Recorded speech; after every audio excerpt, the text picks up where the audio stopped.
Hello, good morning and welcome to TalkSport 2's live and exclusive coverage of the third and deciding one-day international between India and England with the Times and the Sunday Times. Right, it looks as though Murali Kartik is waiting for us. Let's get straight to the middle for the toss. That's how this series has panned out. We are in the third ODI and it's the decider. The captains alongside Virat Kohli, Josh Buttler and the match referee, Javagal Srinath, all in readiness. Heads, please. Heads is the call. Heads is the call. Heads it is. Josh, looks a very good wicket. What have you decided? And the reasons behind it? It looks a very good wicket. We're going to bowl again for similar reasons for the other day. Whichever happens, we have to play well. Confidence and momentum are oft-repeated words in sport. Would you say that after a performance like the other evening, that's exactly what you carry into this game? Yeah, absolutely. Very proud of the performance the other day, as we spoke after the match, committing to our style and our fashion, and that's going to be very important for us again today to continue to play the brand of cricket that we try and play. Lot to play for today because, yes, you've been very competitive right through the other formats, but to take home something today would be brilliant. Yeah, absolutely. It's been a fantastic tour, some fantastic matches along the way, and obviously coming down to a series decider again in the last match of the tour is great, and of course we're desperate to win. Any changes today? We have one change. Mark Wood comes in for Tom Curran. Go well, thanks. Thank you. Cheers, Josh. Glad to have. Virat, batting again. What would you have done? Would have bowled first as well. That famous saying of toss is not in your control. It's completely out of my control right now. Yeah, again, as Josh mentioned, it's probably the best wicket so far. Looks hard. It's a good amount of grass covering on it. So we have identified a few areas, even in our first innings, where we could, make a difference of about 25-30 runs. So we're looking forward to executing those plans and, again, put up a strong total on the board and a much better performance with the ball. Tenacity is one word which you can associate with your team and the Indian cricket team. Would you say today is another day to forge that quality? Absolutely. I think our best cricket has come out when our backs have been against the wall. Not so much here, but again, there's a lot to play for in this game. Like it was the case from the Test series onwards, we had to come back in the second Test and create that momentum. Then T20s, we had to come back twice and then play the decider. Now here as well, we haven't had to come back, but it's a decider, so there's not much room for any complacency or any kind of hesitations. We have to be at our positive best today and try and come out on top. Your team news? We just got one change, tactical again, looking at how the wicket is panned out and how our bowling combination lines up. T. Natarajan plays today instead of Kuldeep Yadav. That's the only change. Thanks for your time and have a great game. Thank you. Yes.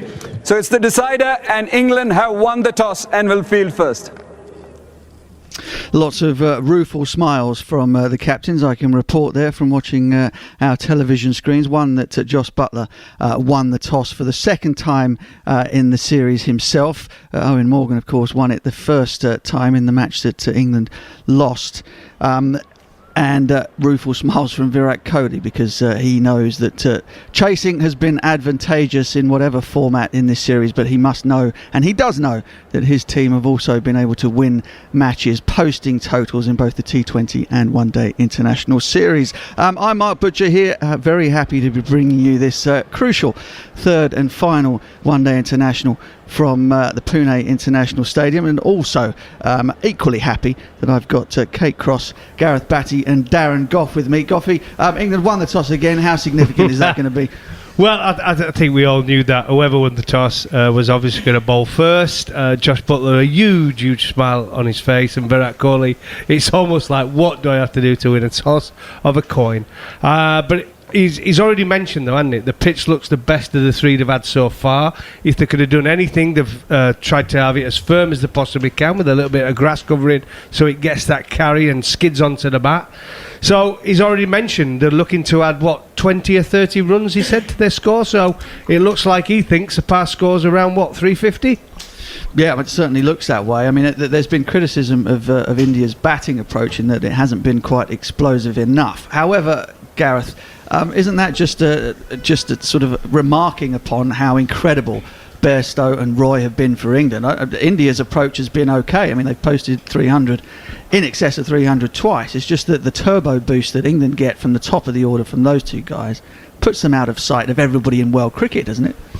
It certainly does. They go in with that carefree attitude, but backed up with a huge amount of skill. It's not that easy, modern day cricket, just to go in and flay it to all parts. And the opening combination you spoke about there is just fantastic, and I think it's feared throughout the world. But I think we do need to touch on how well England have bowled with the new ball. I think it's been harder for the Indian batters to get a foothold in the game, because I think England have started so well. But just going back to the toss there that Goffey remarked on, you could hear the coin bouncing around on the surface. It sounds an absolute belter. Another great day for some of the bowlers then. Kate, let's talk about the bowling. Gareth mentions that England have been excellent with the new ball. They've obviously bowled first in each of the matches thus far. It's not been the new ball that's been an issue for them, though, has it? It's been at the death, and this is one of the issues for England going forward. Is it reasonable to expect your team to chase 300 plus all of the time? Is there something that they can do better in the middle and end overs in order to stop teams from making these big totals batting first? Yeah, I think so. I think we probably haven't executed as well as we would have liked at the death. Tom Curran, Sam Curran. I thought Reece Topley actually came in and bowled really well in that phase in the second one-day game. But I think on the flip side of that, we're talking about how well Bestow and Roy bat at the top of the order for England. Flip that round, Hardik Pandya, Krunal Pandya coming in. They're so explosive at the death for India, and that's where they look to kind of push their scores forward. So I think, sometimes just give credit to the batsmen when they're so dominant in that area. Yeah, two very different approaches, aren't there? That England go out hard from the start. India look to play in a little bit more of a traditional way. Kate mentioned Tom Curran there. He had a rough old game. Well, he's had two rough old games, actually, but 2 for 83 from his 10 has cost him his place in the side. Mark Wood for him is a positive change for England, Darren Goff. But Reece Topley, I think if there's any bowler from outside of England's traditional group that's going to bust in and perhaps be a huge player for England going forward in both white ball formats, it's him. How do you see that? Yeah, I think definitely from watching him the other night, we were talking about it. He's not quick, but he's very, very tall. He bowls a good length. He gets bounce and carry, and it's always harder to hit through the line of the ball. If he can get his lines... his left arm as well. Yeah, that's arm, huge, isn't it? Yeah, and Sam Curran's left arm as well. I think they bowl really well together because the left arm, but they're totally different. You got one guy, it was a bit like Goff and Caddick, both right-handed. We've got one tall, gets that bounce, get that carry. The other one's skiddy and short through to the keeper. And it's same with them two. The other night, I thought they got it spot on for the lack of pace we had in the lineup. But I think Mark Wood actually adds to the lineup today, and I think it just breaks it up because too much in the T20, where we had too many bowlers who were the same for me, with Stokes and Jordan and Tom Curran and Sam Curran, all very much the same pace, doing the same job. We don't need that many. But Reece Topley, agree with you, breaks it up. I think it's always important to paint pictures on the radio. It was lovely of you just pointing out to everybody just how different in physique yourself and Andrew Caddick were. Just for those who perhaps weren't great fans of England cricket in the 90s and early 2000s. I'm sure it was wonderful to get the sort of the shorter, rounder version and the long beanpole version there. Great picture for those of you in your living rooms or in your cars this morning. So England have not managed to win any of the series thus far. They've been on the road now. Well, some of them have been on the road since the Sri Lanka series. Would have left right back at the beginning of January. Gareth, the Test match series in India started on the 5th of Feb. It'd be massive for them to take home a trophy at the back end of what has been a long and grueling series of cricket. Not to mention that and the lockdown situation as well, the bubble situation. Yeah, I mean, a lot has been said about the bubble and the lockdown situation, and it should not be spoken too lightly. It is so difficult for the lads, and being away for so long, lots of these guys would have young children at home, leaving family. At least most of us are locked down with our family, or at least in touching distance. They're thousands and thousands of miles away. Blessing and a curse, that as well sometimes. Well, yes. Hope the wife's not listening. I know mine's not. That's all good. Book me a flight. But we know that India can be that grueling tour that grinds you when you're not on the right end of results, and England have found that. They started so positively in their test matches and then got ground by a very fantastic Indian team, and then the 2020s, it was so close, it was just on a knife edge, not much to pick between the two teams. And again, this ODI series, there's not much to pick between them, so it will be an individual performance that will get either team over the line today. But it would be fantastic if the England team were sat on that plane tomorrow night coming home with a little bit of sort of silverware to their name. Well, there won't be. They're all staying in India, mate. They're playing in the IPL. Yeah. Well, I'm sure we'll get to that in a moment in terms of the England players who are, the complaints about the length of tours and bubbles, etc. But there's more than half of them going to be stopping around to make some big bucks in the IPL. Kate, just finally on the team selection, Natarajan is in for India. They've decided to leave out the left arm spin of Kuldeep Yadav. I think that's probably a wise move given the way he was treated in the last match. Yeah, Ben Stokes enjoyed him, didn't he? But to be honest, I think Seam's played a bigger part in most of the series that we've been watching so far. So I'm not surprised to see another Seamer come in. Yeah, India with a change in approach. How will they manage to break up this extraordinary partnership at the top of the England innings between Roy and Bairstow? 13 century partnerships to open the batting in one-day internationals, the fifth best in the history of the game, and both of them are only just starting really. The other news, I suppose, was Ben Stokes making that incredible intervention at number 3. I mean, there's all sorts of talk about England and their best batting lineups. The T20 is obviously the most important thing with the World Cup hoving into view in October. But a lot of people are saying that Ben Stokes should bat up at number 3 in the T20s as well. Is that a bit of a push? He's not going to bat 3 in the one-day internationals, is he? Because that's Joe Root's spot. But does that sort of give Owen Morgan pause for thought about something that he might choose to do in the T20s? And what does that mean for Dawid Malan if they do it? For me, it's a no-brainer. We sort of alluded to it during the 2020 series, and it's incredibly harsh if it is Dawid Malan that misses out. I think it probably is. But what it gives you that luxury that you've got 10 places nailed on, and then it gives you the luxury of what you go with. Do you want a bit of both? Do you want an all-rounder, or do you need a genuine out-and-out quick bowler, or do you need a genuine out-and-out spinner? It gives you flexibility in India. And I just think the biggest thing is an absolute box office player. Why are we wasting him at 6 or 5, or when he might not be able to influence a game? What we saw the other night, I mean, wow. That is absolutely phenomenal. There's no other team in the world is hiding him down at 5-6. Well, let's start off a debate about sort of England's order then. I mean, Johnny Bairstow and Jason Roy at the top of the order in one-day internationals, best opening partnership probably in the world right now. Why does Johnny Bairstow not open the batting in T20s? Don't get me going, Butch. Sorry. Everybody wants to open the batting, don't they, in T20s? Absolutely. I was astonished the other day when Jared, I think, told me, but Johnny Bairstow and Jason Roy have not opened together in T20 cricket. I could not believe it. You see the way they play together in 50 other games.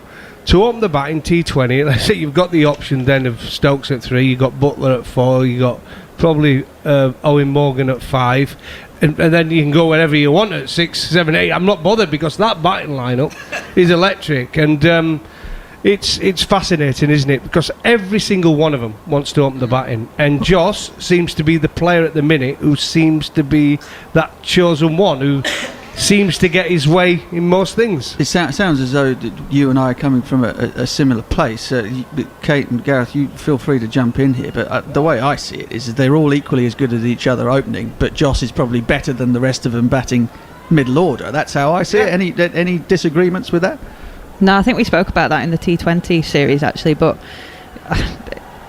if I was any one of them, I'd want to open the batting as well. It's just that there's only 2 people that can do it, and I think, like Goffey said, whoever is in the most amount of form in that given series, I think, should be given that role. And these kind of series are allowing people to have the opportunities to do that. And Morgan's got the versatility now of knowing where Ben Stokes should or shouldn't bat, which he hadn't had in the T20s because Malan was having that number 3 spot.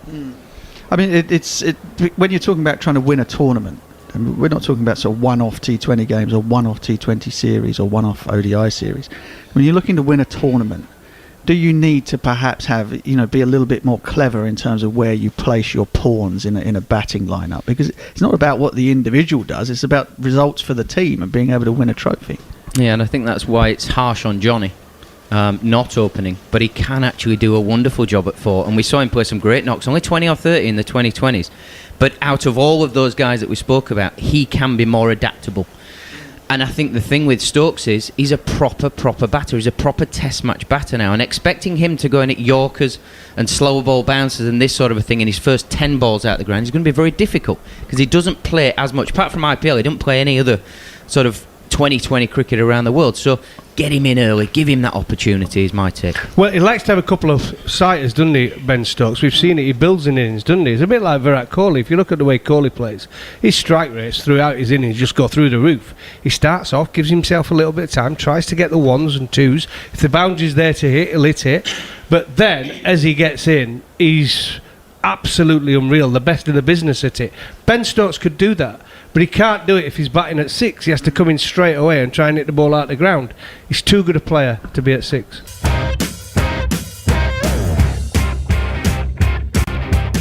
It's been a fantastic tour, some fantastic matches along the way, and obviously coming down to a series decider again in the last match of the tour is great, and of course we're desperate to win. I think our best cricket has come out when our backs have been against the wall. Not so much here, but again, there's a lot to play for in this game.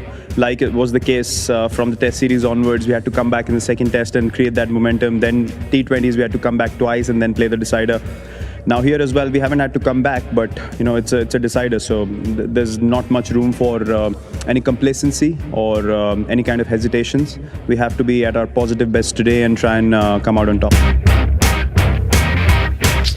Well, the team winning the first match of both the Test and one-day T20 series have gone on to lose the series. Will that be the case here in this ODI series from the Maharashtra Cricket Association Stadium in Pune? Just to run you through the way that both teams are lining up today, let's hear from Andrew McKenna. Well, England have won the toss. Shock. There've now been 13 tosses on this tour, and Virat Kohli's won 2 of them. Joss Buttler has decided that England will bowl. They make one change. Mark Wood coming back into the side. Tom Curran is the man who misses out. So it's Jason Roy and Johnny Bestow opening, a middle order of Ben Stokes, David Malan, Joss Buttler and Liam Livingstone. Moeen Ali and Sam Curran are the all-rounders. 3 frontline bowlers, Adil Rashid, Mark Wood and Reece Topley. India have also made a change, with the left-arm wrist spinner Kuldeep Yadav being left out. He got taken the distance in the second match and had 1 for 143 in the 20 overs he's sent down in the series. So the left-arm seamer T. Natarajan is in. They go. Rohit Sharma and Shikhar Dhawan up front. Is then Virat Kohli, KL Rahul and Rishabh Pant. The all-rounders are the Pandya boys once again, with Hardik and Krunal. The bowlers Shardul Thakur, Bhuvaneshwar Kumar, T. Natarajan and Prasida Krishnamark. Thank you very much, Macca. Jared, have you got anything pertinent for us in the beginnings of this wonderful contest? What a great series we've had between 2 top teams. No, what's really interesting is the first test. What are we in? ODIs. Let's call them ODIs, Butch. The first game, India played exactly as they normally play. England played exactly as they normally played. And everyone went, oh, England's got to change their game. It doesn't work. You've got to change how you're doing it. The second game, the exact same thing happened. The only thing that I noticed different was people said, India's got to change their game. They've just got to... I mean, we now know how these two teams play. We're not expecting Shikhar Dhawan to come out and have a strike rate of 150 in the power play. We're not expecting anything different. India is going to start slow and slowly get quicker until the end, and then hopefully they can score 150 in the last 10 overs, and England's going to be England. It's funny how we are so used to watching these teams play, but there are a lot of people who just don't trust either of them, despite the fact that one of them's won a World Cup. Yeah, exactly. I mean, England have gone to great pains to point out that this has been a method that's been extremely worthwhile and workable for them, and yet people still don't trust that they know what they're doing when they do it. Why is that? I think it is so different, I suppose. We've never seen a one-day team go this hard, have we? And so we all feel a little bit uncomfortable, especially in those middle overs when they're smashing the ball around. Honestly, the only thing I think is a big problem for England right at the moment, maybe the Moeen Ali, Ben Stokes bowling combination is a bit of a problem, but it's whether Mark Wood can do what Liam Plunkett did. I mean, Liam Plunkett is one of the most, underestimated cricketers. He basically invented a role in cricket, didn't he? This middle overs bouncer, cross seam bowler. If Mark Wood can do that, there's no reason why England just can't continue to play as they have. They've won more games than anyone else for the last 6 years. Just keep doing it. Absolutely. Is it a bit of a concern, sort of statistically, just how many runs England leak?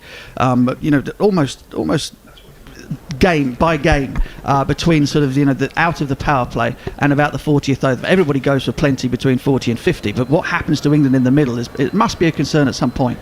It is, except when, it's one of those things, as long as you can outscore the opposition, I don't think there are many teams in the world that are going to outscore England between overs 10 and 40 because they're going to score more than everyone else. So, yeah, it is a problem.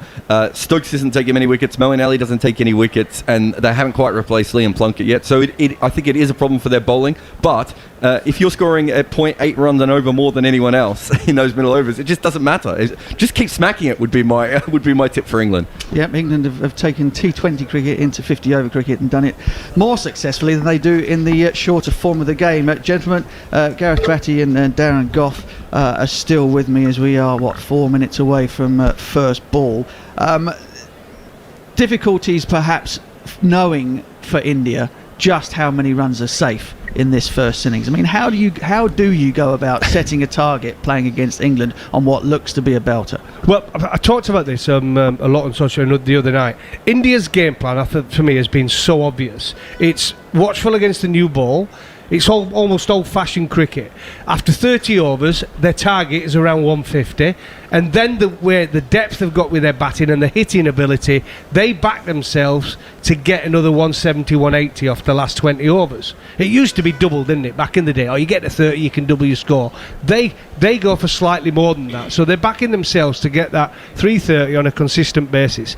But against England, it's so difficult. I'm not saying they can't win the game from that, but it's so difficult to predict what a good score is because England could chase anything. Do you think, Gareth, that Virat himself could be a little bit more proactive? I mean, I'm looking at the depth of the batting lineup here with Krunal Pandya, Hardik and Krunal coming in at 6 and 7. Is there a case that that Virat himself could go a little bit harder, knowing that you've got Rishabh, KL Rahul, Hardik and Krunal coming after you? Are they wasting too much time out of the power play? The one thing I would say, they'll be very worried about Wood coming back into the attack. He's had the wool over the Indian batters from the start of the sort of 2020 series. He's bowled fast and he's bowled back of a length and looked like taking wickets. They won't want to lose wickets in that early power play. But exactly what you said, the modern game is about being risk averse at times. And you've actually got to go, come on then, we're going to take you on here, pal, and we're going to have to go a little bit harder. I don't think that Virat is the man to do that. I think it's going to have to be somebody else around him because they need him to bat through the innings, or somebody to bat through the innings. Well, the thing is, they've got 4 of them who like to do that. They've got Rohit Sharma, we know when he gets in, he gets big ones. They've got Shikhar Dhawan, he gets hundreds. They've got Kohli, he likes to get 100. And they've got King Legend Rahul, likes to get 100. So they've got 4 of them, right, who can all do a similar job. One of them has got to play shots. One of them's got to play the Bestow role at the top, or the Roy role, whichever you want to look at it. At the minute, they're all looking to bat and get that big score, one of them. And I think one's got to come in and play some shots. That wasn't an abbreviation, by the way, King Legend. That was actually King Legend. We're just about getting ready for first ball here, Gareth. Keep your powder dry. We'll hear from you on commentary very shortly. Thanks very much to Darren Gough and Kate Cross in the build-up. But right now, Goughy, you stay there. Kate Cross, you're in. Get those headphones on, and let's hear from Andrew McKenna, who will bring us the first ball. Thank you very much, Mark. So the 22nd day of England's tour of India. It was meant to be a little bit longer, of course, but the test matches finished a little bit quicker than that. But it's the 22nd day of cricket and the final day of cricket. They've won the toss. They put India into bat. It is 1-1. It is all to play for. And Sam Curran has the new white ball in his hand. He is going to have the first over. Sam Curran actually was the man who was given the responsibility of picking the ball for this one.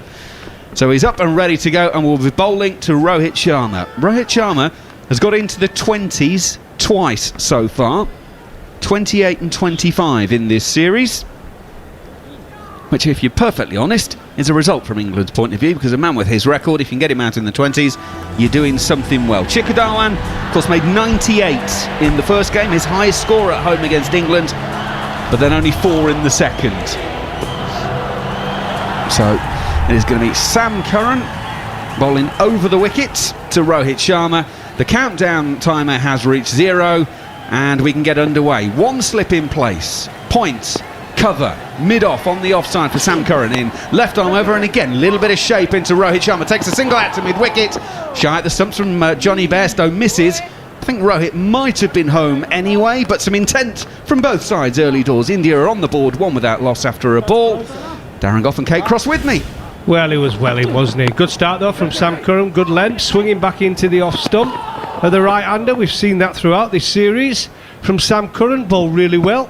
And we're just talking to Gareth Batty off air. But surprisingly, he goes for under 6 and over, Sam Curran. And for someone with a new ball in this modern day cricket, it's a terrific start to his career in one-day internationals. Yep, absolutely. 5.9 and over he goes for. The wickets haven't been that forthcoming for him, but it's about being nice and tight at this stage. Because away from home, this is only his 8th one-day international. In 5 one-day internationals away from home, it's 1 wicket at 185. Curran goes in, that's leg side. Shikhar Dhawan will turn through square leg and will take a single to get himself up and underway.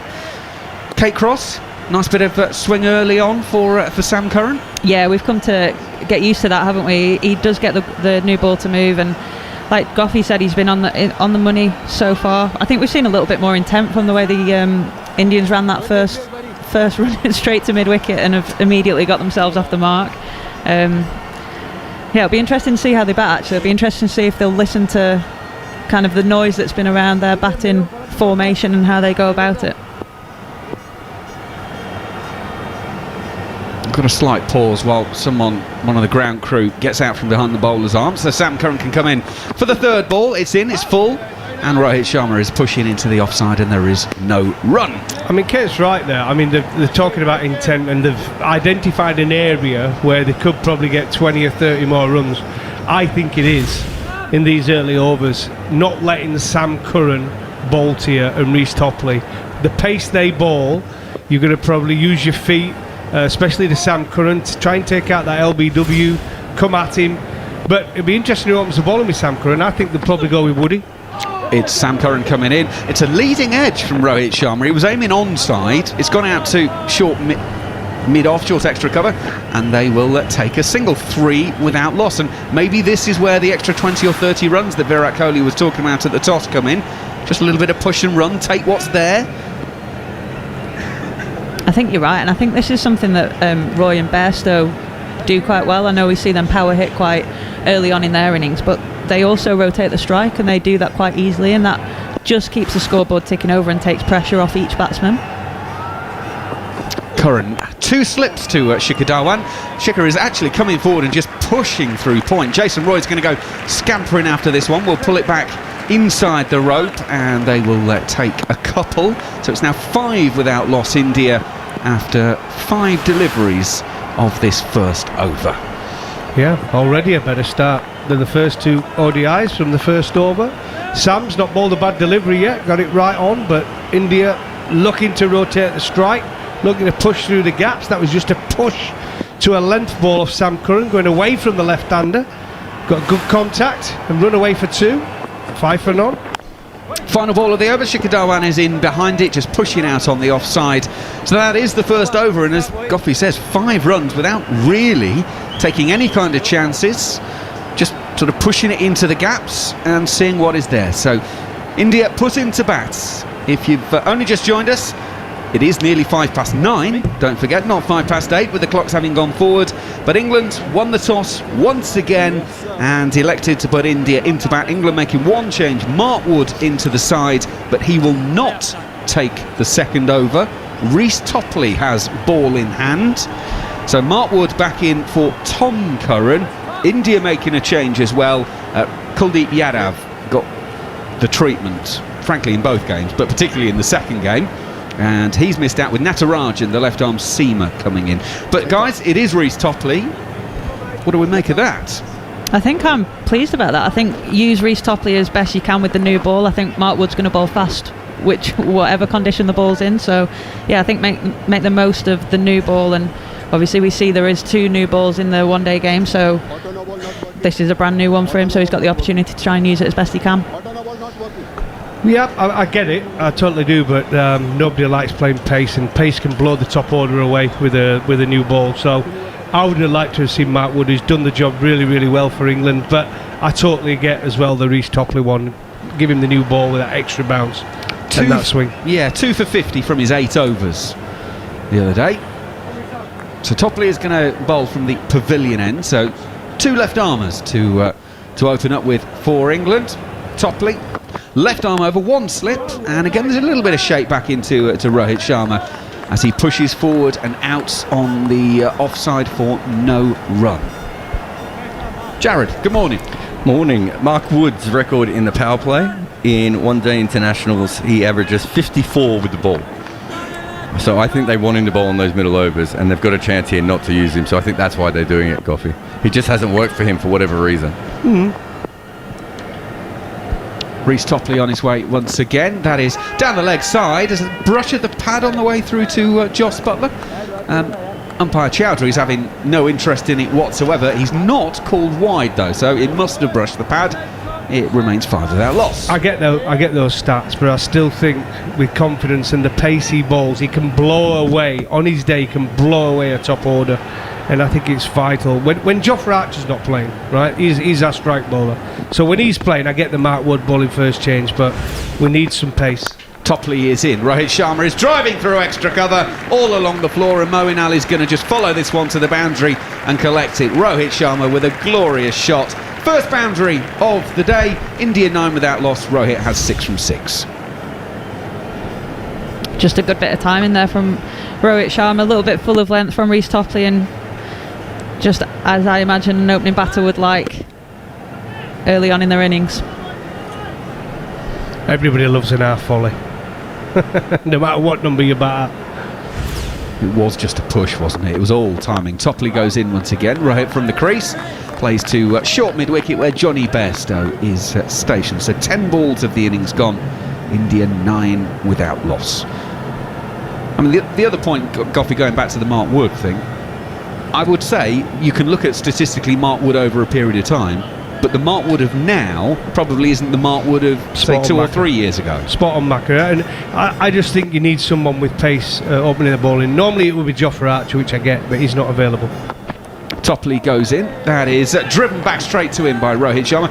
And for a man who is 7 foot enormous, does brilliantly well to get down to his bootstraps and stop that ball going for 4 back past him. Well fielded, Rhys Topley. He's done well to get his hands on that. They're normally the ones that just come off your shin and hopefully they go to mid on or mid off. But yeah, good bit of fielding on the return there from Topley. And you're just seeing Rohit Sharma just use his feet there coming down the track, just trying to throw Topley off his length a little bit, which again might just go to show the intent that the Indian players are going to come out with.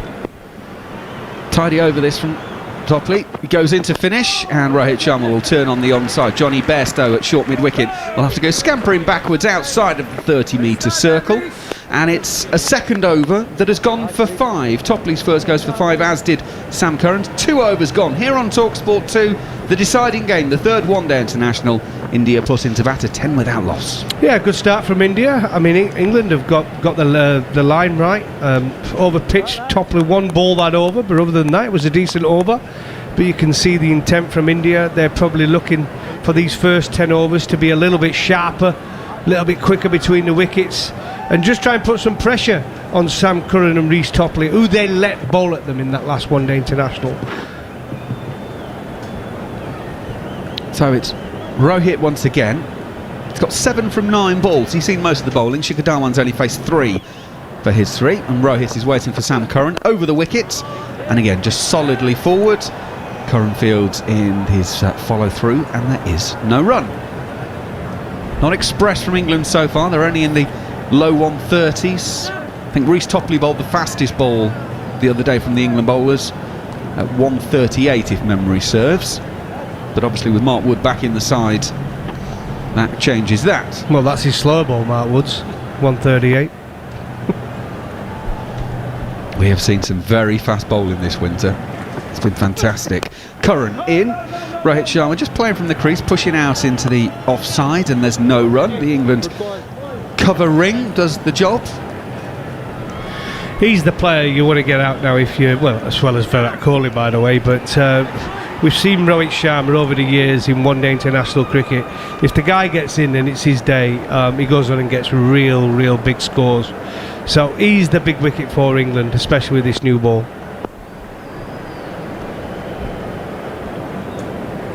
3 on the leg side, 3 on the offside, plus the slip. Ben Stokes in at slip for Sam Curran. This is a little bit leg side-ish, and Rohit is able to turn it around the corner just outside of the circle at backward square leg, and will be able to take a single. India 10 without loss. Rohit has 8 from 12 balls faced. Yeah, as I mentioned, Rohit 28 from 42 balls in the first game, 25 from 25 in the second. When you're getting Rohit Sharma out before he gets 30, you've almost had a win. Bearing in mind he's got a strike rate of 88, almost 89, and over 9,000 runs. I'll tell you what, Jared, we got on the screen at a minute, we got the strike rates of the Indian batsmen. I'd like to compare them to England's strike rates. It would be interesting to see. They're slower. A lot slower? Yeah, I think most. I wouldn't think there'd be many people other than Joe Root. Curran is in. Shikhar Dhawan is playing to a point where Jason Roy will field, and there is no run. Well, let's take it through the batting order. Bestow's strike rate is 104.7, so he's already quicker because there was no one else, I think, above 90. Jason Roy's is 106.9, so there's another over a run. Well, if you Rohit Sharma, one of the best players in the world, his strike rate's 88, was it? Yeah. Amazing.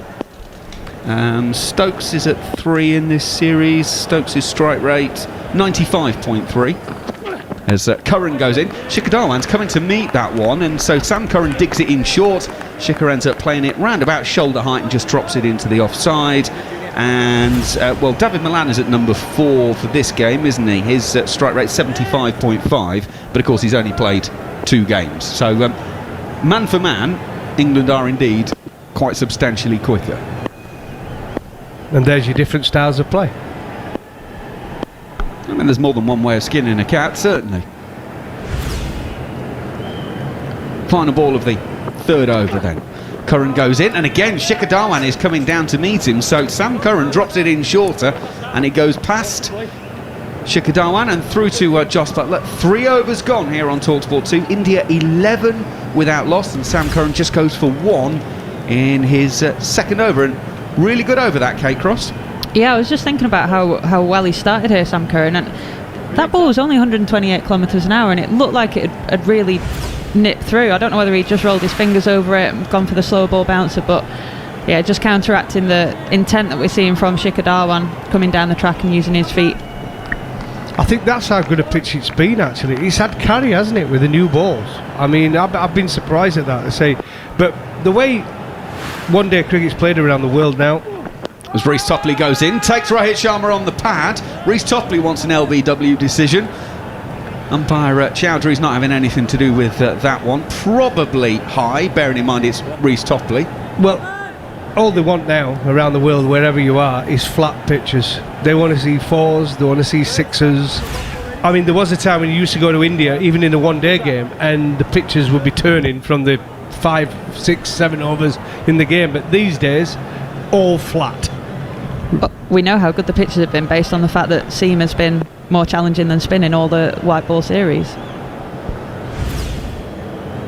Reece Topley in once again. Rohit Sharma has flicked this one down the leg side. Sam Curran is inside the circle at fine leg and has to make his way to his right. So it was very fine from Rohit Sharma, and indeed it came off the thigh pad rather than the bat, and they will take leg byes. One of them, India go to 12 without loss. And I think this is what India have struggled with against the new ball, against England in this series, and in the T20s to a certain extent, is that bounce that the England bowlers have got with the new ball, with the odd short one in, whether it's from Archer, whether it's from Wood, whether it's from Sam Curran, who's not the quickest, and Reece Topley's extra bounce is a reason why he's going to have a positive effect on England in one-day cricket. Topley is in once again, and that is just pushed out on the offside, and there is no run halfway through the 4th over. 12 without loss. Remember, when India have batted first after 10 overs in the first game, they were 39 without loss. The second game, 41 for 2. They're quite happy to score at round about 4s, while England are flaying it to all parts. Reece Topley in. Shikhar Dhawan leaves that one alone. Allows it to go through to Jos Buttler round about waist height. And Reece Topley settling in to his work. Had Shikhar Dhawan, of course, caught by Ben Stokes at second slip in the previous game. Just pushing forward at 1. Topley will be hoping for more of the same if he can. Shikhar Dhawan waits, so that's down leg side, and Shikhar Dhawan just flicks it and helps it on its way, and Shikhar Dhawan has a boundary that will take him to 7 and India to 16 without loss. K. Cross just lost his line there a little bit there, Reece Topley. Yeah, just a loose delivery. I think you've got a bit more licence with the new ball that's swinging a little bit to try and get it full of a length and try and bring those slips into play, and he's just slightly lost his line there, and 4 runs. Nice bit of timing from Shikhar Dhawan. You don't have to miss it by much with these two. Topley in once again. That is a beauty. Beats Shikhar Dhawan and then shapes away as well. It goes through to Jos Buttler. It's the third and deciding one-day international between India and England on TalkSport 2, with the Times and the Sunday Times cricket team writing with an edge. And after 4 overs, India 16 without loss. Well, it's a draw at the minute. I think England have bowled decent lines. Bowled the odd bad ball there. I mean, Reece Topley just slipping one down the leg side, trying to get the ball back into the left-hander after mainly taking it away. But India haven't lost a wicket yet at the boundary. And what is it, 16 for none? 4 overs. So England will be pretty happy with the start, and India will be pretty happy with the start also. So how many overs are you giving these two before you're thinking about Mark Wood? Because bearing in mind, Jared said the numbers are that he doesn't really enjoy bowling with the new ball. How much to get the lacquer off? I think you give Reece Topley as many as you can.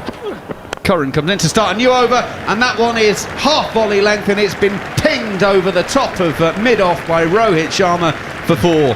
20 without loss, just 2 full. And Rohit is too good not to take an invitation like that. It's the third boundary of the innings. India 20 without loss.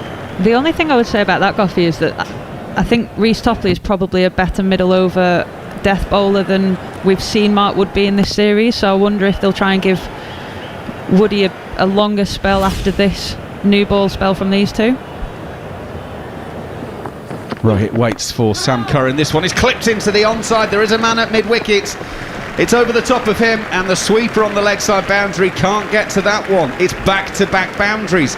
3 boundaries in 4 balls, in fact. Some impetus for India. 24 without loss. Well, the problem here for Sam Curran, it's just the line, isn't it? I mean, the first one to Rohit Sharma was wide of off stump, give him some width to get his arms through the ball, and that one just started the in-swing to the right-hander too straight, was going down the leg side, and we've seen that so many times for Rohit Sharma, no matter what day of the week it is. Flick off the legs, through mid-wicket for 4.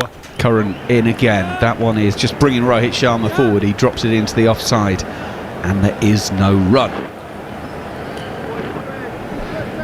Yeah, I totally get the Reece Topley, the way he bowled at the death the other day, mixing it up. You're right, Kerr, but I think with Mark Wood, the problem is he almost has to have 3 spells in his 10, doesn't he? I think with Reece Topley, if you can get through a few overs with the new ball, it's worth doing, and then leaving him probably 4. Curran, short ball to Rohit, ducks underneath this, and it is called a wide from square leg. It was too short, so Sam Curran's going to have to bowl that one again as the total goes up by 1 to 25. Yeah, I think you're right, and I think that's probably been the area that England will be most concerned about with their bowling attack, won't it? It'll be those death overs, and I think they've got, similar to the batting, they've got a lot of bowlers that can open the bowling and bowl in the first 10, but it's getting that execution right at the death, I think, for me. Do you know, Sam Curran, though, he can do it. I've seen him do it for Surya, but he can bowl round the wicket. He's got a good slower ball. He mixes it up. He can go over the wicket, he can come round the wicket, he can bowl a good Yorker. So he's someone as well who can do it. I've seen him do it in the past. He's just told Nitin Menon he would like to come around the wicket, and that is what he's doing to Rohit Sharma. This one will be turned, using the angle really to square leg. Johnny Bestow will field, and there is a single. Gareth Batty picked up on it at the toss when we heard the coin go up. As it came down, it rattled around on the pitch, and as we can hear through the stump mic, the players' spikes on this pitch, it really does look an absolute belter, and it looks full of runs again.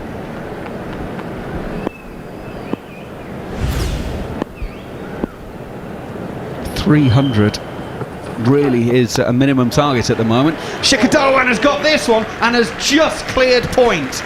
It was short and wide from Sam Curran, and Shikhar Dhawan almost needed the old yard brush from back in the day. He only just got over that one enough, just reached it with the bottom of the bat and lobs it up and over David Malan, who is at point straight cover, and it's cleared him by no more than 6 inches. It goes away for 4. I think that's the kind of ball that if that had got a wicket, you're not celebrating that. That was not Sam Curran's best delivery. Curran in one again. It's a short ball. It's dug into Shikhar Dhawan. It is helped around the corner straight to Reece Topley. So it will be just a single. There's one ball left. No, that was the final ball of that over. 15 runs from it. And De Valve has just come off the pressure ever so slightly for England. 5 overs, India 31 without loss. Well, that wasn't a good over, was it? After a good start from Sam Curran, just didn't get his lines right there. He bowled a couple of wide deliveries to Rohit Sharma, a couple of shocking deliveries to Dhawan. He actually got away with that last one there. That was terrible delivery. He said, hit me, didn't it? And he put it straight to where the fielder was. But he managed to take a single, but not a good over from Sam Curran. India 31 for 0 here on TalkSport 2. And just picking up on the 300 theme, this is the 7th one-day international at Pune. In 6 of those, in 5 of those, a team has made over 300. So there's only one game where a team hasn't made over 300. That tells you the kind of pitch we're playing on here. 2 slips in play for Reece Topley as he starts a new over. Short and wide, and Shikhar Dhawan hammers this through point. And it'll run away for 4. And the initial control from England is just being broken ever so slightly. India now 35 without loss. I think going back to your question about when to bring Mark Wood on, I think we might see him a little bit sooner than we would have thought. They've just slightly missed out on the line and length a little bit here, and it just looks just easy to score boundaries at the moment. It does look a belter. It does an absolute belter. It's not a good day to be a bowler. You got that kind of feeling. Topley is in. He's pushing the wide line outside of off stump, and indeed it is going to be called a wide by Anil Chowdhury. Just outside of off stump, swinging away a little bit further. It went over the top of the guideline, which is marked in blue on the wickets, but it was starting there and shaping away a bit further from Shikhar Dhawan, and the umpire stretches his arms. I think we saw in the second one-day game that there are no boundaries big enough for the likes of Ben Stokes, but this is also quite a small ground. The boundaries are quite small. Topley goes in. That's again outside of off stump, shaping away. This one though, he started that bit straighter, and it's a good delivery through to Josh Buttler, no run. Well, it was a bit fuller, wasn't it? I mean, if that would have been just a yard shorter, I think we'd have seen Shikhar Dhawan going for it. He likes that cut shot, but that one's there around that area, which we've seen him get dismissed in test matches over the years. We saw it in the one-day international, that second one, where you're just dragging him forward, driving at the ball, and he ends up nicking it towards the slip cordon. Reece Topley in. He's bowling off about 12 paces or so, and Shikhar is forward, just playing back to the bowler, no run. Because they got 2 slips in to Dhawan, they know that's an area of his border dismissal. The ball swinging away from him, especially with Reece Topley, gets that extra bounce. 2 slips in place for England. Attacking field placings, wickets, the best way to slow the runs per over down. Topley to Shikhar Dhawan, who's on his toes, dropping this into the offside. Johnny Bestow is doing the fielding, and there is no run. By the way, if Shikhar Dhawan gets to 90 today, he would get to 6,000 runs in one-day international cricket. Would be the 10th Indian batsman to get there. And the other milestone potentially, Virat Kohli needs 13 to make 5,000 in home one-day internationals. Yes, at home 5,000 runs. Sachin Tendulkar's the other Indian who's got there, who made 6,976. Decent record. Topley in, Shikhar Dhawan. That's an inside portion of the bat onto pad, and it will roll back down the pitch. It was close to Reece Topley in the end, didn't quite carry, but Dhawan was actually playing that potentially through the covers, but didn't quite get there. I think this intent from the Indian batters just goes to show the importance of how let me get my words out, how you can throw bowlers off their line and length. And I think we spoke about how the Indian batters in the last 2 one-days have allowed England to bowl at them, and this just goes to show the difference that can create. Final ball of the 6th over then. It's Reece Topley, and it's Shikhar Dhawan advancing to meet him, but he's hit it straight to Jason Roy at point, so there is no run to end the 6th over. India put into bat 36 without loss. Rohit Sharma has 17, Shikhar Dhawan has 16. Some more thoughts from Kate Cross and Darren Gough, and Mark Butcher will take up the ball by ball. I feel like I didn't explain myself very well there, but I think it also goes to show how easily Bestow and Roy make that look when they bat. They put batters off they put bowlers off their line and length so easily, and they hit the ball so cleanly that, yeah, they just make it look easy. And I think that's the kind of thing that we didn't see from Rohit. No, you're right, and I think we've seen them both try and use the feet today to the bowler to try and put them off that line and length. Because if you let someone like Sam Curran and Reece Tropley just bowl to you, they'll love it. That's what they want you to do, because they're not that quick. You bowl that line and length, and they're just going to keep leaving you on that line. It's perfect, so you're spot on. You've got to attack the bowlers like that, and I think we've seen that change now, haven't we, Butch? Certainly have. Morning, Goffy. Morning, Kate. Thanks, Andrew McKenna, for what I will call blood on the track stats. Decent record. Feel free to disagree. Mark Wood, we're going to see him for the first time in today's deciding one-day international. He comes roaring into Rohit Sharma. Slip in place, long way back. It's an uppish drive from Rohit, and it's fielded by Liam Livingstone, who moves smartly away to his right, ends up on his knees, but there is no run. He's so much better, isn't he, Mark Wood, with this longer run-up. He doesn't have charging, he gathers pace as he hits the crease.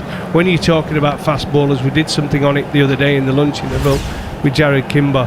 The way he attacks the crease now, starts off slow, increases his pace as he gets up, he's got a good bound, and he attacks that crease. It's lovely to see. Proper fast bowler, Mark Wood. Yeah, it is thrilling. It is thrilling to watch.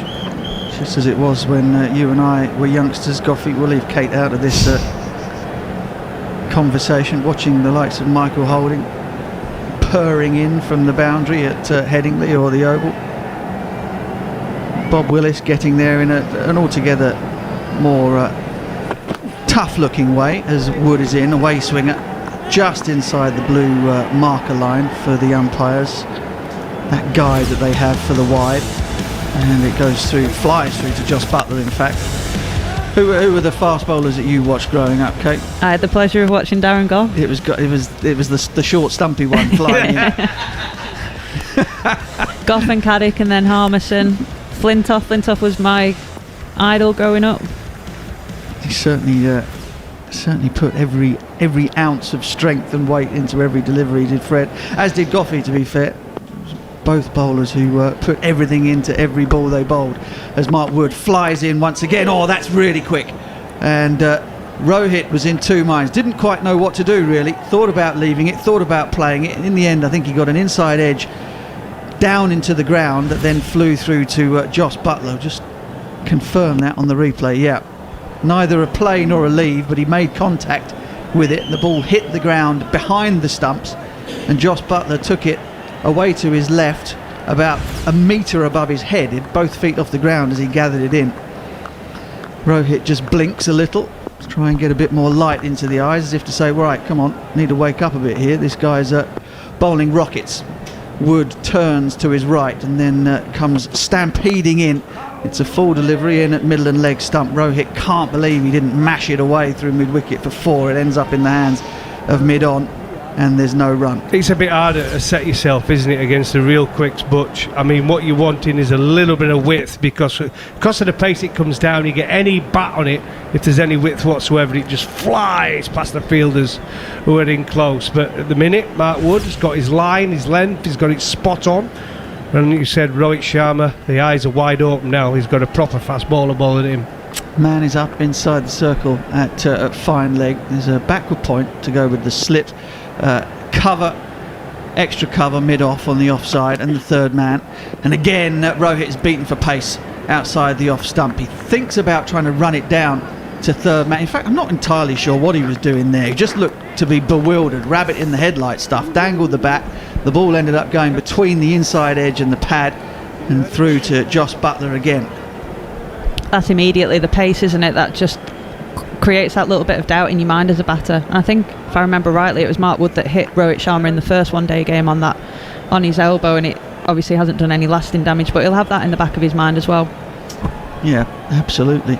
Spot on, Kate Cross. The feet of Rohit Sharma are going nowhere at the moment as he stands with the bat up in preparation, and Wood is in right on the button.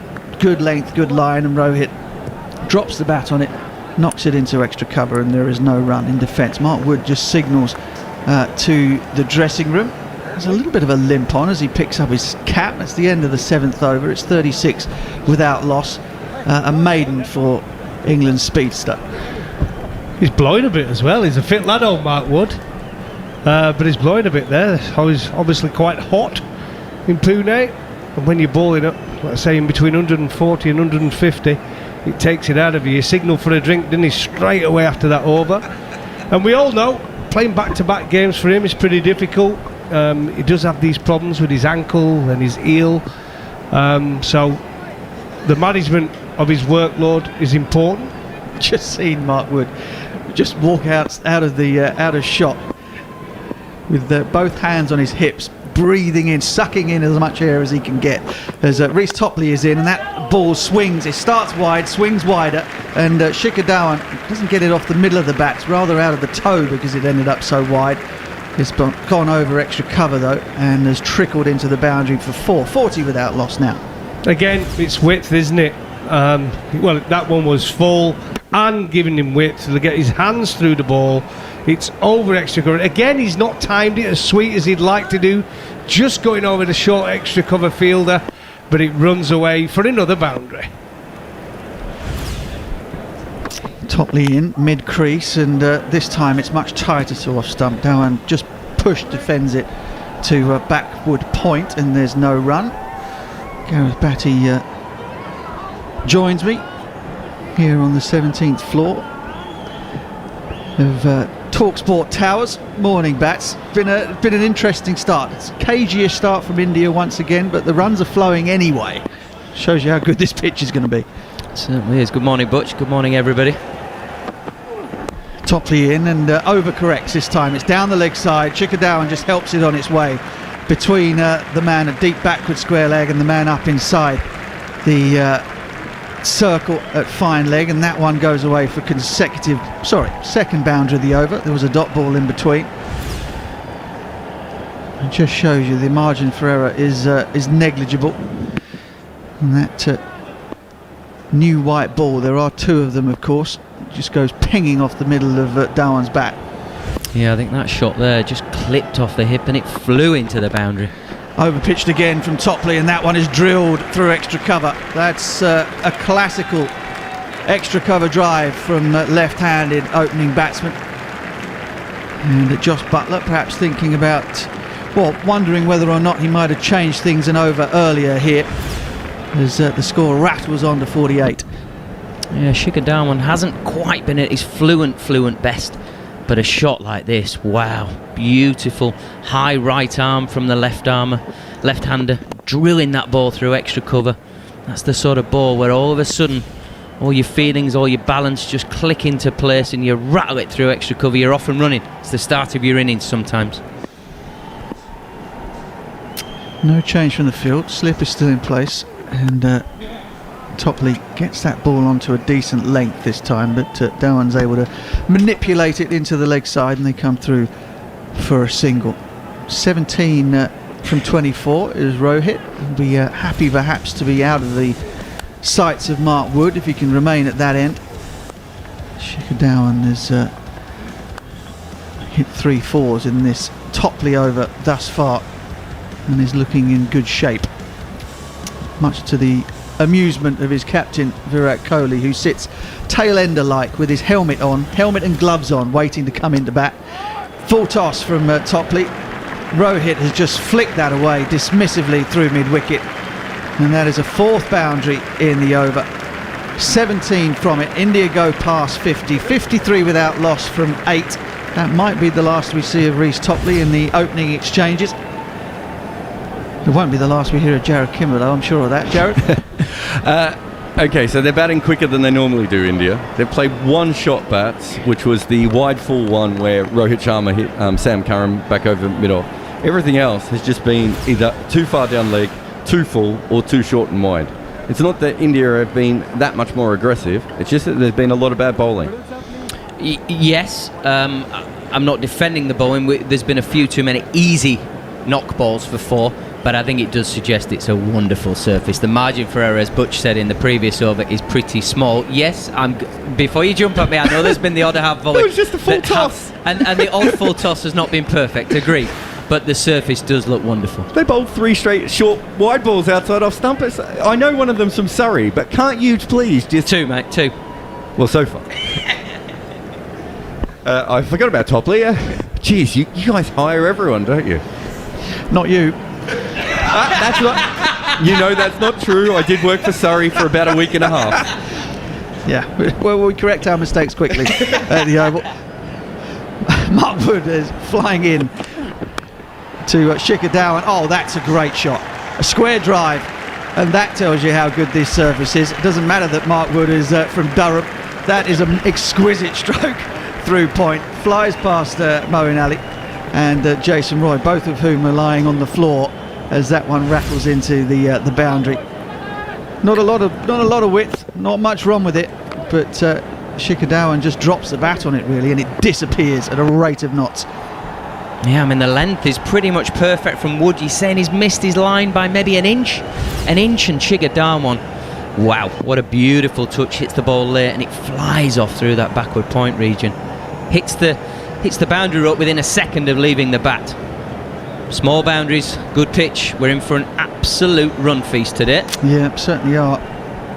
Absolutely. It's one of those times where if Alex Tudor were here, he would say, nothing in it. Why would you want to bowl if the pitches are going to be like this? I'd flip that on its head and say that a bowler can make a huge difference with a brilliant over, a couple of wickets in these circumstances. As Mark Wood is in, round the wicket to Shikhar Dhawan. It's short at the throat of Dhawan, who's up on his toes, drops it back down the pitch, and there's no run. I.e., you recalibrate the idea of what a good set of bowling figures might be. Now, 1 over as a bowler, be it the 48th, 49th, 50th, can be the difference between winning and losing the match. Your figures might look a disgrace, but that 1 over, you're the hero of the game. You're only the hero if we pick up on it here, my friend. If you're still picking up figures of 2 for 80, we're going to be picking up on it later on, saying, "Blimey, he's had a bad game there." We always forget those finer points. Yeah, right. That's why the people in the dressing room are the ones that are important for the bowlers, not the ones reading the newspapers the next day. As Mark Wood is in once more round the wicket, and the ball is driven at Jason Roy, who sort of... Oh no, in fact that's Johnny Bestow, his opening partner, who collects the ball via hand, wrist, and it might have hit him somewhere in the mid-drift as well. In the course of that dive, Johnny gets gingerly to his feet, and that's not a description of the Barnet. Yeah, I think he got a bit of a bad bounce, hit him in the wrists and then perhaps up into the neck or the chin, but he's okay. 57 without loss. We're midway through the 9th over. And Mark Wood goes hurtling towards the empty stands. And Shikhar Dhawan, who's on the front foot, knocks it to the right of mid-off, and they scamper through for a single. Yeah, I think we're just seeing Shikhar Dhawan here, what the extra pace does. It's not quite getting into the ball, and what I mean by that is he's not getting his head close enough, so he's playing with a braced front leg, so a straight front leg, and he's not quite got the timing to Wood all the time. When Wood's targeting those stumps, he's finding it hard to get the ball away. When it's just off length, you don't need to have that same technical prowess. You can just throw your hands at it, but when it's straighter, the extra pace of Wood is making it much more difficult for Shikhar Dhawan.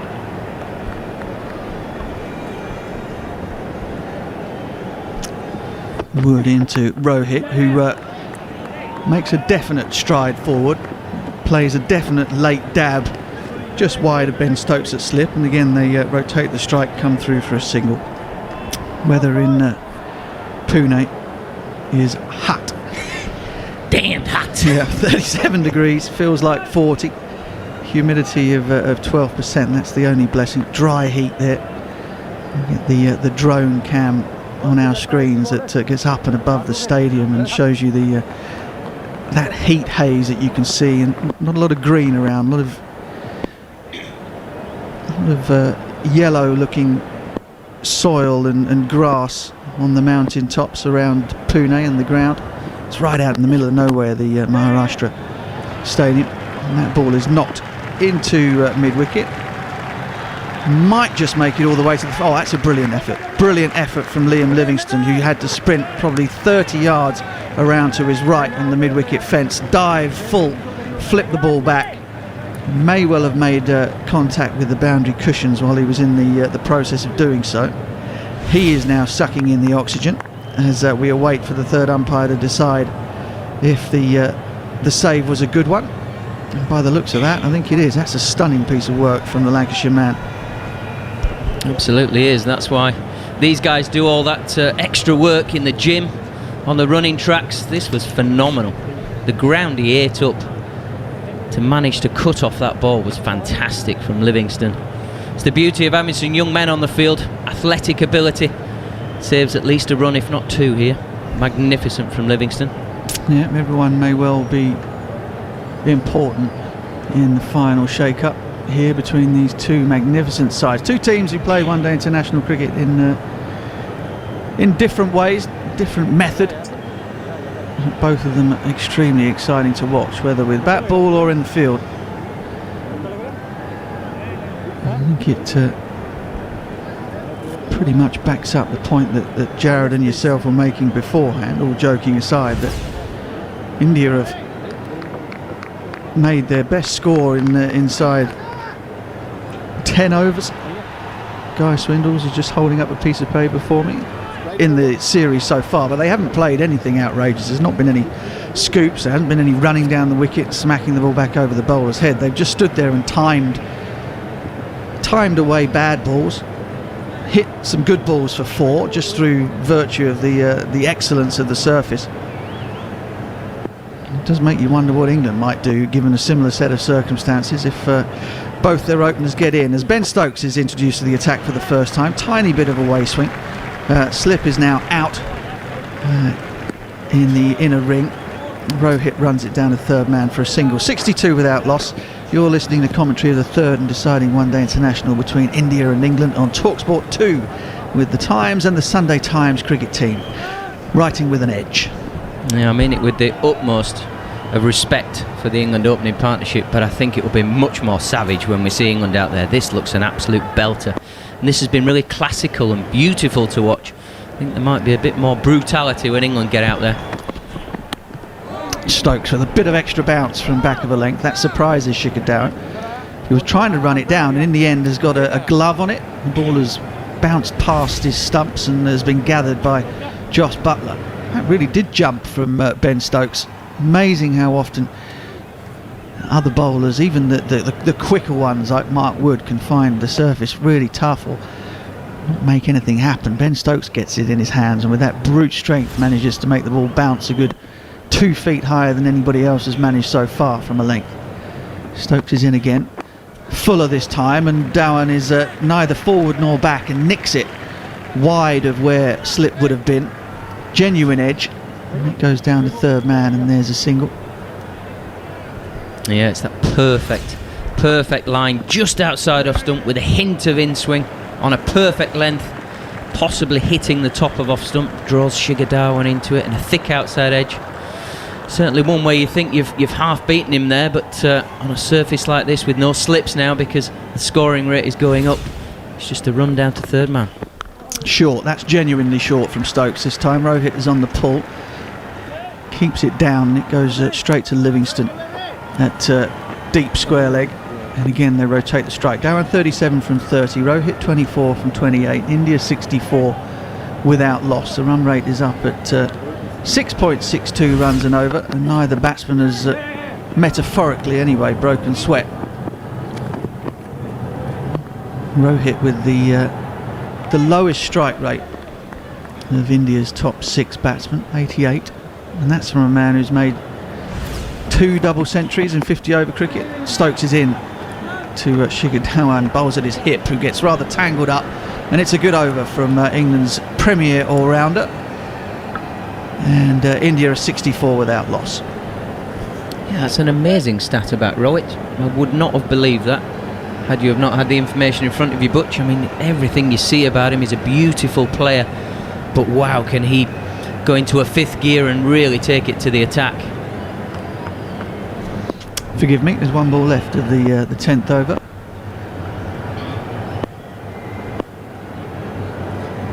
Still 64 without loss though. Stokes is in, and again Shikhar Dhawan is forced into playing I suppose a rundown, a half cut shot, half rundown to third man. It's the end of the over, just 4 runs from it. Good one from Ben Stokes, and that is the end of the 10th over. 65 without loss, 6.5 runs per over from India. They're certainly going quicker than they have done at any other point in this ODI series thus far, 41 being their best in 10 overs. So the rate is up. The intent hasn't changed, but the rate is up. Yeah, some encouraging signs though from Ben Stokes. His line has been impeccable, particularly to Shikhar Dhawan. The ball predominantly going over off stump, but we've seen more bounce. Just that we often talk about hitting the pitch. Ben Stokes pretty much always hits the pitch, but he's extracted probably, as you said, Butch, maybe a foot and a half extra bounce, which just shows that Shikhar Dhawan just not quite on his mettle technically. Running balls down to third man that could, if we could find a slip from somewhere, maybe just prize a wicket out from somewhere. But good signs, and all the bowlers need to just take a bit of heart from that and just maybe just try and hit that pitch a bit harder. That's just a bit more body, a bit more muscle into the action. Mark Wood into the crease, round the wicket to the left-handed Dhawan, who plays that much more comfortably, much more deliberately off the back foot, opens the blade and guides it past at Jason Roy at backward point, and they come round for 2 runs, 67 without loss now. The power play is over, 4 men allowed outside the 30-yard circle. Camera just pans in on Adil Rashid. He and Moeen Ali are going to have a job to do in this game. Moeen Ali, in the midst of all the carnage in the last game, got through his 10 overs of 47, didn't he? I mean, that's what we're talking about in terms of figures. You know, that's not eye-catching. No one's talking about that. But that spell of his may well have won England the game. Cool. With 330 scored in that innings, I'm taking that every day of the week. Not half. Absolutely. And Mark Wood in once more. A little bit wider on the crease this time. Shikhar Dhawan plays a short arm jab just off the top of off stump. That is a quite brilliant stroke. Short arm jab through mid wicket. It's raced in front of square. Not even Livingston can do anything about that. For 4 runs. In India into the 70s now. What a shot that is. Incredible stroke here from Shikhar Dhawan. Hardly any foot movement at all. Just pushes onto the back foot. A tiny little bit of raising of the front knee, but just a punch through mid wicket, and that is where extra pace can be a curse at times. The extra pace of Wood there, in and around that 90 miles an hour, skipping onto the bat, means you have to do far less on a flat pitch. If you're just off, it goes to the boundary. Just no extra bounce there for Wood. Just that's more like it. Wood bends his back and fizzes that one through. Genuine bouncer. Still on the rise, on its way through to Josh Buttler, who took it with both feet off the floor and his arms fully stretched upwards. He's given us 1 for the over.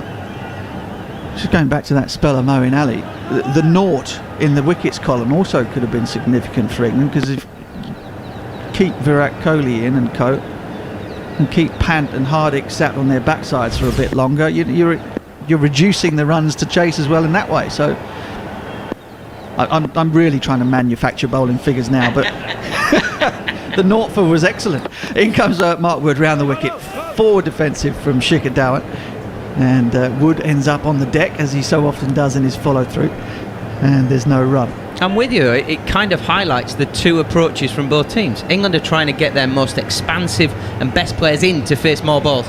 India are not as worried about that. They're quite happy to take their time and just really, really go tax-free overs of the last, say, 15 overs, 10 overs with wicket in hands. Wow, they'll absolutely go berserk. Whereas England are doing it from ball 1 for 50 overs. So if they get it right, they will be the first team to get 500 runs.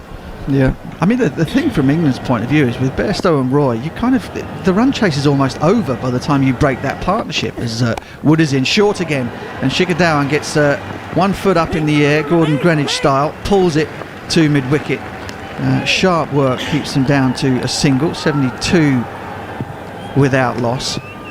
You know, you look up at the scoreboard. I know they made a complete mess of it in the first run chase, but where were we? 135 without loss in the 15th over, England, chasing 318.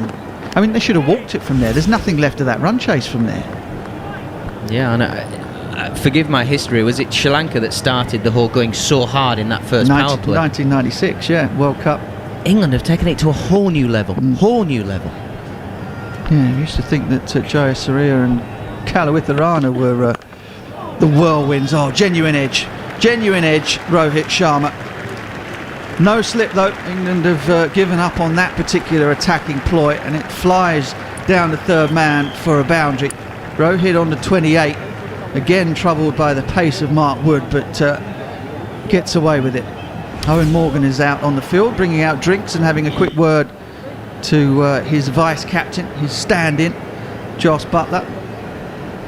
As this partnership continues to grow, Mark Wood is getting the fluids into him. It looks brutally hot out there at the moment. England bowlers and fielders at the moment with hands on hips and breathing in the air as though it's the most precious commodity going around. It's going to be a tough old 50 overs for everybody. That it is, and this beautiful game of ours can be cruel. Mark Wood, perfect ball you would say. Top of the stumps, off stump, brings in the outside edge, no slips. Flies down to third man for 4, and he gets a face full of dirt as he follows through, putting all the effort in the world into the ball, and he falls over at the end of his delivery stride. It's a cruel old game. He's none for 19 off 3, and you would suggest he's not bowled that badly. He's actually been probably the pick of the bowlers.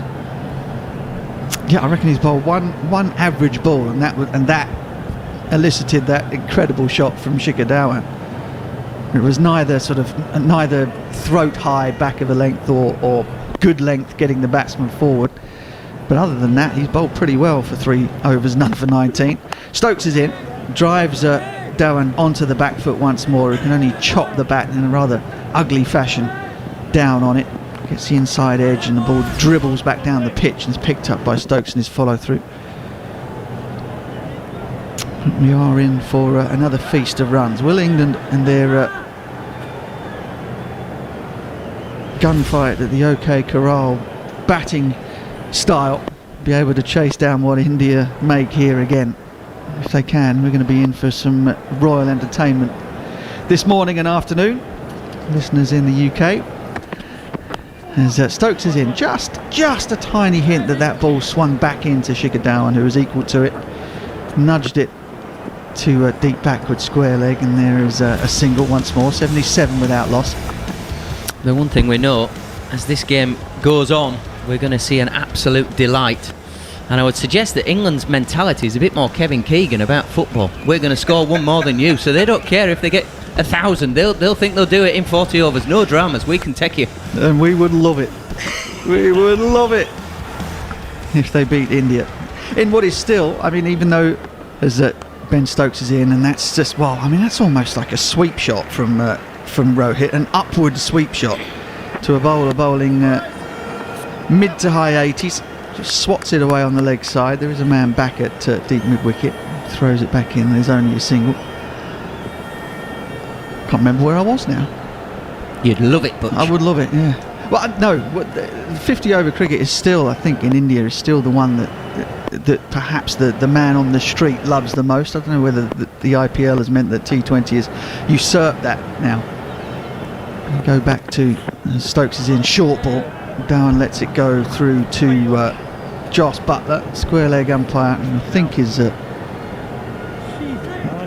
Anil Chowdhury has signalled wide. Ben Stokes is not happy, but is trying to save his energy. The histrionics aren't too great in terms of his disgust, because he knows that keeping the air in the lungs is quite important today. I think that was a little bit harsh.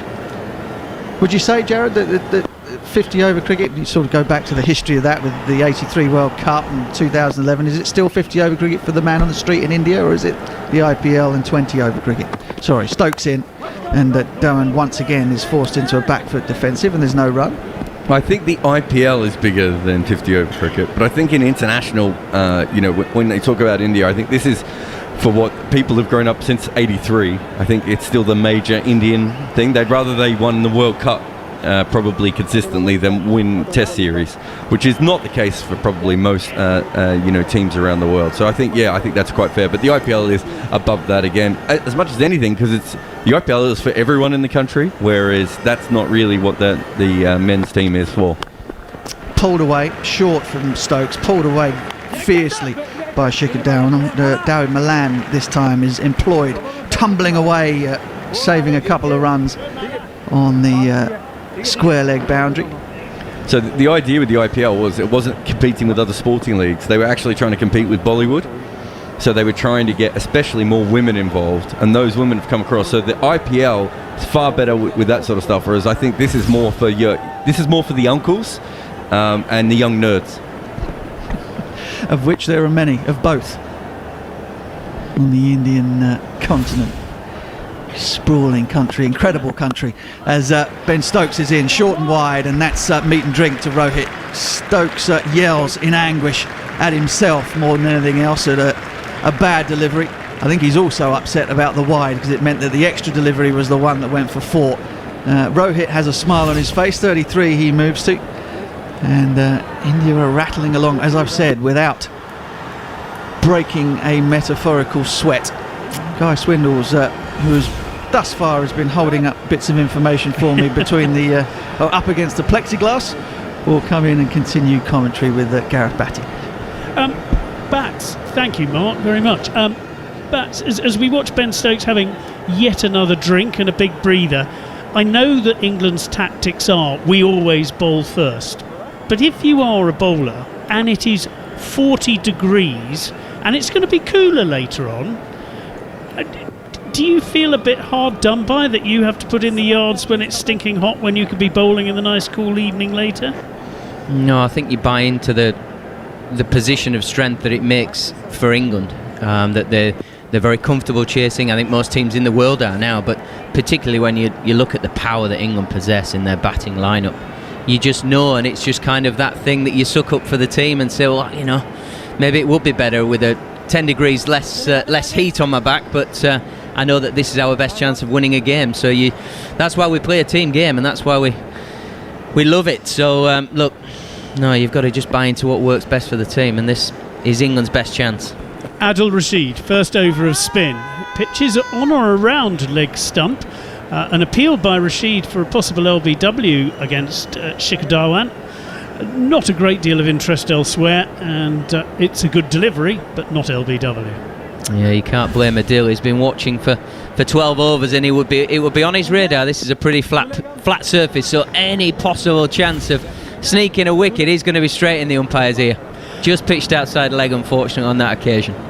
But a dot ball, and on this wicket any dot ball is going to be important, because scoring runs for fun, when you consider, as we said earlier, India's previous best in the first 10 overs was 41, 65 in this one, so 50% improvement. That's dragged down a little, and he's flicked away into the leg side without any real power by Shikhar Dhawan, and they trot through for a single. He moves on to 48, India 85 without loss. Yeah, second ball of his spell, Adil Rashid. We see the googly. Just a little bit of spin. You would suggest that he does spin his googly quite prodigiously compared to some other leg spinners in the world. But we just see a little bit there to the left-hander. Let's just see how these two can go on, because we've already seen Shikhar Dhawan 98 he made in the first match. Missed out in the second in this series. But a guy who is in form, Rohit Sharma, this is highest score so far in this series. He's made 2 nice looking 20s, but he's now on to 33, and that is punched away with power. This is going to take straight to the fielder though, so it is just the one. But certainly everything coming off the middle of both batsmen's pieces of willow at the moment, but yeah, it just shows how good a service it is. A leg spinner this time from Rashid. Only just pitches outside of stump, but because of the surface being so good, he can just lean away from it and knock it in there for one. Rashid again, a little bit short, and there is no fielder this time, and that is just smashed away for 4, and that brings up Shikhar Dhawan's 50 from just 44 deliveries, 8 fours, and just the start that his side wanted on what is going to be a very good batting track. and they're going to need as many runs as possible to hold England at bay, but that's a pretty good start, Bats. Yeah, 52 or 44, like you say. His 32nd half-century in ODI cricket. Just a fraction too short from Adil. And that's better. The forward defensive is just popped out into the covers between the fieldsmen so they can trot through for a single. This is a very good performance. I'm trying to think, we've seen some outside edges where there have been no slips, but that's the nearest thing we've had to a chance so far. There hasn't been anything dropped, there hasn't been anything close, there haven't been any LBW shouts that we thought, oh, we review that. It really has been a batting paradise as Adil Rashid is in again, and that is a decent delivery that's just popped onto the leg side. They trot through for a single. There were 8 off that over, and that seems to be pretty good as far as the teams are concerned at the moment. You're listening to commentary of the third and deciding one-day international between India and England on TalkSport 2 with the Times and the Sunday Times. Try it free for 1 month at thetimes.co.uk/cricket offer. Subscription auto-renews unless cancelled. Terms and conditions apply. Stokes to continue. 92 for none after 13. And the story of the day is this surface. So little margin for error for the bowlers. It's easy paced. It's very consistent in its lowish sort of bounce. It's got enough pace for the batters to use it, but it's certainly not extreme pace. It is an absolute batting paradise out there today. Well, Ben Stokes in again, and that is draws the forward defensive shot from Rohit Sharma. Another very valuable dot ball as far as England are concerned. When you consider the run rate is 7 and over already between the two who are just laying the foundation, this could be a 400. A very, very good chance of that. It looks an incredible surface, and I won't get bored of saying it because that ball there, Rohit Sharma, is a beautiful, languid sort of player anyway, but he played it as if sort of say, oh, come on, I'm bored now. Yeah, crank it up. See whether Ben Stokes can. He's in again, and again Rohit Sharma happy just to let the speed of the ball do the work, and that goes to third man where Adil Rashid fields. It's a single. I think to cover off the 400 possibility, guys, that actually it's the ease of which India have scored at 7 and over. Yes, England maybe haven't bowled quite as well as they wanted, but they're certainly not bowled terribly. There has been good spells in there, but India have just managed to just pick off balls where there's not much wrong with it, and the margin for error is so small from a bowling point of view. Yeah, a couple of bad overs, but that's about it. Ben Stokes, and that is just cut away almost with contempt. Just what Bats was saying. Yes, there was a little bit of width there, but on another day it wouldn't have been middled and flown with quite such power and conviction. It's 4 more to the total, and India moved to 97 without loss. Yeah, the boys would know Shikhar Dhawan. If you're 4.5 stumps wide, that's big width to Shikhar Dhawan, and this time just sort of going over where there would have been a 4th off stump in there, and he just stays leg side and smashes it away through that backward point. Cut shot, beautiful shot. It really did race. That one, overcorrection from Ben Stokes possibly. It's middle and leg, it's flicked out onto the leg side. No real power, but there's no fielder there. So an easy single as far as India are concerned. And at the moment, it's all going beautifully to plan as far as the home side want. Despite having lost the toss for the... I'm just trying to work it out. Yes, they only won the toss once, India, in all the T20s and the ODIs. England have won 7 out of 8. Oh, and eventually they do go through for a single. Rohit Sharma wasn't entirely sure, but by the time Shikhar Dhawan was actually alongside him, he felt probably he ought to try and get down to the other end. And they go on to 99 without loss. Yeah, this can also be a problem when boundaries are coming so freely and so easily that the fielders just sit a little bit on the 30-metre circle, and that's natural. It's normal. I'm not having a go. It's just can you get that bit closer in? You come closer in, it rattles past you for 4. It's that real difficult. Stokes in again. That's pitched up and that is driven beautifully, but the fielder did very well to get across and stop it. They go through for a single. But that was a lovely looking on drive. Mark Wood doing very well, but he can't stop the 100 coming up in just 14 overs here on TalkSport 2. And Shikhar Dhawan has 58 not out. Rohit Sharma is 38 not out. Yeah, the bowlers in England are going to need more of this brilliant bit of fielding here from Mark Wood at mid-off. Couple 3 strides and then hitting the deck to stop that. What would have been a boundary from Shikhar Dhawan. Beautiful off drive down the ground. Stokes not really missing length much there. Just a good shot on this flat wicket. But if England can outfield India, it gives them a real chance. Can they steal 10, 15 runs in the field? We've already seen Livingston charging around the outfield, big dives and flicking the ball back. England just need more of it in this extreme heat. Just need to keep chugging along. Well, Kate Cross joins us. Welcome, Kate. Just to put this in context, so this 100, it's taken India to the 23rd over in the first match, to the 24th over in the second, and that is close. Adil Rashid, big shout for LBW, and I think he's going to want to review this. Well, Kate, bit of excitement, very first ball on your latest stint. What did you make of that one? We'll find out what Kate makes of that one in a second. I'm back. Ah, marvellous. Butcher's giving it out, so I actually wasn't watching, to tell you the truth. I was waiting for some Guy Swindle stats. Oh no, yes, the dreaded Guy Swindle stats getting in the way of a proper commentary. So yes, here we go. England have reviewed, I think with every right to. There's no inside edge. It certainly appears to have pitched in line. A decent stride forward, but it's hit him on the knee roll. So this is going to be there or thereabouts. They're just checking for a possible inside edge, of which there is none. And now we'll go on to the ball tracking. Ball tracking, please. Well, how England could do with a breakthrough. Ball tracking coming up, please stand by. And it's Shikhar Dhawan as well. So. Okay, pitching outside leg. Going back to. I'm amazed about that. Yeah. When we looked at it real time, that didn't look to have pitched outside leg. Thank you. That's why we're up here, Guy. Yeah, and not true. on the pitch. True.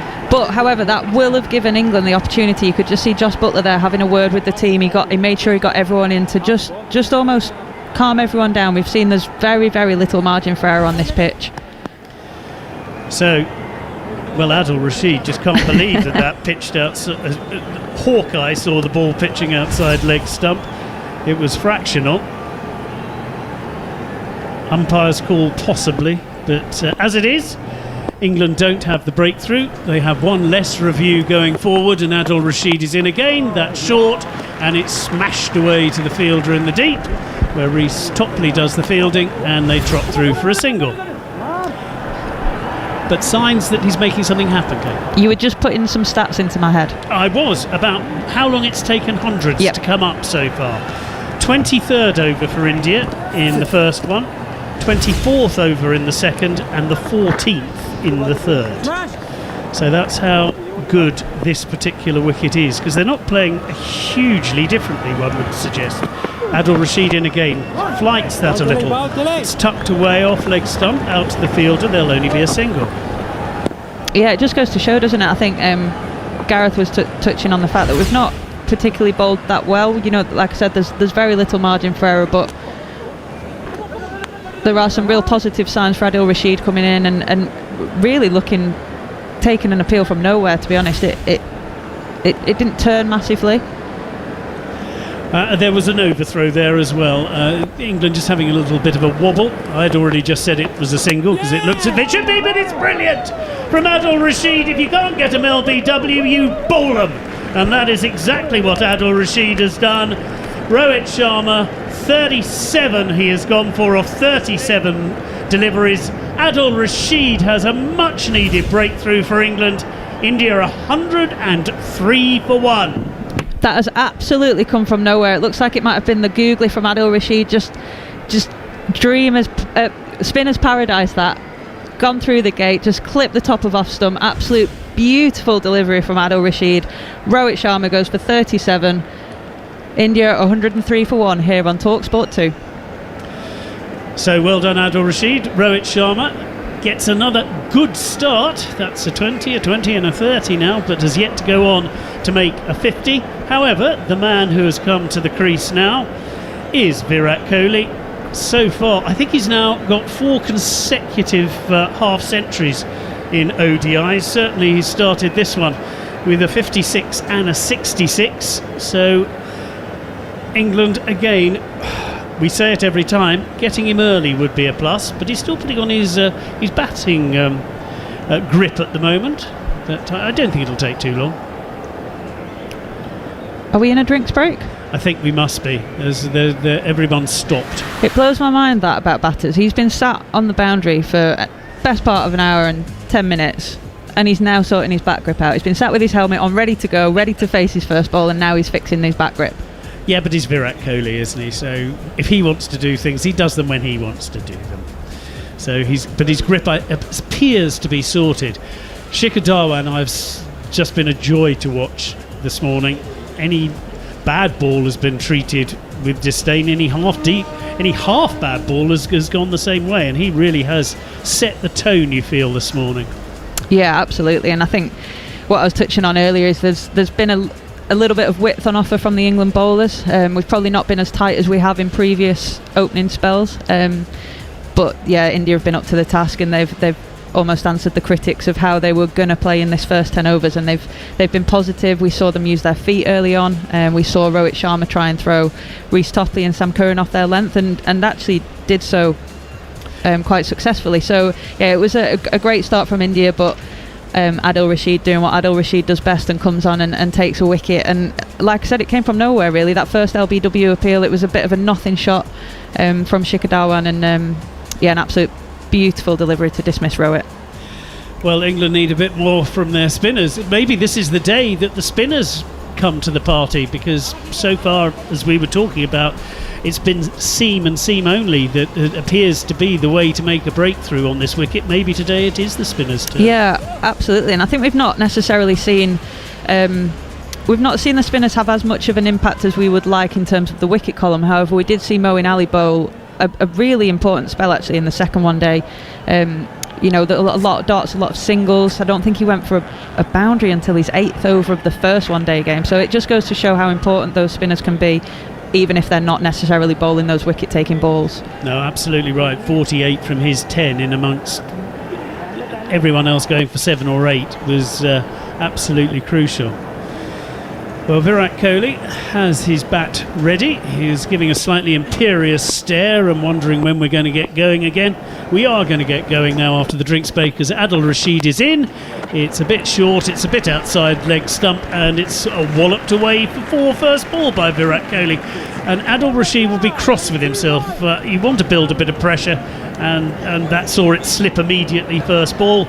Kohli in the groove. Yeah, real freebie there from Adil Rashid. However, he will be Adil Rashid and Virat Kohli will both be thinking about the stat that Rashid holds against Virat. He's the second behind Tim Southee in getting him out the most in one-day cricket.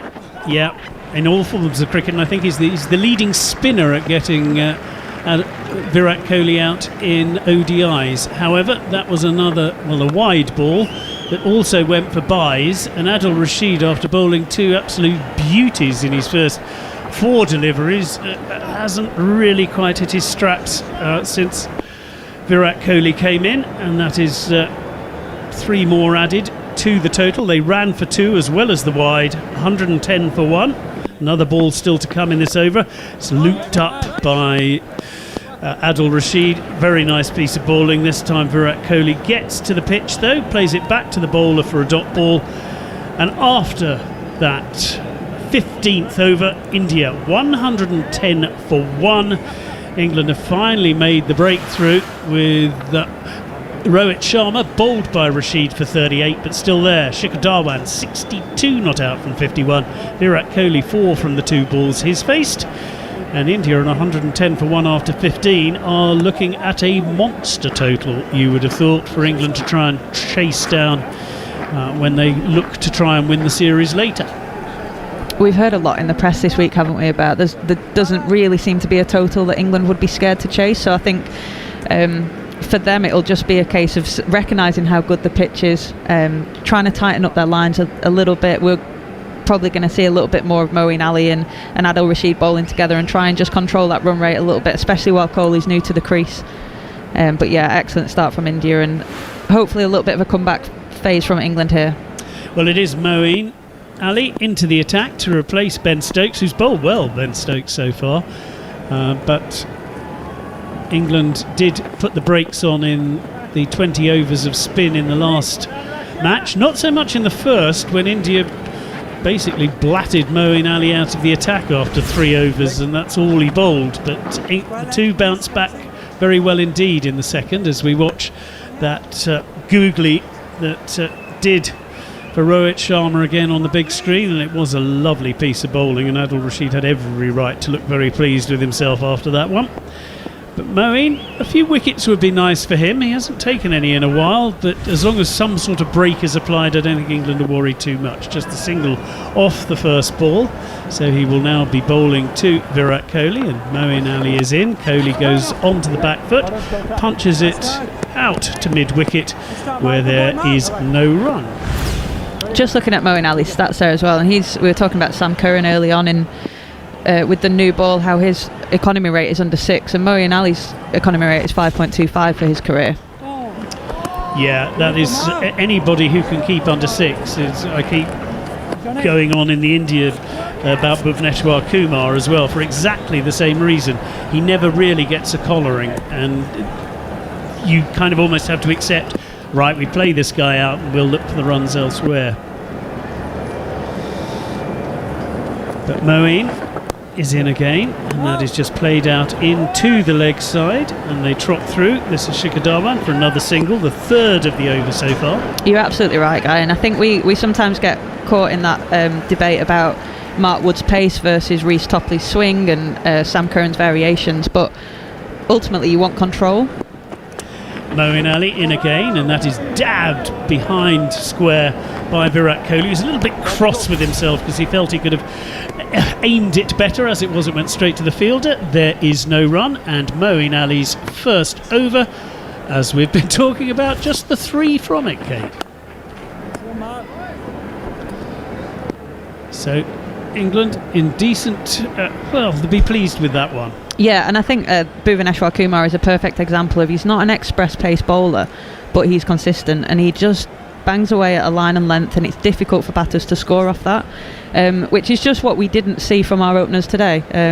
And you know, they're not robots, they're not bowling machines, they can't produce every single time, but that's where bowling partnerships are really key, and I think that's where we're now looking to the spin to Rashid and Moeen Ali to just try and tighten this run rate up and try and bring it down a little bit, and like I said, put Kohli under some pressure early on.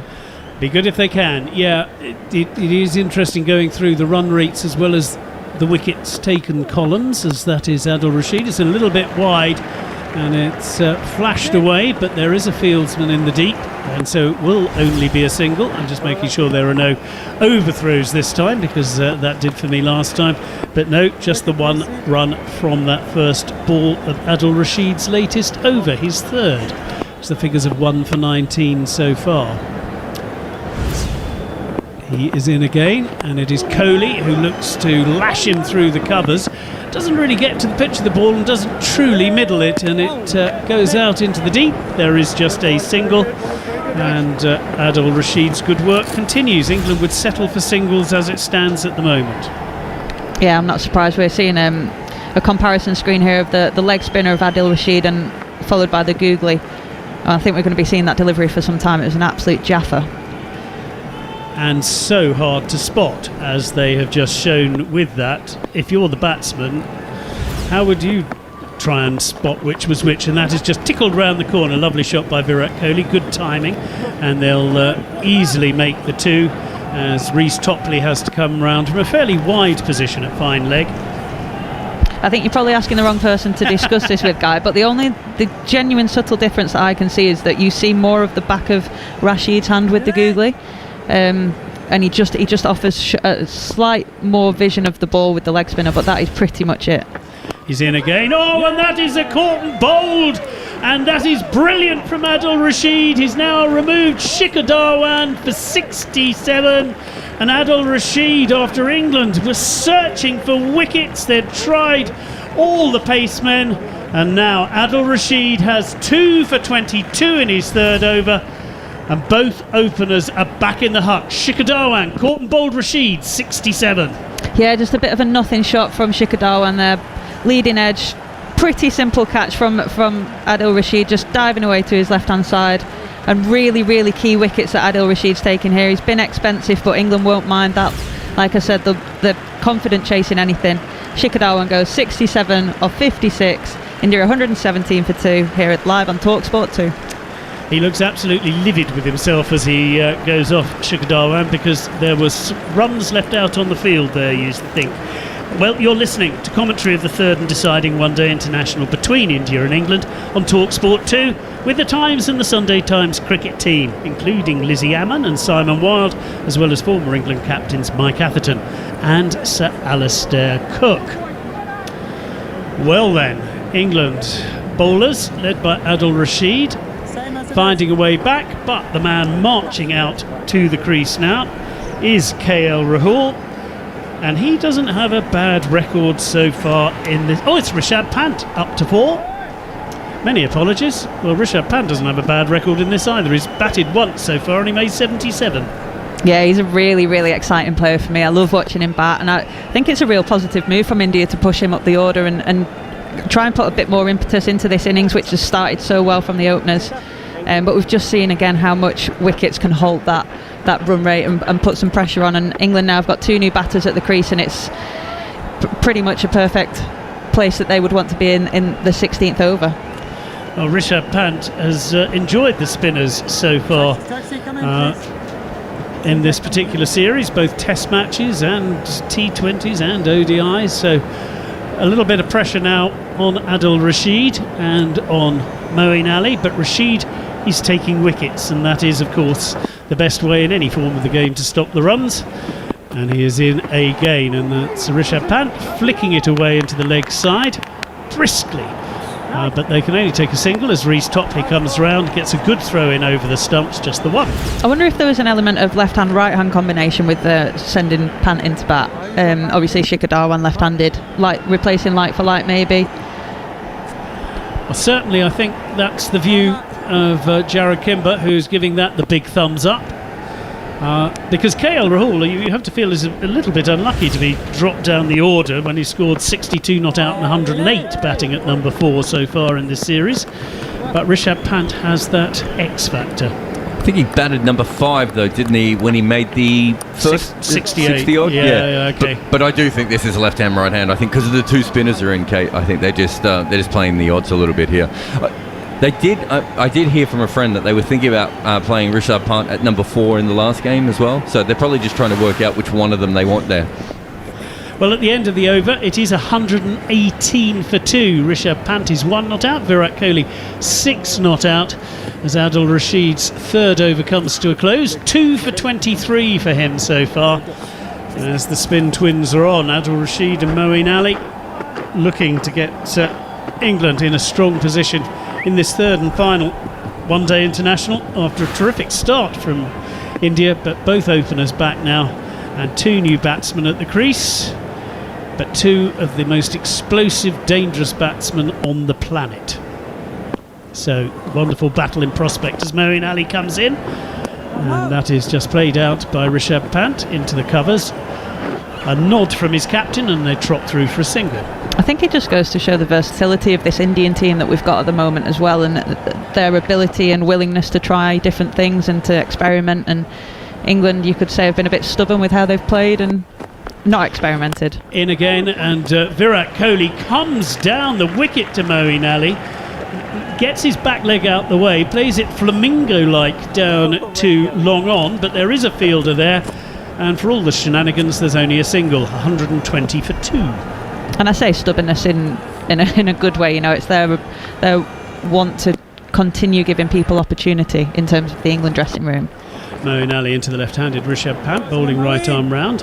Pant yet to explode, and that is played out onto the onside for a single. But I feel like, yeah, we've seen a lot of debuts being handed out by the Indian team. We've seen a lot of, like I said, versatility with batting orders. Moeen's bowled Virat Kohli. What a turnaround in this match. Virat Kohli, well, he went outside leg. He played a pretty ugly looking cut shot, which he missed, or maybe got a teeny underside edge. But the big wicket has come to Moeen Ali. We were talking about the fact he hadn't got a wicket for some time. Well, if you're going to wait for a wicket, wait for Virat Kohli. So that's what England have done. It's the first time he hasn't got a 50 in this series. He's gone for 6, and suddenly India, who were cruising towards a massive total, find themselves at 121 for 3.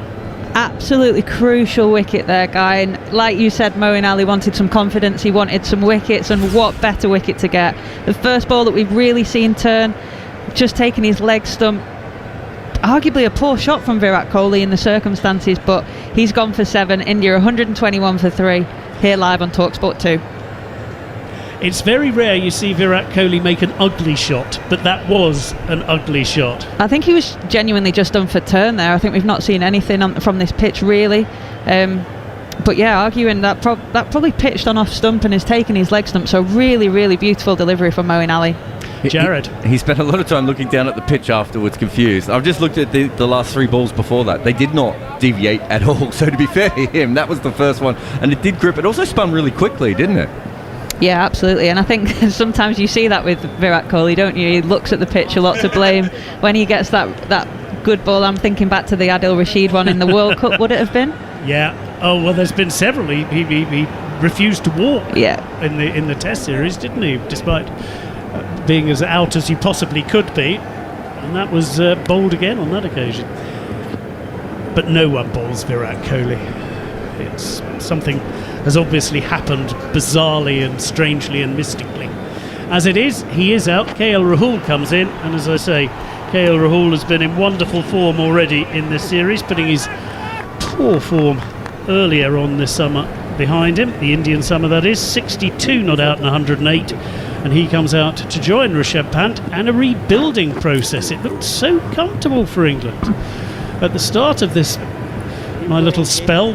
I was talking with Gareth Batty about, could this be a 400 total? Suddenly that's looking an awful lot further away.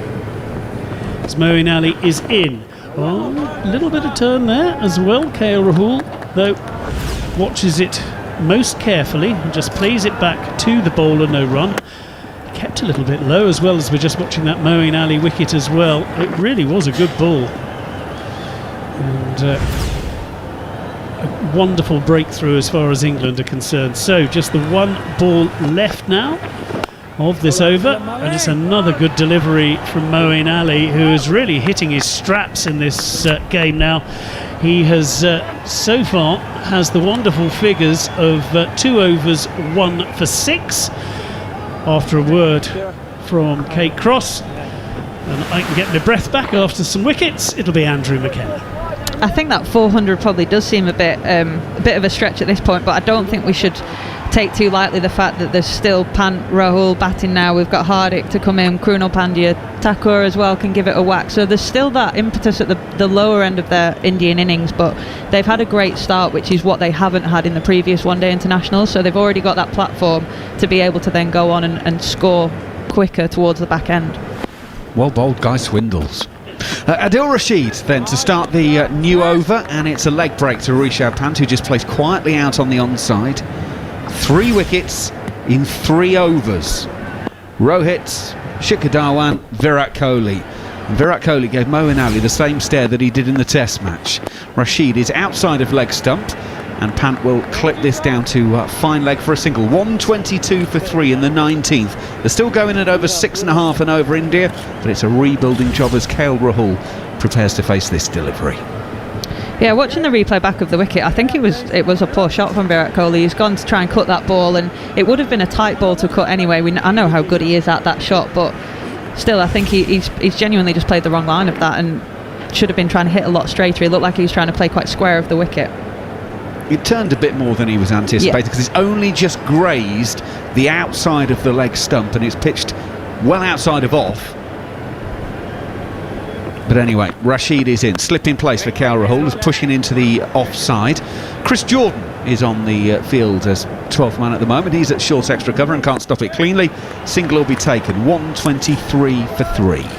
Mackie, you said well bowled Guy, but I'd just like to talk about bowling partnerships here, and I have been on since the 15th over, and I have seen all 3 wickets. Nice claim, I like it. Rashid in. It's Rishabh Pant deep in his crease. He's got it past the fielder at point. He's screaming out at David Malan, is at El Rashid, to get that ball back in quicker, and it will come back in for a couple. 125 for 3. Well bowled, Kate. Thank you very much.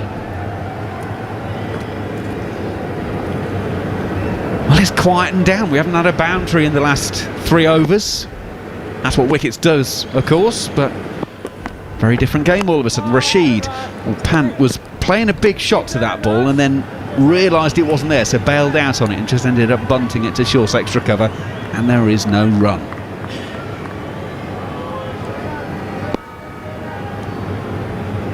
Brutally hot out in the middle as Rashid to finish the over. It spins back into Rishabh Pant, and he just turns his wrist on that one down to backward square leg and takes a single. 19 overs gone. India 126 for 3 having been put in. It is of course the decider. It's 1-1.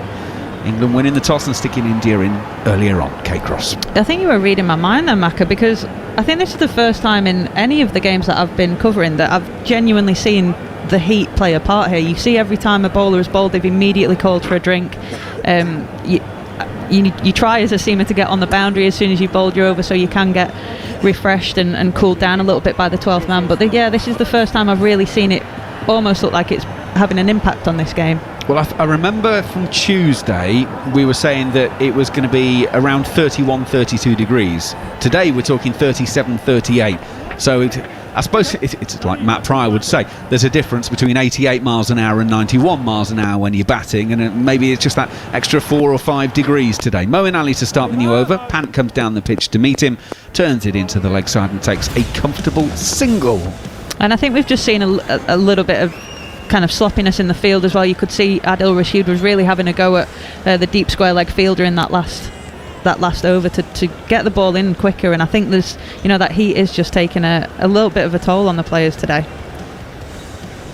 Yep. England may have won the toss and decided they wanted to chase, but it means they are putting themselves at gas mark 9 for 3 and a bit hours. Moeen is in. KL Rahul turns on the leg side, and there is no run. We're in the 20th over of the innings, and that's taken an hour and a half. Moeen Ali is in and bowled to KL Rahul, and he's back down the pitch to Moeen and no run. And while we've had a little, shall we say, discussion point about the over rates, I think we're all going to understand that it will be slightly slower today in this heat, because Mark Wood after 1 over was absolutely hanging. It's not going to be easy work, this. Moeen Ali in, bowls over the wicket. KL Rahul half a pace down the pitch to meet it, back to the bowler. Moeen turns and asks the umpire how many's left to come before it can get back in the shade, and the answer, Moeen, is 2 more balls. I heard Guy ask Gareth earlier as well about the mentality of bowling first and what that does when you've got the heat to contend with. Moeen in, KL Rahul is just playing defensively and there's no run. As well, you can, as a bowler, you always want to try and bowl first so that you can enjoy your lunch as well. It is a real key part of cricket. Know your grounds is the rule, isn't it, as well? Because some catering is bad. Not all catering is equal, shall we say. Moeen Ali is in. KL Rahul pushes into the offside and will take a run to point. He will keep the bowling. He's doubled his score as he gets to 2 from 8. 20 overs gone. India 128 for 3. Rishabh Pant is the man at the other end with 8 from 9. Jared Kimber is our analyst. Yeah, important analysis coming up here. Pune's food at the ground is sensational. I mean, me and Butch were there a couple of years ago for the Australia-India game. The food quality in that place was as high as I've ever had anywhere. So you really don't want to screw up your lunch when you're playing in Pune. I just saw you dive up then, pick up your microphone. I thought, how have you got a stat on this? He's got a stat for everything. 9.2 I rated it. And if you want that compared, the Wacker was 1.2. Worst food in the world, not fit for humans or dogs. So 20 overs, 128 for 3. As we start the 21st, KL Rahul is trying to paddle Adil Rashid round the corner, and there is no run. To give you an idea, after 20 overs in the second game, India were 90 for 2 and 83 for 1 in the first game, so they really have hit the accelerator here. They're going at 6.4 and over. Rashid, though, still has a slip in place. There's a bit of air outside of off stump, driven by KL Rahul, beats the man at short extra, can't beat the cover sweeper though, so it is just a single. KL Rahul goes to 3, 129 for 3. Do we know why Jordan's on the pitch? I have to be honest and say the first time I saw him, I didn't even see him come on, so I haven't seen. We are investigating. We're liaising with the England team out in Pune to try and find out. It might just be that they're rotating it around with the heat, as we were mentioning. KL Rahul is at the non-striker's end watching Rishabh Pant on this occasion stay deep in his crease. Rashid, no run.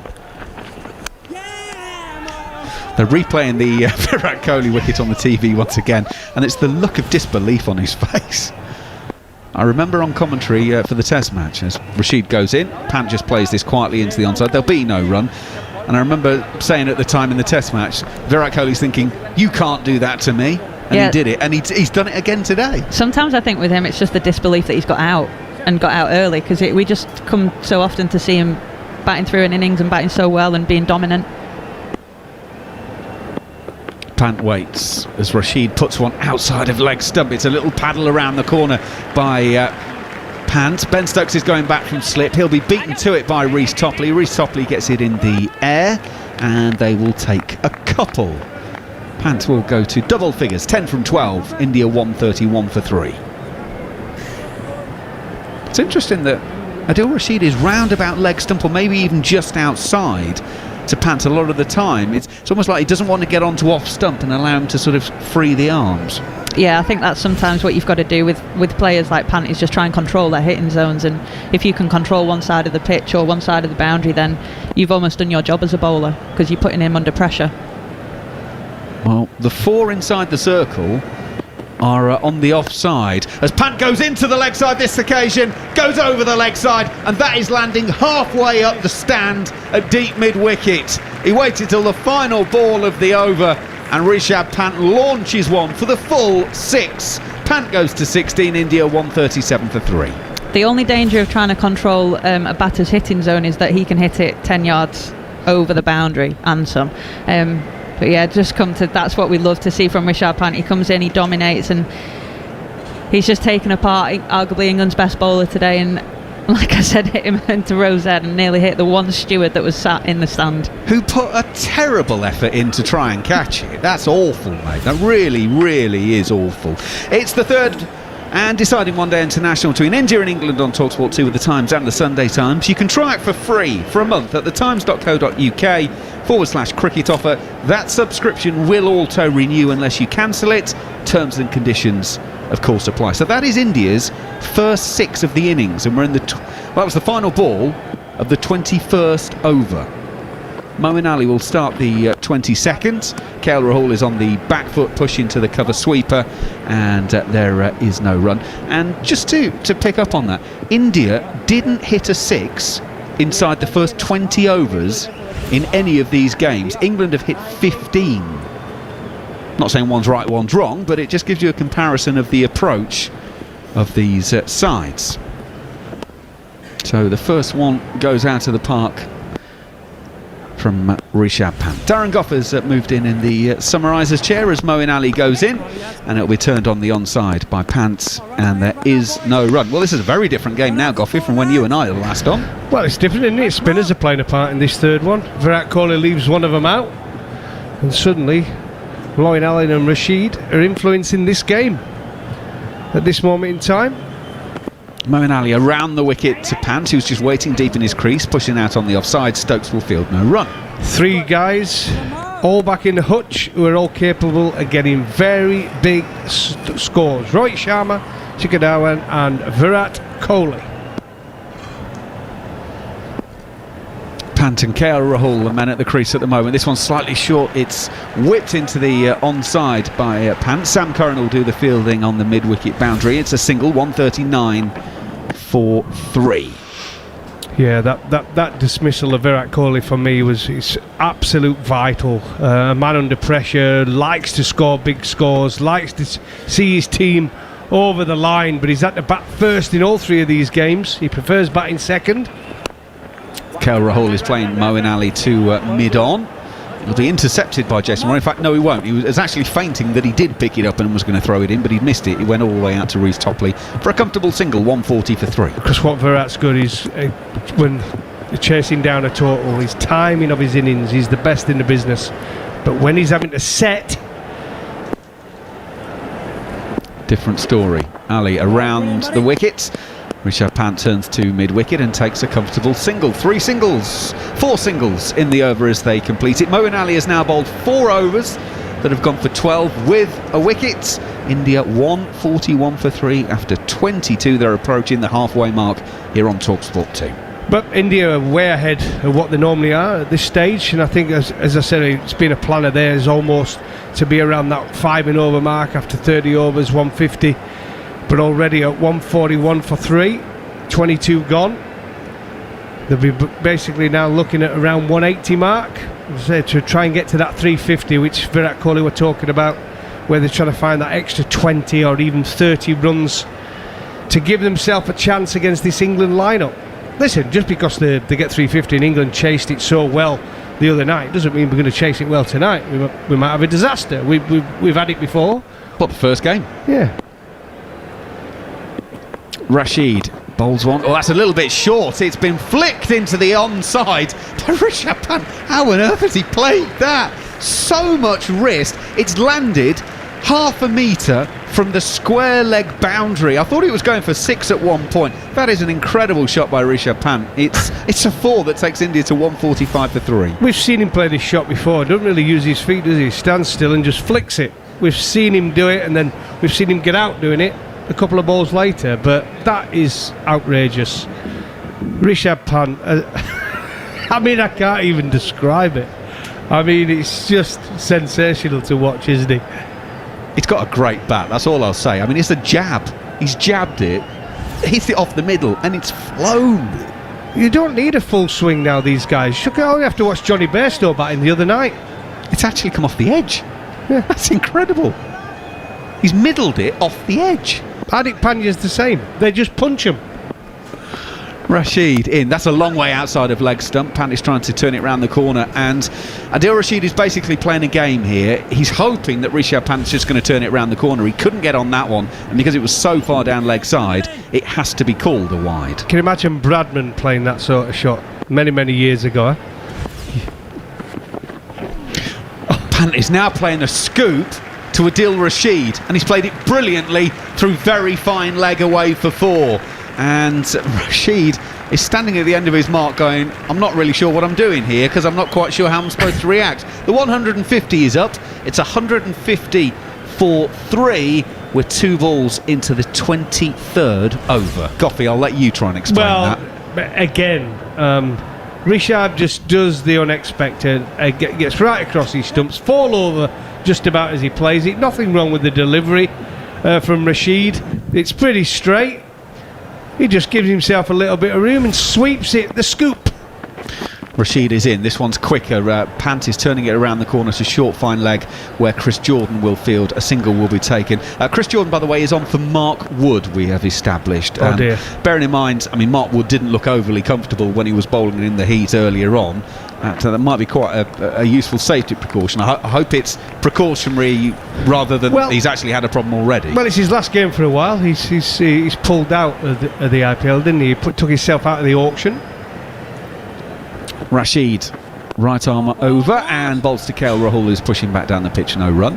And it's always the problem with Mark Wood. He's such a big performer for England, but unfortunately, he's a fit lad, but he gets injured so many times. He puts so much effort into every delivery. Remember Simon Jones? Yeah, absolutely. Rashid to bowl the 5th ball of the over, pushed out on the offside, no run. I wonder if it's might be sort of upset stomach kind of territory, because he was having a drink at one point and it did look like he was sort of starting to retch a little bit. So well, it must be a real upset stomach. He's been off for a while.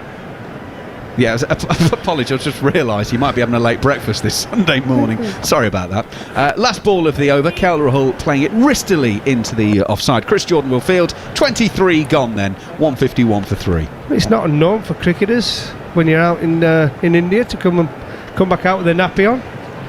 We've all been there. In fact, it happened to me in South Africa. Give me an injection and put a nappy on, I'll be alright. I'll get through my overs. Well, of course, Neil Smith very famously in the World Cup was struggling with sickness, wasn't he, when he was ill in the middle of the pitch that time? Shall we move this very quickly on to a different... Is there any other topics that we'd like to discuss at the moment, maybe? It's all part of the job, wherever you travel in the world, you know what I mean? It's going to happen. You have to go out and bowl. I mean, you've started the game, you've got to finish it. No, apparently there isn't.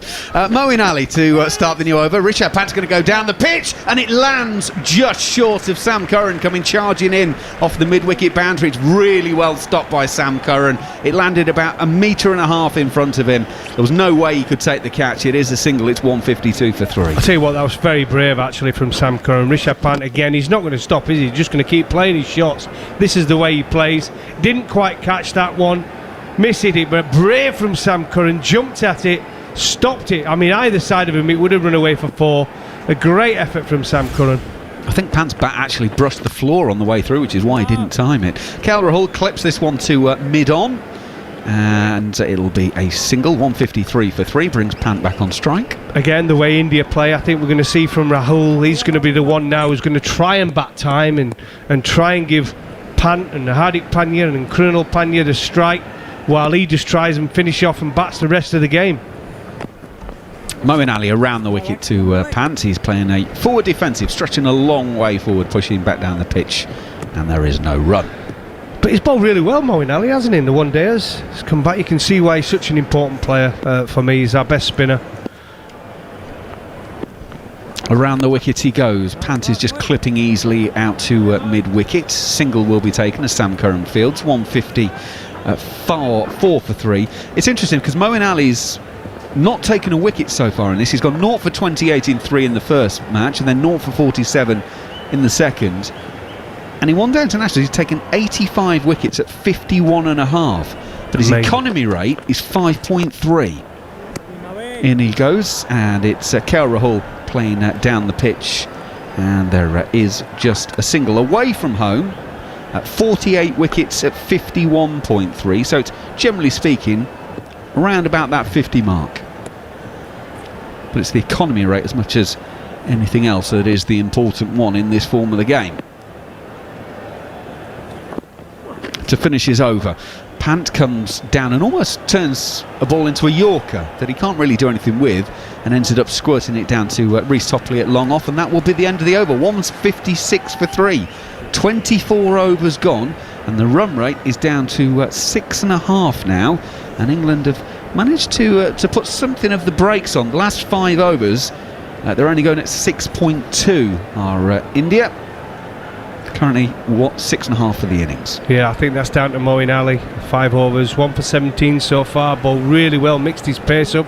It's amazing how the biggest turn in ball was the one that got rid of Virat Kohli. Such a big wicket, and now obviously with KL Rahul coming to the crease, he has to try and play that Kohli innings now. He has to see his team and bat the rest of the game, and the rest of them will be the ones that play the dominant role in this. So we've seen Rishabh Pant already looking to attack the bowlers, hit boundaries, 4s, 6s, unorthodox shots, orthodox shots.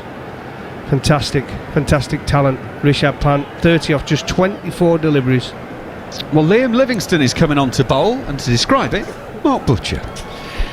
Well, I did wonder, thanks Macca, I did wonder if Joss Buttler, probably in conjunction with Owen Morgan in preparation for this winner-take-all encounter, might have discussed the option of Liam Livingstone.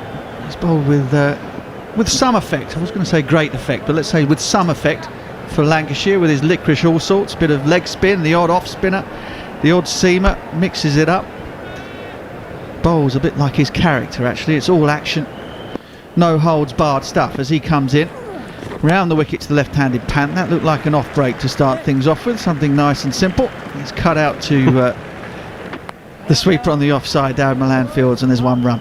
Yeah, come and have your first ball in one day international cricket, and you're going to bowl to Rashid Pant. I mean, good luck. Yeah, strike rate of 112, Rishabh Pant, in his fledgling one-day international career thus far. Incredible player, really is. Does some astonishing things on the cricket field. He just keeps going though, doesn't he, Butch? He doesn't stop. No matter what the situation, he will just play his natural game, which is aggressive.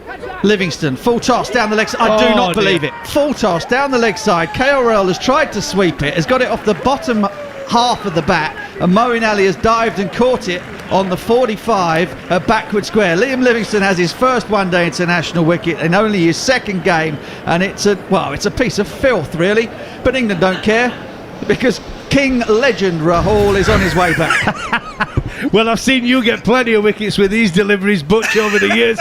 And it was right there, wasn't it? Right in the slot to it. A terrible delivery. Almost that bad it shocked him.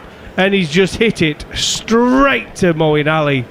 Short, fine leg. And he picks up his first wicket. A massive wicket for England. Well done, Josh Buttler, the captain. Well done, Liam Livingstone. And King legend Rahul falls for 7 off 18 deliveries. And nothing ins, really, when you consider that fine 100 in the second ODI, 157 for 4 now. India here on TalkSport 2.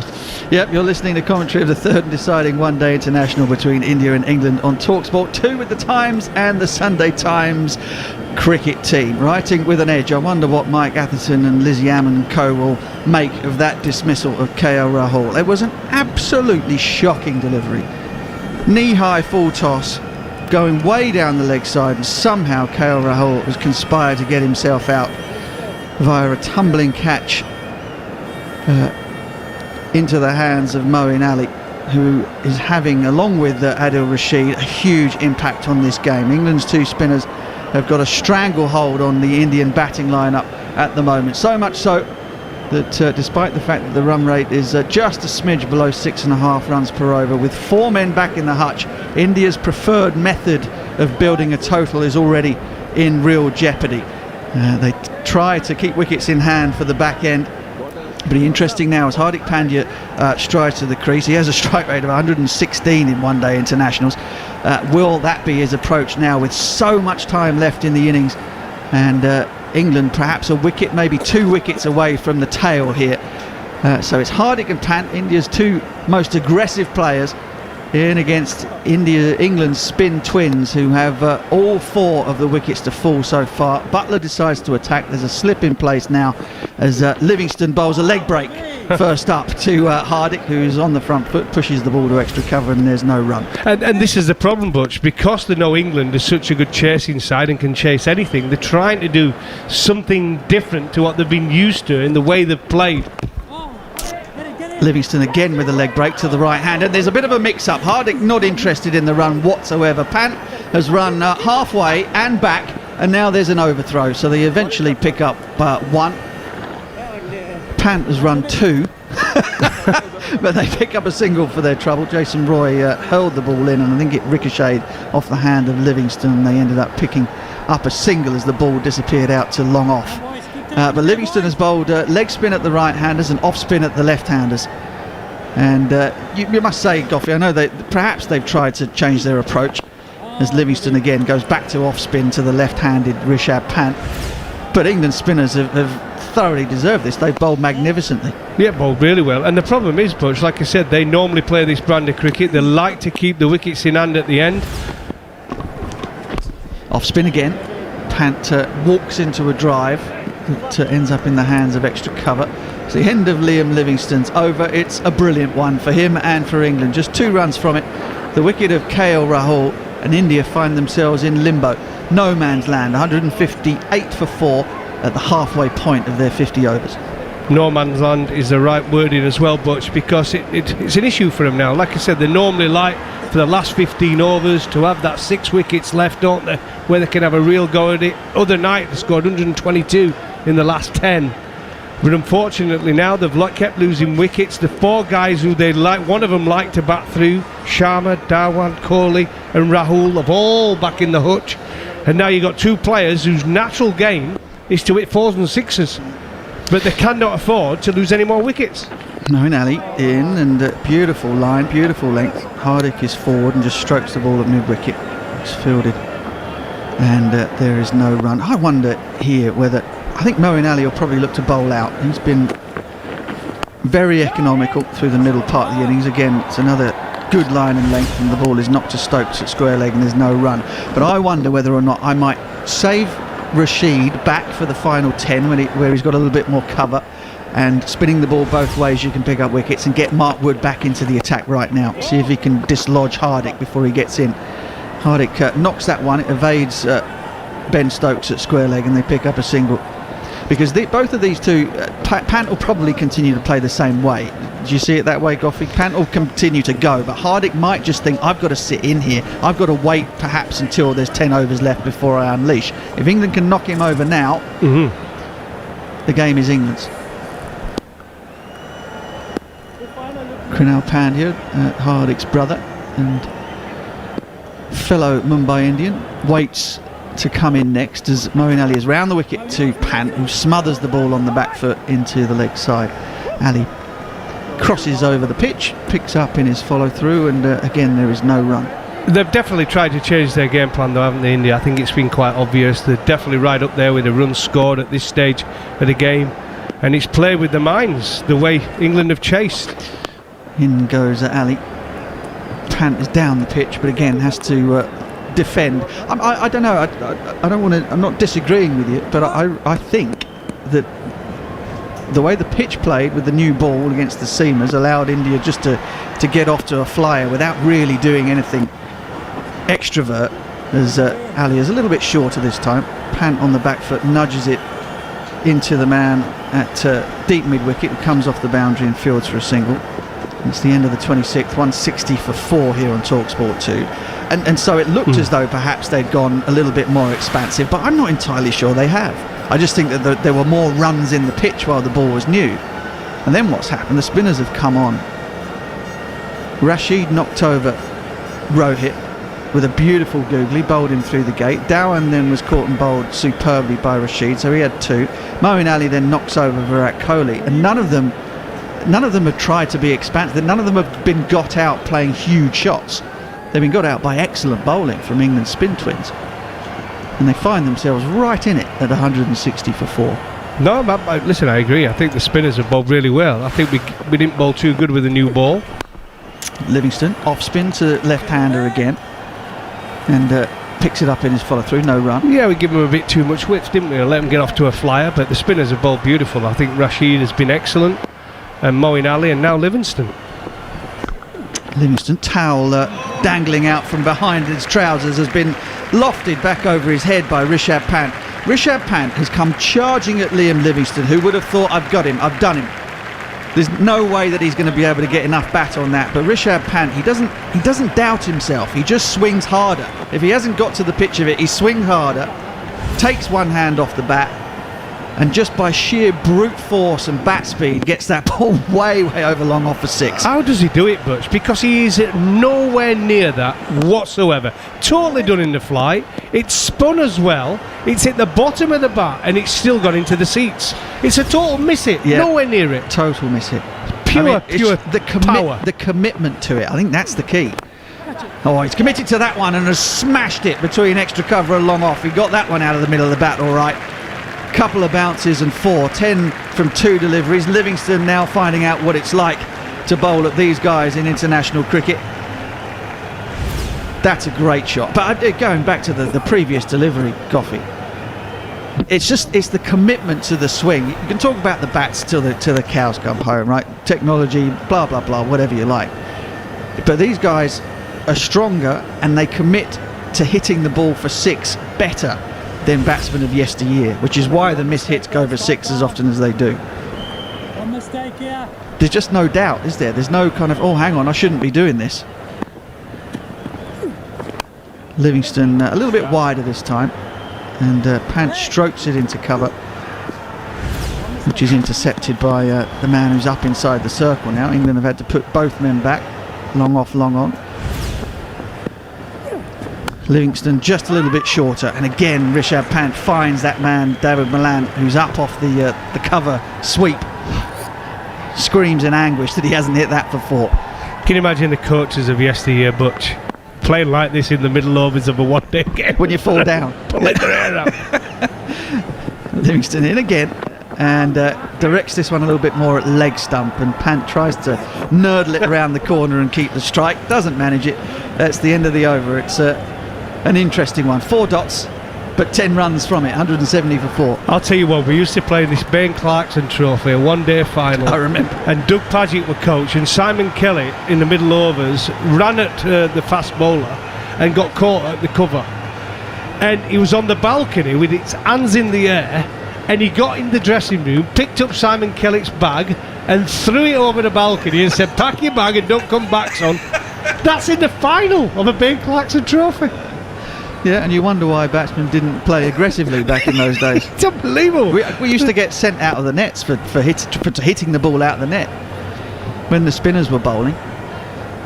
Got told to go and fetch it yourself. As Moeen Ali is in to Hardik, who, oh goodness me, I reckon that Hardik Pandya, if I see the replay of that Hardik Pandya has actually hit the floor before he's made contact with that, and it's gone straight over the bowler's head anyway for 6. Well, solid base though, wasn't it? I mean, that's the secret here from Moeen Ali. Just give him a little bit of width outside off stump. Solid at the crease, totally different to Rishabh, who throws himself off his feet.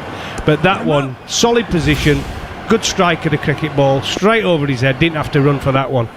Well, we've got our answer, folks. They're going to keep going here, India. No matter that they're 4 down. Ali goes into defensive mode, fires it into the hip of Hardik Pandya, who is happy just to knock it round to Mark Wood at deep backward square, and they pick up a single. And the scary thing is with these two is, but yes, it's nice to get them in early, but if they keep going and they have their day at the office, we could be looking at a ridiculous score. No, I mean that's why I wondered if I was captain out there at the moment, that I might have just thrown the ball to Mark Wood and say, right, destroy Hardik Pandya for me. Pant just blocks that fired in flatter delivery from Moeen Ali to mid-wicket, which is vacant, and rotates the strike once more. 8 from the over from 3 deliveries. Yeah, you can see him, can't you? Owen Morgan, I'm going to say Josh Buttler behind the stumps, thinking what can he do next. Comes Moeen Ali. Hardik very, very comfortable against spin. I mean, I wonder, Jared, if there are any stats on Hardik spin versus seam. I'm guessing that he destroys spinners. Put some meat on the bones for us there, JK, as Hardik tries to destroy Moeen Ali, and yes, lo and behold, it's disappeared over mid-wicket for 6. Wow, Butch, honestly, and that's just pure power. Again, what a solid base. Hardly uses this. It's all about the bat swing, and he's just nothing wrong with the delivery from Moeen Ali. He just backs himself to clear the boundary. He's there. There's a man back. It's straight over the man at deep mid-wicket. 6 runs. Oh, you can hear the sound. Clean strike. Beautiful clipped sound as that ball disappeared over mid-wicket. Mark Wood, of course, is off the field. Forgotten about that. Mark Wood is off. We were speculating as to the state of his intestinal fortitude a little while ago, so that even if Josh Buttler was thinking that might be the right plan, it's difficult to do when you're not actually out there. But it creates a problem for him now, doesn't it? Because like I say, he's brought in Liam Livingston to bowl, but he needs someone that... This is why Mark Wood's in the side. Middle overs, strike bowler, when you need a wicket, this is why you need a fast bowler in your side. I'm hearing that he's actually back on the field, Mark Wood, but he'll have to do a little bit of penance before he's able to bowl again, being that it wasn't for an external injury. So, things to think about, despite the fact that India are 4 down. Hardik goes high and hard again. That's going to be 6 more. He destroys spinners, folks. He destroys them. And that has gone a long, long way over deep mid-wicket. Well, this is just ridiculous batting. India in a situation where they're losing wickets. But India, these players, Pandya brothers, they're just going to keep on going, and no boundaries big enough. That's another absolutely magnificent shot really strong at the crease again. And Moeen Ali has no answer really, he just watches it sail over the boundary. Jared? I love the polite clapping they had for that massive six. Like they just brought up their 50 on the first morning or something. Hardik Pandya against pace bowling in one-day internationals averages 30 while striking at a strike rate of 106. So he's pretty handy at that. Against spin, he strikes at a strike rate of 140 while averaging 55. He's pretty even handier, I'd say, Butch. Yeah, I think you're absolutely right. There we go. Another blood on the stats. Oh dear. Yeah, it was my impression that he destroyed spin. I didn't have any meat to put on the bones, but there you go. 140 strike rate against spin. As Liam Livingstone is into Rishabh Pant, who soberly taps the ball into square leg, and they will once again rotate the strike. And this could potentially be a defining partnership for India. Also a defining moment in the game as a captain. You think to yourself, could I have changed it sooner? We had them 4 down, we had them right up against it. Have we allowed them to wriggle off the hook? How Josh Buttler would love a miscue and a wicket here. As the field changes for the right-handed Hardik. Liam Livingstone goes to leg spin for the right-hander. Hardik on the back foot chops it to the right of the man at backward point, and they pick up 2. He threw that one through a bit quicker as well, Butch. No real flight on that one. You've seen with Pandya, if you give him a little bit of air, you give him a little bit of width, and he's going to throw his bat at it. He has a good stable batting stance, he's got a good bat swing, and there's no boundaries big enough. Short again. That's probably quite a good length at Hardik Pandya, but he's cut that away before nonetheless. Got a bit more bat on it than the previous shot. Josh Buttler takes a glove off and wipes his brow, as if to say, hang on a second, hold on, we had this under control 3 overs ago. And all of a sudden, the youth of Pant and Hardik and the freewheeling stroke play of the pair has just wrestled the initiative back to the home side. A big sigh from Darren Gough as Livingstone is in. Nicely floated and landed leg break from him, and Hardik is happy just to knock it to extra cover. It's just, I just can't believe it's the future. These are the first guys really who have played their whole careers through the IPL. Again, another beautifully landed leg break from Livingstone, and Hardik's just happy to stroke it to long off and pick up a single. And there's no other way that to hit 4s and hit 6s, Butch. And this is the future. This is how it's all going to be playing. England have been doing it for 3 or 4 seasons.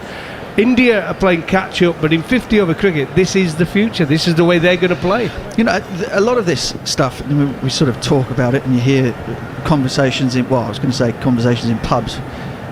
Would that were true at the moment, but as Livingstone is in, back to, no, I don't believe it. Back to off spin. Rishabh Pant has got a leading edge, and the ball seemed to surprise Liam Livingstone and sort of ballooned back to him. Livingstone looked like he was going to his left and the ball was going to his right, and has ended up, I think, Liam Livingstone has stopped it on the half volley with his foot. If he'd have picked that up straight away, he would have taken 2 strides in front of him and caught it, surely. Yeah, I don't know what he was doing. It was a terrible ball. And he did. It was just a straightforward. It would have gone back to. He totally misjudged it, didn't he? He was going the other way, trying to predict where he was hitting it almost, wasn't he? Yeah. And he ended up, if he'd have just stood where he was and a normal off spin, leg spin follow through, it would have gone straight into his paws. Oh dear. Well, what a wicket that would have been. And as it is, it's an escape for Rishabh Pant. Gareth Batty joins me, a spinner, watching England spinners put a stranglehold on the game and then release it due to some extraordinary batting. What are you thinking at the moment as captain and spin bowler? I'm thinking I'm cooling my heels. I'm not too worried.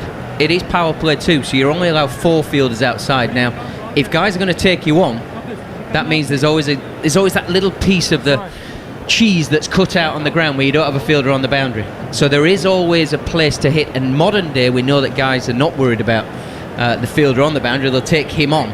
So there is a bit of risk reward. At the minute, the risk has been reward for India. But we've just seen there with that last ball from Liam Livingstone, you're never far away from a wicket when they're being so expansive and they're taking big risk. Now, don't get me wrong, it's the modern way, and I think the way of dealing with that from a bowling side and a captaincy side is just to absorb a bit of it. Just absorb, sit back, it's cool, no problem. You might change the attack, and it looks like potentially one of the big fellas is coming back. Absolutely no worries. But everybody is going to be hit for boundaries in this form of the game over 50 overs. It's just, can you absorb it? Can you then just throw a few counter punches to then, when you get the opportunity to strangle again and lose some overs quickly through the spinners, then you do that. I wondered if the moment that you get them 4 down and you watch Hardik walk to the crease, you go, you know what, I'm going all in here. You know, I know that there's risk being taken and you could keep one of the spinners on, but maybe go for one of the big lads before he gets a chance to have, well, he's 28. Hardik's 28 from 14 deliveries, and he walked to the crease with India 4 down for what, 150?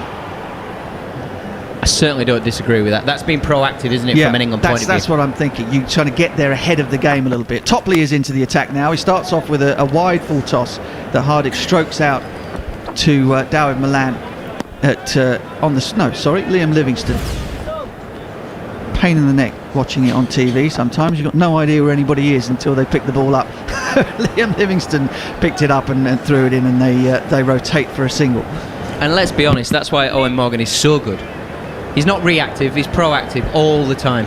He was proactive with England, looking to keep hitting batting-wise, and he's the same in the field. He's ahead of the game, he's ahead of where the game is at the minute, and he's trying to sort of set the pace for the rest of the world to catch up.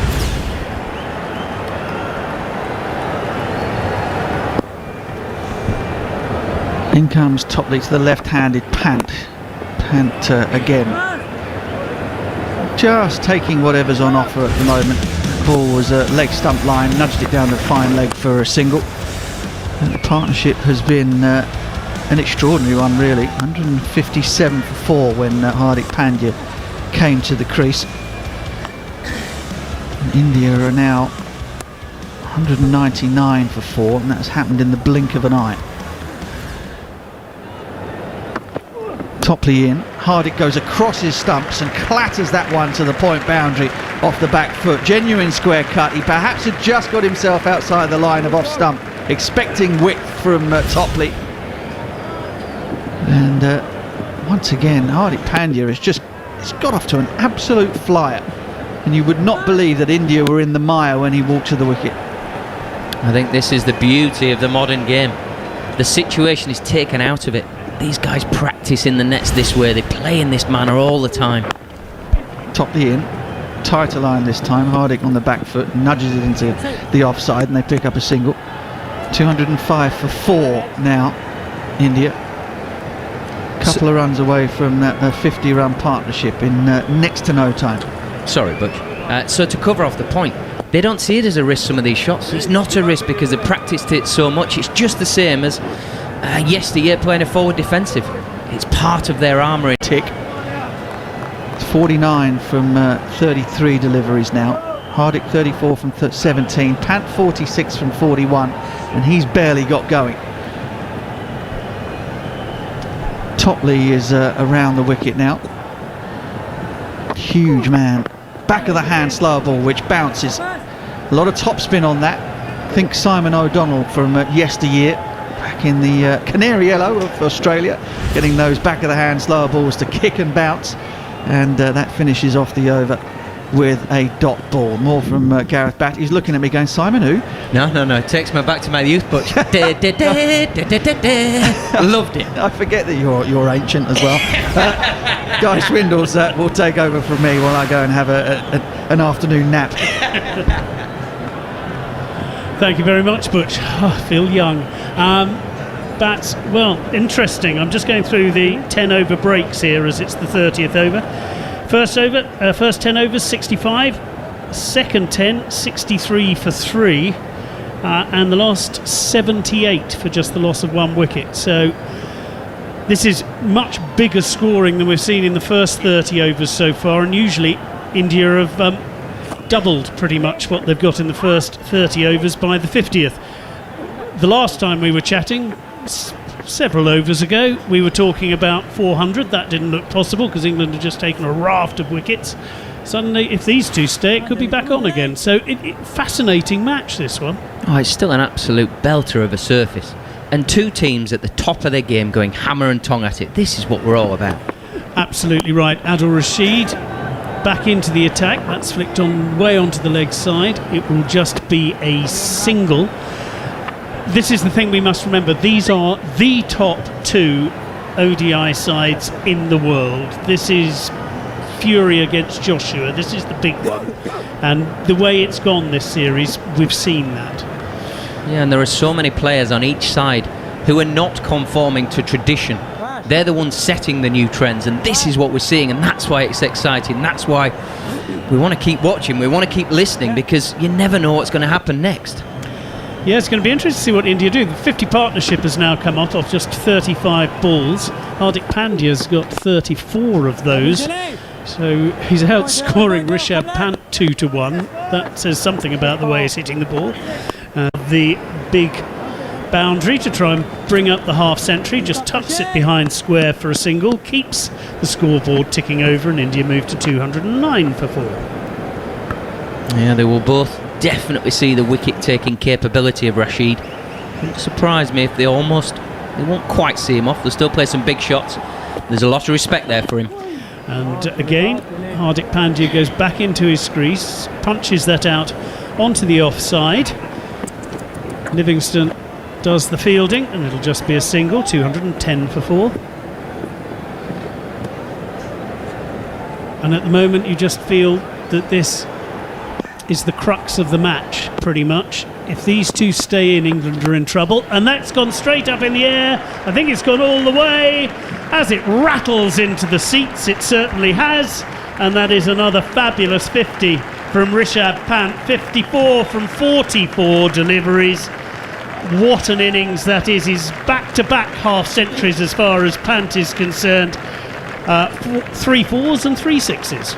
Yeah, his third ODI 50, brings it up with a big expansive lap slog. There is a fielder out at deep mid-wicket. He doesn't care. He saw it go up out of the hand of Rashid. It's a googly, so he's hitting into the spin. He's not worried about that either. It's a full flow of the bat. He knows he only needs to get 30-40% of a strike on it, and he's got enough. Wonderful batting. It is the old school forward defensive at times, that wonderful flow of the bat we see from Rishabh Pant. There is no risk in it. He's a wonderful player. Adil Rashid this time beats Pant. Pant thinks about a quick single, in fact almost gets halfway down the wicket before Hardik Pandya says, no, I don't fancy it much, I think I'll keep the strike. And at the end of the 31st over, India are 216 for 4. You're listening to commentary of the third and deciding one-day international between India and England on TalkSport 2. With the Times and the Sunday Times, try it for free for 1 month at thetimes.co.uk/cricket offer. Subscription auto-renews unless cancelled. Terms and conditions apply. Yeah, there's certainly something with Hardik Pandya. You watch him going up and down the bat with his hands. More often than not, he's near the top of the bat, how he grips, which gives him a longer, I suppose, more momentum with the bat. Just every now and again, when you feel he's just sitting in for an over, he just puts his hands further down the blade, nearer the shoulders of the bat, so he can just manipulate the ball. But when he wants leverage, he's right up at the top of that bat to create even more leverage from already those long levers, those long arms. Talking of long arms, it's the 6'8" or 9" Reece Topley, who's bowling left arm round the wicket, takes the pace off that ball a bit, and it's glided down to third man, and they trot through for a single. The other thing for the non-professional watching Rishabh Pant is the fact that he uses every part of the bat. So far we've seen an edge for 6, we've seen a bottom edge of the bat for 6, and it still goes for 6. It is an extraordinary timing and strength. As the last 4 overs have conceded 47 runs, Topley is in again. That is flicked out onto the leg side. Again, Rishabh Pant has to send Hardik Pandya back as he looked for the quick single on this occasion. Yeah, I think just for the listeners, I think it's worth just expanding on that, what you're talking about, Guy. It's understanding other sports and understanding power positions. Golfers speak about getting forced through the floor and up, and you see that with Rishabh Pant when he strikes sometimes in that low base and all the power comes up from the floor. So people think it's just hitting from the hands. And that is just played out by Rishabh Pant into the onside. Ben Stokes does the fielding, and a good start to this over from Reece Topley. 3 balls, just the 1 run, 217 for 4. But there's a lot more to it. We're learning from other sports. We're still a long way behind, but these guys are setting new trends. It's the skill is your hands, yes, of course it is, and your head position, but the power comes from the body, from the floor, from the gym. In again Topley, and that is shorter, and it's pulled away. But Adil Rashid is out on the boundary and will ensure that they can only go through for a single. Just the 2 runs so far. Yeah, it's fascinating, isn't it, that in America, for instance, they've looked at other sports for a long time, but I remember when fielding in this country, suddenly people were looking at baseball. Will that help us field? And people go, baseball? Why are you looking at baseball? We've been fine for years.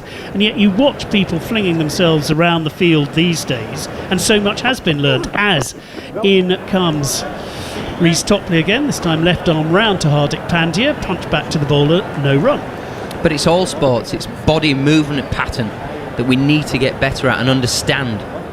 How people move, what do they move like, and it's probably not a natural thing to move really slowly and just defend a ball. It's probably more natural for us to move quickly and explosively, to hit it out the ground, and then can we rein that in and defend the one, which is basically how our lads are playing now. Reece Topley in again, and that's bunted away, but also straight to a fielder, so good over that from Reece Topley, just the 3 singles from it, and after 32 overs, India are 219 for 4 here on TalkSport 2. Yeah, showing his full bag of tricks there, Reece Topley. Some back of the hand slower balls, the odd cutter in there, the odd on-pace ball, using his height to his advantage, trying to cramp the batters, then take them wide on the wide line with maybe a slower one. Very smart over from him there. Very adept at using his skill sets, using his height. Does bowl quite a lot at the death as well, so he's using all those skills in these middle overs just to hold his partnership, which is growing and growing and growing. From Pant, 55 not out, and Hardik Pandya, 38. Well, I think we're going to have a bit of a drinks break at the moment. Bats, I was interested to know what you've made of Jos Buttler's captaincy, given that's something you have done yourself. His bowling changes largely worked as far as you're concerned. How do you think he's gone in this one? Yeah, I think he's done everything he could. His hands were tied a little bit with Wood, with him being off the field, so would he have come back in a little bit earlier? I assume it's not an external blow. I am assuming it is a bit of stomach pain or whatever, so there is a time lapsed till he's allowed to bowl again. So he's still trying to change up. I think it was smart getting Livingston in when he did, when India were probably just under a bit more pressure. The part-time spin, give him a better opportunity. He's got him a wicket, and a big wicket of Rahul. Look, I think it's still a very fine surface. I think he's sort of changed his bowlers around. He's gone to his main men at the right times. I don't think there's an awful lot more you can do. You've got to respect the surface and respect the opposition you're playing against. There are still some matchups that you've got to be very careful, and you can't go too near that, because as we've seen, these guys have huge amounts of power and can take it away from you quickly. Absolutely, and there's still another couple of big hitters to come as far as India are concerned as well. There's Krunal Pandya, Hardik's brother, and Shardul Thakur, who is a very useful man to just come in at number 8, and I think his strike rate's something like 160. His top score's 20 odd, but he just comes in and just hits the ball as hard as he possibly can. So there are runs still to come. Yeah, so I'd be worried about Thakur, because he comes in. I watched him play the 2 20-20 games. First ball, nailed one to deep square leg, caught on the boundary. A foot higher, it's a 6. Second game, comes in first ball, when Wood, I think it was, bowling absolute rockets, 140 odd Ks, ran him down to third man for 4. He's on it from ball 1. It's a difficult skill that to come in and hit your first balls 4, 4 and 6. Well, as we said, very useful man to come in. Now, this match has been a fascinating one so far. We saw a brilliant opening partnership between Rohit Sharma and Shikhar Dhawan. If you're just joining us now, they put on 102 for the first wicket, and at pace too. They weren't separated until the 15th over, so they were scoring it over 6 and over. England then fought back through the spinners, and it was Moeen Ali and Adil Rashid and Liam Livingstone taking the 4 wickets to fall. 2 for Rashid. He removed both openers. Rohit Sharma bowled by a beauty, a googly that he didn't spot through the gate for 38. Shikhar Dhawan caught and bowled Adil Rashid, another googly not spotted, lobbed back, and he had gone for 67 off 56. Moeen Ali took the big wicket. It's always the big wicket, that of Virat Kohli, a ball that turned more than Kohli was expecting. It was an ugly shot as well, and he was bowled for 7. And then KL Rahul, well, he just managed to drag a full bunger down the leg side straight to short fine leg and give Livingston a wicket with his second ball in international ODIs. So in comes Adil Rashid as play resumes again, with India on 219 for 4, and that one's played up to mid-off, and there is no run. Yeah, the one thing the surface has showed us, there's maybe a tiny bit more for the spinners than there is the pacemen. For the first time in probably all the T20s and ODIs, strange for India that it's the spinners who have come through, and of course India have gone in with one spinner less as well, on the strength of the first 2 matches. Yeah, don't get me wrong, I wouldn't be getting carried away as a spinner, but there's just a little bit, just something for you to work with. A second dot ball there for Adil Rashid. He comes in now for his 3rd delivery of this over. Again, that is played back most respectfully by Hardik Pandya, and to the bowler, no run. Yeah, showing all his tricks, Adil. Big leg spinner, googly, then this one out the front of the hand, challenging Hardik Pandya, his first balls of this over. Lovely start from Adil Rashid. Do love watching Adil Rashid bowl. Is in again. Pandya goes back, tucks it round the corner. There will be a single this time, as backward point just has to trot round square to pick up, but it is the first run from this over off the 4th ball from it. 220 for 4 now, India. And it brings Rishabh on strike, a man who has tucked into the spinners so far. Probably the one man who truly has been able to attack them for fun in all 3 forms of the game. We're just seeing a googly count for Adil Rashid. A 5th of all his deliveries since 2016 have been googlies. He's in again, and that is jabbed down in front of him by Rishabh Pant. No run. Excellent over this from Rashid, even if the last one goes somewhere. Yeah, right on cue, Guy. Another googly from around the wicket. Much harder to bowl from around the wicket because you generally lose your front side, which the angle of the ball's already taking you into the stumps. Lovely piece of bowling. Rashid in to complete the over. That's slightly on the shorter side, but Rishabh Pant can only flick it out into the leg side, and just 2 runs from that 33rd over, with Reece Topley's before the break only going for 3 as well. Just 5 off the last 2 overs, and the bleeding has just been stemmed slightly, with India 221 for 4 after 33 overs. Current run rate 6.7 and over here on TalkSport 2. You still do feel that India are just quite happy just to hover, build some more blocks, and then have another charge before the 40th over. It wouldn't surprise me if they targeted 3/4 overs now up to the 40th, until you can have another fielder outside the 30-metre circle, and then you're getting into tax-free zone. That's when it really is, here we go, every ball must go sort of scenario. So very nice batting from India. Well, Sam Curran back into the attack. He's bowled 3 overs so far, went for 21, including the last over he bowled, which went for 15, which was when he was promptly withdrawn from the attack. So interesting to see how he copes here in the middle of the innings, late middle of the innings, against 2 well-set batsmen too. Rishabh Pant 56 not out, Hardik Pandya 39. But a bit of pressure applied by Topley and Rashid in the last 2 overs. Can Sam Curran keep that going? Bowling left arm over to the left-handed Rishabh Pant, who punches away on the back foot. Point is down very quickly. Jason Roy, again, as he always seems to when he stops the ball, looks as if he's hurt himself slightly, but then brushes himself down. No run. 221 for 4. Yeah, this is where the bowlers need to keep learning on their feet. Change up balls. First ball from Sam Curran, just rolls his fingers down the side of it. Bit of an off-cutter.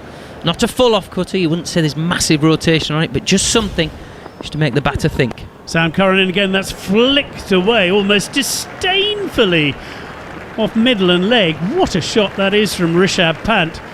Wasn't that bad a delivery, but it was just treated with complete and utter disrespect. Oh, wow. This fella, Rishabh Pant, is some player. He's literally, I reckon, he's missed his length by 2 inches, just 2 inches too full. And he stepped down the wicket, outside off stump, gets himself outside the line of the ball and clips him through mid-wicket. The ball would have missed off stump. It's a beautiful shot. Very Viv Richards-like, but in left-handed orthodox stance. That's so hard for the bowler. Where do I put this one then? Having seen the first one dispatched before, and that is actually well bowled by Sam Curran. Didn't give Rishabh Pant the width on that occasion. He can only play it in front of himself, and there is no run. Yep, slower ball again here from Sam Curran, down to 118 kilometres an hour. It's an off-cutter slower ball. And it was actually a really good follow-up from the ball before, bringing in that straight mid-wicket. He tries to hit through this one with pace off. It might just stay in the pitch and skim it to where he tried to hit it before, and possibly a catch. But well played from Pant. Good battle then. Sam Curran in again. Pant again from outside off, flicks it into the leg side. Moeen Ali has to show serious wheels to get in and stop the second, but they do only in the end take one. And we're just seeing that Rishabh Pant is now taking guard to Sam Curran, a good foot or two outside his crease, just to negate any possible swing and movement that Curran might get. Yeah, so not only the surface he's got to contend with, Sam, the batters are going to mess around in the crease, so he definitely needs to be on his mettle, have a clear plan, use your change-ups. You're going to have to use your change-ups. You've got to be brave. Can't just run up and bowl the same ball, because the batters on a good surface like this can just line you up. So his change-ups have been good so far. Slower balls. It's been shown the way from Big Reece Topley, back of the hand stuff. Now he's coming around the wicket, Sam Curran. He is to the right-handed Hardik Pandya. And it's, well, a bit of an ugly ball. It was an ugly biff as far as Hardik Pandya was concerned, but it's a shot he plays a lot. It's a kind of stand and deliver all-purpose pull shot. And on this occasion, he flicks it fine for 4, but not the greatest ball that Sam Curran has ever bowled. Yeah, this is the difficulty with coming around the wicket. You balance and your weight is taking yourself into the stumps. You have to get your angle back in, and he's just overcompensated. Slower ball, back of a length, going down the leg side. Waist height. Hardik Pandya just helps on its way. Bit of a pull shot through backward fine leg. In again, and Hardik Pandya all thinks about that, but that was an altogether sharper delivery, and it races through. There is no run. 9 off that Sam Curran over, and India take their score on to 230 for 4 after 34 overs. And these two currently, well, England would like to make a bit of a breakthrough, because they're scoring for fun. Hardik Pandya is 43 not out from 29, Rishabh Pant 61 from 54. But they also, I guess these two know that after them there ain't a huge amount. Yes, there's a couple of very good hitters, we've seen them do it, but there's a lot of responsibility on these two guys' shoulders if they're to get north of 350. Yeah, I'm not sure they will be looking at it that way. They'll be looking at, yes, I've got responsibility to extend on the position I'm in. Adil Rashid in. That's flicked away by Rishabh Pant into the leg side. It will only be a single as Livingston trots in. Good arm he's got straight in over the stumps. But I reckon the way they do that is to dismantle the bowling attack. The odd dot here and there doesn't matter. When they hit your box, they hit it out of the ground. Smack him out of the ground and don't worry about it. Well, 74 runs this partnership worth from just 59 balls. And we've had plenty of dot balls, so I think that's exactly, and that is smashed down the ground to mid-on, where it bounces once, I think, before it reaches Ben Stokes, and that was a miss-hit from Hardik Pandya, and he was a bit lucky to get away with that. Moral victory as far as Adil Rashid is concerned. Yeah, Adil Rashid went up out of the hand, but very wide on the wide line, asking him to play a big shot. He obliges, but luckily for Hardik Pandya, he gets a thick inside edge. Now that one is absolutely nailed out of the middle by Rishabh Pant. Sails over the fence into the empty seats. A shake of the head from Adil Rashid. It wasn't that bad a ball, but when Rishabh Pant lines you up and decides it's got to go, and go it did for 6. Brilliant shot, 238 for 4. Effortless ease from Rishabh Pant. Couple of paces down the pitch. Rashid went up out of the hand. It's the wrong one. It's the googly again, but he gets close to the ball. Straight back over the bowler's head for 6. It just looks so easy, and yet it's such an incredibly tough skill. Well, Josh Buttler now goes and has a little bit of a word with Adil Rashid as they see if there's any plan that they can come up with to stop Rishabh Pant continuing to biff them to all corners. Gareth, can I ask you a question? Hit me. How many times have you seen Adil Rashid bowl around the wicket in a one-day international? Oh, not many times. Because he bowls a lot of googlies, and it's very hard to bowl googlies around the wicket. I don't think he's done it a lot. No, that was his 22nd ball, I think, in one-day internationals. He's bowled 5,000 balls over the wicket. Well, that was his 23rd round the wicket as it was tucked away onto the leg side. They're going to come back for two very quick singles. Reece Topley throws the ball in. It misses the stumps. They think about even an overthrow, but Hardik Pandya had raced so far past the stumps to make sure he got in for the second that there was no chance of the third. 240 for 4, Jared. When Rishabh Pant was hitting him before, Jeetan Patel, the spin bowling coach, was doing this weird signal with his hand, and I think he was trying to tell him go around the wicket, but I think Adil Rashid's just so not used to it, he's probably only ever done it to right-handers. Well, he's round the wicket again. That's played out, and they race through for a quick single, and again they've turned brilliant running has turned what should have been a 1 into 2, and despite the best efforts of Liam Livingstone, it was the commitment they both showed to the first single that made the second possible. And 242 now for 4, and a couple of 2s in the last 2 deliveries. He would have done it to right-handers a couple of times and left-handers when he's using the rough in a 4-day game. But I can't imagine he's ever had to bowl wrong ones around the wicket for someone like Rishabh Pant before. So we're coming to the end now of the 35th over. One more ball for Adil Rashid to bowl around the wicket, and that is hoiked, I think would be the polite way of saying that, from outside off down to long on by Rishabh Pant, and they go for a single. 243 for 4 at the end of the 35th. Hardik Pandya 44, Rishabh Pant 73 not out. Yeah, 243 for 4. Just to cover off that point, I reckon that would have been the signal from Jeetan Patel. Because of how Rishabh Pant sets up, he wants to get outside the line and really muscle it over that leg side. So bowling around the wicket, googlies, wrong-uns, and pitching a foot outside off stump, it makes him harder. He's got to drag it from much further, which gives the good chance of the ball going straight up or not going as square as he's wanting to take him. The problem is, the skill of doing it is so difficult, and if you haven't practiced it a lot, it's difficult. But I would champion the fact that he's prepared to try it, because he wouldn't have even, in a morning when you ball through to a mitt or the keeper, you wouldn't even practice going over and round too much there. If you're not going to do it in a game, you just stay over. So it's brave from Rashid. I champion that. I think that's a great effort. You see one of those he dragged down, and that's probably what you're talking about, how it's harder to bowl a wrong end if you're coming around the wicket. Yeah, you sort of lose your left shoulder to allow, because it's coming out of the back of your hand, you've got to almost get your left side out of the way to let it come over the top. So from around the wicket, where you're engaged even more with your left side, you've got to get it out of the way even quicker. So it's so difficult for him to do. You're listening to commentary of the third and deciding one-day international between India and England on TalkSport 2 with the Times and the Sunday Times cricket team. Writing with an edge, talking with an edge, it's Kate Cross.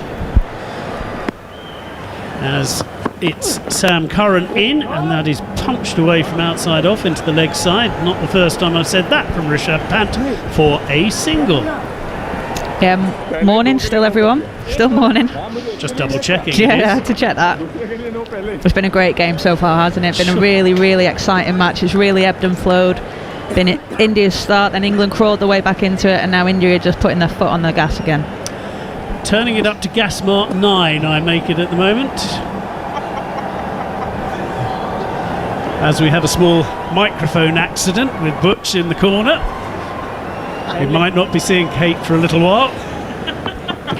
As the ball is left arm round. Oh, and there's the possibility of a wide, and a wide is given. I thought long and hard about it, the umpire, on that occasion. It was short, it went down the leg side, and there is no run.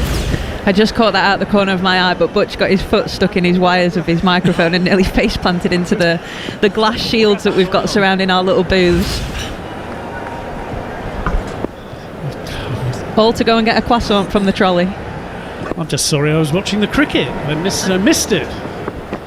In again, and that's punched away into the offside, but straight to a fieldsman. No run from Hardik Pandya, who's 44 not out from 31. This partnership now, 88 runs off 67 balls between Hardik Pandya and Rishabh Pant, and doesn't need me to say it, but England need a wicket here. They need to break this. The projected score at 6 and over from here is 340. We know that India can get we know that India can go some after that as well. So we've said it before, but it is a belter of a pitch. But we've seen England grab wickets and just change the momentum a little bit, as that is outside off, shortish, but not too short. Oh no, the wide has been given. So a little bit unlucky that from Sam Curran, but he's bowled 4 deliveries, and that has been given as a wide. Now we're looking at it from side on, and you can see why the umpire gave it. So at the moment, Sam Curran, we've seen 1 wide dot wide in this 36th over. In again, that's another wide down the leg side. Just losing his compass a little bit at the moment, Sam Curran. He has, but he's also trying his slow balls, his cutters, he's throwing his variations, his bouncer in there. So I think you can forgive Sam Curran here for trying his variations. I think that's the power of the likes of a Hardik Pandya and a Rishabh Pant when they get going, is that they force bowlers to try something different. Yeah, I suppose when your figures are 0 for 34 a little way into your 5th over as well, you're a bit concerned. And that is slightly shorter on off stump, and it's a brilliant cut shot by Hardik Pandya. He didn't have a lot of room, it wasn't that wide, but he got his hands down so quickly and just punched it backward of square for 4. Brilliant shot by Hardik Pandya. Yeah, brilliant shot from Hardik Pandya. I don't think Sam Curran's done a lot wrong there. Almost just the wrist from Hardik Pandya is just really whipped them at the last moment. But yeah, I think that as a bowler there, you just got to evaluate that you've executed your skill and it's gone for 4, and that happens in international cricket. 251 for 4 then, the 250 up for India, and that is punched out into the covers just for a single. But Hardik Pandya moves to 49, and he has batted beautifully. He's improved as this series has gone on. He got 1 in the first match, 35 in the second, and now 49 very good runs indeed in the third. Rishabh Pant's batted twice in this ODI series. He's made a minimum score of 70, and he looks set for many more. 74 off 60 as Sam Curran comes into bowl, left arm round. Oh, and that's a thick outside edge. It's gone for 4, and it went almost before the man. Well, short third man could move, backward point, short third man.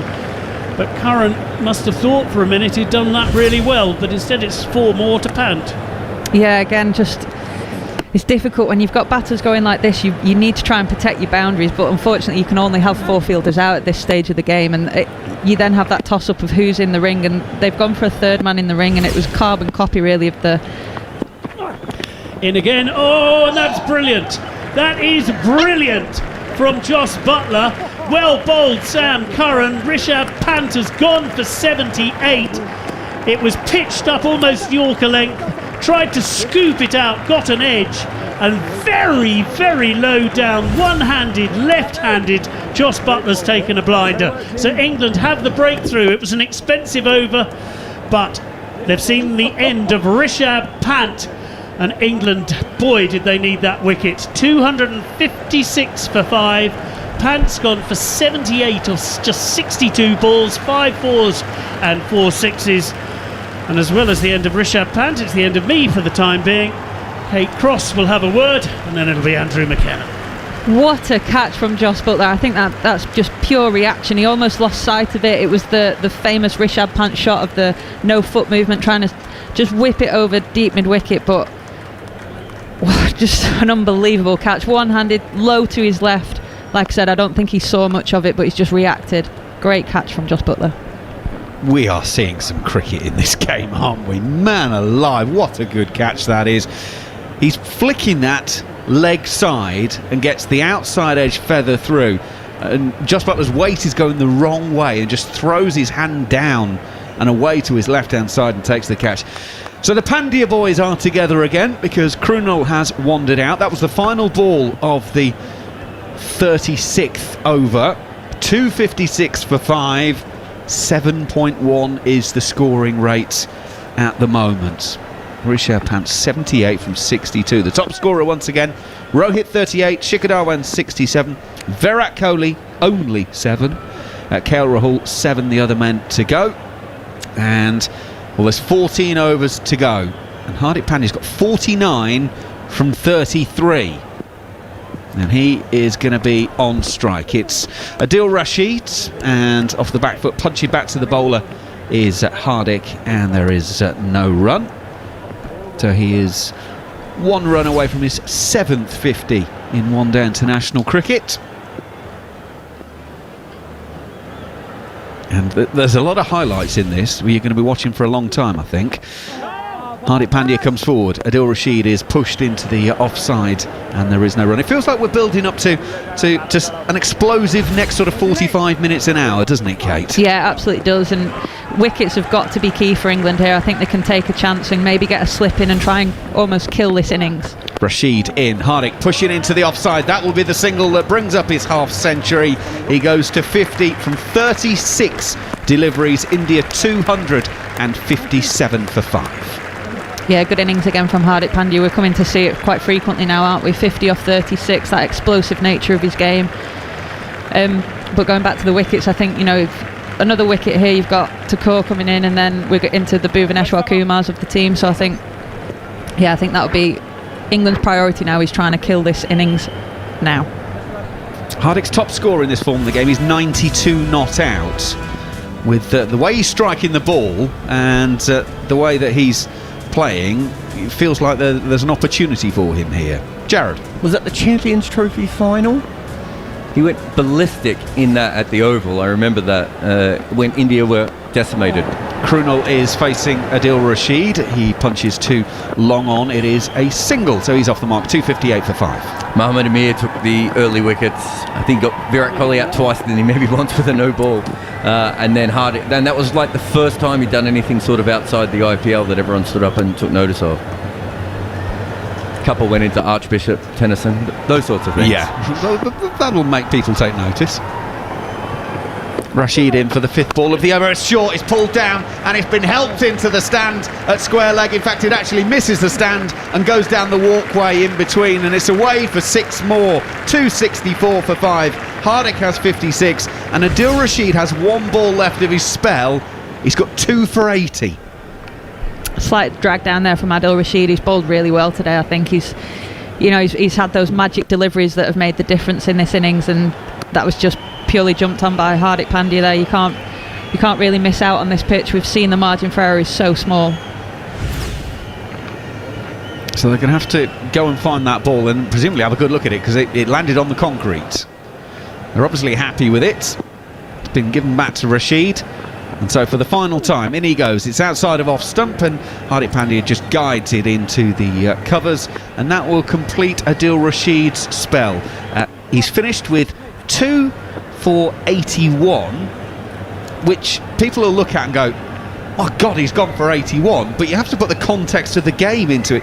It's 265 for 5 after 37 overs. By definition, the bowlers will have gone, but actually he's given England some real control, and had he not got Rohit and Shikhar Dhawan earlier on, trust me, it would be an awful lot more than 265 for 5. Yeah, and I think that's where context comes into games of cricket these days, like the pitch, how good the pitch has been, going at 8 on such small boundaries as well, with the type of lineup that India have put out today. I think that's a great day for Adil Rashid, and he really brought some momentum back into the England bowling attack early on in that early phase of the game. I mean, there were 21 dot balls in there from Adil Rashid. Just on Hardik, sorry, I was wrong. The 92 was actually against Australia not that long ago in Canberra. So in that Champions Trophy final, he made 76 of 43 in a losing cause for India. But as I said, the game was kind of gone and he just had some fun. But as Mark Butcher and Alex Shooter might say, different gravy. Just a little bit. Right, Mark Wood is back for his 4th over. Got to be honest and say, I'm not entirely sure that Mark Wood's 100% today. We've had a few shots of him on the monitor. It is mind-meltingly hot in Pune today, and I think he might be struggling a bit. He's in for his 4th over, and then he comes right arm over, and Hardik Pandya drives hard off the front foot. It goes through square cover for a single. Hardik will go to 58, 266 for 5. And I think absolute credit to him. If he isn't feeling 100%, he's got himself back out there, and it's not easy when you're not feeling great and the weather's so hot and you've got to run in and bowl as quick as he does. So yeah, credit to his character and a bit of resilience from him. Absolutely. He was the one change for England back in today, replacing Tom Curran in the England lineup. England winning the toss again. It's almost a contractual obligation now that England have to win the toss. Mentioned earlier on, 4 test matches, 5 one-day internationals, 5 T20s, 3 one-day internationals, and England have only lost the toss twice in this series. Mind you, they did lose the test and the T20, so read into that what you want. Krunal Pandya is on strike. There's a slip in place as Mark Wood goes in, bowls over the wicket, swing and a miss from Krunal Pandya through to Jos Buttler. He's trying to force that one into the covers, but doesn't catch up with it. And Mark Wood is again into the 140-kilometre region straight away.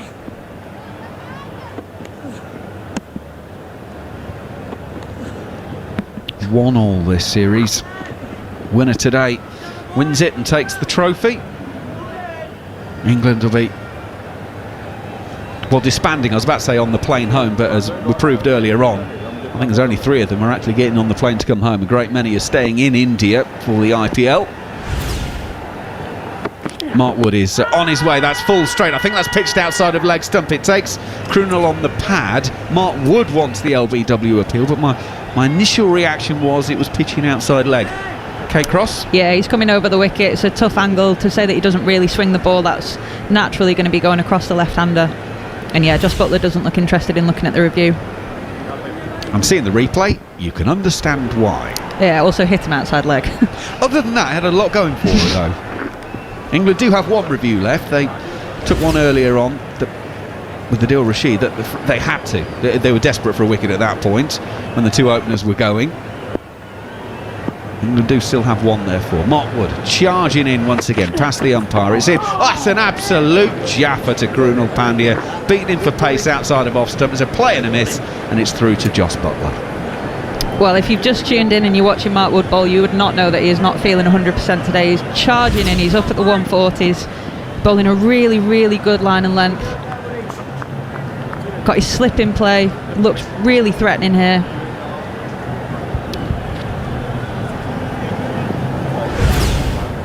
England would love another wicket here. Shardul Thakur can wield the willow, as Kate mentioned. Bhuvaneshwar Kumar swings it. I mean, he doesn't necessarily play shots, he swings it.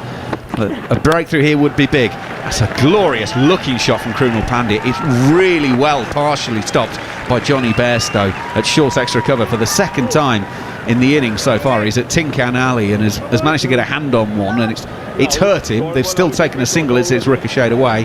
But Johnny, you've saved 3. That's 3 you don't have to get with the bat coming up in an hour or so's time. Quite concerningly, Johnny Bairstow's looking at his wrist there as if it just completely whacked him on the left wrist, which anyone that has been hit there knows that it's a real sensitive area. Kind of makes your hand go a little bit numb. It's also the top hand, of course. Is he heading off? I think has he split the webbing? I'm trying to work out. It looks like there might be some claret on his hand. And if it is, then that would be the webbing, or at the base of the thumb sort of region. That's where Owen Morgan had it from. No, maybe there isn't blood there. Don't think there is. The way he ran off, maybe it was just shadow, but it looked like there might be some blood, but thankfully not. So Bairstow off. Mark Wood comes in again. That's an absolute ripper to Hardik, who's caught behind. No, not given. Now Mark Wood's turned round. Jos Buttler was up straight away. If he's not edged it, then it must have brushed the bat, because I'm sure I heard a sound in my headphones. Yeah, there was a definite sound there. Hardik Pandya does what he normally does. He stepped across his off stump to just try and open up the leg side area, but I think it came off the pad, or certainly the thigh pad. It sounded a bit fleshy. It is indeed the back leg thigh pad.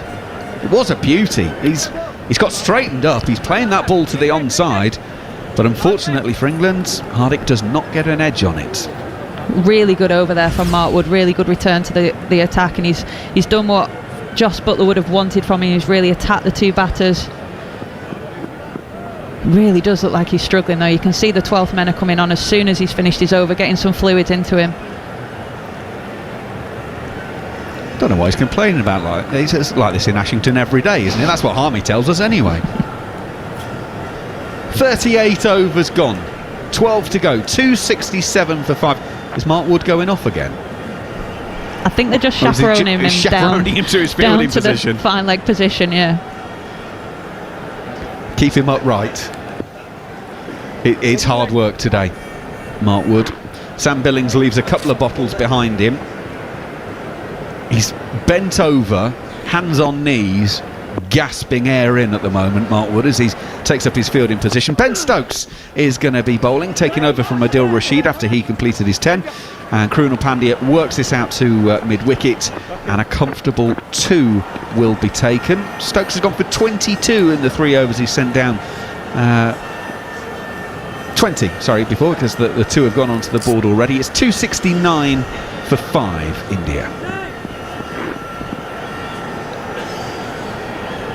I think it just goes to show as well, just thinking from a point of view that I've actually been in a lot, but how important your 12th and your 13th are in these situations, and that squad that is out there in India.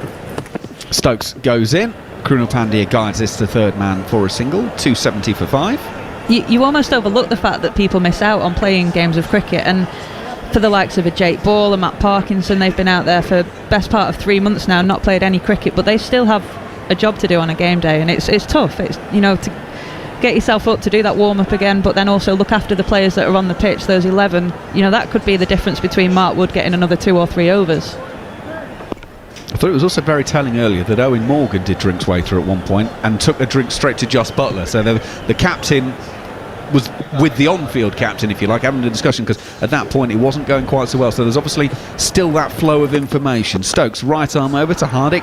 Hardik's in behind this, and there's no run as he plays to mid-on.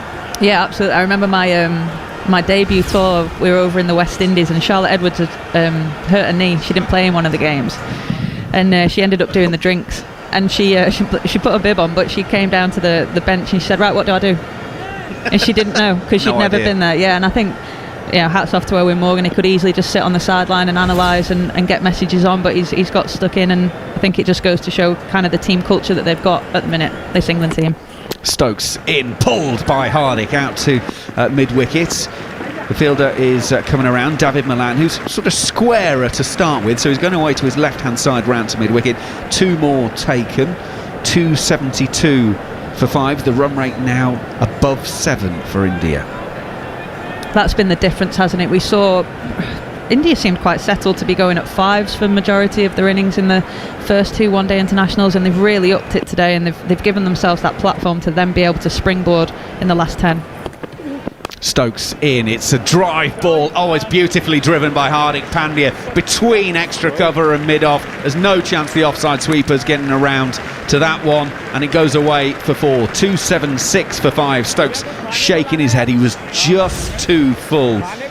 Chris Jordan was the man at short extra, which means he's back on as 12th man. I've got to be honest to say, I didn't see who he's come on for. Johnny Bestow. Oh, of course, yes, Johnny Bestow with his hand. Yeah, I've only just described that. You'd have thought I might have remembered that. I forgot as well. Guy very kindly gave me that information. Stokes turns, makes his way in past umpire Menon. Hardik Pandya's walked away across the stumps and has been bowled. He's walked across his stumps trying to flick it down the leg side, and Hardik Pandya's innings is over, and he can't believe it. He puts his gloves to his head. What have I done there? He's been bowled for 64 by Ben Stokes. He just shuffled across, and it's not just glanced leg stump, it's hit pretty hard into leg stump, and Hardik Pandya walks off. Can't believe he's done it. He's gone for 64 from 44 deliveries, and India are now 276 for 6. Tales of the day, really, hasn't it? Wickets from nowhere there, and Hardik Pandya, he does it so often. He shuffles across his stumps to give himself that leg side, to give himself room to hit through there, and he's just come undone today. Just a good line and length from Ben Stokes, but again, Ben Stokes finding ways of changing the game, and that was again a really key wicket for England at this stage. Hardik Pandya was set, and the score's 276 for 6 in the 39th over here live on TalkSport 2. And it's commentary of the third and deciding one-day international between India and England, with the Times and the Sunday Times cricket team writing with an edge. So Krunal Pandya is making his way out to the middle to meet Shardul Thakur, the new batsman. There's going to be an impromptu drinks break as Krunal is having a big old drink. I'm going to be honest, I've lost track with the hours time difference. So we've now been going 3 hours, haven't we? Because it's now midday on summertime. So 3 hours, 39 overs have been sent down, so there's still 11 to go. Yeah, you normally have the drinks break on the hour, I think, but it just looks so hot out there. You can generally tell if the Indians are struggling, then you know that it's a hot day. And for me, there's some definite tired bodies in the England camp today. Chris Jordan, arguably one of our best fielders, just not quite moving as well as he would like to do. But again, that just goes to show how long this tour is, how difficult the conditions are over in India. And a word therefore for Nitin Menon, who has been the standing umpire in basically every match bar 2 test matches, one-day internationals and T20s. I mean, he is the only Indian umpire on the ICC test match list, so therefore he was going to be heavily used, but he's been out there for an awful lot of this series, and I have to say he's done pretty well. Right, Mark Wood is carrying on. There's a slip in place for Krunal Pandya, 5 not out. Mark Wood goes in, beats him outside of off stump, and again there is good pace on that. The thick end of 141 kilometres an hour from Mark Wood. First ball of the over, 276 for 6. How much of an impact will that wicket? Hardik Pandya out. We know what a long ball he can hit. How many runs have England just saved themselves? Yeah, again, I said it earlier, but a really, really key wicket. We've seen how destructive Hardik Pandya can be, and he'd got himself going 64 off 44. He's striking well over 100 there. I think now if England can keep Krunal quiet as well, then they might have a chance of keeping this under 320. Well, Krunal had an excellent debut a couple of days ago. Mark Wood goes in. Krunal guides this to third man. Sam Curran will do the fielding. They think about a second. They don't come back. So Thakur will be on strike as they take just a single. 277 for 6. Krunal made 58 from just 31 deliveries in the first game.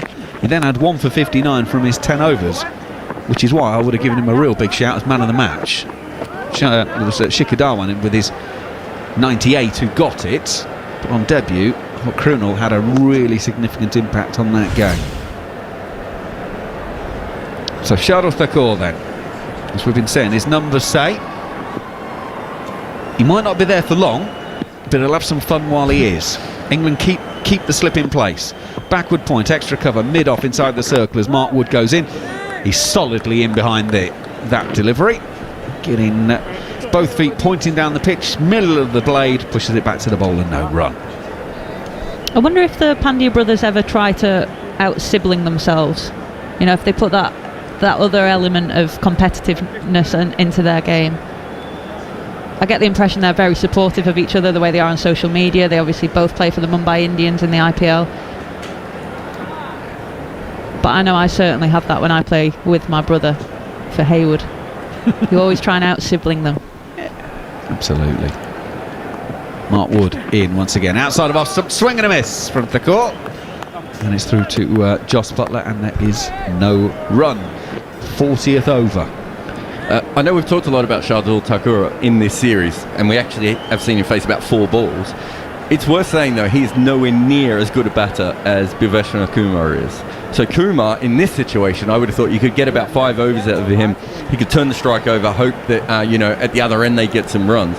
Shardul averages 18 in first-class cricket, and I think it's a very friendly average, that 18. He can hit beautifully. I would have kept him for the last 5 overs and then just sent him in and said swing wildly, whereas I think Kumar's probably more likely to get them to a higher score. But I'm not saying there's a mistake here. I can see why they've done it. Mark Wood goes into him once again. It's the shortest ball. It's played off of the hip, and it will go all the way for 6. I mean, that's handy. That's the reason. There you go, Jared.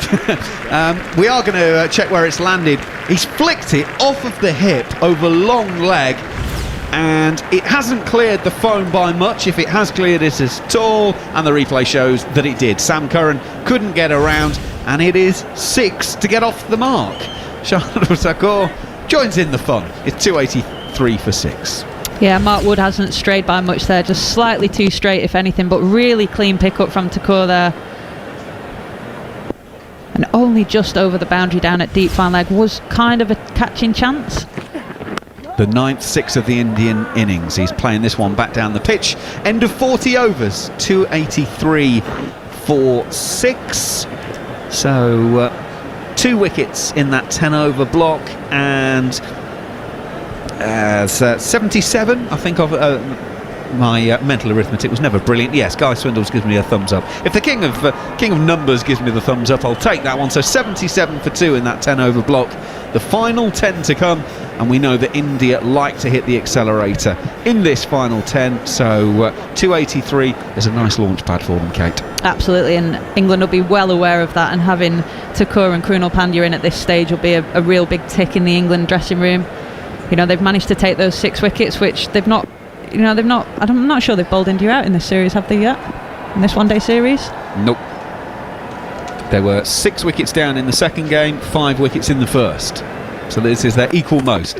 Stokes is going to start the 41st, pushed out to Moeen Ali on the offside. Run-out opportunity, the throw misses the stumps.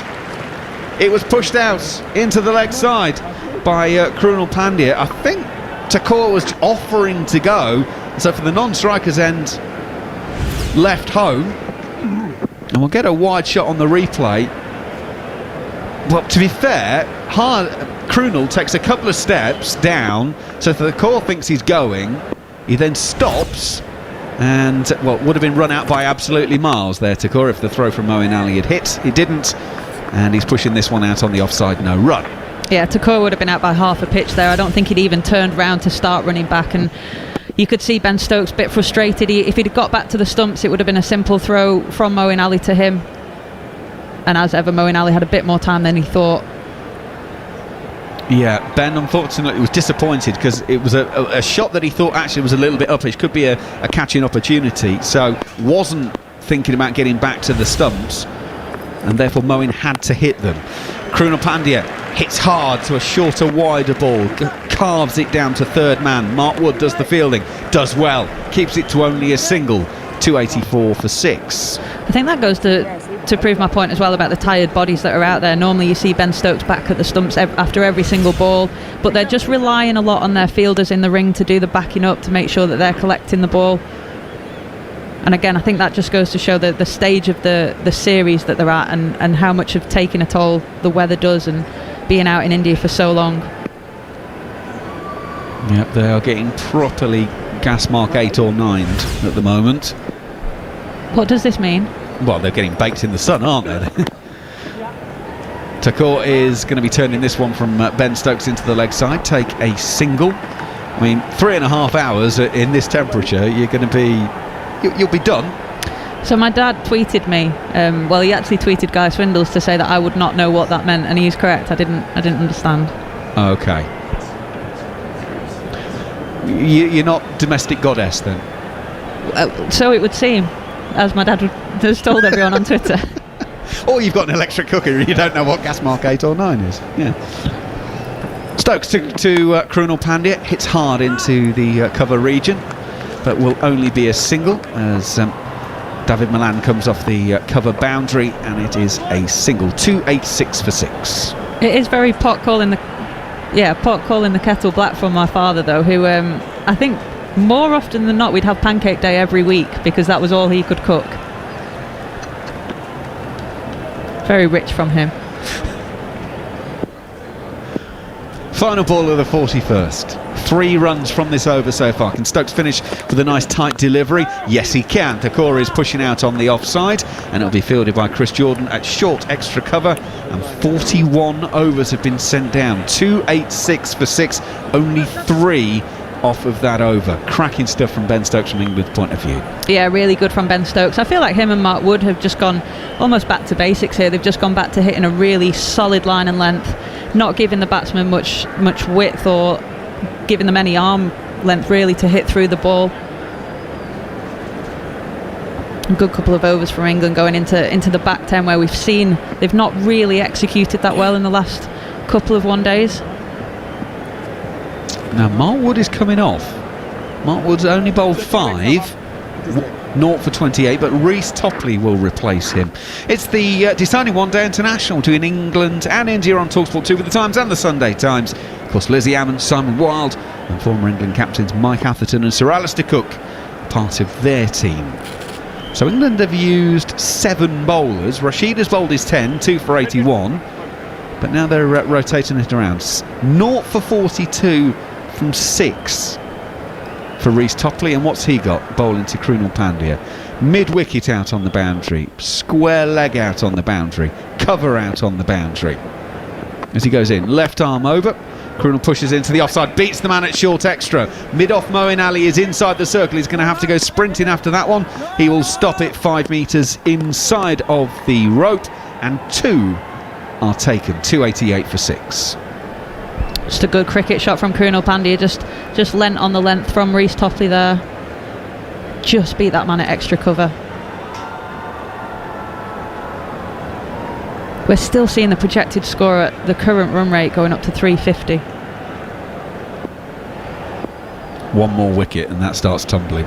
Absolutely. Topley in. Krunal Pandya, what a shot that is.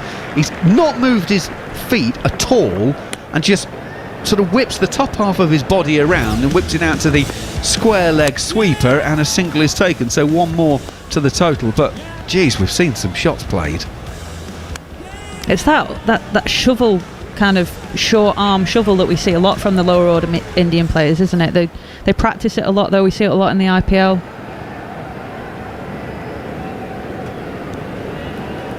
Yep, they've got that one down, I'll say that. Right, Thakur. He's going to settle in. Topley will be over the wicket. Now, where are England? We've got 5 inside the circle, 3 on the offside, 2 on the on. So Topley will bowl fairly straight, you can only assume from that. Thakur is coming forward, inside edge onto his own pad, and it drops out on the offside, no run. You might at this stage maybe think of packing one side or the other, but England aren't doing that. They're sort of gone a pound each way. Yeah, I think just because they've gone back to that simple plan of hitting a good line and length and targeting the stumps and almost forcing batsman error, which is really what we've seen for most of the innings. The wickets have come from nowhere, haven't they? Especially that we've just seen that Hardik Pandya just shuffled across his stumps and was bowled on his legs. In goes Topley. That's looks like an attempted Yorker, maybe a slower ball as well. It seemed to just sort of float up there, but it was a good length. It was a slower ball. That was down at 108 kilometres an hour, but he landed it in the right place, and as a result Thakur can do nothing with it, no run. We are now, of course, in the third power play of the game, which means that the England fielders can have 5 outside the ring, so they've got that extra protection on the boundary, which just offers you more variation with what you can bowl at this stage of the game.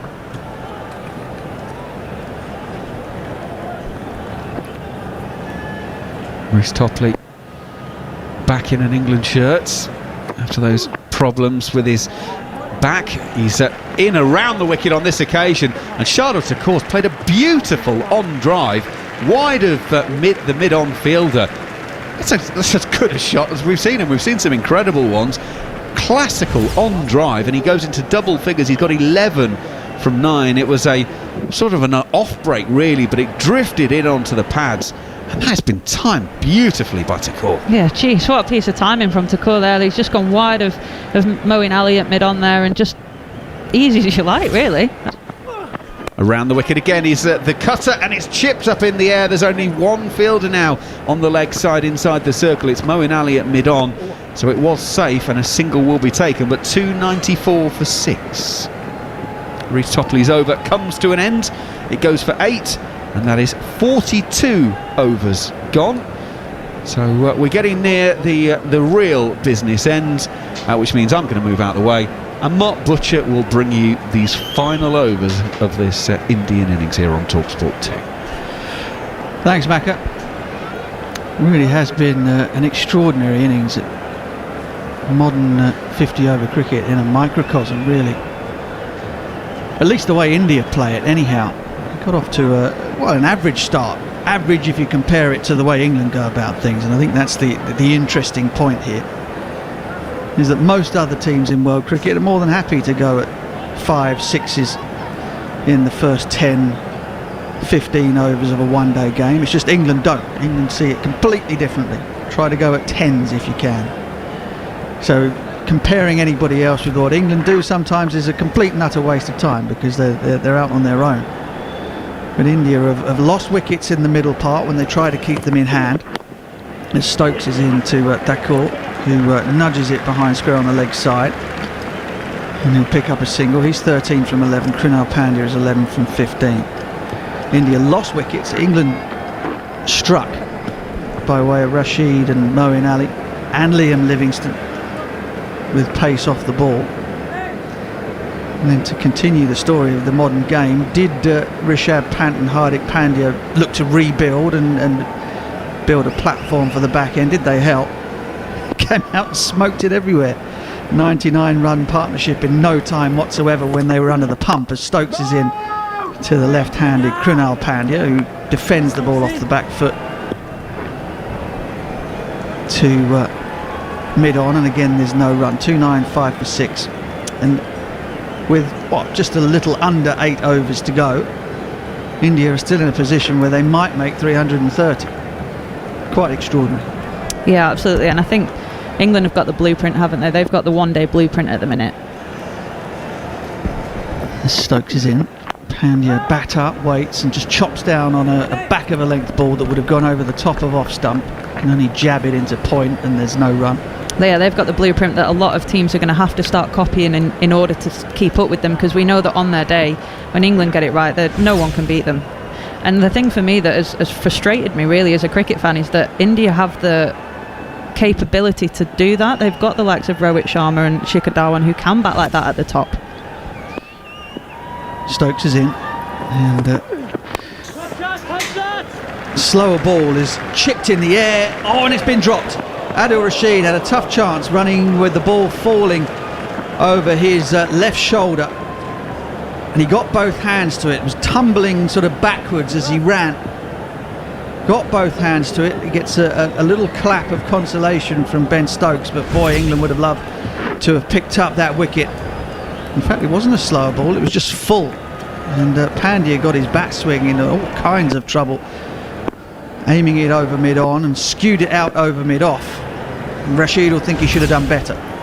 Stokes in once more. A swing and a miss outside off stump, and that flies through to Buttler, and again there's no run.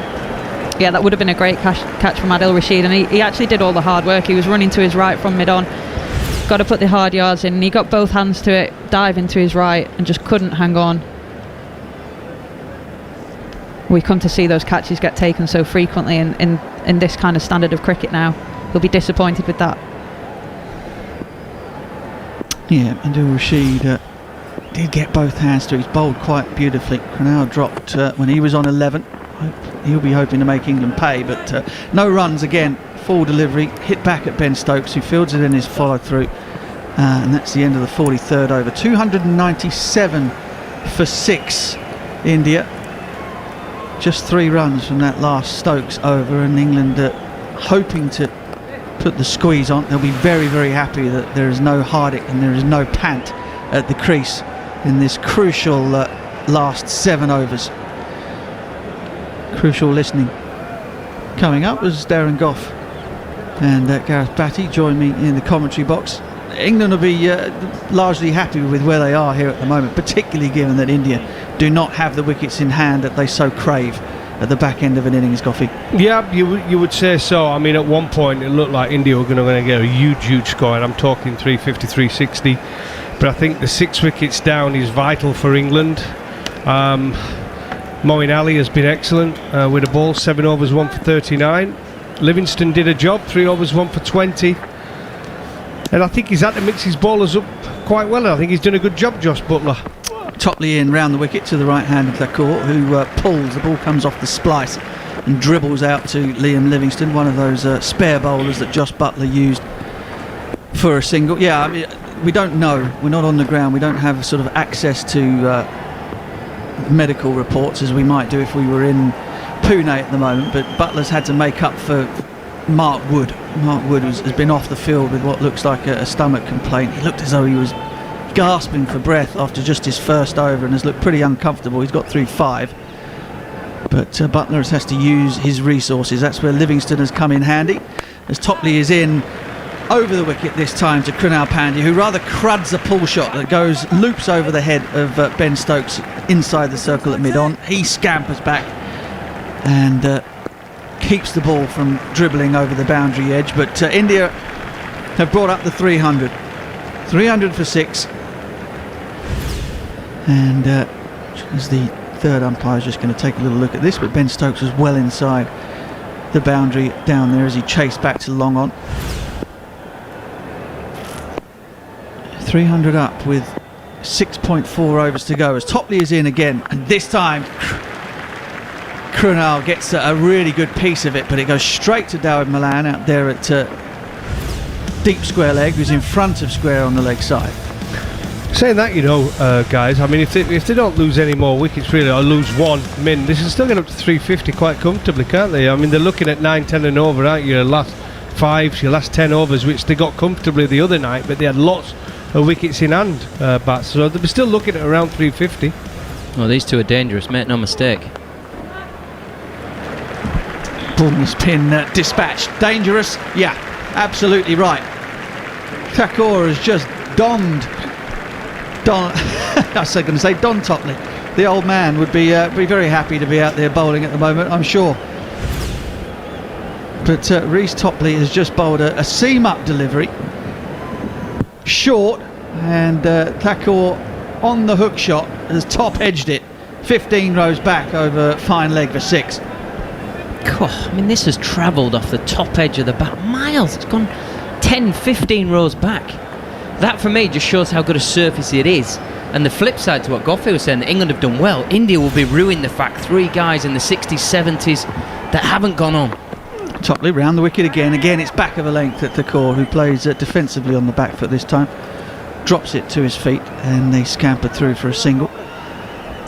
I think what it's just shown this series, you've got 2 quality sides who play it slightly different. India have tried to adapt their game, knowing batting first, but 317 is not going to be enough. 320 might not be enough, and they want to give themselves a better chance of winning, and I think they've played it really well, to be fair. Yes, they'll be disappointed, as Bats has talked about there.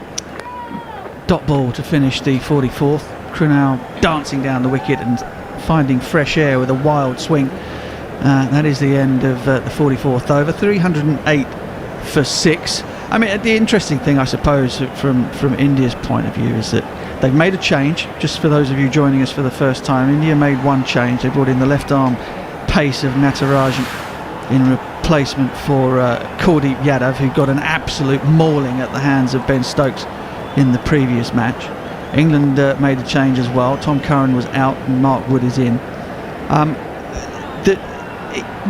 It's not easy. We sort of talk about 300, chasing 330 like it's a given for England. I mean, it's a hell of a run chase. I don't care who you are. Well, it is when you've got skillful cricketers in your side, whether it be batsmen, bowlers or spinners, fast bowlers or spinners, because a bowler can do something good in a game, on a flat pitch. He can go and go bang, bang, bang. It is allowed, yeah. I mean, it is allowed. So chasing anything over 300 is never going to be easy. But we've seen these batsmen, though, just keep on going. All the way down. England, the bat, all the way down to 9, 10? Stokes charging in, his face red with exertion and heat. And it's a good delivery. Shardul can only smother it in defence, and Stokes picks up in his follow-through. Certain pained expressions on the faces of the England fielders and bowlers at the moment. The heat is touching 40 degrees out there in Pune. Winning the toss and bowling first, because your strength is chasing, brings with it its own pain sometimes, not just in terms of balls flying into the boundary, but also having to field and bowl in the midday heat out there in India. Projected scores: 10 and over gets India 366 as Stokes is in and aiming towards the pads of Thakur, who knocks it out to Moeen Ali running in off the mid-wicket boundary, and again there's a single. 309 now. It's kind of what Virat Kohli has been saying. They wanted to challenge themselves, particularly in the 2020 series, but also in this one-day series, to do it almost their not preferred way and set a total and get used to doing that, so that when World Cups come along and and challenges come along, they're in a better position to learn from those. And you would say that India have done that. They've gone a bit harder today. They've pushed in areas where they wouldn't have pushed. Stokes it in, and again it's the short ball. Krunal takes it on, but has to change his shot, or at least change the intent of his shot, because the line took it outside of off stump, kept it down, and they get through to a single to deep backward square leg. I think you're right, Mats, because if England would have won the first 2 games, then they should have won that first game, right? I mean, they were absolutely flying, weren't they? They threw that away, that first game.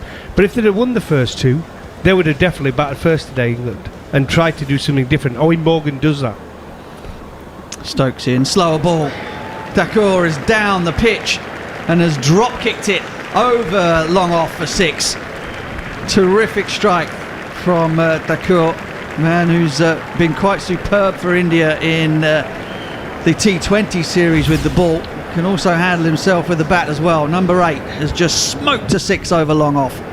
Again, the bat twisted in his hands, didn't he, as he got contact on it, but he gets enough on it to take it for a 6. Slower ball, as you said, from Ben Stokes. He got to the pitch of it, which made it slightly easier to get contact, but it just made it over the boundary from a thick. Stokes in again, a bit fuller this time, a bit more leg side. It was a thick outside there, just where you were going, Goffey, wasn't it? He didn't get the middle on it at all. I've been to that ground in Pune, and the straight boundaries are not big. And but the swing was violent, wasn't it, from Thakur? The ball had enough pace on it to get up and over Chris Jordan at long off. Yeah, Stokes is having a good look at the bat. Don't worry, Ben, your bat's pretty good as well, mate. I mean, you got 10 sixes the other night?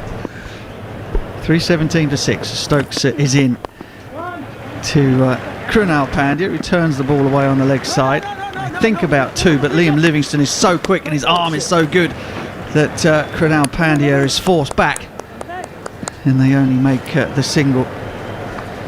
5 overs to go then.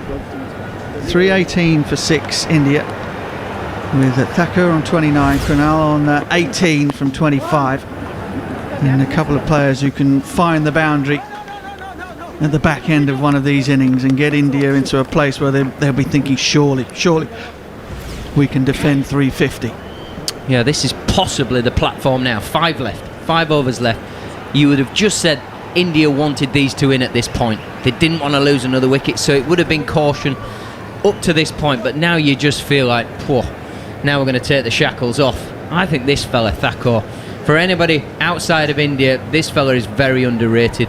He's magnificent in these periods of the game, the real tough periods at the death, where you need to have your nerve, you need to have a skill set, which we don't often champion as difficult as it is. Hitting Yorkers, slower balls, bounces for 6. Wow, this fella is brilliant at it without any balls to his name. Now he's got 18 to his name. I think that makes him even more dangerous. Yeah, I think you're right, but he seems to be the player that's always fighting to keep his place in the side, whether it be T20 or the 50 over version, but he's someone that Virat Kohli has given a lot of trust in. I think he's delivered more often than not in this series so far, and Krunal he's the one who's really struggled on debut. I mean, he got off to an absolute flyer. What a terrific knock in that first ODI, but since then he's just, I mean, even today he's just struggling to get he's almost trying to hit it too hard, and he's no need to. These boundaries are not that big. You get good contact, bat and ball, and it flies over the boundary. We've seen it. Yeah, you can make that mistake though on a flat one. Try and overhit the ball as opposed to just get a good shape and smack a few. 5 to go then. 30 deliveries as Mark Wood hurtles in for the first of them. Back of a length delivery, pitching outside leg stump, would have gone over the top of middle. And Krunal is forced into defensive stroke from the back foot, and there's no run. You're listening to commentary of the third and deciding one-day international between India and England on TalkSport 2 with the Times and the Sunday Times cricket team, writing with an edge. Who's going to have the edge at the back end of this one? England would dearly love to have something to show for their travels in India. Sri Lanka before that. As Mark Wood is in full at Krunal, who swings it away on the leg side. 2 men converge, Milan and Sam Curran. It's Milan who gets his hands on it first, and is just a single. 319 for 6. Yeah, Woodsfield, he's got third man fine leg, deep cover, and then he's got the two men on the leg side where that ball has gone from Crunell. Square leg just behind, and then a man just in front, sort of a deepish mid-wicket. With mid on and mid off up, suggests you're not going to get too many in your half, so sit yourself deep and get ready for some chin music. It tends to be the chosen theory from England's bowlers in India, hasn't it? To bowl that back of a length into the pitch rather than going for the Yorkers, the way the Indian batsmen like to play, hit down the ground. Wood is in again. He goes back of a length or top of the stump length, and Thakur smears across the line and rather cruds it wide of mid on, who's up inside the circle, and there's a single. Mark Wood looks in to be is looking to be in real discomfort out there. He's kind of trying to keep moisture in his mouth and breathing hard. Does not look comfortable at all. Just wondering if you've noticed any type of nappy he might have on, Goffey. You seem to be the man that's knowledgeable in these areas. No, he's no nappy on. He's moving too well to have a nappy on. Wood is in again. He comes scorching in and bowls a hip-high delivery at the left-handed Crunell, who again can only get the bottom half of the bat on it, and it dribbles down the fine leg. Mark Wood turns and walks back. He's normally so sprightly in everything he does, but his head's down. He's sucking the air in, arms hanging sort of limply at his sides, and then he puts both of them up on his hips, trying to draw as much air into himself as possible. Well, I'll get a BAFTA for this, because he's letting everybody know. We all know. Nobody, we've said it enough, Matt. You're not feeling too well. It's a great effort to keep going, to get through these overs. He's into his 6th over. Just gone for the 31 so far. Mark Wood starts his run up, takes a glance out to deep backward square leg as if to say bouncer coming. It's the double bluff full delivery that Shardul Thakur has a massive wind at, but connects with nothing but fresh air, and it's a dot ball. Mark Wood speeds this over. 135, 142, 141, 141. Starts the walk back to his mark, in which he's trying to conserve energy, let's put it that way. Goffey, do you think this tactic is to do with the surface, the size of the ground, or do you think it is we're just going to test the metal of the lower order and where you're going to bowl here, Mark Wood, bowling with such heat? It has just been a preferred method of attack, I think, for the England bowlers, to bowl that back of a length. Nicked and gone. He went full this time. Thakur almost threw himself off his feet. It was just a slog. It was a wild hack. Mark Wood is down with his hands on his knees, his head down to the ground. He hasn't got the energy to celebrate the wicket, but he has earned it with sheer effort and sheer pace. And England have their 7th. As I said, that back of a length, good seam position from Mark Wood, good heat. You're trying to hit it through to the leg side, Thakur. A thick edge, a good catch, a comfortable catch for Josh Butler, and a well-deserved wicket there for Mark Wood. He's feeling under the weather, but he showed terrific courage. He's run in a little bit slower than we normally see from him, but still that back of a length and still bowling at terrific speeds over 140, and that's a big wicket at this stage of the game for England. India 321 for 7. Yeah, just the 24 balls left.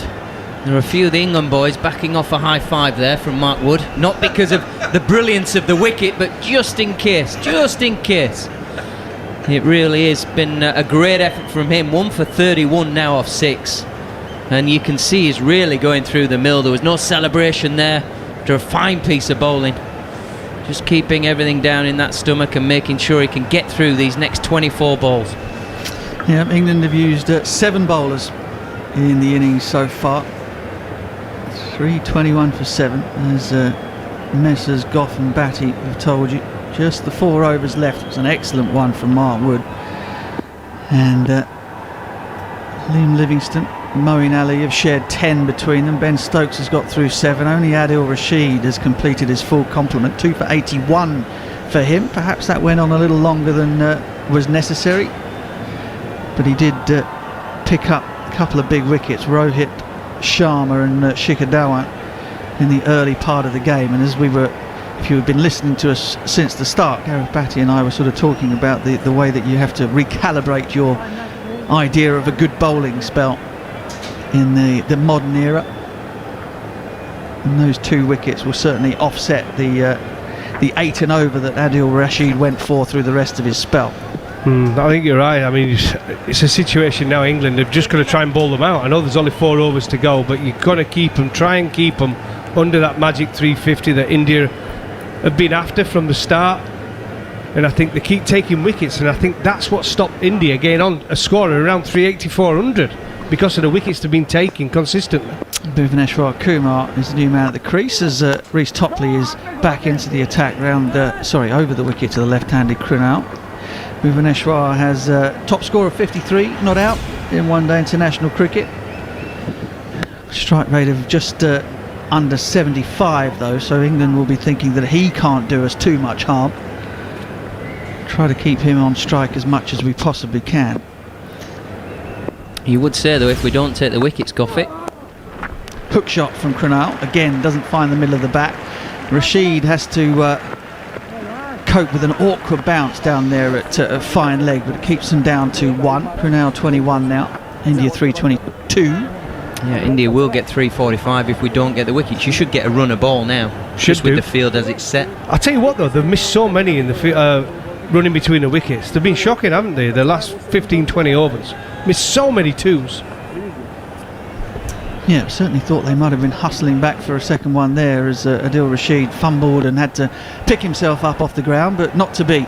Topley has Bhuvaneshwar Kumar in his sights for his first ball, and it's a leg stump half volley, so Kumar can just get off the mark quite straightforwardly, knocks it in front of square on the leg side to Dawid Malan. But it's extraordinary, isn't it? I mean, India, as you say, boys, are going to post at least 345, you would say, from here, and yet they're limping to it. They're not getting to 345 and smashing it all over the park. They are limping to a score of 340 as Topley is in, and Krunal pushes forward and just bunts the ball out to the sweeper on the offside for 1. It's the power of wickets though, isn't it? In any form of the game. Let's say England, the way they play, we all know they're going to come out and they're going to play their shots as they've done for the last 4 years under Owen Morgan.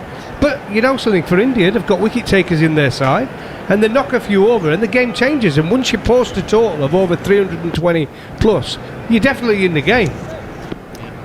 You just feel for some of these bowlers like Adil. I think he's bowled beautifully all day and he's gone at 8. I think he's bowled really well. I mean, it's just crazy, isn't it? Topley back of a length, and Bhuvaneshwar Kumar runs the ball down a third man. Adil Rashid's having a bit of a time of it in the field at the moment. He picked it up cleanly that time, but as he attempted to throw the ball back in from third man, got his studs caught in the ground, and then got halfway through the throw and thought, hang on, I better not let go of this. It was like a horse at dressage, wasn't it? The ball would have ended up sort of in the turf about 4 yards in front of him. Managed to hold on to it and then have another go. 325 for 7. Topley in full to Krunal, who again rather mistimes it, but it goes to Sam Curran at mid-off, and it's another good over. Just 5 singles from it, and England very happy with the situation as they find it at the moment. 326 for 7, 3 overs to go, and Jos Buttler has a plethora of choice in terms of who is going to close this innings out for him. As I said, only Adil Rashid has bowled his full complement of 10 up to this point. Mark Wood is huffing and puffing. Perhaps he'll be looking to close things out. 1 for 31 he has, bowling from the pavilion end. You remember the days when if you were chasing off the last 10 you had to keep it under 6 and over? Mark Wood, steely glare, comes hurtling in towards Krunal, who drives it back over the bowler's head again, not off the middle of the bat. Missed time to the extent that Moeen Ali can run back from inside the circle and fetch the ball, hurl it back in. Krunal keeps a strike as he picks up a couple.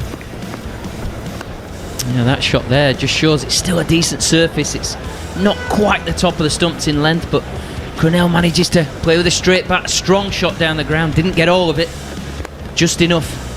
Still shows there's plenty of runs to be had in this surface. Yeah, but Krunal, he's just not timing it, is he? He's just lost his timing, losing his shape, trying to hit the ball too hard. Mark Wood in, and it's wide and has come skewing off the outside edge of Krunal's bat. Oh, that's brilliant. Jason Roy had to run back 25 yards outside of the inner circle from backward point. As the ball fell over his head, he dived forward, got both hands to it, held on, and that's a really good catch and another deserved wicket for Mark Wood. Krunal, as Goff and Batty were telling you, swinging like a rusty gate, really, no timing whatsoever. And well, they've pulled the plug on his innings anyway. The life support machine has been turned off by way of a brilliant catch from Jason Roy. Yeah, great bit of fielding from Jason Roy, and well deserved from Mark Wood. Like I said, not feeling too great, but he just kept running in. And this is a good time to bowl if you're going to bowl at the end of the innings, when you get the lower order in. You've not got your Rishabh Pants, you've not got your Hardik Pandyas, you've not got your Virat Kohli, who can take you to the cleaners. You're now bowling at the tail enders. And Krunal, it was a strange innings, wasn't it? 25 from 34 deliveries.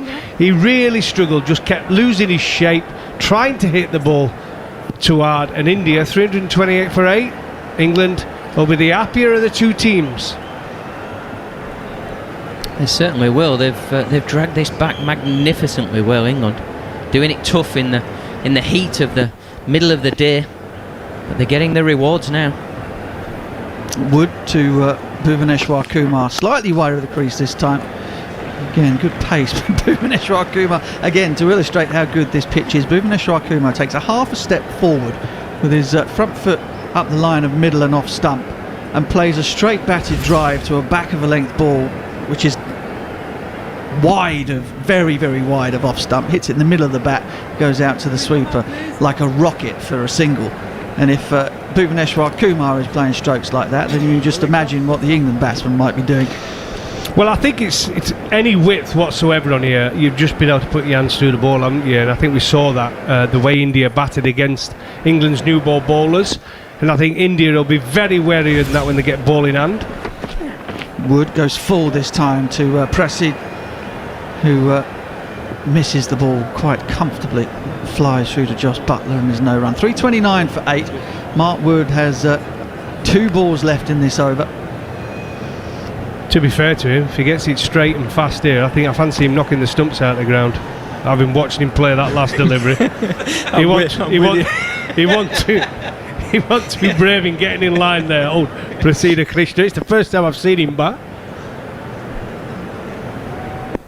Tall man, short sleeve shirt, nice looking stance, and drops the bat on that full Yorker. Mark Wood and Darren Goff thinking as one, but Prasid Krishna was equal to it on this occasion. But more importantly for England, no run once again. Yeah, Mark Wood going through his full repertoire, both of his skill sets with fast back of a length, the odd Yorker, but also the colours of his face. He's gone absolutely sheep white now. He looks absolutely goosed. This poor fella is putting in one heck of a shift for England. Magnificent from Wood, this. He's almost dry retching at the end of his mark. Thanks, Gaz. Wood in, wide of the crease, and he knocks him over. There you go. The mind of Darren Goff, the physical attributes of Mark Wood, and that is the end of Prasid. He has gone for a 3-ball duck. Mark Wood castling him again, doesn't have the energy to celebrate. Yeah. The old-fashioned shake of the hand will do. Yeah, great time to bowl. You can just see it, the way someone lines up when you're bowling there. Mark Wood, he realised from that first one he wasn't too happy facing 90 miles an hour rockets coming at you. Gives himself a little bit of room. You bowl at the stumps, you bowl full, he's going to miss it. And that's what happened. He goes for naught or 3 deliveries. Mark Wood now has picked up, what's he got, 3 wickets now? I fancy him getting another if he gets the ball that last over of the game as well. But England will be wanting to dismiss them. India in no man's land at 329 for 9. They'll be hugely disappointed they've not gone on and got that 350, 360 that they wanted. But England have come back well into the game here. Some excellent bowling and some good captaincy as well from Josh Buttler to mix his bowlers up. Well, one thing I will say is that India were 157 for 4. And that there is a moment there where you could say to yourselves, well, could England perhaps have gone for broke and just tried to remove either Hardik or Pant I know we had a problem with Mark Wood being off the field, because that partnership there got them to a position whereby they can limp to 340.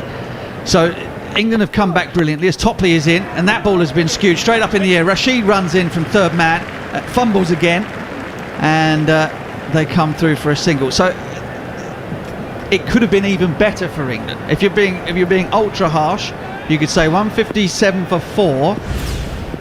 Could we have done anything different to try and make it so that we knocked them over for 280 and almost made it a foregone conclusion? I think the absence of Wood was the key moment really in the game. Certainly as we've seen him come back now.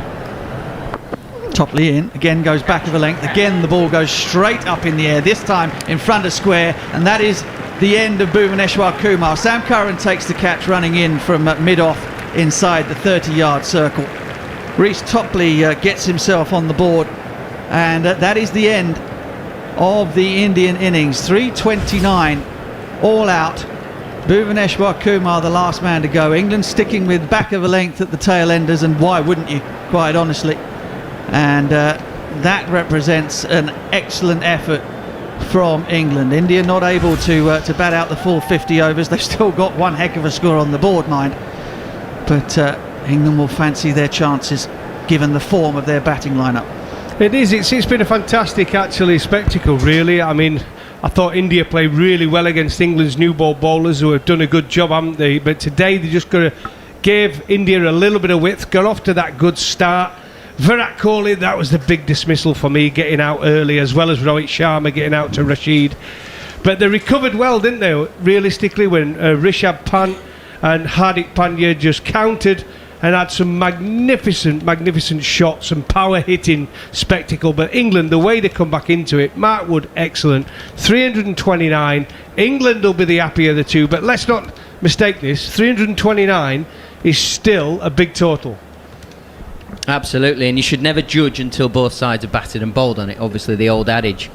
That especially works in 50 over cricket. And it's game over. You threw me right off sync there. And you just feel like England have really dragged it back there. You know, the guys that had got in and got out. You look at Dhawan, a bit of a soft dismissal. You look at how Pant got out, and then also you look at how Hardik Pandya got out. You just feel like there were softish sort of dismissals where had one of those guys gone on and got even 90, it's an extra 20 runs, but how it could have helped the guy at the other end, it's just another 20, 30, 40 to the total. But still, 6.5 and over, starting from over 1 is still going to take some getting. Yeah, it certainly is. Rohit and Dhawan got things off to a good start for India, having lost the toss once more. Josh Buttler inviting India to bat first for the third time in the series. 103-run opening partnership between those two was broken by Adil Rashid. 37 for Rohit, 67 for Shikhar Dhawan. And then Virat Kohli was knocked over by a superb piece of bowling from Moeen Ali for 7. KL Rahul was the surprise wicket, I suppose, for Liam Livingstone, with a filthy full toss down the leg side that he helped into the hands of a diving Moeen Ali on the 45. Short fine leg for just 7. Pant and Hardik then with the thrilling counter-attack partnership of 99 between those two in next to no time. 78 for Rishabh Pant, who is probably the outstanding young player in world cricket at this moment in time. 78 for 62. Hardik 64 from 44. Thakur with a bit of a late flurry, 30 from 21 from him. Krunal 25 from 34, rather stalled things at the end. And then Mark Wood and Reece Topley mopped up the tail. Let's have a quick look at the choice bowling figures for England. 3 for 34 for Mark Wood, who was really struggling with what we think is a stomach complaint. Bowled quickly, bowled intelligently. 2 for 81 for Adil Rashid, expensive but picked up the two openers. Moeen Ali was good again, going at less than a run a ball. 1 for 39 from 7 for him. 1 for 20 for Liam Livingstone. Topley finished with 1 for 66 from 9.2, and Sam Curran 1 for 43, having opened the bowling. Josh Buttler used 7 bowlers, and I think he needed to use all of those resources in the heat, and given the state of Mark Wood's health. And England, despite having conceded 329, will feel that is well within their batting compass. Brilliant cricket, gents. I mean, it's you know, 50 over cricket perhaps was floundering, I don't know, but around about midway through the last century. People were saying, does it have a place? T20 cricket has kind of taken over. We'll talk about the IPL during the break. But you know, it's gone to another level. It is once again a must-watch version of the game. I love it, Butch. I think it's my preferred version of cricket. I think it's a proper test over 50 overs of your ability. You've just said you've got guys who can bat all the way through the innings and make some big scores. You've got the skill of bowlers. They have to be skillful to bowl with a new ball. You have to be skillful now to come in the middle overs when you're bowling at players like Hardik Pandya and Rishabh Pant. You have to really get your skills right, and then to come back at the end of the innings and be able to bowl a variety of deliveries, whether it be a good Yorker, a good bouncer, good length ball, slower balls. You have to have all the skills, and if you don't get it right on your day, you're going to go around the park as a bowler. And as a batsman, like I say, you have to adapt to the conditions pretty quickly, pick a good score, because there's some very good teams and good players around the world. Yeah, I think some of the problems that people spoke about were the middle periods were a bit boring. Not today. Those pyramids that we see in runs per over throughout the 50 overs, in those middle periods now you're seeing overs of 12, 13, 15 off bowlers that are on top. Batsmen throwing it back. It's the skill sets of these guys out there that are making this game brilliant. To listen to and watch, it's just fantastic skill sets. Do you think we'll ever go back to a point where we used to play the old 40 over game? Do you think it will ever reduce it to 40 overs? I don't think so. Not when there's ad revenue to be made, Goffey. You've got to be joking, haven't you? 50 overs is the king. England needing 330 to win this match and take the one-day series, which would at least give them some silverware to take home from this long and fascinating trip to India. Let's see the Test series go 3 to the Indians, also the T20 series 3-2 after England were 2-1 up. This one, England lost the first match, of course won the second, and now will feel they're in with a decent chance of the third. Let's just run through the Indian scorecard for you. It was a terrific start from the openers, Rohit Sharma and Shikhar Dhawan. They put on 102 briskly inside 15 overs. But then England's spinners got to work. Rohit Sharma was first to go, bowled Adil Rashid for 38. Shikhar Dhawan was then caught and bowled Rashid for 67. And then the big wicket, and it fell to Moeen Ali, who got turn. Virat Kohli, playing a rare ugly shot, suddenly saw his stumps rearranged after he had scored just 7. And KL Rahul went, caught Moeen, bowled Livingston, who came in for his bowling debut in an ODI for just 7. Well, India were in real bother, 157 for 4. But then we saw a blitzkrieg 99-run partnership between Rishabh Pant, who after his 77 last time made 78 this time before he was caught by Buttler off the bowling of Sam Curran, and Hardik Pandya, who brought his A game with the bat to this series for the first time. 64 before he was bowled by Stokes round his legs. 64 off just 44. Then England really did put the brakes on the Indian attack. Krunal Pandya made 25 from 34 balls without a boundary. Shardul Thakur had a good tonk, 30 off 21 with 3 sixes. But Buttler took a blinding catch to remove him off the bowling of Wood. Bhuvneshwar Kumar was last man out for just 3 before Prasida Krishna was after Prasida Krishna was bowled by Wood without scoring. So Nataraja didn't face a ball, not out, 329 the Indian innings. As for the England bowlers, Mark Wood, despite having to go off and periodically and also take on board a lot of liquid, it did look as if he was suffering from some sort of upset, probably. Took 3 for 34 from his 7 overs and was outstanding. Adil Rashid took a bit of tap, but still took 2 big wickets, 2 for 81 from his 10. And interestingly, of the 7 bowlers used, they all took wickets. So good on the England attack. Well done, Jos Buttler, for juggling his attack. And now Johnny Bestow, who we were a bit worried about. He took, when he was fielding, he took a clout on the wrist as he went down to field the ball, but he is fit enough to open the batting, and he'll be up against Bhuvneshwar Kumar as he and Jason Roy look to continue their fabulous form that we've seen so far in this series. A couple of 100 partnerships for England between these pair already. England again would need them to go well, you feel, if they're to go on and win this game. England's bowlers will be pleased that they pegged India back in that last 10 overs, where usually they have shed runs for fun. But now England's are set to resume. 330 are required. Darren Gough joins us for the start of this innings, as does Kate Cross, as Johnny Bairstow. Well, he starts, Jason Roy starts absolutely brilliantly with a cover drive for 4 first ball. Well, might be a different fixture, but same result. Jason Roy used his footwork that sometimes gets stuck on the crease early doors, doesn't he, in his innings, and they've been looking to take the ball back into him and get him through the gate. Good little outswinger, just a little bit full, pushed at it. Jason Roy, middle of the bat, misses the out, misses the fielders, and away he runs for 4. What a start from England. Fabulous timing from Jason Roy. It was, as Darren was saying, it was little more than a defensive push, but flew to the boundary. Bhuvneshwar Kumar sees another one pushed for another boundary, and Jason Roy has started with 2 little more than defensive pushes outside off, but such is his timing and the fact that the outfield's still quick. We will get due and it will slow down as the England innings goes on, but England have started and Jason Roy have started 4-4, Kate. Yeah, that almost felt like a false shot from Jason Roy there. He's just kind of hit him on the inside half of the bat and just pushed it down the ground for 4, easy as you like, and Jason Roy's striking at 800. Well, outswinger, in-swinger, both have gone for 4.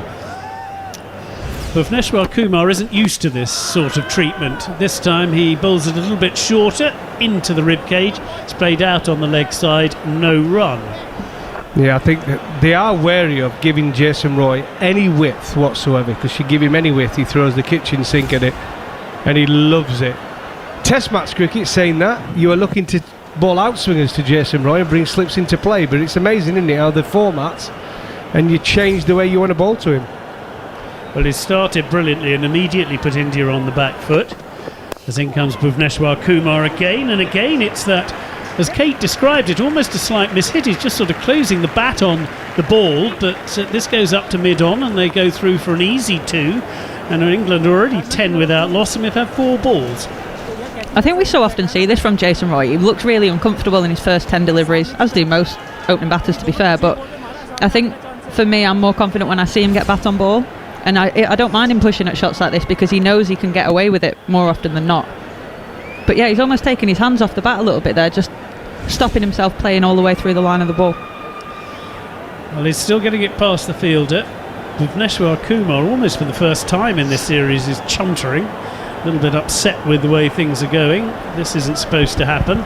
He's supposed to bowl the first over for a couple and have the batsman in all sorts of trouble. Comes in again, and that's flicked away on the leg side almost disdainfully by Jason Roy, and that is the 3rd boundary of this first over, and England have raced to 14 without loss. Well, he changed the field there, didn't he? He's looking at the ball in swing to Jason Roy, yet he's got no man out on the leg side. I mean, he only has to get it slightly wrong and he can just close the face on it, and it goes past the fielders that are in close and it's away for 4. So what he'd done that delivery is put a short cover like a dry man, because we've seen a couple of just go a bit uppish. He's played with almost one hand, Jason Roy, and now he's put him over to the other side. He's put him straight. Bhuvneshwar Kumar has bowled there you him. go. He's bowled Jason Roy. Well, what a comeback that was. What a first over. We've seen some fantastic batting, but the final word goes to Bhuvneshwar Kumar.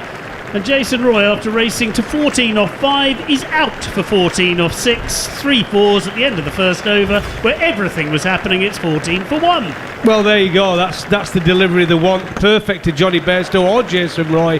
And there it is, that in-swinger, good length. Jason Roy, it's the first time he's actually gone back to one of Kumar's deliveries, and he's got caught on the crease. It's gone through the gate, and it's a massive, massive wicket for Bhuvneshwar. They had to take it. It was a terrible over so far. England off to a flyer, but unfortunately lost that first wicket. Jason Roy, bowled by Kumar. England 14 for 1, TalkSport 2. You're listening to commentary of the 3rd and deciding one-day international between England and India on TalkSport 2 with the Times and the Sunday Times cricket team. which of course includes Lizzie Ammon and Simon Wilde, as well as the former England captains Mike Atherton and Sir Alistair Cook. Well, what a start. Kate. What a bizarre opening over of cricket that was. But I think, just thinking about that fielder that got put in at the kind of short mid-off and short mid-on, that almost, whether it did or not, I'm not sure. I'm sure Virat Kohli will be saying that it did create doubt in Jason Roy's mind. But I think it just, sometimes when you play with the field, it almost, as a batter, makes you think you don't know something about your own game. And that's the only thing that I can think with that fielder, is that they just wanted to maybe create a little bit of doubt in Jason Roy's mind, and it's paid off. Yeah, because as Darren pointed out, that was the first time he'd gone back in the entire over and was done. Yes, he's right. I mean, he was trying to play through the line, getting his hands in front of him, and that's one of the problems with Jason Roy. So they put a fielder on the offside, then he got it too straight and he got clipped through the leg side. So they moved him over onto the leg side then, got caught on the crease, went back to a ball that was a good length, a forward delivery, which he'd done to every other ball that over, and he got done through the gate by that swing from Kumar. Good bit of bowling. You could say good bit of captaincy as well. I'm sure he'll take the credit.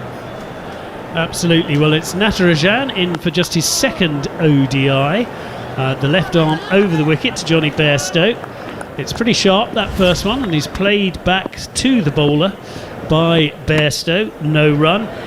Just played the one match in Australia. Took 2 for 70 from his 10 overs in that game. He bowled well in the T20 series over in Australia. That's when he made his name, and that's why he's got another opportunity now. Of course, played in the T20 series. He's in again. That's down the leg side, and Pant can't take it. They think about taking a bye as well as a possible wide. Yes, it is a wide. So they're looking to double their money on that particular wide. But in the end, Ben Stokes says to Johnny Bairstow, don't need to rush. Let's just keep it for the one for the right wide, and the score goes on to 15 for 1. Just to let you know, of course, Ben Stokes has come to the crease in just the second over with Jason Roy bowled for 14, the final ball of the first over. And we all know what Bairstow and Stokes can do after the second one of these, and that's a lovely delivery by Natarajan that just has Johnny Bairstow fencing a little bit outside off stump. He's beaten it, goes through to Pant, the wicket-keeper, no run. We're just watching the wicket again. I think we can give a little bit of credit to Bhuvaneshwar Kumar as well for that delivery. It was a perfect in-swinger, clipped the top of off stump. Real good comeback from him after going for 14 in the first 5 deliveries, so hats off to him as well. Yeah, Jason Roy even nodded to him, didn't he, when he saw what had happened to his stumps, just as Bhuvaneshwar was about to give him a little bit of an earful. Natarajan is in again. That will be another wide down the leg side. He looks frustrated. He apologises to his teammates quickly and then turns around before he can see any expressions on anybody's face. But I think it's a good move this from India. Obviously they've gone for a left armour. It's become a bit predictable, aren't they, the two bowlers, Prasida and Kumar, who have both brought the ball back into the right-hander. They've got the left-hander now, brought him into the side. He's took the new ball.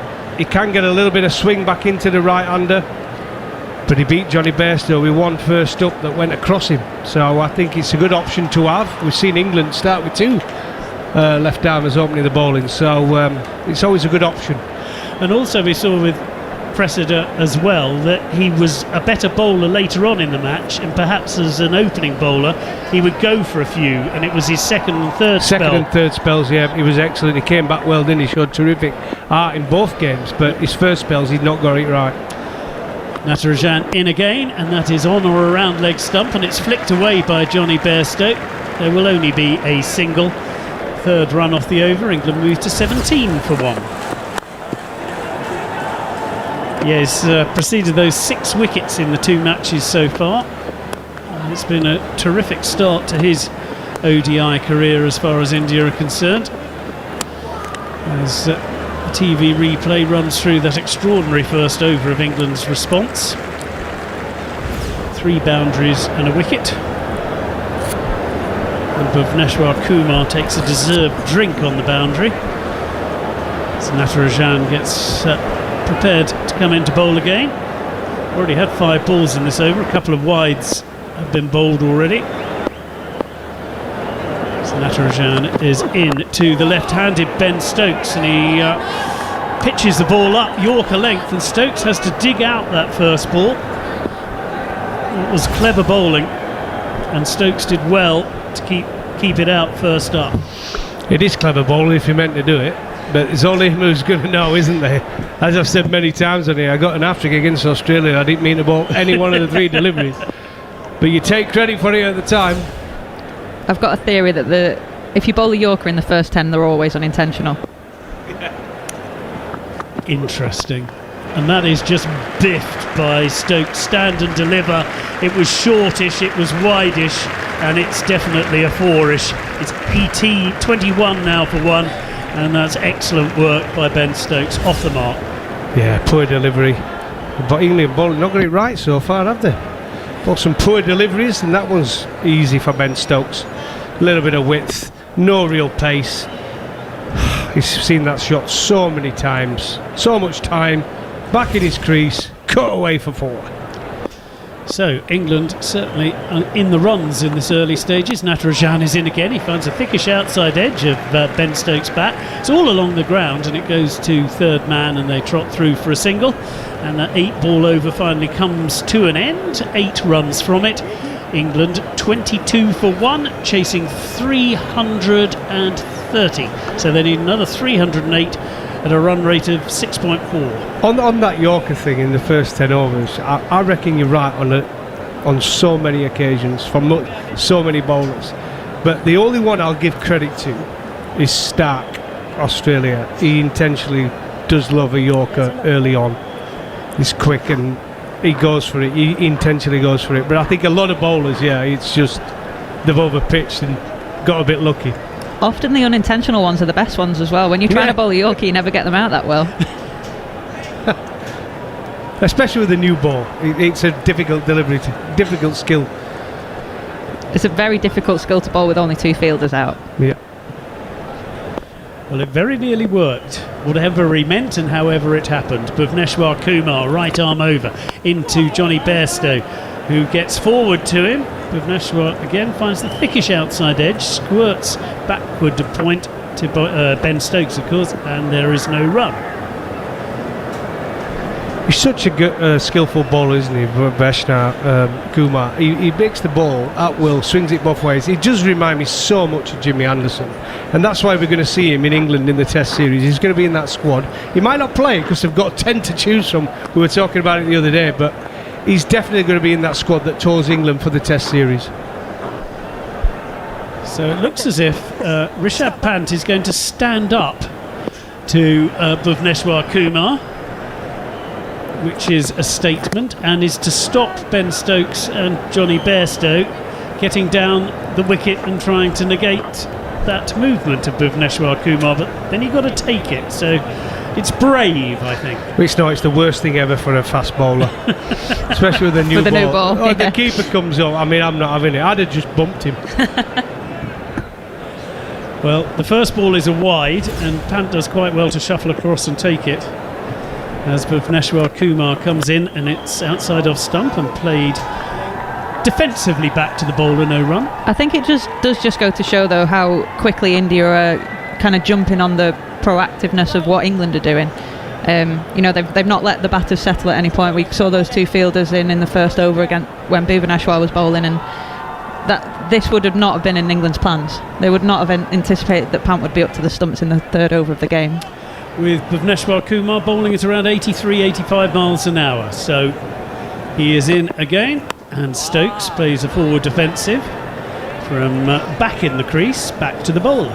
Well, because he's swinging the ball, and we've seen the last 2 deliveries, he's trying to go back into Ben Stokes, and he's trying to catch him on the crease, isn't he? And that's why he's got the keeper up, because we've seen Ben Stokes, especially in one-day cricket, even in Test cricket, he likes to walk at the bowlers who haven't got the pace. Anybody at 90 miles an hour, he walks at them to try and take the LBW out of it. Bhuvneshwar Kumar then currently involved in an interesting battle with Ben Stokes. In, and that is driven on the up by Stokes through mid-on. That is some shot. He just picked it, saw it, and off it went to the boundary for 4 more. Stokes moves to 9 off 7. It doesn't matter where the wicketkeeper is standing when you play a shot like that. He's looked absolutely solid in defence so far, Ben Stokes, but he's just a little bit too much length from Bhuvaneshwar, and he's just got licence really to hit over the top there, and just a gorgeous shot. They just keep coming, don't they, England? It's great to watch. Kumar in again, and that's wideish outside off stump. It's not really middled by Ben Stokes, but out it goes into the covers, and because the fielders were set back a little, they can go through for a simple single. I see what it is doing. It's keeping Johnny Bestow off strike. Jason Roy were taking the strike in that first over. Ben Stokes has taken the strike since he's come to the crease, and Johnny Bestow has only faced 3 deliveries so far. This happened in one of the innings, I think it was the last one, when Jason Roy faced about 35 balls and Bestow faced about 5, but it didn't seem to matter. He just sort of waited his time, and then when he did get a go, he went bonkers. He cashed in, yeah, played catch up. Well, he gets to face the final ball of this Bhuvaneshwar Kumar over, and plays it around on the leg side. Oh, it's been given out LBW. It had hit the pad, and they were running through for leg byes.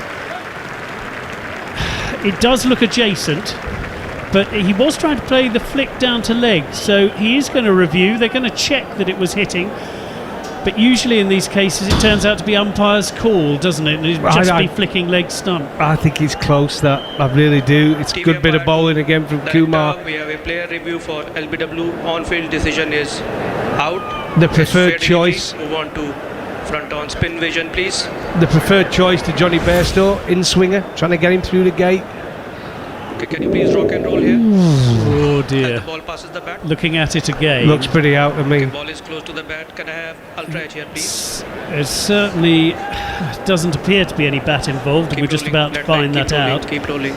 Would height be an issue at all? The ball passes the bat. That was the only thing I thought seeing it live, was that it might just be going over the top. We've seen a lot of good carry on this pitch. There's a belter of a pitch, we keep mentioning that. Well, let's hope for Johnny Bestow. No, it is, as always, umpire's call, just flicking the top of leg stump. And because he's been given out on the field, Bestow has to go, and England are 28 for 2. And Johnny Bestow, after a fabulous series, 94 in the first match, and of course that fabulous 124 in the second, just 1 this time. He looks a bit miffed as he walks off with 1 from just 4, and after 3 overs of explosive batting, Bhuvaneshwar Kumar has also taken 2 crucial wickets, both the openers, and England are 28 for 2, chasing 330. I mean, it's been his skill the whole series, hasn't it? With the new ball, he's a very skillful bowler, and England are wary of him. They know he does swing that new ball both ways, and it's been his preferred ball to bowl it, that in-swinger to the 2 right-handers, Roy and Bestow.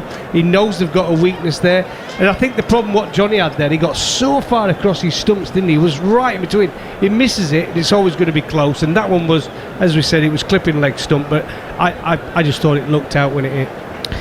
I mean, talking about how well he's bowled, I think that for me it's the simplicity of his game sometimes. I think you can get caught up in your slower balls, your variations, but what I really liked about in his first over was when he was under pressure and he'd gone for 14 or 16 off his first 5 deliveries. He didn't change his plan, he changed his field, and that allowed him to keep bowling his best ball, which then put a little bit of doubt in the batsman's mind. But yeah, for me, that's the simplicity of his game is what I really like. You're listening to commentary of the third and deciding one-day international between India and England on TalkSport 2 with the Times and the Sunday Times cricket team writing with an edge. And we're over to Jared Kimber in a second. We'll just watch the first ball from Natarajan, and that is a forward defensive from Stokes, no run. As 2 seamers, one of which has had the wicketkeeper up at the stumps a little bit more than the other, although probably at the end of Goffey's career might have happened a couple of times. Do you think the wicketkeeper played any part in that? Because Bestow had to be stuck right back on his crease, and we know he's always a chance. It just gives the umpire more of a chance to give it out LBW, where if he's down the wicket, there's always a little bit less. So do you think the wicketkeeper played any part in that? I know they'll claim they did.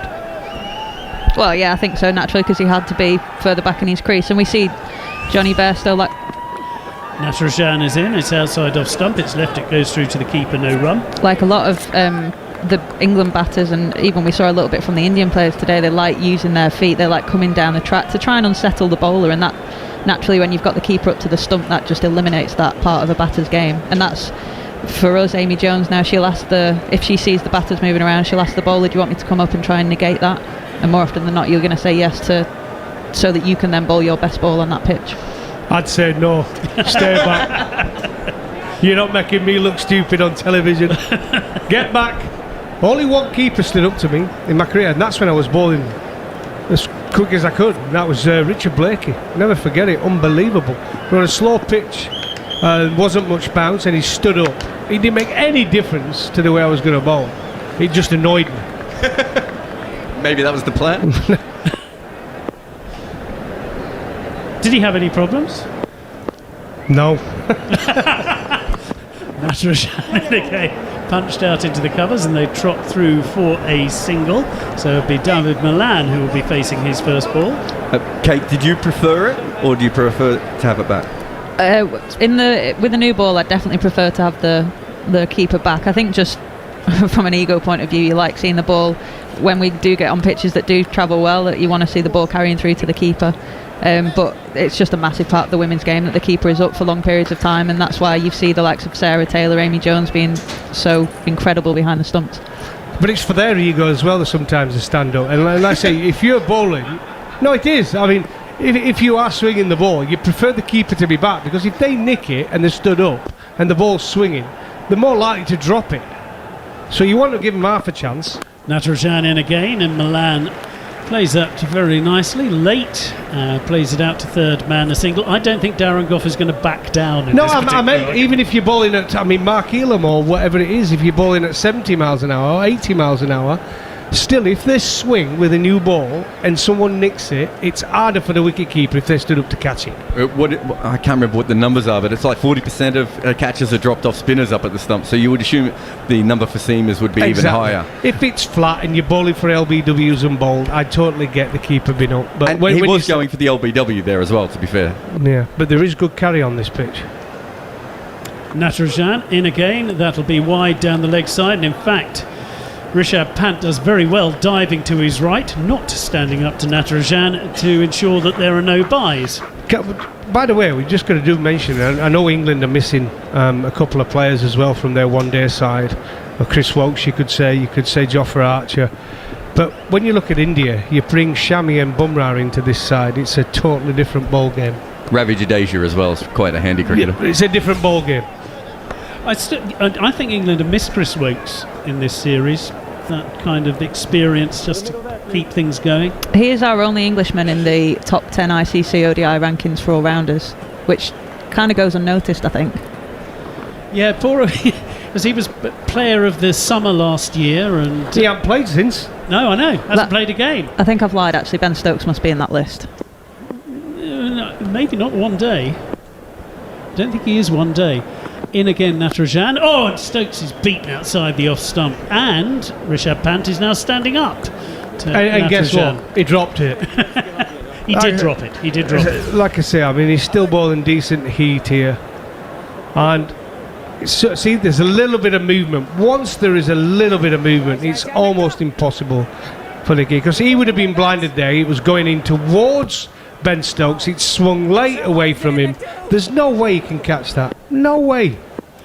But it is obviously a plan that they've worked out for Stokes, that he is going to stand up and stop Stokes walking around. So it will be interesting to see what occurs as Stokes flashes hard outside off stump, gets 4 runs. He moves on to 15 from 13. England get the perfect end to the over with a boundary. And after what has been 4 rather extraordinary overs so far, with a lot to talk about and a lot to enjoy, England are 35 for 2. Yeah, I think both teams actually today have just not got it right with the new ball. They've just given the batsman a little bit of width to hit the ball on. And when the ball is carrying, you've got nice carry in the pitch, got pace in the pitch. Any width, the batsman just gets bat and ball, and this hard ball just flies away. And it's been a problem for India actually throughout. I mean, the partner of Kumar, whether it be Prasida Krishna or whether it be Natarajan, they've just not got it right, have they? They've given too much width. The difference, though, I guess, between the start of both innings is India hadn't lost a wicket till the 15th over, and England have the two guys who have built such a base for them in the first two matches of this series back in the hutch. Well, I did make an early call of it, not on air, but I did say I think I fancied India in this one. I just thought we'd do a bit of a collapse at some point. I hope not. I hope I'm wrong, by the way. I want England to win. And it's in to Milan, who punches it to mid-on, where they trot through. Stokes, I'm sorry, cool. Just dropped through for a single. And England moved to 36 for 2. I've done my research. So Chris Woakes is the only bowler we've got in the ODI bowling rankings, and he sits at 5th. But Ben Stokes 3rd in the all-rounder rankings, and Chris Woakes 4th. Okay, interesting. So, but yeah, we when you think how highly Chris Woakes is rated, for him not to have played in any of these matches, the way the rotation has worked hasn't worked in Chris Woakes' favour this winter, as in comes Bumrah, in comes Bhuvneshwar again, and Stokes plays a forward defensive. It was Darwin Milan who got the single off the first ball, 36 for 2. Did he not go to South Africa? I think he stayed at home, didn't he, for the South Africa leg of it? Did he, or did he go there? Did they play 50 over stuff? No, they never actually got to play them, did they? Well, there you go. Because I think he was there. He was there. He then was in this cab with Moeen Ali in Sri Lanka when Moeen Ali tested positive, so he had to sit that out in quarantine. And that is punched out into the covers by Ben Stokes. There will be no run. And he's in probably, isolation now, because he's over for the IPL. He played for the Delhi, isn't he? So, as far as rotation's concerned, he's missed the only time he would have played. He would have probably played that last test match, and he would have played these one-day games. But as far as the rotation goes, it was time for him to sit out. No, you do feel for England and for Chris Woakes that has worked out as it has. As in again is Bhuvneshwar Kumar. That is magnificent from Ben Stokes.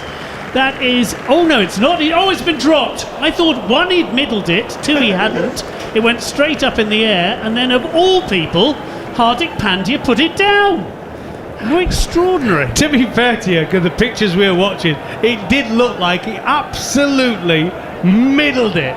And it went straight up in the air, and then, just to make it comical, Hardik Pandya, an excellent fielder, put down a dolly. Put down an absolute dolly.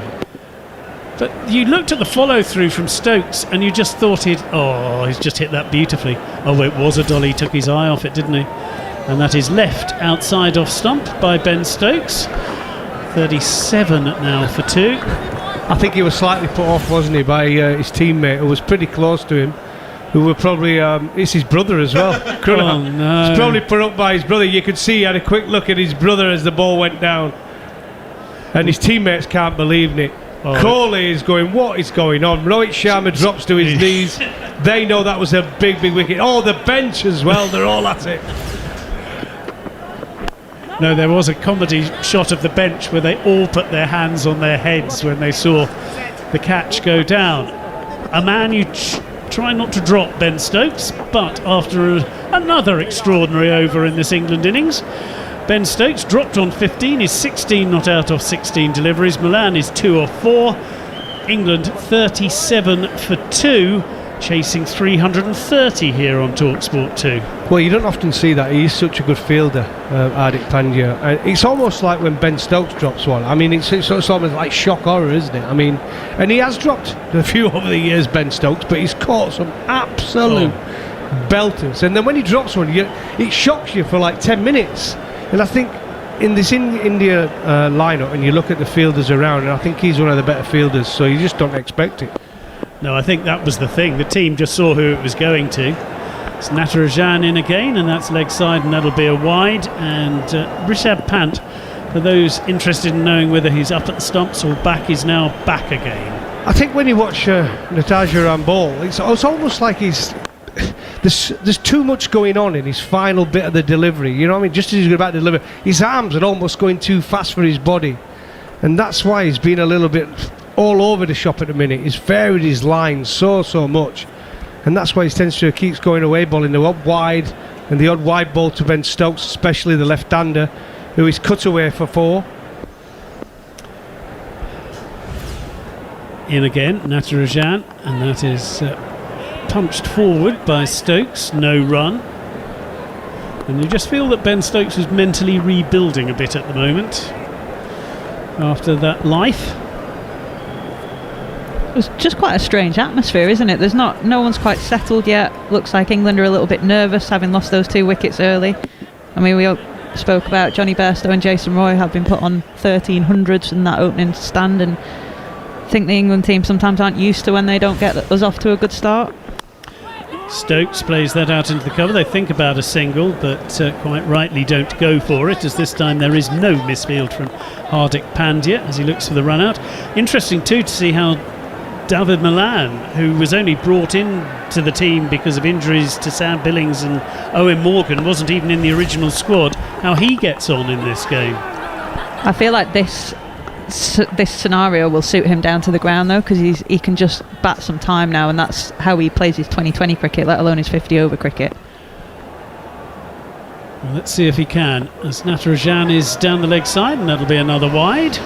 I'll tell you why, it's a big innings for him as well, and if he plays well in this position when England are 2 down chasing 330 and he sees his team home, this might just get him into the squad in this format, because he's now competing with Livingston, who came in that first game and played exactly the way Owen Morgan wants his one-day players to play, because he sees Joe Root are you can only have one of that type of player, and it's Joe Root. And also Sam Billings, who's obviously injured, so he's competing for the place with those 2. Natarajan with his 5th wide in only his 3rd over, but he beats Stokes outside off stump on that particular occasion. Lovely delivery, got that one absolutely right. And did you see the carry there? I mean, can you imagine that the keeper had been up to that one delivery? He got it absolutely spot on, good pace, good bounce. That probably would have hit Rishabh Pant in the teeth. Yeah, cut away as well, didn't it? It really was an absolute jaffer. Nothing even Ben Stokes could do about that one. Natarajan in again, left arm over to the left-hander Ben Stokes, and this time they do drop through for a very quick single, but Malan was quickly off the mark. Virat Kohli, I think, slightly annoyed that the bowler had got in his way as he picked the ball up and was hoping to throw it, and frustrated look to the Indian captain. Yes, the bowler got in Virat Kohli's way.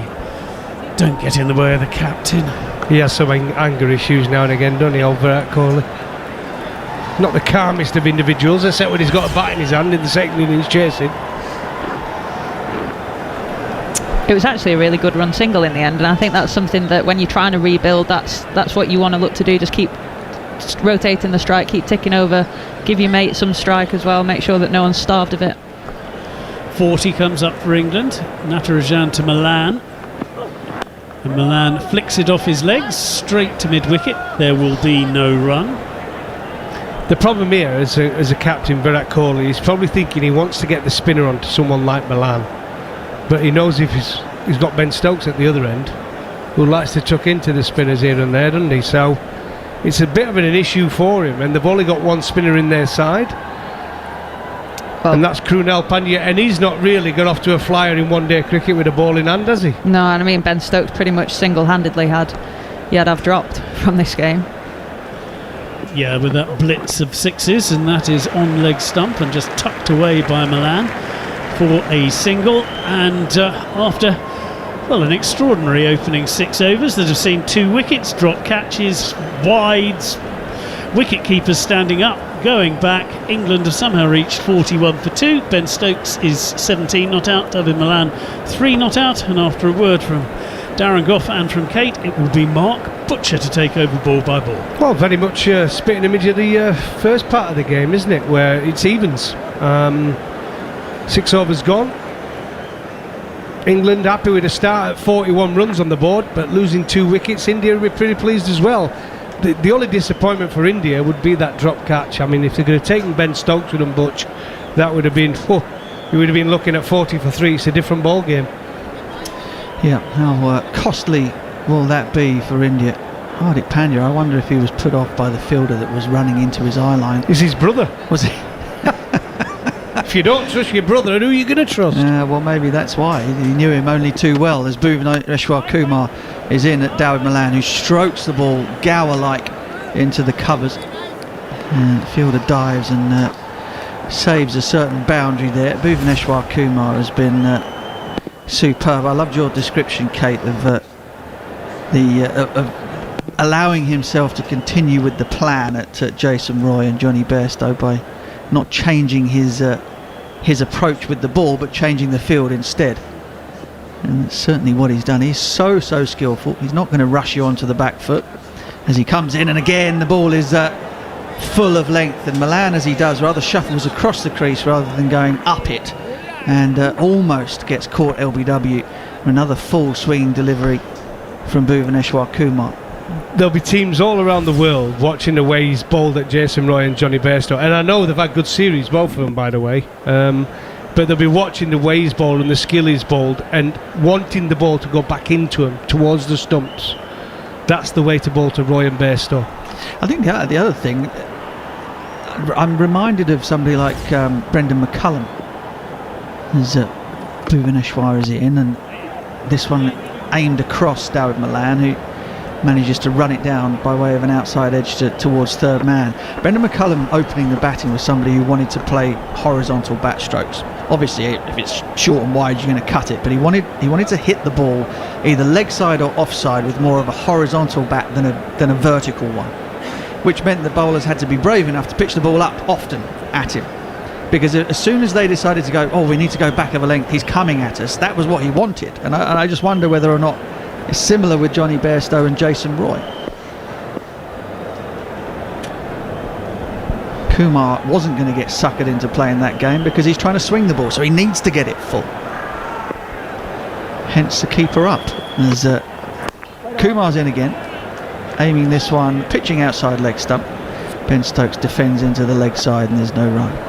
Yeah, and I think that's what I mean about that. It's almost that stubborn simplicity of just knowing what you do best on this pitch, and for Bhuvaneshwar that's trying to get it up there and swing the ball, because he knows that that's also the threat against those two batters that he's facing. So that matchup that we keep talking about, but yeah, I think that it was good captaincy from Virat, because it just allowed him to still carry on with that plan A. And it certainly worked. Yielded a few runs. I think India will take the 2 wickets. Another dot ball played defensively into the leg side from Kumar to Stokes. Well, when you have plans and you're talking about McCullum, I remember bowling to Herschel Gibbs, and he was one again who liked the ball going away from him, believe it or not, in one-day cricket, and he used to want to cut all the time and hitting it through backward point. So I used to sing to myself when I bowled at him that song, Bring It Back, you know what I mean? So I used to bring it back to Herschel Gibbs, because I had to Which song? I'm not going to sing it. We've got the singer. Was it Moloko? Bring it back, bring it back, bring it back, bring it back to Herschel. Got the beat wrong there, but I used to sing to myself. I promise you, that's honest truth. Absolutely, every single time. You're not getting this anywhere else, folks, I guarantee it. As Bhuvaneshwar Kumar is in, and again back of a length and in at the body of Dawid Malan, nudges it into the leg side, and England steal a single, much to the disgust of Virat Kohli. Would I get through Butch on the voice? That was sensational. Yeah, I mean, I'd be turning my chair in the opposite direction. Yeah. It's the only reality show you haven't done, surely, Coffee. It doesn't have to wear a tight suit in that, because the judges aren't watching. Well, good job. I won't be doing the mass singer now, will I? Because people have heard my voice. What was it? I don't want to give it away. So you did the skiing, didn't you? You done strictly. You did the ski jumping. What else have I done? I don't know. I did a singing. Sing If You Can. I won that. What was the block? What was the? Sing If You Can. What was through the wall? Through the wall. There. Bring on the wall! You had to wear some sort of silver gimp costume, didn't you? Silver foil, yeah. Looked like a stuffed chicken with an helmet on. Put it in the oven for 200. Put it in the oven for 1:30. Oh dear, oh dear, oh dear. Things you do for money. You just got to keep your dignity, Kate Cross. That's all I'll say. Keep your dignity. No, attacking to Kate. She's desperate. She's desperate to do Strictly. He told me to get on it.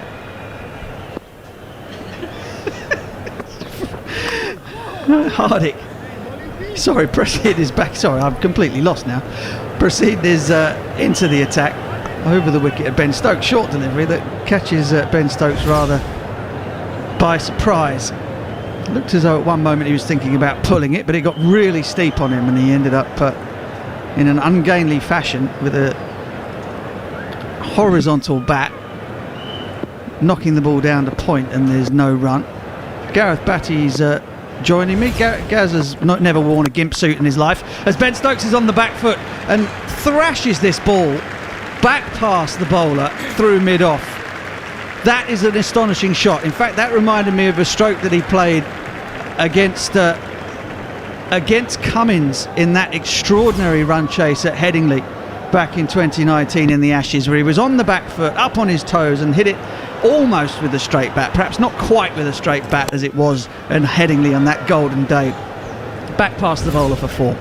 Yeah, it's almost like you think he's thinking in his mind, pull shot, and the ball comes on a little bit slower than he anticipated, and he's got the presence of mind to sort of somehow get it down the ground. It's a wonderful shot, and he got so much power on it. Mid-off never had a chance. Straight down the ground, 4 runs.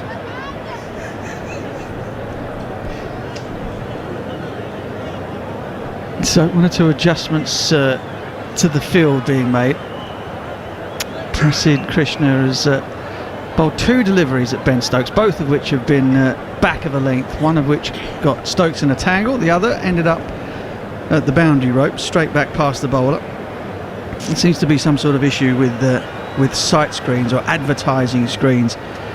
It isn't the actual sight screen behind the bowler's arm. There are 2 at sort of long off and long on, which are shining bright white at the moment with an advertising logo in the middle. What? You mean like Darren Gough in his suit?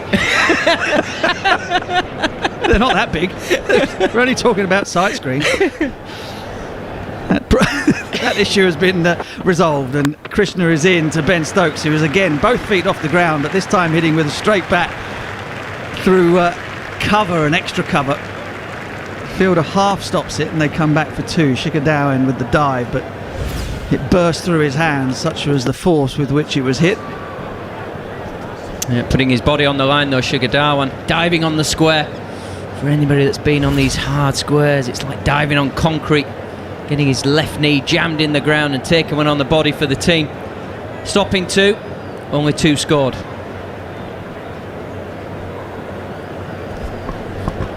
Stokes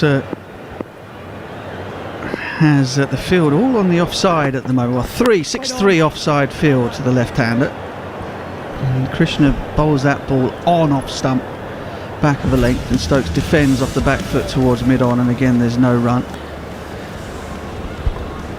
One thing's for sure, we've not seen either team, Gareth Batty, change their modus operandi. I think, for all the fact that India got off to a really good start, I don't really think that they changed their intent. I just think the pitch was a belter, and England have come out swinging as we'd expect them to. Yeah, I was just about to say that.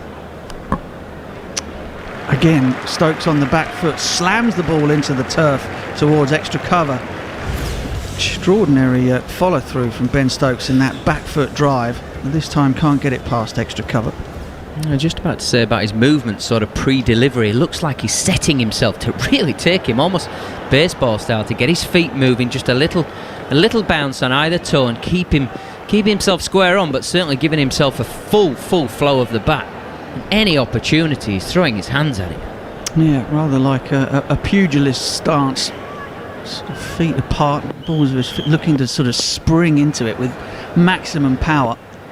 The follow through each time has been back over the shoulder, and again Stokes tries to hit that ball hard through the offside off the back foot, jams it into the ground. There was a chance of a run out. KL Rahul was quick but missed the direct hit. Stokes on the dive is in, and England bring up 50 with 2 in the 8th over. Yep, England doing it pretty well at the minute. They would have preferred not to have lost that opening partnership. That partnership that has been so magnificent for them over the last period of time. would have been out. The direct hit from KL Rahul. Yeah, Ben Stokes there diving in. We're just seeing the replay, and he got the old bit of a swan dive in and a bit of a turtle's neck on his head as he's diving, as the ball rushed past him and he was out of his ground. It was an interesting one. What do you call him, Rahul? What does he call himself? The King? KL, he calls himself King Legend. King Legend, what about that? You want to start hitting the stumps, pal, when you call yourself that name? I'm thinking, I know KL Rahul a little bit. It might be slightly tongue-in-cheek as Bhuvaneshwar Kumar continues his spell. He's into his 5th over. Another ball on an immaculate line and length that's treated with the respect that it deserves by Ben Stokes. When I heard that, I was listening, obviously, to the commentary, and I heard about the King Legend, KL, and I thought there were a couple of apostrophes involved. But it turns out it was King.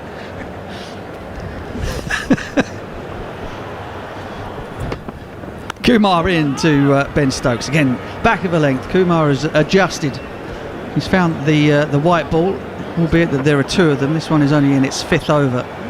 Has stopped swinging, so he's had to bring his length back a little bit. Rishabh Pant has gone back to stand back behind the stumps rather than being up, standing up.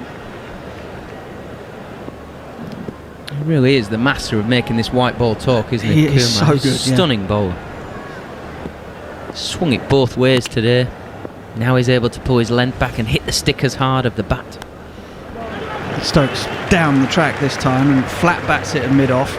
Just losing his shape a little bit here, Ben Stokes. Talking about him kind of looking to be hyper-aggressive, but when you're as strong a man and time the ball as well as Ben Stokes does, you don't have to give it full beans every time you make contact. Just find the middle of the bat and it will disappear, sure enough.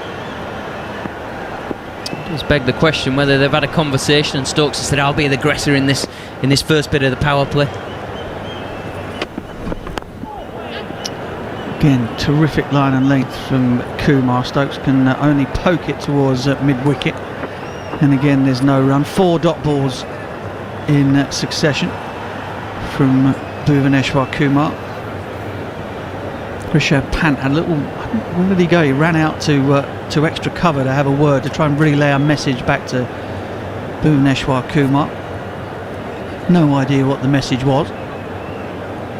Generally speaking, Rishabh Pant's not shy of allowing everybody to hear what it is that he's thinking, but on this occasion he's gone all coy on us.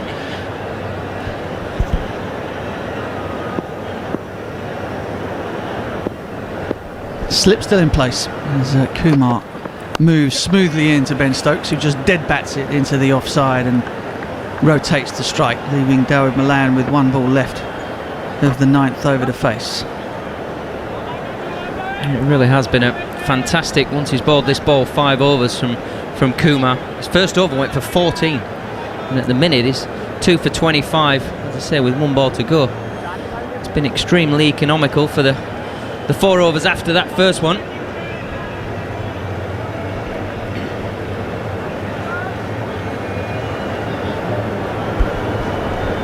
Sun is almost completely out of view now, from what I can tell.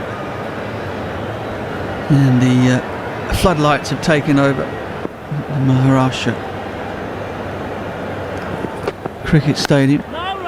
Kumar just finds that ball swinging a little bit. Dawid Malan not as keen to get out of his crease as Ben Stokes. Defends it into the offside. It's the end of the 9th over. England are 51 for 2, chasing 330 in this, the 3rd one-day international. England's final act in India before they return for the World T20 post the English summer. A lot of the England players, of course, will be staying on to compete in the IPL. Stokes, Archer, Butler. We wish Jofra Archer well, by the way. We're hearing that he's having surgery on a hand injury that he incurred whilst doing some cooking, by the sounds of it. Cut himself with a knife that's needed an operation. Josh Butler, Liam Livingstone will all be at the Rajasthan Royals. Johnny Bestow, Sunrisers Hyderabad. Chennai Super Kings will have Moeen Ali and Sam Curran. Chris Wokes might get a game this winter. Who knows? In goes Prasid, who has forced a hack, or a pull shot from Ben Stokes, and the ball has come off the top edge, flown over Stokes' head, over the keeper's head, and about 3 metres over the boundary for 6. Yeah, Ben Stokes, we just see the replay. He's almost saying his partner Milan, this nearly went right up my hooter. He's just got, it's right at the top edge of the bat and gone almost straight up, almost all underneath his visor. Just managed to get it up and over that helmet, and it's flown off. It's absolutely flown off into the sight screen. Incredible that you get 6 for that. Unbelievable. Comes Prasid Krishna again, and this time Stokes more in control, dabs it down to third man for a single. I remember doing that. I hit very few sixes in my career in either red ball or white ball cricket, so I remember most of them.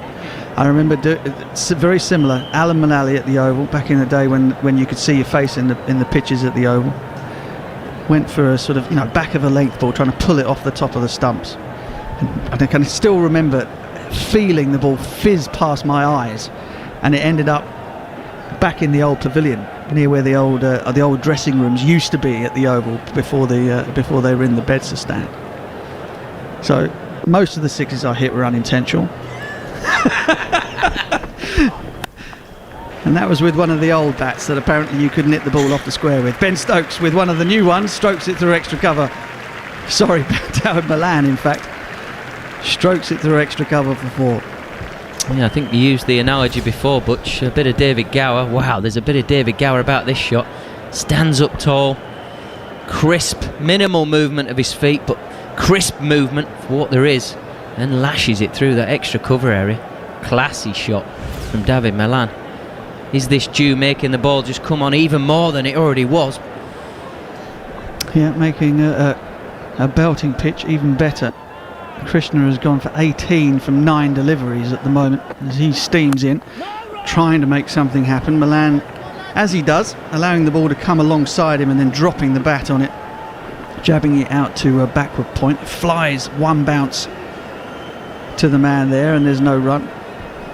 It really has been a day that's ebbed and flowed. Bat v ball.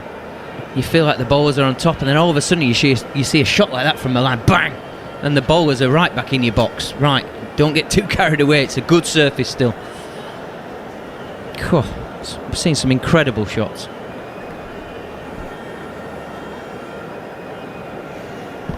Yeah, there's been some magnificent cricket. It really has. In the 59.4 overs we've had so far, and again a little bit of swing there perhaps for Krishna, and in fact Dawid Malan just signals that ball felt as though it shaped back into him. Again he jabs it out to point, and there's no run.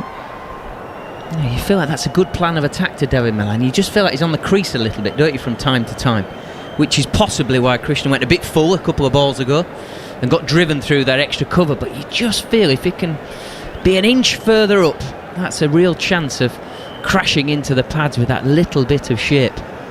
It's just getting that length to, as we see on the screen now, there's a slot length and a length.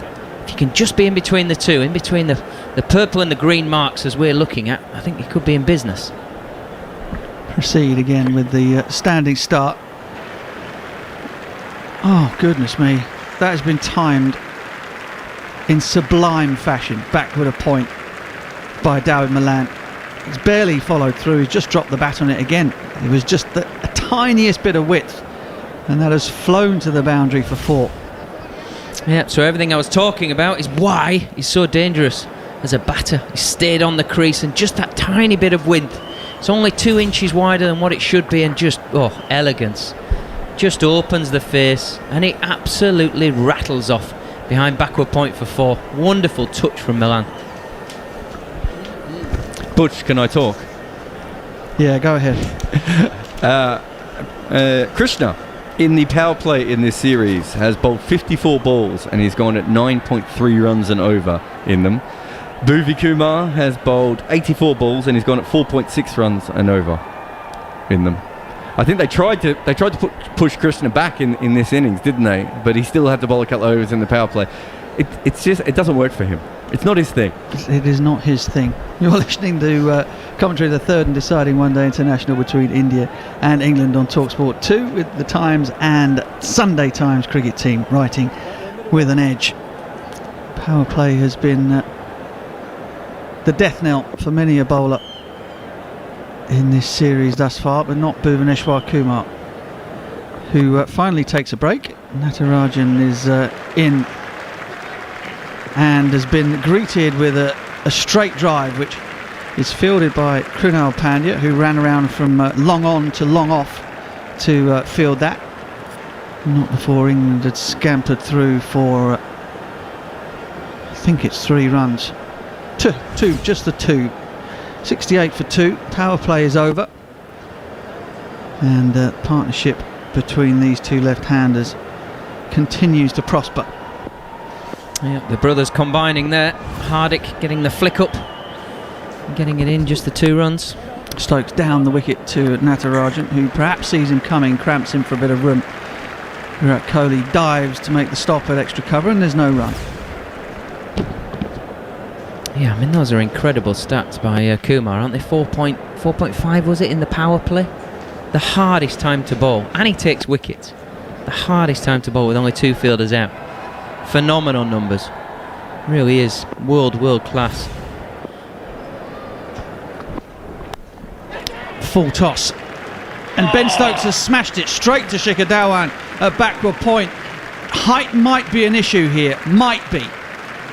Ben Stokes is going nowhere. He thinks that ball was above waist height. And we're going to have a look by virtue of the TV umpire Virender Sharma. Yeah, nice and slow. It's almost like a training ground exercise, that, wasn't it? Low full toss, smack to deep square leg, nobody really moved. Guy is not in the normal position. He stepped out. Right. And ball is dipping. Can hear the third umpire saying he's not in his regular position. Ben Stokes is probably when the ball touches the bat. Just under a metre outside of his crease when he makes contact with the ball.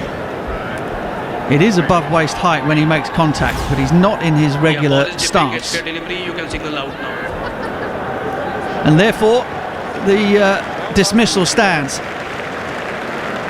Ben Stokes has got to go back. It's a fortunate dismissal. It really is. Unintentional high full toss from Natarajan. Ben Stokes just creams it, really.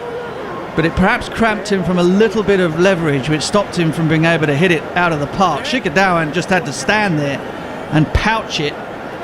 Natarajan cannot believe his luck. India do not care one jot, because Ben Stokes has gone for for 35 from 39 deliveries, and England are 68 for 3. Yeah, Nataraj's face said it all. It sort of looked at where I think his captain was at mid-on and just sort of had that wry smile on his face.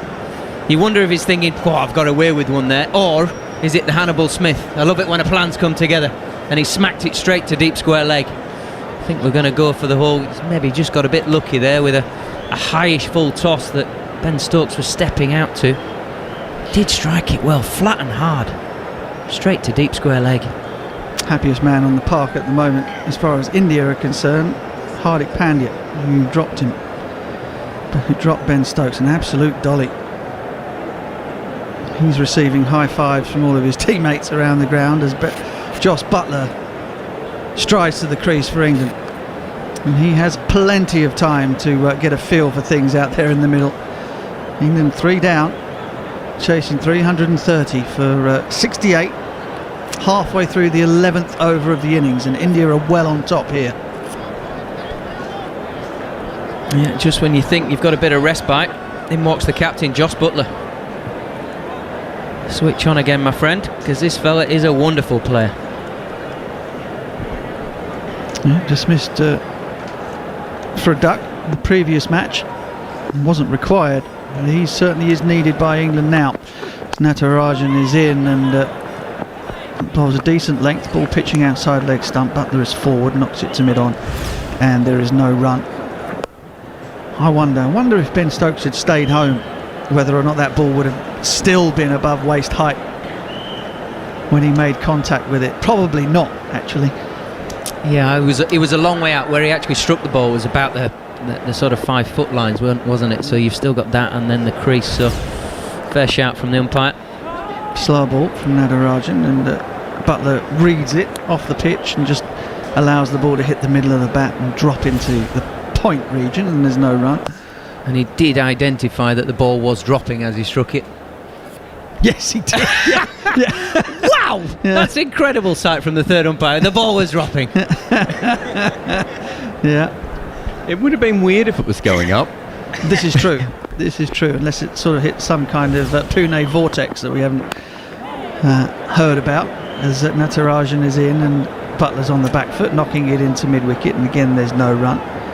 The demon Fred Spofforth was the first guy to basically swing the ball, and he said he could swing the ball in, out, up and down. Up and down. I think there might have been a bit of Shane Warne talk in that, where he was trying to freak people out. I mean, he really had the nickname, didn't he? But that was part of his thing. He said, yeah, I can swing it up. So not only was he nicknamed the Demon, he also was employing, what do we call them? Mind games, mental disintegration. He also studied baseball pitchers. He was well ahead of his game for a guy who was a bank clerk who just came over a couple of times to embarrass some Englishmen. Sounds like we all would have liked him very much. 68 for 3. 11 overs gone. England find themselves in a spot of bother. They have plenty of batting to come. Josh Butler has joined Dawid Malan at the crease, who has quietly moved on to 12 from 14 deliveries. A couple of beautiful offside strokes in the previous over off the bowling of Prasid Krishna. Liam Livingstone, Moeen Ali, Sam Curran, Adil Rashid, the batsmen to follow, but India in control at the moment, as Krishna is around the wicket this time to Malan, and Malan tries to square cut him for 4. The ball just kicked a little bit off the surface and he missed on the way through to Rishabh Pant. And the lights are just starting to take effect. Well, probably have been for 10 minutes or so. You can just see the shimmers of the ball as Malan, nice swipe at it but misses. Just feel like this ball's going to skip on and skip on and skip on even more. Through gully, it was aerial. There was a man diving away to his right. It wasn't timed perfectly by Dawid Malan, and there was certainly a chance there. But that one too finds the boundary, backward a point, and England move on to 72. Yeah, if you're going to go hard. Dawid Malan, minimal foot movement again, but throws his hands at it, gets a full swing of the blade, ends with the bat above his head. That flashing square drive went up and over backward point. The diving, I think it was Rohit Sharma maybe, or is he at slip? I'm not sure. We're looking at the camera replays, but anyway, top right hand corner for the goalkeeper into the picket fence. Short and wide again. Malan again on the cut shot, keeps it down this time, and Bhuvaneshwar Kumar does the fielding, moving smartly to his left at third man. That would have been the one thing that we said after the first innings. You've got to learn from the bowlers that have bowled there. The guys that bowled straighter, the tighter lines were more successful consistently. He's just been a little bit wide here, just allowing 3-4 shots now from Malan, allowing him to get his hands free. And one thing about good players, you can't let them get away from you. None for 27 off 2.3 at the minute. Just Operation drag back at the minute for Prasad. Yeah, just a wicket changes everything for a bowler and for the team. For me, one of these two England batsmen has got to make 100 if they're going to chase this down. As Krishna is in to Butler, who times that away beautifully off his legs through mid-wicket, and they come back for 2. Butler's off and running. One of these two is going to have to make 100 with cameos all around. If England are going to make 330 to win this series. Yeah, there's plenty of power. Livingstone, Ali, Curran, even Rashid. 10 first-class hundreds. I mean, he can bat. Proper player. So they've got plenty of batting, but as you say, they need somebody to bat around. It needs some score of note to allow the rest a couple of cameos here and there. Butler knocks it into the offside, and they immediately take off for a single. Good sharp calling and responding between Butler and Milan.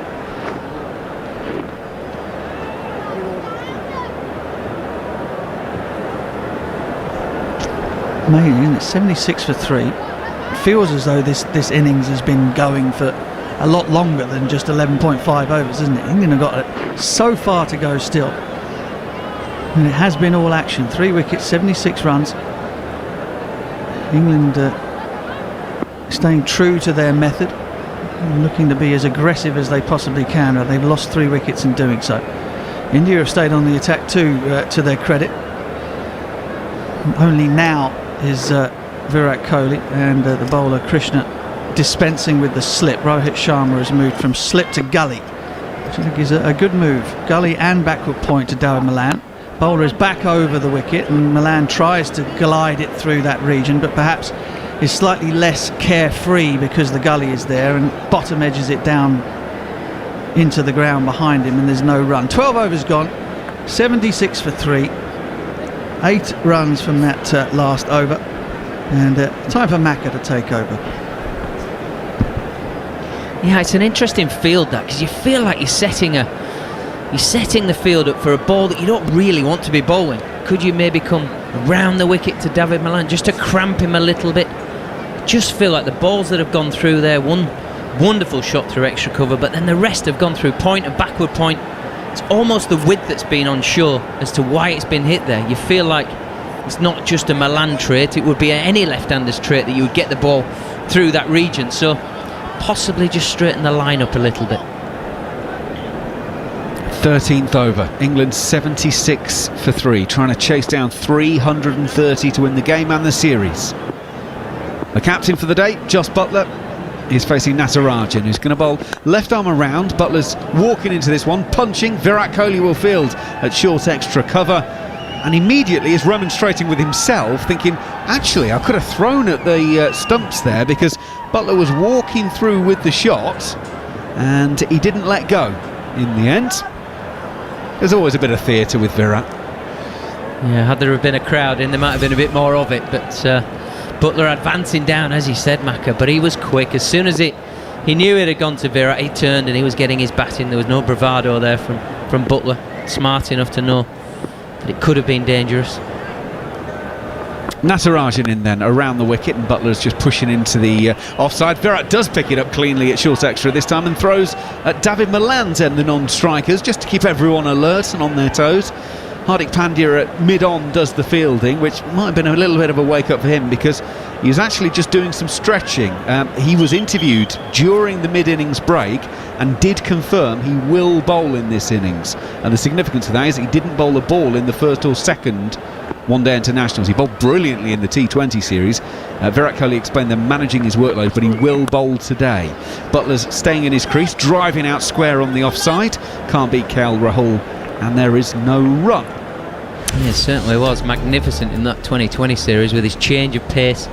He'd had an amount of time out of the game, and you felt he was feeling his way into the series. So by game 2, end of game 2, coming into game 3, you felt like he just got a bit of touch with the bat, but also his bowling with his cutters, slower balls, short stuff. You felt like he just got his radar back.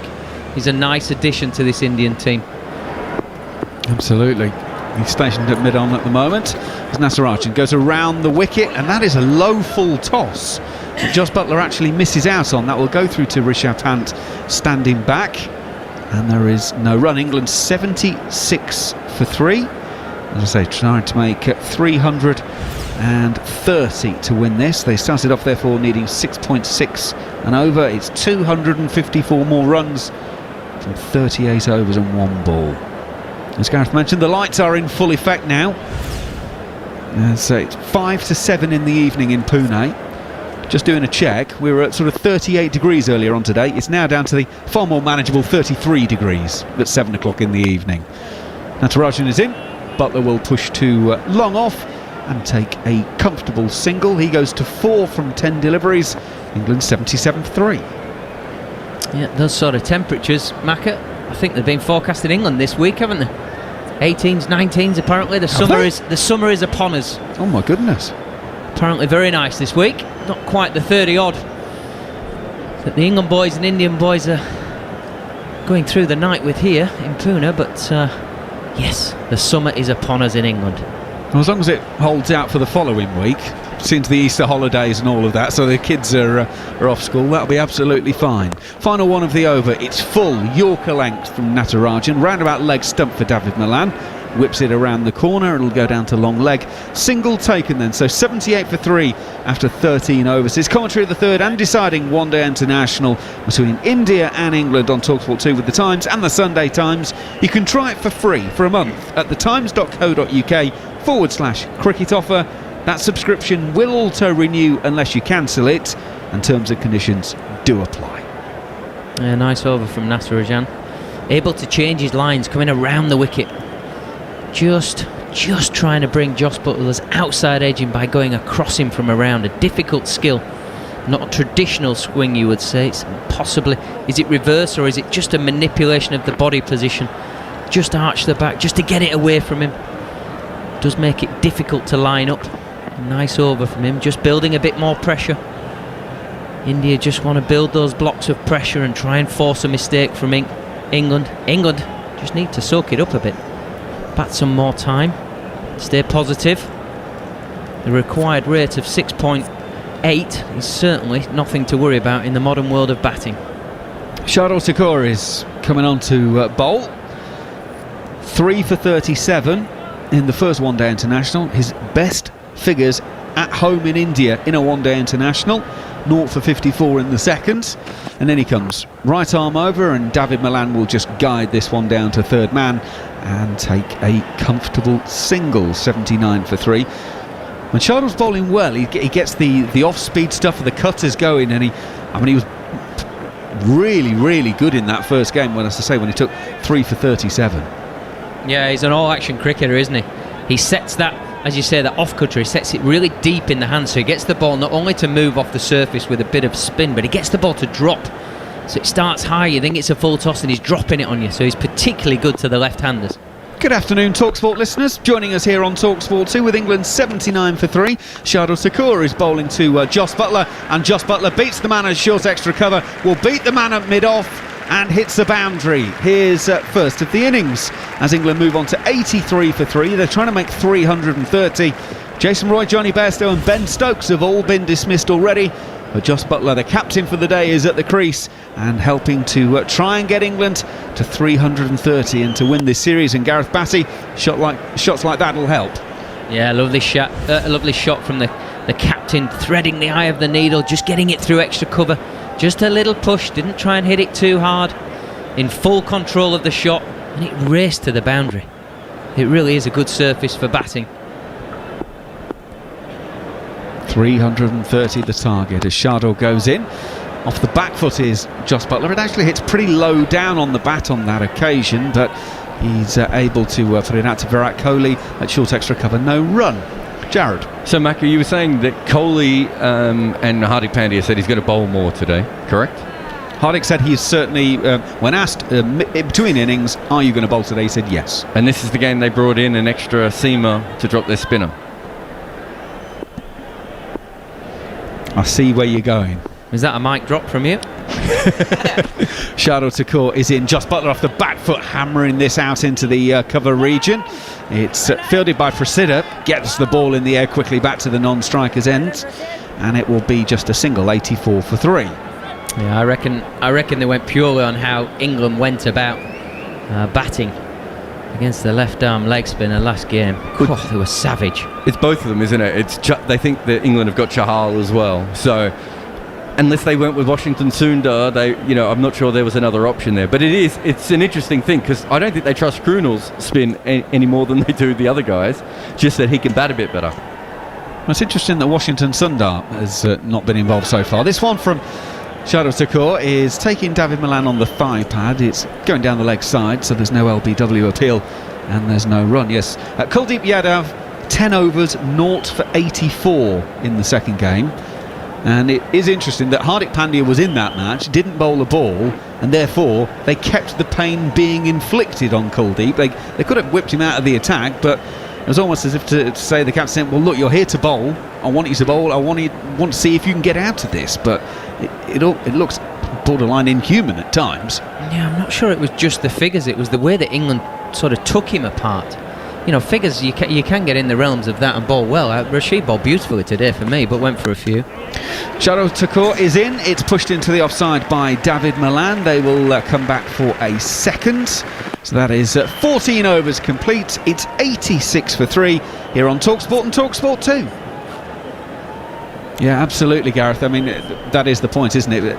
Bowling figures, when over 300 is being scored, the figures aren't going to be pretty because the very nature of it. So I guess you have to look at the way the runs are put on the board as much as the runs itself. I think in Adil Rashid's case, though, he has been told for a long time it is your job to take wickets.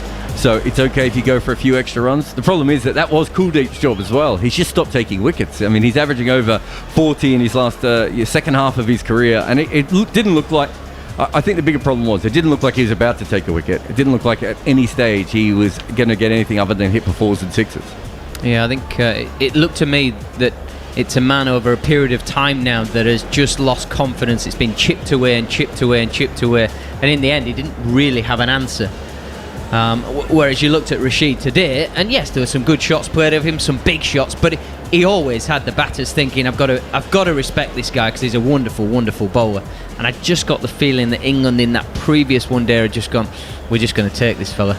We don't feel like he's got any answer to us, which is not a nice place to be, really. It's the drinks interval, which is why there's a bit of a pause. Gareth, just before you go, Washington Sundar, maybe a surprise that he's not been involved, because we're all pretty impressed with him in the Test series. I find it strange, actually, doing the research. He's only played one-day international, Washington Sundar, and that was back in December of 2017. Maybe the way things are going at the moment. He was 12 then, I think, too. Well, yes, exactly. So maybe his time is starting to come round again. Yeah, I mean, they see him as a bit of a 2020 specialist, don't they? But I was just thinking, what's the makeup looking like with right-handers and left-handers? But I mean, there's left-handers all the way through the batting lineup. So India have a policy, don't they, of trying to take it away from the bat with the spinners. So look, I don't know. I mean, it marries up that he certainly could have fit in to their makeup if you're looking at left-handers in the England lineup. And England were only ever going to pick pretty much what they've gone with today. Maybe a bowler missing, so you're not going to take that into consideration. It's a strange one, yeah. Yep, that only game he played was against Sri Lanka in Mohali, December 2017. India put 392 for 4 on the board. Sri Lanka in reply 251 for 8, and Washington Sundar bowled 10 overs and took 1 for 65 in them. Gareth's moving out. Kate Cross is going to come in as the drinks break is coming to a close. Jared.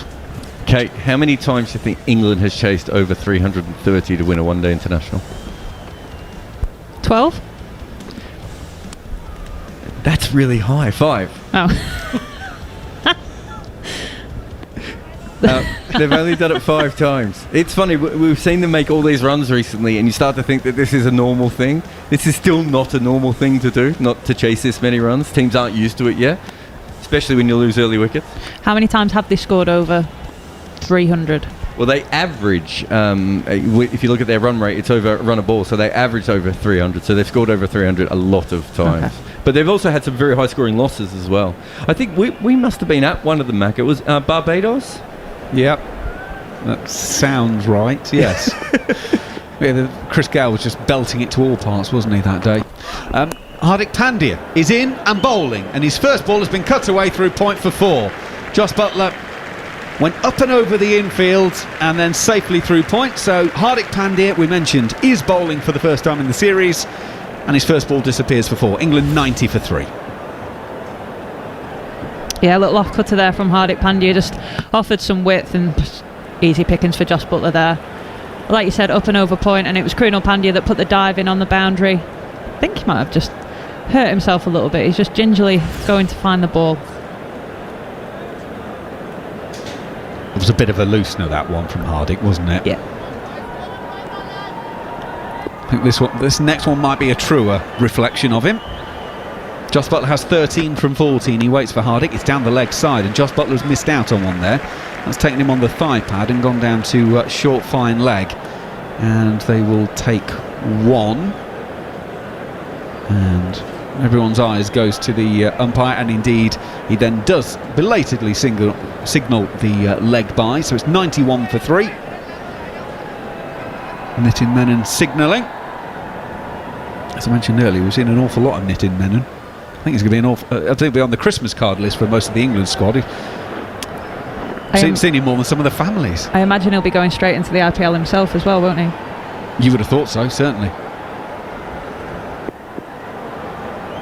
Right, David Malan. He's got a mid-wicket and mid-on inside the circle on the leg sides. Hardik is staying over the wicket. Now, what is this? Now there's a long-range conversation, and David Malan's backed away. He's now making double sure that he knows where everyone is. Backward point and extra cover inside the circle on the offside. It's a short ball. David Malan has got the pull out. It was a ball that hurried onto him actually, round about upper chest, shoulder height, and he did well to keep on top of that one. It's a single out to the leg side sweeper, 92 for 3. Yeah, although he pulled his head out the shot to almost protect himself in case he did get a top edge, he actually played that quite well.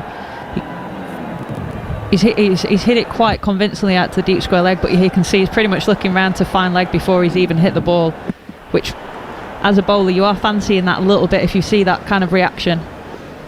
The last yard and a half, he had absolutely no idea because he wasn't actually looking at it, but as you say, he was in the right place playing the right shot, and as a result it pinged off the middle of the bat. Hardik is into Jos Buttler, pushed into the offside. Virat Kohli picks up, throws to the stumps, and David Malan would have been out with a direct hit. The single is taken. Kohli can't believe it. Well, that was back garden rules. That was tip and run. Buttler played it to the left of Kohli, who picked it up brilliantly and got the throw away. And David Malan was a metre and a half, maybe even 2 metres out of his ground as the ball goes past the stumps, fortunately from England's point of view. Yeah, a good piece of fielding there from Virat Kohli, and I think Jos Buttler thought it just kind of pierced between point and cover where Virat is fielding. Hardik is in. Opening the face is David Malan, down to third man for a single. Malan goes to 23, England 94 for 3. But it didn't quite have the legs on it, did it? Just Virat just running round to his left, easy pick up and throw, and I think he'll be disappointed by his standards that he's not hit the stumps there. Well, Mark Nicholas picked up on Friday that Virat wasn't wearing his lucky red undershirt. He's got it back today. Now, he didn't make any runs in it, and so far the fielding hasn't been that clever either, so maybe the lucky undershirt might be going in the wash at the end of this game. We're a strange breed, aren't we? Absolute lunatics, most of them.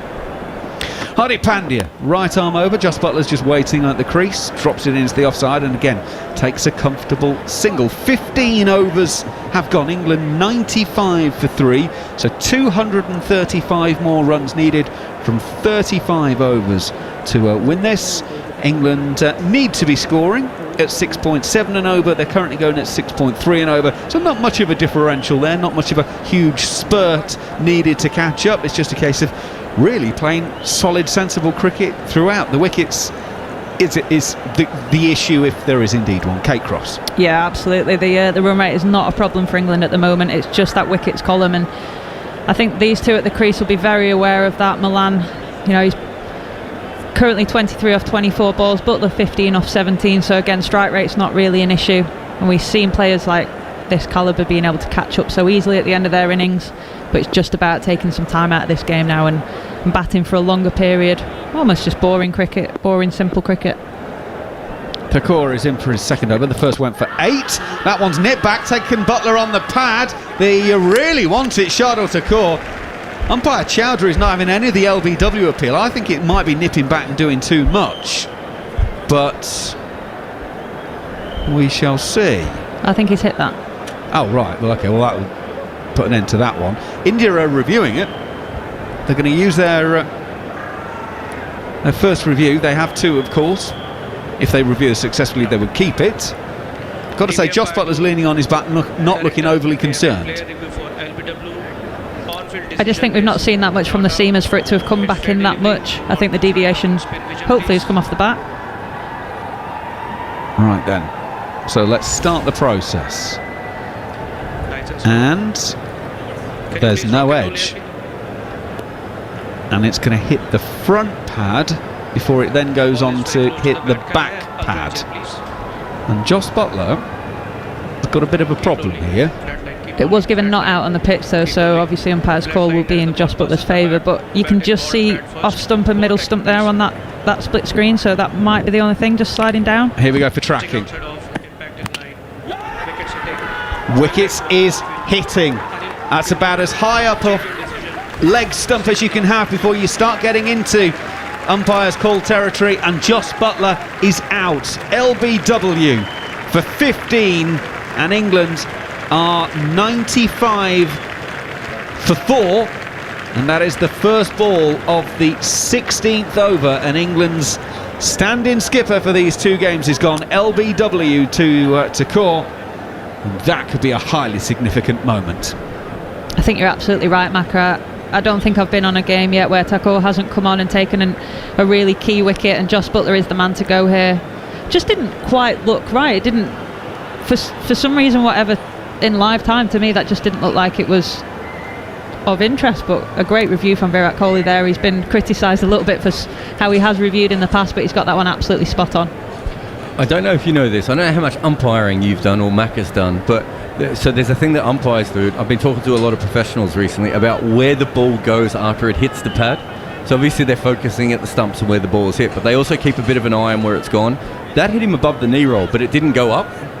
Usually if they think it doesn't go up, that means it's a big chance of hitting the stumps. And the other thing is, if it hits the pad and goes out on the offside, they're much more likely to give it out than not out. So even though in real time that didn't look as plumb, when you have a look at where the balls ended up, it was probably always around the top, middle and leg there.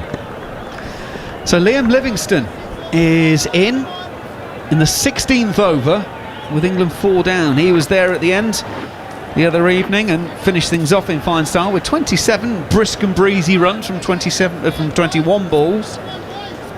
But he's there now in a slightly different situation. Series on the line. He takes guard and he's waiting for Shardul Thakur. He's taking a pace or so down the pitch, meeting that one, turning it on the onside. It's outside of the 30-metre circle. Prasida is the man sliding to complete the stop, and there is only a single 96 for 4.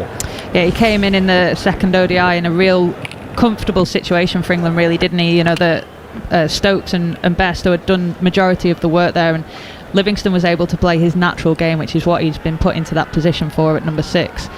This will be a real test of his character now, to see if he can continue with that brand of cricket that England keep talking about. Can he play that now in this really quite high pressure situation? And I think this will be a real telltale sign of the kind of conversations that are being had in that England dressing room. Just in these celebrations of the Josh Butler wicket, the Indian players, they know how dangerous Josh Butler is.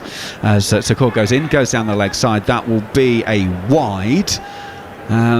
So it's 97 for 4, but the Indian players know what Josh Butler can do. Interestingly though, Josh Butler in one-day internationals in India, against India, 68 runs at 11.3 from 7 games before today.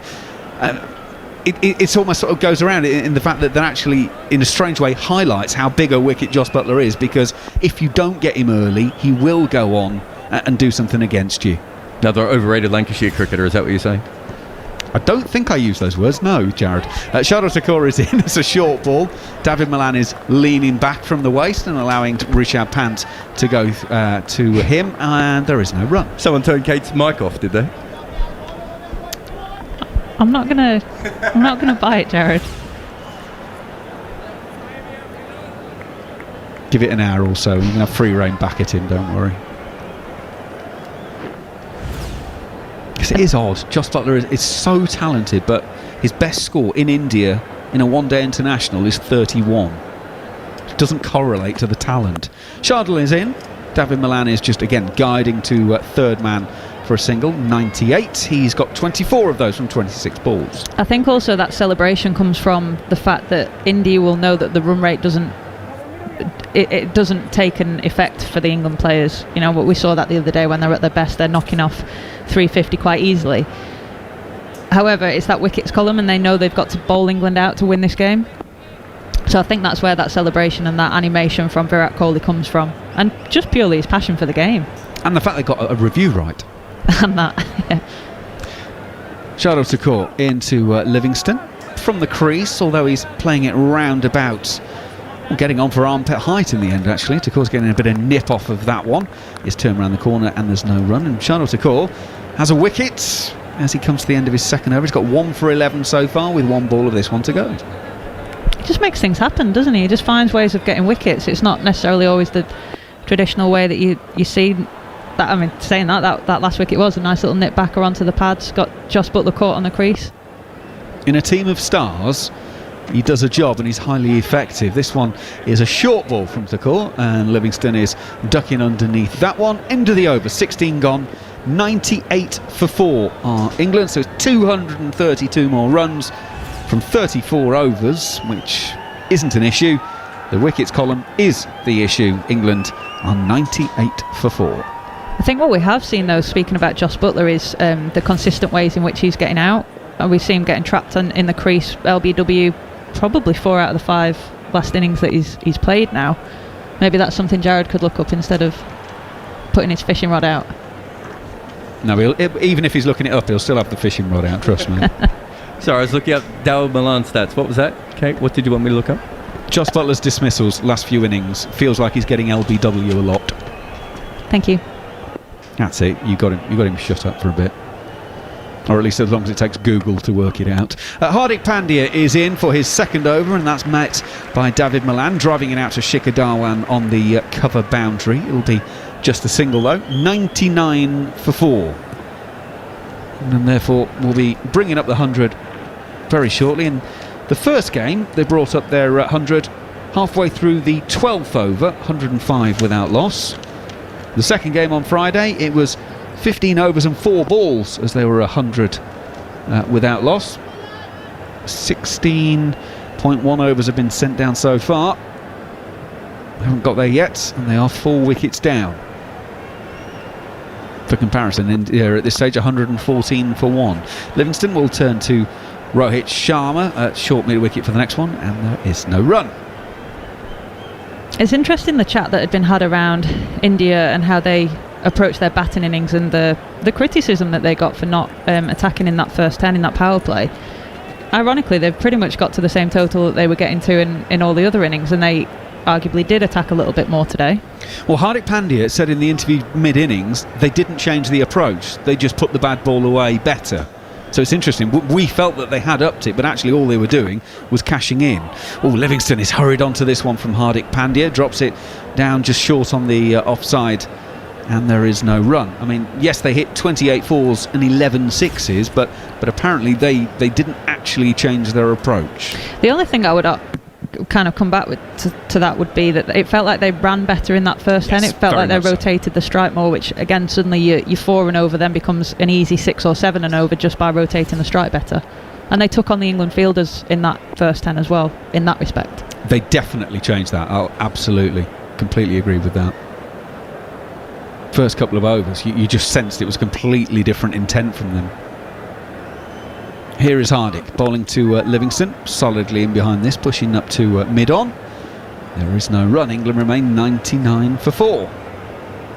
And that started with the first ball, really, didn't it? There was a run-out opportunity in the ring. You know, if that had been taken, I can't remember who fielded. I think it might have been Johnny Bestow. If he'd have fielded that and run Rohit Sharma out at that point, then suddenly that power play looks very, very different. But actually, they continued that intent all the way through, I thought, until probably the 30th over, when I think Darren Gough touched on the fact that they didn't run well then after that point. Yeah. Hardik in. Livingston is coming to meet that one a little bit, taking a pace down the pitch, working to the leg side. And a single is taken, so that is the England 100. 100 for 4. 16 overs and 5 balls it has taken them to get there. By the way, you also asked a question about England passing 330, Kate. England have passed that 34 times in one-day internationals. They won 25 of those games. I would imagine a lot of those 34 have come in the past 3 years as well. 3 or 4 years? That I can't tell you. Gary, our statsman, I'm sure will get onto that one. But 20 have come batting. They've won 5 chasing, 20 batting first. As David Malan pulls this one away to Krunal Pandya out on the mid-wicket boundary, and there is a single to finish the over. 17 gone, 101 for 4 here on TalkSport 2. Livingston 2 from 7. David Malan 26 from 28. Jared, have you got Jos Buttler's details for us? Yeah, last 10 innings, he's been out LBW 3 times and bowled twice. I think that's about normal, but for a normal batsman, I should say. But generally for him, he does get caught in the outfield slightly more than that. So it is a slightly higher. I should say, though, that's across spin and seam, so it's hard to tell if he's changed that much. But there's certainly, it's worth checking on going forward. There might just be something that's changed there. Well, England are going even-paced at the moment. 54 balls for the first 50, 54 balls for the second 50. New over will start with Shardul Thakur. And David Malan has guided that one through a wide gully position. It wasn't far away from the fielder at backward point, but it will go away for 4. Malan goes to 30, 105 for 4. My heart was in my mouth then. That felt like he'd just given catching practice to Point, but as it were, it's just a short wide ball to the right hand of Point. We're just watching the replay now. I've got a feeling it's going to be nowhere near him. Yeah, just guided through a backward point area, and third man couldn't get round for that. 4 more runs to David Malan.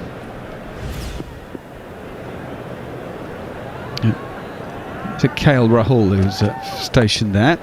This occasion, David Malan is jumping in behind this one, dropping it down at his toes, and there is no run. Just saw a shot there of Moeen Ali on the bench, Kate, who's holding 2 bats at the same time, one on top of the other, as he's sort of swinging to get his arms going. Why would you hold 2 bats? I can have a good guess. I'm going to say just because then when you hold one, it feels a lot lighter and you swing almost a little bit easier. I think I've seen a lot of people do that. I don't know why. I think it's just one of those things that batters do. Jared, you probably told your players to do it, so you'll have a different answer probably. No, the answer's the same, but it comes from baseball and golf. They do it in baseball and golf because if you're swinging something heavy, when you get out there and start swinging the lighter bat, it just feels better. So you see baseball batters doing it all the time, and a few golfers try it as well. Are you not a golfer, Mako? If you've seen me play, you'll know the answer's no. David Malan guides this to third man, and there's a single to be taken. He goes to 31. So I think in baseball they now have weighted bats as well, which is specifically... they put little collars as well, slip weights over the bat while they're actually on deck, as it's called there, isn't it? We actually have the weighted balls as well that we use in the England women's dressing room, that they're on the sideline so that the next batter going in can practice against. They've got a heavier bat that they hold themselves, and then the weighted balls, you just hit those, and then when you get out there it feels like obviously a lighter experience, and you should hit the ball further. I never had that though. Shardul Thakur, right arm over. Liam Livingstone is getting one roundabout leg step. Oh, what a beautiful, beautiful shot. It's an on drive all along the floor, beating mid-on, and as soon as it beats him, there's no one to come around and collect, and Livingstone goes to 6. England 110 for 4. Okay, have you ever bowled with weighted balls? Yes. So is that something the ECB are bringing in? No, it's not something that we do often. Sometimes more in a technical phase of bowling, so out of competition you might do a little bit of that, but sometimes you just use the weighted ball to actually feel where your arms are, feel where your body weight is, because naturally it feels very different and can throw you off quite easily.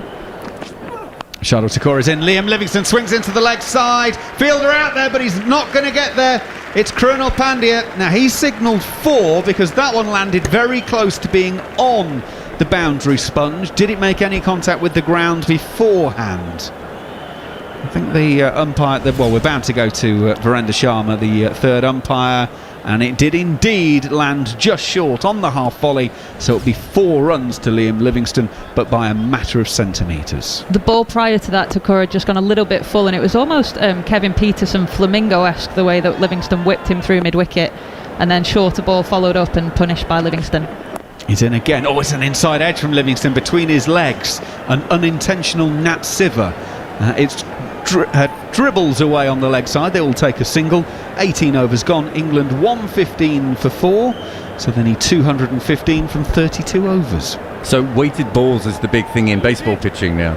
and they do it off season, so it can't affect your play. But it's all about getting the core strength better, making sure all the technique is correct. So I was just wondering, I know that I think it's Steph Jones, who's Rajasthan's bowling coach off the top of my head, who used to play county cricket. I think he started using weighted balls, so I wasn't sure how much it was being used at the top level yet. Yeah, there's all sorts of things that we use now.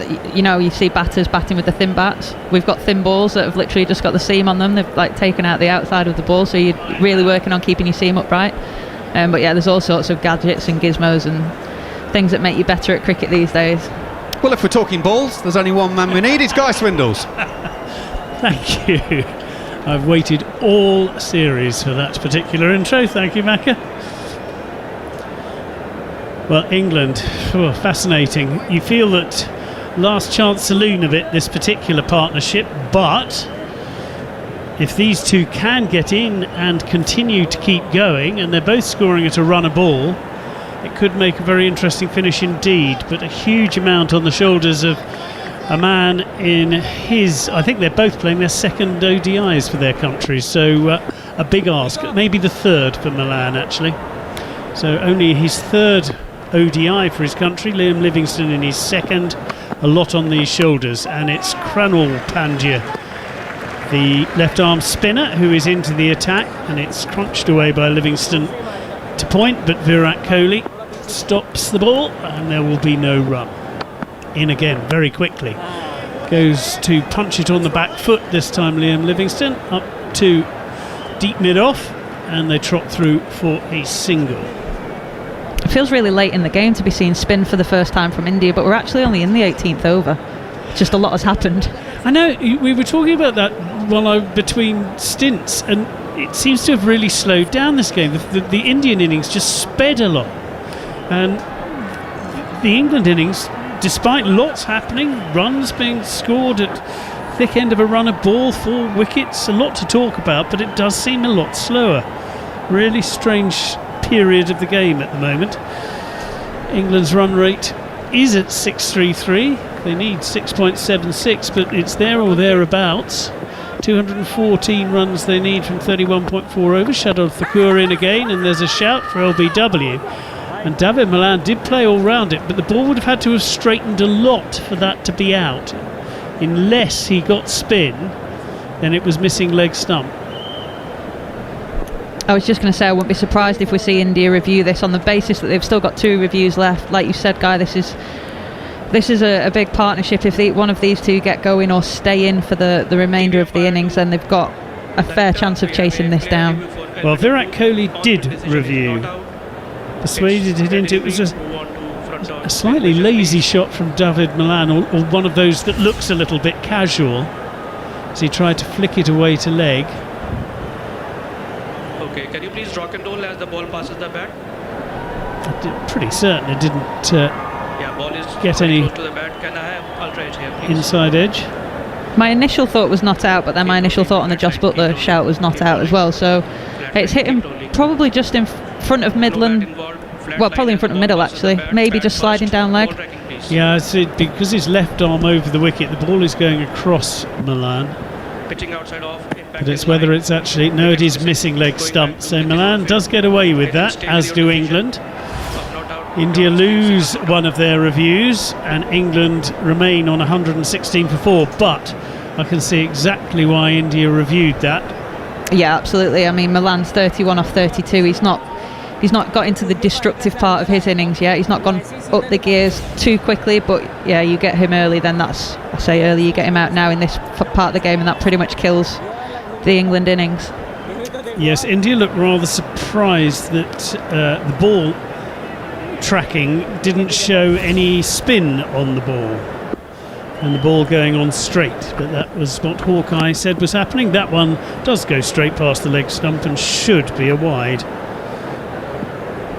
I think it was signalled wide. 117 for 4 now. England in again. Milan waits for it and then dabs it just backward a point, and Hardik Pandya is quickly in to make sure a run is not scored off his brother. In again.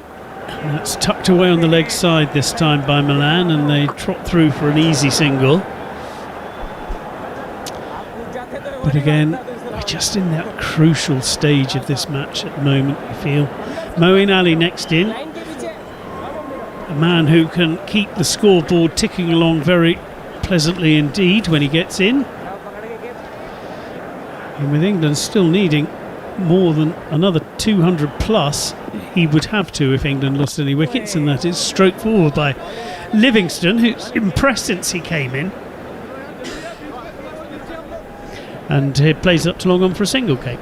Yeah, he has, hasn't he? He's just played the game that's got him to where it's got him to, really. He's kept it simple. He's an aggressive player by nature. He's done this for Lancashire for so many years. He went over and played in the Big Bash and played for the Perth Scorchers over there, and I'm pretty sure he got some IPL time as well. So he's playing around the world now, and he's getting recognised as that kind of X-factor player that can take a game away from you. It was Jared Kimber, who was pointing out that he's played 50-odd List A matches, but only half of those are for Lancashire. The rest are for England Lions, and for also in the T20 arena, and that's tucked away by Milan onto the leg side. There will be no run. Pretty good over as far as India are concerned, the last one. England will be hoping that they can get going again, as that is no run off the first over by Prasida. First ball of the 20th over from Prasida. But Livingston has looked impressive. I know they rated him very highly in Australia, in Perth. And it's interesting the way he's bounced back from those first T20s he played a couple of years ago. 2017, didn't he? Played down in Wales against South Africa. He said he didn't have his head in the right space when he was first picked for England, and he's gone away and he's learnt and he's got himself in the right place now. And that's a wonderful swing away for four. What a lovely shot that is, down the wicket.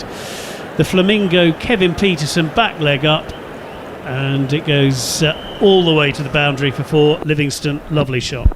Yeah, I think that's a really good example of the type of cricketer I was just trying to explain. He's come down the pitch, he's flicked it away, almost a bit of flair in that shot. 17 from 15, and that is a glorious straight drive. So after the Peterson-like Flamingo flick to leg, this is a pure cricket shot. Ball slightly over-pitched from Prasida, but that was still an awful lot for the batsman to do, and a glorious drive, and it's four more. Yeah, just a really nice cricket shot. And the ball before that, we've seen Livingston use his feet, which just throws the bowler off their length slightly and then allows him to go a little bit fuller in the next ball, and he just punishes that. Just pure timing as well, and he hits the ball so hard, so crisp. Well, he's raced to 21 off 16, 4 fours already for Livingston. That's shorter, and Livingston gets a glove on it, and it skews round somehow down to fine leg. To say that wasn't controlled would be something of an understatement, but he gets away with it, and one more is added to the England score, and they move to 128 for four. Good short ball though. Yeah, really good short delivery, and Livingston actually on it a little bit too early, and it's come off his glove and just managed to scoop it round to almost where a short third man would be. Yeah, I was looking to see if he'd done a cross seam, but he hadn't. The seam was straight as it should be. It was just through it very quickly, Livingston, but off the arm and safe, and that's cuffed away by Milan. When he times the ball, he times it beautifully. That really was an exquisite shot back with a point, and there was a fielder, Bhuvneshwar Kumar, about 5 yards away from the ball when it eventually crossed the boundary. Glorious from Milan, and this is turning out to be a very good over for England, Kate. Yeah, and not too poor a ball there from Krishna either. It's just gone to the right of point, and I think that's where David Milan is so strong. I wouldn't, if I was Virat Kohli here, I'd almost try and squeeze that gap there, because he scores a lot of runs in that area, and you can probably have your third man a little bit wider to him.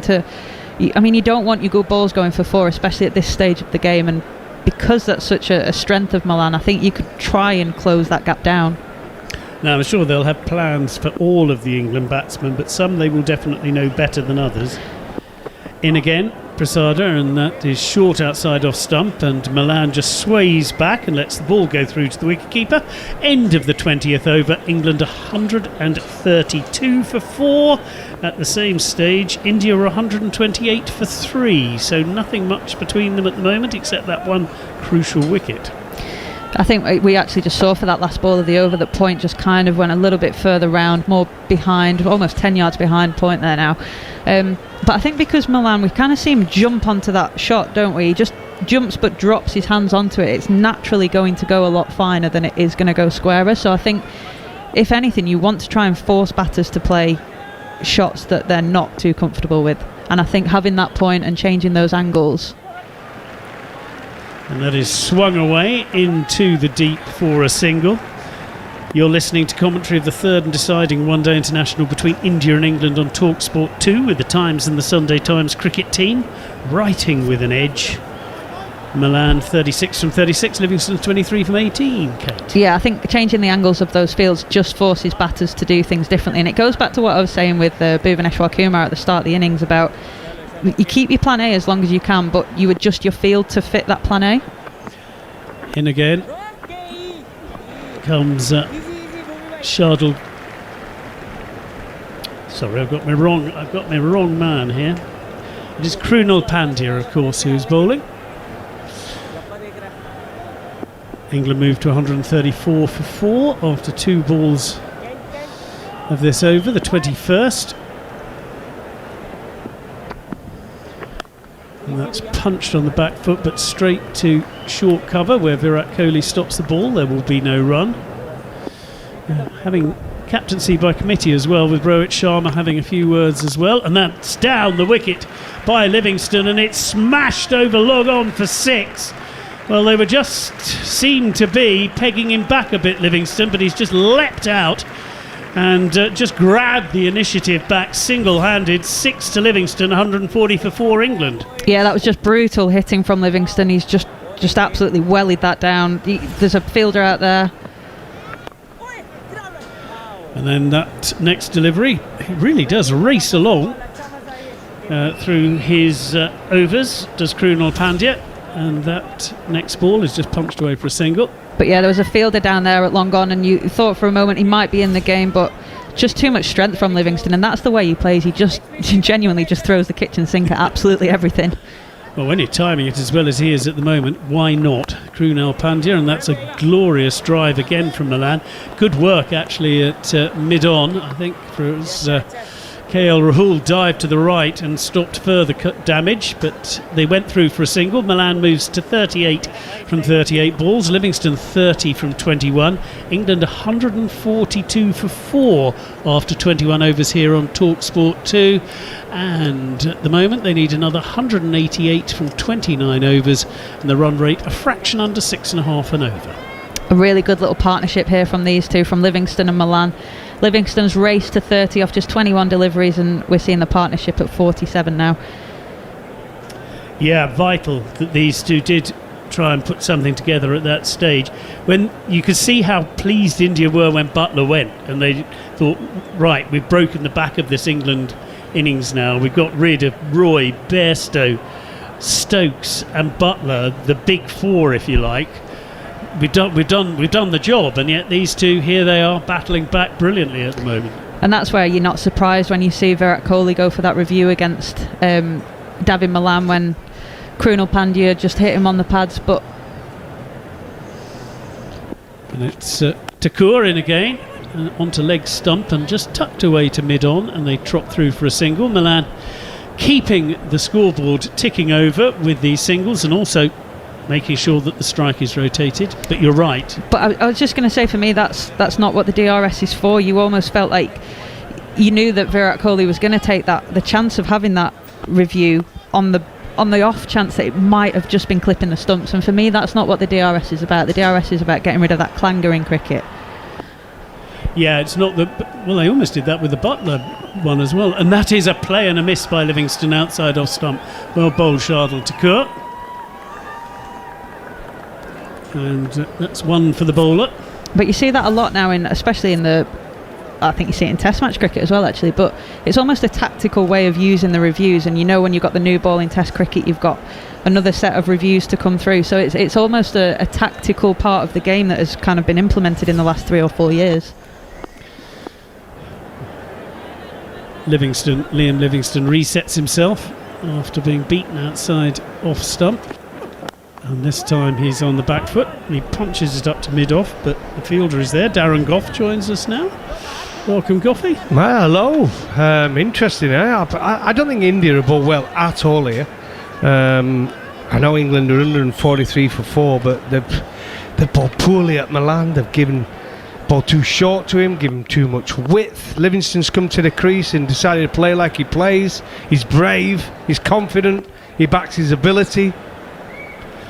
Thakur in again to Livingstone. Livingstone punches that away. Once again he finds mid-off and there won't be a run, but Livingstone continued to look to attack at all times.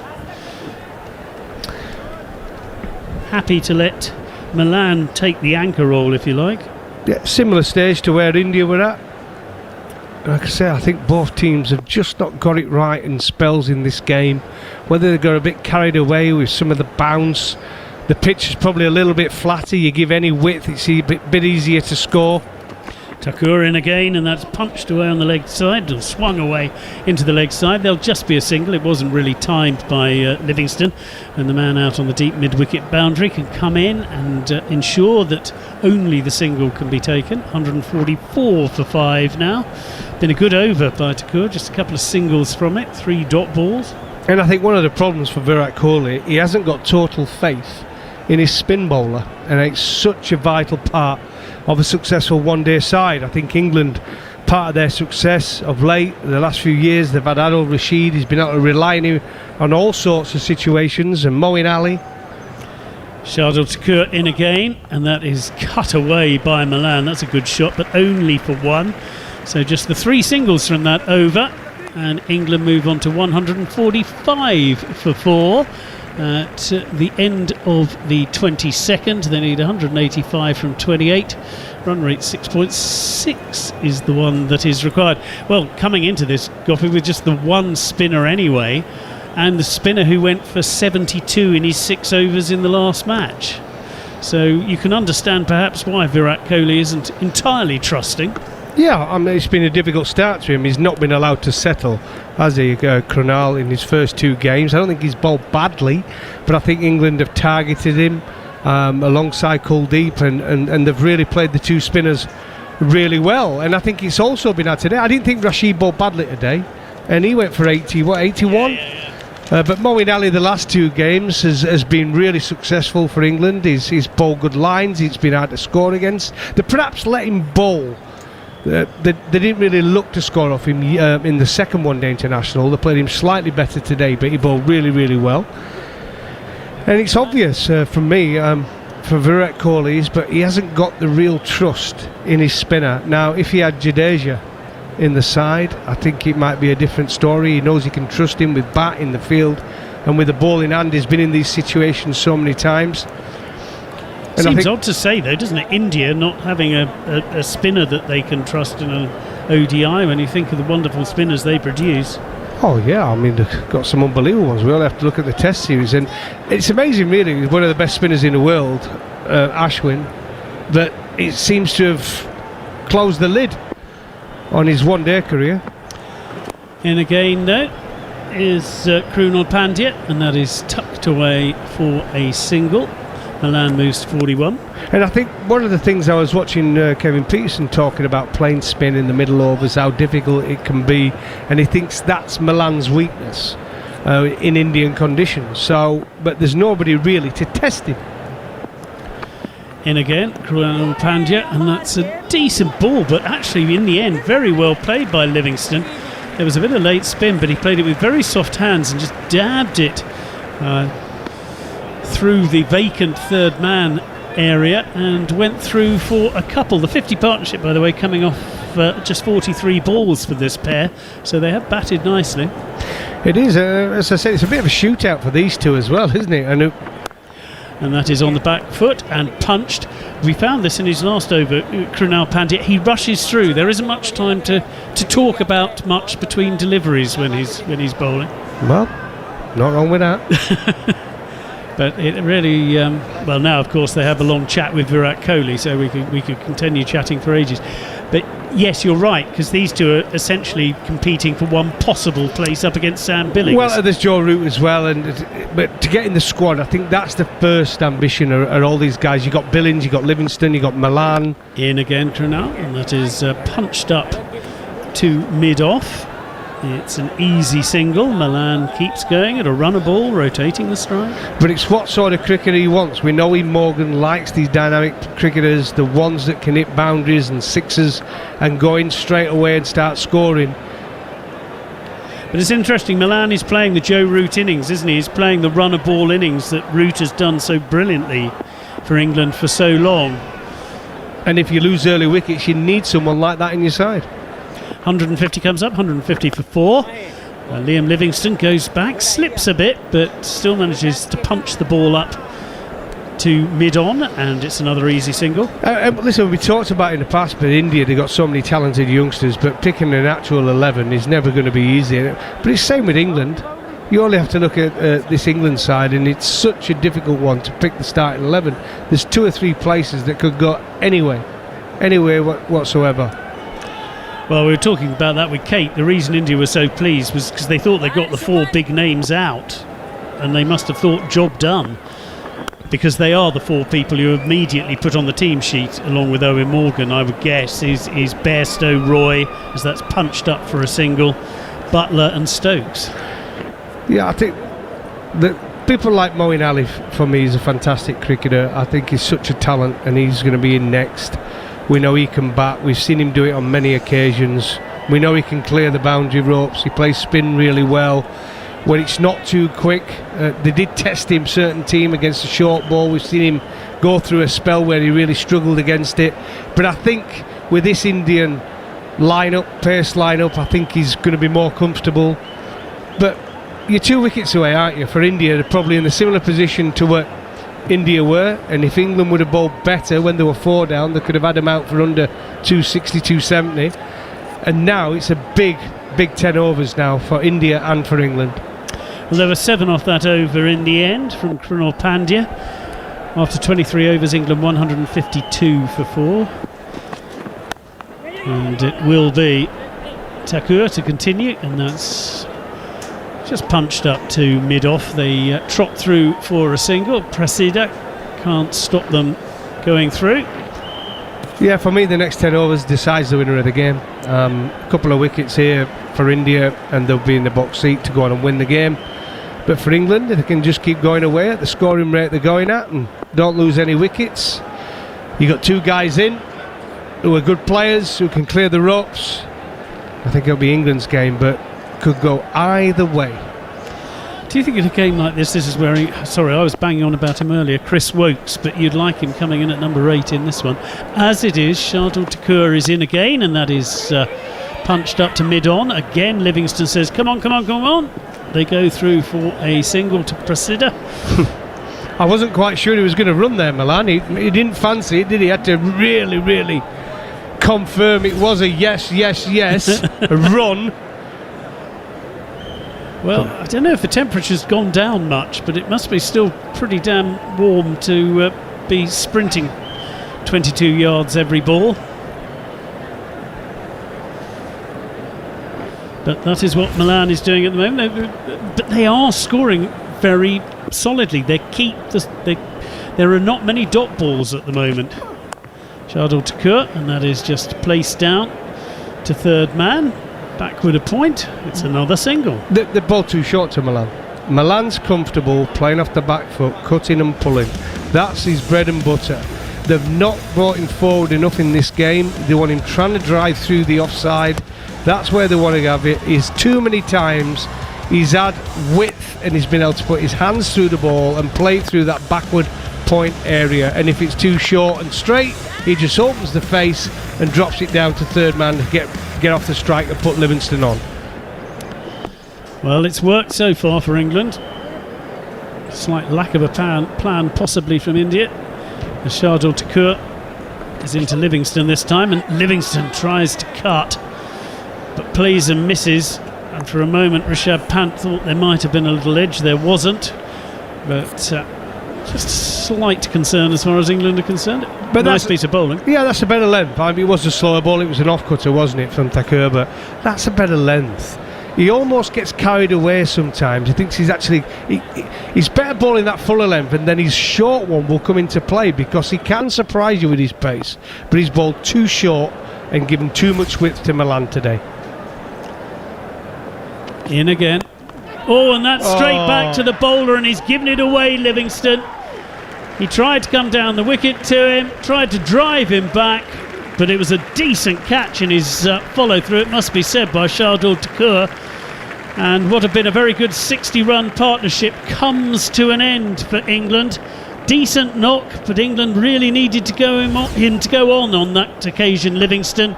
But he has gone for 36. The score is 155 for 5. Well, another average delivery, let's be honest about it. A low full toss at the bottom of the bat. Surprised him for such a bad delivery, and he's hit it straight back to Thakur. I mean, unbelievable. They're bowling for full tosses, aren't they? Bowling wickets off full tosses so far. They've had 2 now, that little bit of luck. Liam Livingston, such a bright prospect, such a bright player, 36 from just 31 deliveries. But England now are in serious trouble at 155 for 5. But it does bring a fantastic talent to the crease from me. One of the main players in this England side, Moeen Ali. Be nice if Moeen can get some runs. We saw a bit of a cameo in the first match. He hit a decent 30 at just under a run a ball, but in something of a lost cause by then, and couldn't go on in that England collapse. But 155 for 5. Moeen just taking his guard. You're listening to commentary of the third and deciding one-day international between India and England on TalkSport 2, with the Times and the Sunday Times cricket team, including Lizzie Ammon, Simon Wilde, former England captains Mike Atherton and Sir Alistair Cook. And it will be Shardul Thakur to complete the 24th over, with England 155 for 5. Moeen Ali facing. First ball. And that's tucked away on the leg side very nicely by Moeen, who trots through for a single. So England 156 for 5. David Milan 45 from 45. Moeen 1 from 1. And England require 174 from 26 overs. A word from Darren Gough, and then it'll be Butch to carry on. Yeah, it could go either way this game. England, the loss of 5 wickets, 156 on the board. They're right up there with the run rate. Played well in spells, but look at the guys they've got in. Stokes 35, hit a full toss right down deep square legs throw. You look at Milan now, run a ball 45, doing what his team need at this situation. You got Liam Livingston, Ollie's second one-day international, 36 from 31. Again, a low full toss, caught ball from Thakur. And now realistically, England are going to be relying on this partnership or the next incoming batsman, Sam Curran, who's a bright little player himself, good player, but it's a big 10 overs now. Yeah, I admire your positivity as always, Goffey, as Krunal Pandya is around the wicket to Moeen Ali, who knocks his second delivery defensively into the offside for no run. But England are massively up against it here, 174 from 26 overs, but five wickets left in hand. If I look back on this innings of England so far, it shows you what a difference Roy and Bairstow's opening partnership makes. England had those two cut off as Pandya is in to Moeen Ali, who strokes the ball diffidently up towards mid-on, and they come through for a single. You get rid of both Roy and Bairstow before the score is 30. And England look like a normal team, don't they? It's a normal batting lineup. Yeah, I mean, they're so dominant, aren't they, up top, Butch, and it's been a factor. Milan on the back foot punches the ball up to mid-on, and again they will rotate the strike, 158 for 5. And then also they had Joe Root coming in at 3, who plays the Virat Kohli role. and looks to see it through for England and see them home. And then they've got the hitters down the back end, whether it be Butler, whether it be Stokes, whether it be Wokes, whether it be Ali. Moeen Ali has opened his shoulders and has bashed that ball high, wide and handsome over long on for 6. Left arm spinner to left hander, and Moeen Ali has said, no, you're not bowling that nonsense to me. Go and fetch your ball.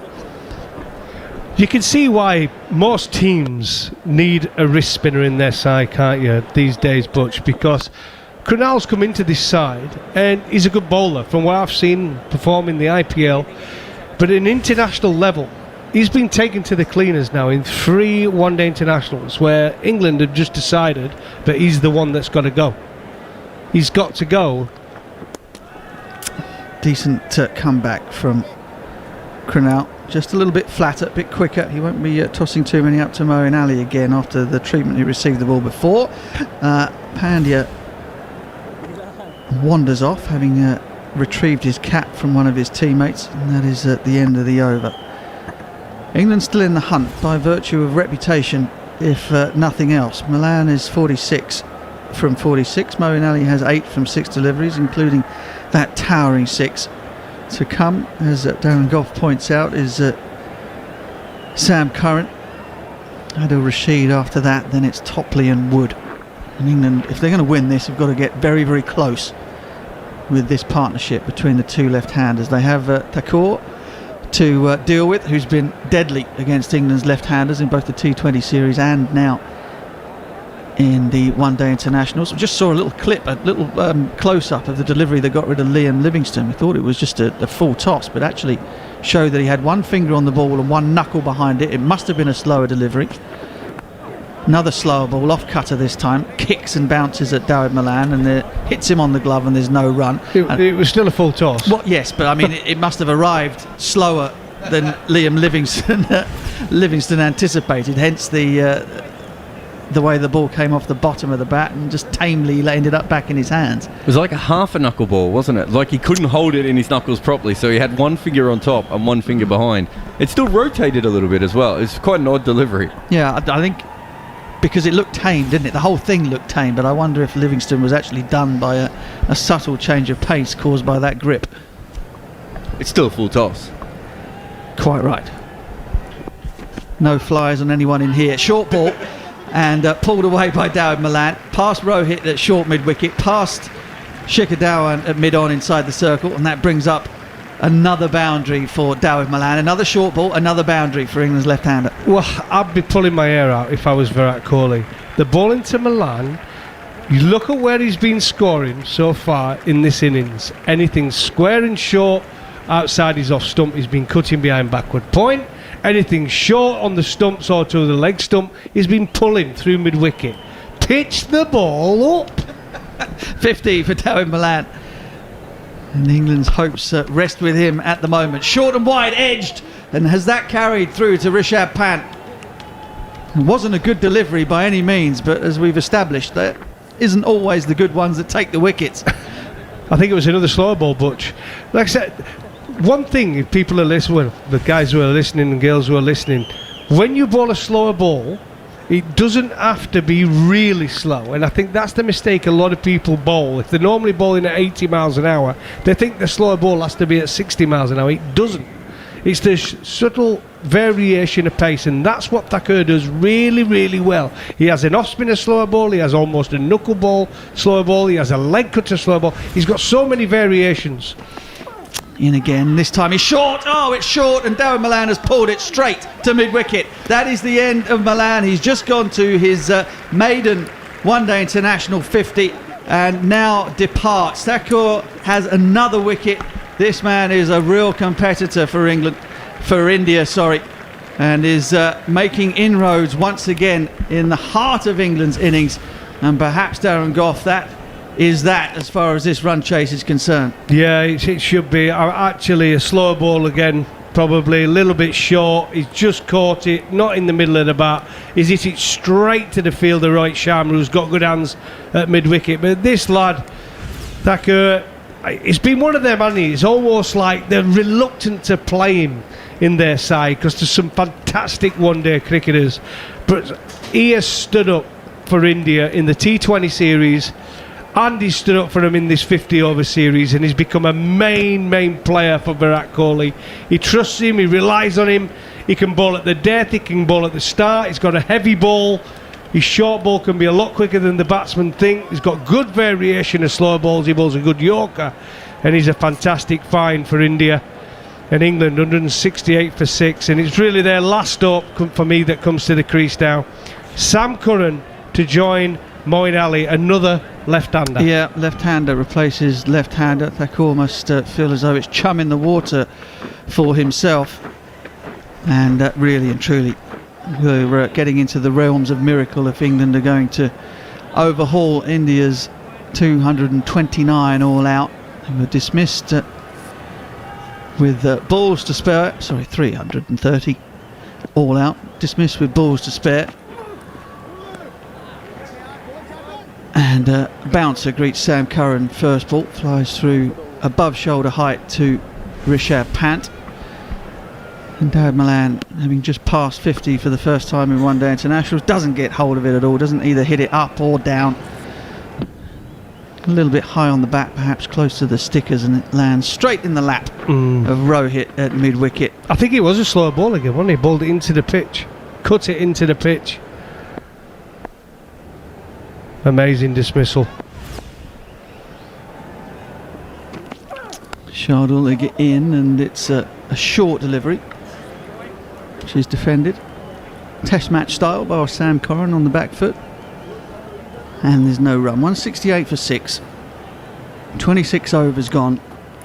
And England's run chase in tatters. India have been excellent. They have once again much owed to Rishabh Pant, who made 78 from 62 at a time when England were on top in India's innings. Came to the his wicket was taken, or he came to the crease, sorry, at number 4, was elevated up the order. The score was 157 for 4 with the dismissal of KL Rahul. And he and Hardik Pandya, a set of out England's bowlers. Josh Buttler was perhaps hampered by the fact that Mark Wood was off the field. He might well have gone to his quickest bowler to try and break that partnership before it got going. But as it was, both Hardik and Pant put India into a position where they could limp to 329, having been 4 down. And at the moment, that looks like it's way beyond England's batting lineup. Bhuvaneshwar Kumar went for 14 in his first over, but picked up Jason Roy. Also had the skill to remove Johnny Bestow for a single, LBW, in his next over. And from there on in, things have been very, very tough for England indeed. I think he's making a change here, Butch. Hard to say when we're watching it off TV, but there's a lot going on. But is it Hardik Pandya having a ball? No, it's Krunal still. Is it? It's Hardik. No, it's Hardik. It's Hardik. It is Hardik, yep. His first ball of the series. And that one goes across Moeen Ali and into the hands of the first bowl of the series, not first bowl of the innings. He's had a couple of overs in this one so far. He's been rested, hasn't he, by the Indian management, Virat Kohli. They've been keen to try and get away with him bowling as little as possible in this ODI series. Well, they're saving him. He said we've got a lot of cricket coming up, especially going into England. We know last time he came to England, he played in the Test matches, didn't he? That all-rounder role. He's a big player for India in all formats. And he goes and again beats Moeen Ali outside the off stump. Yeah, he did long layoff for I think it was an ankle injury that kept him out of the Test match series. India may well have played him in that Test series to give them a bit of lower order ballast and give them the opportunity to play another seamer to go with all of the spinners as well. Yeah. As it turned out, they didn't need them, but well, they played Washington Sundar, didn't they? That's right. Spinning conditions, so they might in English conditions tend to go for the extra seam bowler, so he might play that role. Hard again, closer to the stumps this time, closer to Moeen Ali, who defends it back up the pitch, and there is no run. So in England, they could have Rishabh Pant at 6, Hardik Pandya at 7, Ravi Jadeja at 8. It's a little bit of Ashwin at 9. Yeah, Ashwin at 9. A little bit of all-round depth there, and some guys that can hit it as well. Could be fun. And then it'll be, who will it be the two bowlers? Will it be Bumrah and would it be Shami? Would it be Sharma?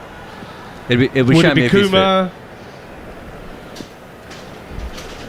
Well, they might not play two out-and-out spinners in England, but Hardik is in, and Moeen Ali once again defends, this time on the back foot, goes out to point, and there's no run. But whatever happens, whatever a combination that India do end up with, given the conditions in late July, August, they will put a strong team out, that is for sure. The thing is, though, with Jadeja, they're playing a batsman really who bowls spin. I know he's fantastic at spinning. Look at his record, it's fantastic. But they get away with it. They can play him, and then they can play Ashwin as the main spinner, can't they? He's been averaging over 40 in the last couple of years of Test cricket with the bat. Moeen Ali strokes a shortish delivery off the back foot out to the sweeper at cover, and they pick up a single. Just watching replays of Shardul Thakur's 3 wickets, picked up the wicket of Butler, foxed him with that sort of off cutter, and Kohli celebrated like a child on a bouncy castle. And then the one finger knuckleball, which did for Liam Livingstone, and in the very next over, short delivery pulled straight to mid wicket by Dawid Malan, and you would imagine that that is all she wrote. However, you write off this England team at your peril. Curran and Moeen Ali are at the crease, and a short ball from Hardik is ducked under by Sam Curran. 27 overs are gone, 169 for 3 for England. 169 for 6, sorry. Well, as it's looking at the minute, when I said I fancied India after 50 overs, I might just be right at this moment in time, the way it's sitting. But this England team, they find a way to win from all conditions, but they're going to need something rather special from either Moeen Ali or Sam Curran. I think realistically Malan had to be there at the end, didn't he, to give him a chance. But this is the last real partnership we've got, the last real hope. These two have to bat together now to at least 42, 43 overs to have any chance whatsoever in this game. Yeah, the comparisons are very close runs-wise. Just one run in it at this point. But England have lost 2 more wickets than India. And it's hard to imagine that if England were to lose another wicket now, that they'd get within 40 of India's total. Virat Kohli has England exactly where he wants them. He's used 6 bowlers. Josh Butler used 7 in England's innings. It's Natarajan, the left armer, who's back into the attack now, replacing Shardul Thakur. He'd have been disappointed as well, wouldn't he, Virat, at 50 overs, 320. You know, in 320, he would have been definitely looking with a start they had of getting around 360, 370. That was gettable at one point, and they went away. Yes, England bowled well, but India threw it away as well. Short ball down the leg side, and that will be signalled wide. Just needs to slow it down a little bit, doesn't he, Natarajan? Just everything seems rushed at the final. Got a lovely run up, lovely approach to the crease, lovely bound, and then suddenly it's everything's 100 miles an hour, except the ball coming out of his hand. Which is the only thing that matters. And he goes, number 4 on his back, short to Moeen Ali, who has dispatched it over mid-wicket. Beautiful pull shot from Moeen Ali. It's gone a long way for 6. And more of that, please, gentlemen. That's a fantastic shot, by the way, Butch. Absolutely. At this pace, Moeen Ali, we know, likes the ball there. It's when it starts to be 5, 6, 7 miles an hour quicker than that Moeen can struggle with the odd top edge. But there, absolutely middled that. 81 metres over mid-wicket. Go back and bowl, son. Dismissive from Moeen Ali. Score on to 176, unfortunately for England. 6 wickets down. You talk about the flurry of arms and legs when Natarajan gets to the crease. It's the opposite with Moeen Ali when he's batting well. Everything seems to be in slow motion. The bat swing is beautifully controlled, languid, and the ball just disappears off the middle of the bat. Such a great striker of a cricket ball. Natarajan tries to go full, but it's wide down the leg side and will be signalled as such. Rishabh Pant has stayed down. I don't know if that ball caught him awkwardly on the fingers. No? Big He's smile laughing, on his face again. he's always got a smile on his face, though. Does he ever not smile? I mean, what's he got to be grumpy about? It's just been hit on the finger. It's probably got a big swelling on there now, a big bruise, and he's smiling. Smashes it to all parts when he bats. Thinks wicket keeping's the funniest job in the world. Making gazillions in the IPL. Why would you not be smiling? Slow ball from Natarajan. Something's gone awry out there in the middle. I'm not entirely sure what. I think he was talking, wasn't he? It's dead ball. So basically, Moeen Ali's pulled away. He's bowled it. He's still middled it back to him. And I think they were giving instructions, weren't they? Pant was talking to his captain Virat Kohli. He's apologised. Oh, okay. So we've had what looked like a perfectly normal piece of cricket. Moeen Ali did defend it. You're right, into the offside, but Pant wasn't ready. There was chatter going on. And, well, anyway, upshot is we'll bowl that ball again. In comes Natarajan over the wicket, swung away again. This time fine, and. Moeen Ali on the pull shot once more. Doesn't get as big a piece of it this time, but the result is another boundary, 4, and England move into the 180s, 181 for 6. Well, I wouldn't be happy if I was the bowler there, because he bowled the dot ball the ball before, and the keeper wasn't even looking. If it had gone through to the keeper, it would have probably hit him straight. Well, it could have hit him anyway. And then the next ball, slightly short of the length, Moeen Ali swivels, which we see so many times, and he swivels it away for another boundary. Moeen Ali moves on to 19 off just 14 deliveries, 181 for 6. Fine leg has now gone back on the fence, and Natarajan finds his line and length, and Moeen Ali, in the most nonchalant fashion, has just defended it back to the bowler, and there's no run. 2 wides in the over so far, plus a 6 and a 4, 2 dots. Still got a bit of work to do to get out of this one, Natarajan. 2 deliveries left. Camera zooms in, focuses in on Barrett Aaron, the India bowling coach. The coach always cops it, doesn't it, when the bowler's bowling absolute pies and going around the park, as that one is crudded off the inside edge of Moeen Ali's bat out to square leg. Well, and he come through for a single, 182 for 6. Well, I could tell him it's not hard to see, is it? Everything's just a bit rushed. He just needs to slow it down a little bit. I think he needs to pull through with that front arm. It's all a little bit lazy and too quick, and not. Just give himself a breather. Just hold it a little bit longer, that front side, and it'll be a lot better. And that's why we're seeing a lot of wides. He doesn't get it slightly right, and it's just it's everywhere. Lazy front arm, it's called. Off cutter. Moeen Ali tries to punch it through the offside of the back foot. It comes off the inside edge. My bad, it's Sam Curran, in fact, who inside edges it through mid-wicket for 2. And that's the end of the over. 184 for 6, 28 gone. You're listening to commentary of the third and final one-day international between India and England on TalkSport 2 with the Times and the Sunday Times. Try it for free. 1 month for nothing at times.co.uk/cricket offer. Subscription auto-renews unless cancelled. Terms and conditions apply. And with that, Darren Gough leaves us. Gareth Batty joins me, and the players will take a drink out there in Pune with England 184 for 6, a long way adrift of India's 229 all out.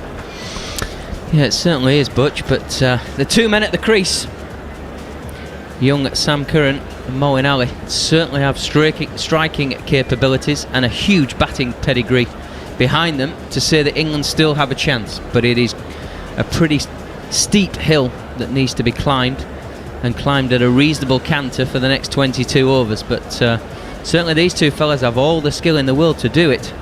But India so far have been quite magnificent, and that man Thakur again, I keep banging on about him, but there's something to like about him. He goes under the radar, smacks a few with the bat, and always seems to get a wicket. Yes, his economy might be a fraction high, but the modern day takes the key wickets, and the key wicket of Butler, Malan, Livingston today. He's got his 3 for 36, I think it is. And a very, very nice series, both the 2020 and One Day series. He's certainly putting his name in the hat for India certainly for the foreseeable future. But from an England point of view, it's that man Ali and Curran. Sorry, Butch. No, you're right. I was just looking at some of Thakur's numbers in the white ball series thus far. It was 3 for 45 that scuppered England in the deciding T20 international. Picked up 3 for 37 again when England were flying in that first run chase in the first ODI. So when the chips have been down, when Virat Kohli has needed him, Thakur has stepped up and has knocked out England's middle order. And that's what you want, isn't it? That was the role that Liam Plunkett played for so long for England when they were the side to beat in the lead up to the 50 over World Cup. A man that could just take wickets, take 2, 3, 4 wickets in the middle period of a game when traditionally things went the batting team's way as they tried to set themselves up for the final push. Yeah, and I'm preaching to the converted in yourself, but you've captained for so long. These are the guys that you turn to. These are the guys that relieve a little bit of pressure from yourself, because you know they relish that battle. They relish it when the chips are down. There's some guys who like it when it's all going their way, but the ones that really, really come to the top are these fellas when they're under the pump a little bit. They just get you back in the contest. 3 for 42 in the fourth T20 international as well. England chasing 185. And again he came in and turned the game around for his country and for his captain. So it has been an excellent series for him. And again, I always like to illustrate the point that a lot is made of it being a batsman's game and it's all about the boundaries and all that kind of caper. Moeen Ali chips over extra cover. We're back from the drinks break. Proceed, who is just leaking runs at a remarkable rate. He's gone for 45 from 4.1 overs so far. Has just yielded another 2, albeit slightly streakily by Moeen Ali. He's just got that natural ability to time the ball, Moeen, hasn't he? He didn't quite get that right, but just that extra tiny bit of a flourish on his extra cover drive there, gets it up and over that short extra cover. Yeah, and Proceed is in again, gamely charging in every delivery, and finds a decent length, ties Moeen Ali up a little bit, who drops it in the square leg, and he will rotate the strike. 187 for 6 now. So just finishing that point about about bowlers and about the idea that there's nothing in it for the bowlers. The bowlers are the heroes. As a captain, the bowlers are always the guys that were worth their weight in gold. Yes, everybody wants to have a top order that's smoking it all over the place. You've got a guy in there who guarantees you 2 or 3 wickets in the middle part of an innings. Why do we get paid so little, Butch? Well, I don't know. If I ruled the world, Gaz, as as Krishna is in, and Sam Curran deflects it into the offside, and there's no run. No, there was a moment ago it just panned onto Virat Kohli. And Moeen Ali just got off strike the second ball of the over, and you could see the concern in his face. He knows the capabilities that these two have. Yeah, teammates, of course, at Royal Challengers Bangalore, Moeen Ali and Virat Kohli, so he would have seen up close the striking power of Mo. Sam Curran carves away through the offside, and again Prasid is guilty of being short and wide to a left-hander, and once again the left-hander, this time Sam Curran flays it away through backward point. And as much as I'm very happy that my cricketing days are behind me, I'm starting to get a little bit excited about the prospect of getting my cut shot fed by this Indian quick bowler. Yeah, he's not tightened his line-up. We saw it earlier in the day with Stokes and Malan carving him away. He's into his 5th over now, coming up to his 5th over, and he's still not learnt from those mistakes. 50 up for Prasid. Over the wicket again to the left-handed Curran. who allows the ball to come onto him, plays with a bat angled backwards towards the wicket-keeper, which allows the ball to run off the face down to third man for another single. 192 for 6 now. Yeah, this is where the captain needs him just... I mean, the thing I can't understand is if he's struggling with his line outside of stump, possibly try around the wicket, maybe for a couple to the left-handers. There's 2 left-handers, so you can do it to both of them. You can go all in. There's no real dramas there. Just change the line. Short from over the wicket, and Moeen Ali lets it pass through to Rishabh Pant. It's the end of the 29th over. 192 for 6. 8 runs from Prasidh Krishna's last over. He's gone for 51 from 5, and the rest of India's bowling analysis looks pretty tidy. He's gone the journey. It's his turn today.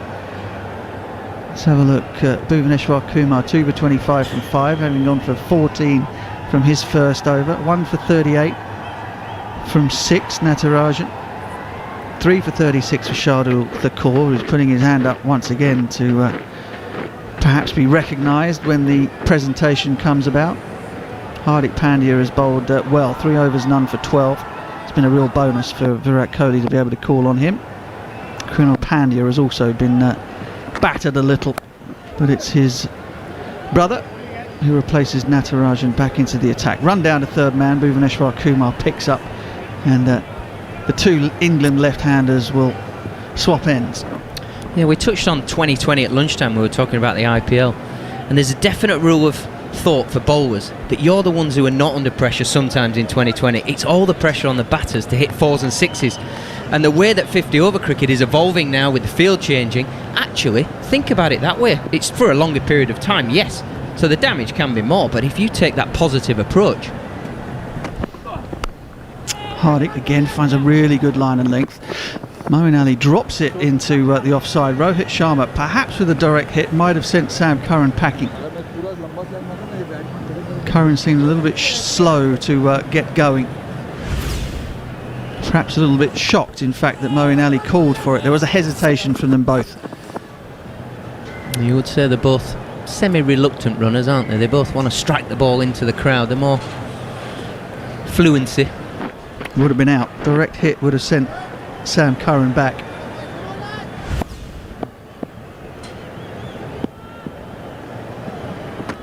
Hardik in again to Curran, who again, very similar fashion to the previous over, lets the ball come alongside and dabs it down to third man, Marcus Trescothick style. Yeah, there's less risk when you play it like the great man Marcus used to do. It's almost as the ball's passing you with a straight bat and it hits the underside of the bat and just runs down to third man, as opposed to opening the face and showing the keeper the outside edge or the slips or whatever it may be. It's really precise. It's good batting. I remember seeing it or noticing it for the first time. I'm not saying that Mark Wall was the first man to do it, but I remember vividly watching him employ that full face of the bat, but just angle it backwards so the ball runs off safely down to third man. Moeen Ali, check drive to mid-off, and there's no run.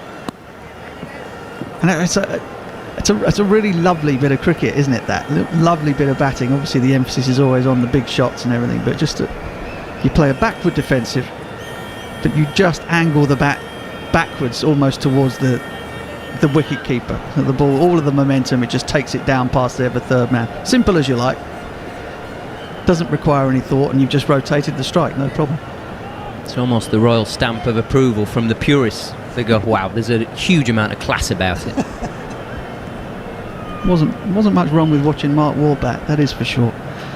Moeen Ali is cut from a similar sort of cloth in terms of his elegance, as he knocks that one into mid-wicket, and again England will pick up a single. Hey, look at the bigger picture here. England only require 6.5 and over. And you just think these two, they're proper batters. They don't see themselves as lower order batters. They see themselves as batters. Yes, they can bowl as well, but they are batters. If they bat the 20 overs here, England, real chance of winning, if not guaranteed to win. It's that big little word, if, isn't it? It's Curran again tries to run that ball down in fashion we've just described, but third man has been brought up into the circle, actually unbeknown to us, unable to look out the window and see. So Virat Kohli has tried to plug that particular gap, and at the end of the 30th over, England 196 for 6. Moeen Ali 25 from 22, Sam Curran 9 from 10. And you're right, the rate that England are going at the moment is 6.5, just above 6.5 runs and over. Required is 6.7. So they're not going to be rushed. They don't need to. They don't need to sound the bugle. They just need to keep wickets intact. And because of that, Virat Kohli goes to his main man, his main wicket-taking man, Bhuvaneshwar Kumar. 2 for 25 he has from 5 overs. He's got 4 up his sleeve from Shardul Thakur. And he just wants to see if Bhuvi can slice this one open. The decisive wicket he will feel. Yeah, this is his banker for the wicket, and then if this doesn't quite work, how long is he going to leave it to get the left arm spinner into 2 left-handers who they might just take a bit of a punt at, but also could bring the wicket. Back foot from Moeen Ali. Oh, it's so close to coming off first ball. Moeen Ali pulled that, rather swung it around towards the leg side, and it was a catchable height all the way down to fine leg. Shardul Thakur had to go to his right, and in truth was perhaps a little bit slow to react. Was this ever in catching range? Maybe if it was Chris Jordan down there, not so much Shardul Thakur. Yeah, you just wonder if that was a bit of a plan. Got it close into Moeen Ali's body, so it cramped him a little bit, hence why it went that fine towards the fine leg fielder. Nonetheless, 4 runs. Kumar in and defended into the leg side by Moeen Ali. Time for me to vacate the premises and make way for Andrew McKenna. Thank you very much. 200 for 6 then. 330 is the target. 130 needed from 19 overs and 4 balls. 118 deliveries therefore. Bhuvaneshwar Kumar. He's on his way. Right arm over, and Moeen Ali drills this, but straight to mid-off, and the catch is taken by Hardik Pandya. That one he didn't get properly, and Hardik takes the catch, tumbling away to his left-hand side, and that could be the telling moment. England's 7th wicket is down, 200 for 7, 3 balls into the 31st over. Now, we said at the start of the over, the captain, Virat Kohli, has gone for his trump card. Kumar comes back on, it's taken him 3 balls. Moeen Ali trying a big expansive drive straight down the ground, gets a fattish outside edge towards Hardik Pandya, I think it is. Takes a very good low diving catch to his left, and it's the end of the very dangerous Moeen Ali for 29 off 25. England are 200 for 7 on TalkSport 2. Well, there's going to be an awful lot of pressure on Sam Curran now. Adil Rashid is the man at the crease, and as Goffey keeps reminding us, Adil Rashid is more than handy with the bat. He's going to have to be. England need him to weigh in and support. He's got an average of over 18 in one-day internationals with a best of 69. Sam Curran's going to need some support though if England are to see this one through and therefore win this series. Yeah, Adil Rashid, he's certainly no mug with the bat. He's a very, very accomplished batsman. Just finds himself in this batting lineup getting pushed down the order. Slip in place for Bhuvaneshwar Kumar, short ball, and Adil Rashid didn't really know how to deal with that one as it is. It's just sort of gently lobbed out towards a wide gully backward point, safely from his point of view at least. And India, well, you get a feeling there's blood in the water at the moment for them. Yeah, there certainly is. Certainly is. Bhuvaneshwar Kumar on his way. Outside of off stump, Adil Rashid plays stylishly to short extra cover, where Virat Kohli picks up and throws at the non-striker's end in one movement. Sam Curran was back, even though the throw misses. Yeah, for the English fans though, you can still say there's a chance. The new batsman Adil Rashid, 10 first-class hundreds. 10. That is not a number 9 batsman. This guy can bat. And he waits. Bat race for Bhuvaneshwar Kumar. It's to backward point, fielded by KL Rahul, and there is no run. 31 overs gone. England 200 for 7, 130 needed from 19 overs. Where's this one got away from England at the moment, Gareth? Would it be that old story of people have got in but then got out without really going on? I mean, Milan gets 50 from 50. There's a couple of others in the 30s with Stokes and Livingston, but they've never really got their teeth into this chase. No, it's been a little bit stop-starty, hasn't it? I mean, the first 5 balls of the innings, you're saying, wow, England are just going to get this at a canter. You'd see the wicket there, and Kumar gets Jason out, and then it's just that there's just been wickets at constant sort of intervals, right on cue for India, just to halt the progress. Hardik Pandya to bowl to Sam Curran, right arm over, and it's stolidly on middle stump. Sam Curran just coming forward, covering up and defending, no run.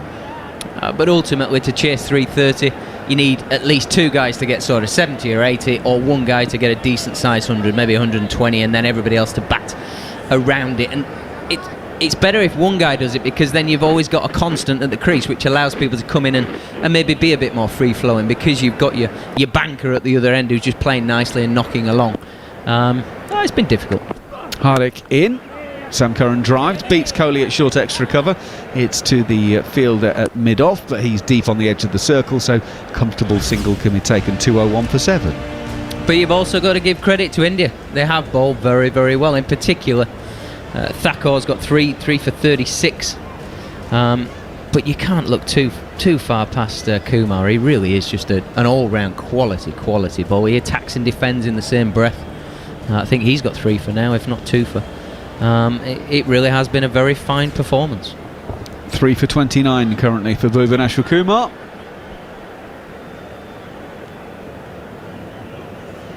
Here comes Hardik Pandya once again, bowling to Adil Rashid, and Rashid is just guiding this very gently, very easily, confidently down to third man, takes the single, gets himself up to the other end. 202 for 7. But I think, going back to your original point, Macca, it really is that nobody's extended that innings. It is a wickets thing, isn't it? It's not the runs. The runs, you're right up with the rate, 6s and 7s. At this point, you're not worried. That's modern day. You're cruising at that. It's just the wickets, which is understandable. Both sides have given away some cheaper ones that we've seen probably in the series. Sam Curran waits for Hardik Pandya. The all-rounder is in, and Sam Curran is swinging this very hard and handsome into the leg side. Now, you don't need many more of those to get the momentum going back in your direction. The 5th 6 of the England innings. England moved to 208 for 7. Quick on to this. Sam Curran rocks back, boom, over wide mid-wicket, smashes it a good 20 rows back. It's a wonderful strike. Hardik Pandya just pulls his length back. You wouldn't say it's a definite bouncer, but got to sort of chest tight and hits it long way in front of square onto it. Like a flash. Sammy Curran, 6 to his name, 16 now off 13. Yeah, the 1 man out on the leg side is a sort of a square leg. Hardik Pandya will go in again, give him another short one, but it's the one that he rolls his fingers over, so Sam Curran will guide it through third man for a single. 1 more to the total. Actually, I should mention, when Moeen Ali was out there, that was Bhuvaneshwar Kumar's 50th wicket in home one-day internationals. He's got there, this is his 44th game. So, good record for the seamer. And he gets him at a decent average as well. In home games, he takes them at 42.3. He's watching Hardik Pandya go in to finish the over. It's an uppish drive from Adil Rashid. It'll be fielded by Natarajan at mid-off, and they don't take a run to complete the over. So Sam Curran will be on strike for the first ball of the 33rd. It's 209 for 7 England, so they need 121 more runs from 100 balls. Yeah, you just feel like Virat Kohli has had his part to play with his captaincy today. Some of the field settings been very good. Bringing back Kumar to take the wicket of Moeen Ali worked for him. Even that last over, Hardik Pandya is changing his pace up. Some pace on, some pace off. He's got his mid-off sat deep, but then his extra covers in close. It's almost like he's on the drive, just in case Adil Rashid doesn't quite get into his drive like he did that last ball. But he skimmed it to mid-off rather than just getting it that bit wider off the bat. But some good field setting, and has been all game, really. Bhuvaneshwar Kumar to Sam Curran, roundabout off stump. Sam Curran would like to play an attacking shot, but you can't play an attacking shot to a ball like that. Well, at least not without being unduly reckless. I mean, of course you can play an attacking shot to any ball you like, but you might end up either with a dentistry bill or your stump splattered to all parts. It's a good job he can't hear you say that. Next one he'd be trying to launch out of the ground. These young fellas don't like comments like that. They think they can do anything, and rightly so. The exuberance of youth, why wouldn't you? Kumar is in again. Sam Curran trying to guide this to third man, but can't beat Rohit, who's at a sort of a backward point, and there is no run. Yeah, there's no great pace from Kumar, just unerring accuracy. Never really misses his spot, and just shows that pace is one thing, yes, but if you're accurate, you can do anything. And obviously with the new ball, he swings it both ways, and he's got good skills at the death with his Yorkers and slower balls. He's in once again. Sam Curran off the back foot does beat Rohit Sharma on this occasion. It'll be fielded by Shikhar Dhawan out on the cover boundary. So it's just a single, 210 for 7. So England are at least keeping it ticking over. One big shot here and there keeps them with the rates. They're currently going at just the Nats under 6.5, and the required rate is 6.9. So they're virtually doing what they need to do, and it's important to just keep reminding yourself. It feels like they're going quite slowly, but that's all they need to do at the moment. Rashid faces Bhuvaneshwar Kumar. Oh, you beauty! A half volley that is just pinged through mid-on. Mid-on is up inside the circle. Adil Rashid, that is a glorious boundary. 214 for 7, and as if to prove the point, take your ones and your twos, and then when there's a boundary ball, make sure you put it away, Gareth. Come over to my side. Adil Rashid, what a shot. This is just outside off stump, and he clips it with that beautiful bottom hand through mid-on. Wonderful shot, screams off like Vivian Richards in his pomp. It was a shot and a half, that. What's Kumar going to do? He's going to stick it up there again. Rashid on this occasion is just going to play it out quietly into the offside, and there's no run. Rashid's got 5 from 7, supporting Sam Curran very well, who's got 18 from 17. I mean, it's a wonderful shot, and we know the pedigree both of these guys have. The challenge is, can they do it for 17 overs? If they do it for that period of time, England are going to be somewhere near. They really are. Yep, that is the equation. 7 wickets down at this stage. So Bhuvaneshwar Kumar goes into Adil Rashid, has a little fiddle at that one, and he'll be pleased he didn't get anything on it, because it didn't look that controlled. It goes through to Rishabh Pant, and there's no run, and that might be the best one. Just take your medicine, end the over, have a little chat with Sam Curran, which he's going to do, with England 214 for 7. So it is 116 more runs from the 17 overs that are left. Yeah, it's a curious one. On the screens that we have, it's showing Adil and Sam just in the middle touching gloves. I wonder what they're saying to each other. I'm pretty sure it's not too much about this situation. It'll just be like, yeah, keep playing, and then they'll be talking about something else. What are they going to do on Xbox tonight or something else? Well, this could be significant. Prasidha is coming back into the bowling attack. His 5 overs have gone at 10 and over. He's bowled 5 overs, 0 for 51. As we always talk about, 1 or 2 big overs, and Sam Curran's on strike. Prasidha goes in, and Curran's coming down the pitch to meet him. Prasidha drops it in short. It's over Sam Curran's shoulder and through to the keeper. No run. I just wonder if Sam maybe just fancies this one, Gareth. Yeah, it was well directed, though, to be fair, from Prasidha. I mean, it's a pretty good area in and around that sort of chin area, in the sort of inside the neck to Sam Curran. Gets up and out of the way. We've just seen him bowl a fraction too wide for the 5 overs that he's bowled so far, and Sam will be eyeing that up. He'll be wanting to lash him through that backward point area. Here comes Prasidha again. It's a slower ball, it's a cutter, it's down the leg side. Sam Curran helps it on its way, and it's away for 4 through fine leg It was down the leg side. All Curran had to do was get a fine glance onto that one, help it on its way, and he did exactly that. England have 4 more to the total, 218 for 7.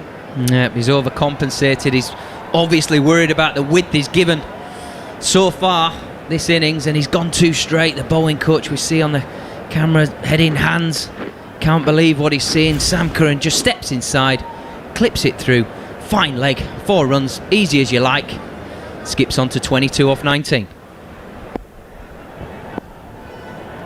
Curran waits, here comes Prasida again, he's coming down the pitch, swings hard. There's an appeal for Richard Pant for a catch behind, but it's not supported by anyone else. Sam Curran was looking to hit that one straight back over the bowler's head. Doesn't get anything on it. It remains 218 for 7. He fancied a piece of this one. Wow, he's ran down the wicket and thrown everything at this. To be fair to him, he kept his head down around and about contact, so it wasn't haphazard slogging, but as close as you're probably going to get to it from Sam. He obviously fancies a few off this over. Well, if he'd made contact, that was landing in Mumbai. I mean, that was the full 9 yards. It actually bounced over his bat as he was playing it. It was sort of with an almost 45-degree bat on that one. It wasn't a horizontal shot, but the bounce was what saved him. In comes Prasida again. That's full in towards the base of middle stump. Sam Curran clips on the onside. KL Rahul will do the fielding, and there's no run. So it's 4 from the over so far with that boundary after 4 deliveries. He is definitely going for a tighter line, tighter approach. Definitely being found guilty to the left-handers, just giving too much width. And as Mark Butcher said on commentary, there ain't many left-handers who don't want it outside off stump. They'll lash that all day. In he comes, right arm over. Sam Curran's got a slower ball. He's hit this one up in the air. How much of it has he got? The answer is enough to get a boundary for, because Hardik Pandya's dropped a second of the innings, and he's dropped it onto the floor, and it rolls onto the boundary sponge. It'll say 4 in the scorebook, and England go to 222 for 7, but it hardly tells the story. God blimey, remember this day. Hardik Pandya's dropped 2 that he would normally absolutely munch up. This one, God blimey, it's not a tough one at long on. It was up in the air, it went high. I'm not sure you can blame the lights on this. I think possibly he's running towards the boundary rope. It's a full-blooded swipe from Sam. It's the slower ball off cutter. He's not even near the rope. It's just one of those things. It's just a bit of human error, and it rattles into the boundary board for a 4. And he kicks his foot out in frustration. And he's dropped another one. He's normally such a wonderful fielder. Wow, those really are collector's items. In goes Prasida. Sam Curran is turning it on the onside. Oh, there's a misfield now at mid-wicket as well. So they'll take a single for the misfield from KL Rahul. So not only do England get another run, but Sam Curran is on strike for the first ball of the next over. Prasida's 6 overs have now cost 60, as that one goes for 9. It is TalkSport 2. It is commentary of the 3rd and final one-day international between India and England on TalkSport 2 with the Times and the Sunday Times cricket team writing with an edge. Just on Hardik Pandya there, when he dropped that ball, he also tried to kick it, and he missed it by a foot and a half. He may just not be seeing the ball that well. Oh, you're saying he's a bad footballer? Do you know, here's a funny story. The Indian team, I must have been around 2011, 2012 when they toured England, and I was at Trent Bridge, and after the game finished quite early and the Indians went out to play some football, and all the members were there at Trent Bridge watching on, all of them just going, this is the worst level of football we have ever watched. They were not big fans of the Indian cricket team playing football. Well, when you got the world's greatest football team in Notts County in the area, it's perfectly understandable. You know, they see a very high standard of football quite often. Which one are they? Shush you. Nasarajan to bowl left arm over seam. Sam Curran is playing this one back down the pitch, and there is no run. Interesting, actually, Virat Kohli, we got a shot of him before the TV company go on air. They sort of film an awful lot, and we get to see Virat Kohli actually went and did some shadow batting the other day before one of the games, but was wearing football boots, because from the warm-up they were actually playing football, and he went and stood in the crease in his football boots, which looks slightly incongruous, but there you go. So they obviously still playing. Natarajan is in, left arm over. Curran turns it on the onside, takes one. They're going to try and scamper two. They will get there as well as the throw comes in. The boundary rider coming in was very, very well placed by Sam Curran. Didn't hit it too hard. Enables him to take two. He goes to 29 England, 225 for 7. Yeah, good here on the stump cam straight away. Knocked it into mid-wicket. It's 2-2-2. Come on, Adil, we'll get two here. We'll get it. It's lovely batting, lovely touch. It's Krunal Pandya, I think he was doing the fielding, wasn't he? He got it in the air, but by that point, they're well on the way. 105 needed for England. Natarajan is in, Curran on the onside. This one is just played quietly because he's actually made good contact with that, so that will only ever be a single, and that is what they take, 226 for 7. Yep, just keep ticking along, keep taking it down. Still, the required rate is only 6.7. That's very doable. Very doable. Just the wickets. Can't afford any more wickets. 104 from 93 balls. Natarajan goes in. Adil Rashid swings into the leg side, gets all of this, and it's a one bounce 4. Excellent batting by Adil Rashid. He's hit 2 glorious boundaries in his innings so far. He's 9 from 9, England 230 for 7. Oh, Adil Rashid on the pull shot.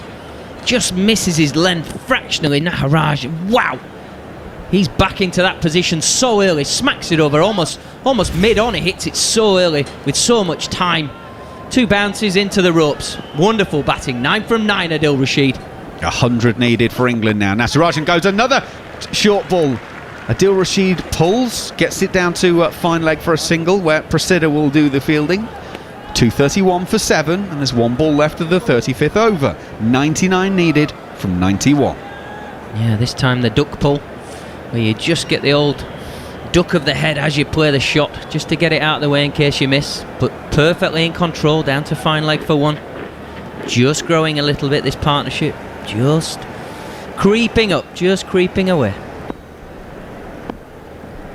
In for the final time this over then. Natarajan. Sam Curran pings it back over his head and it'll go away for 4.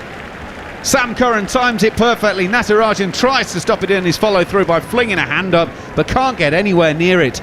It's another 4. It's 95 needed from 90 balls. England could do it from here. The question is the wicket. At the end of 35 overs, they are 235 for 7. Yeah, 2 full, 2 straight. Sam Curran up to the challenge. Wow. Smacks it down the ground. The best place to be hitting. Straight over the bowler's head for 4. Real show of power and assertiveness from Sam Curran. You can see he's got the bit between his teeth. The run rate is easily doable from England. They just need to back the time. Bat another 15 overs. Well, Kate Cross is coming in alongside. This is going to be a fascinating final few overs of this innings, isn't it, Kate? I really hope so. I think we deserve one, don't we? I think, you know, if this England team can get themselves up to the 40th, 45th over and they've still only 7 wickets down, then there's a chance. But we're relying pretty heavily on these two. Shardul Thakur to bowl to Adil Rashid. Right arm over. Adil Rashid has got those whippy wrists out again. He's taken that from outside of off stump and got it down to fine leg for a single. 236 for 7. 94 from 89. And I mean, it goes without saying, doesn't it? If England can win from here, it'll just do them the world of good. I think we see them do so well when they're opening batters and the top 4 or 5 really, when they do well, you generally see England chase big scores down. But if you can see the lower order score the bulk of the runs maybe in a scenario, then it'll just do them the world of good. Yeah, absolutely. And it also sends out a message around the world, doesn't it? You know, everyone talks about Roy and Bestow. It's like, well, hang on a minute. Those two, 14 and 1 today. If, and look, as Mark Butcher said earlier, if is a very, very big word for a word only having 2 letters. But if they were able to manage to do it, it would be massive. Shardul Thakur is going to bowl this cross seam because we can see that really clearly as he comes into bowl. It is turned into the onside. KL Rahul will do the fielding as they take a single. Sam Curran goes to 35. It's 237 for 7. The equation 93 from 88.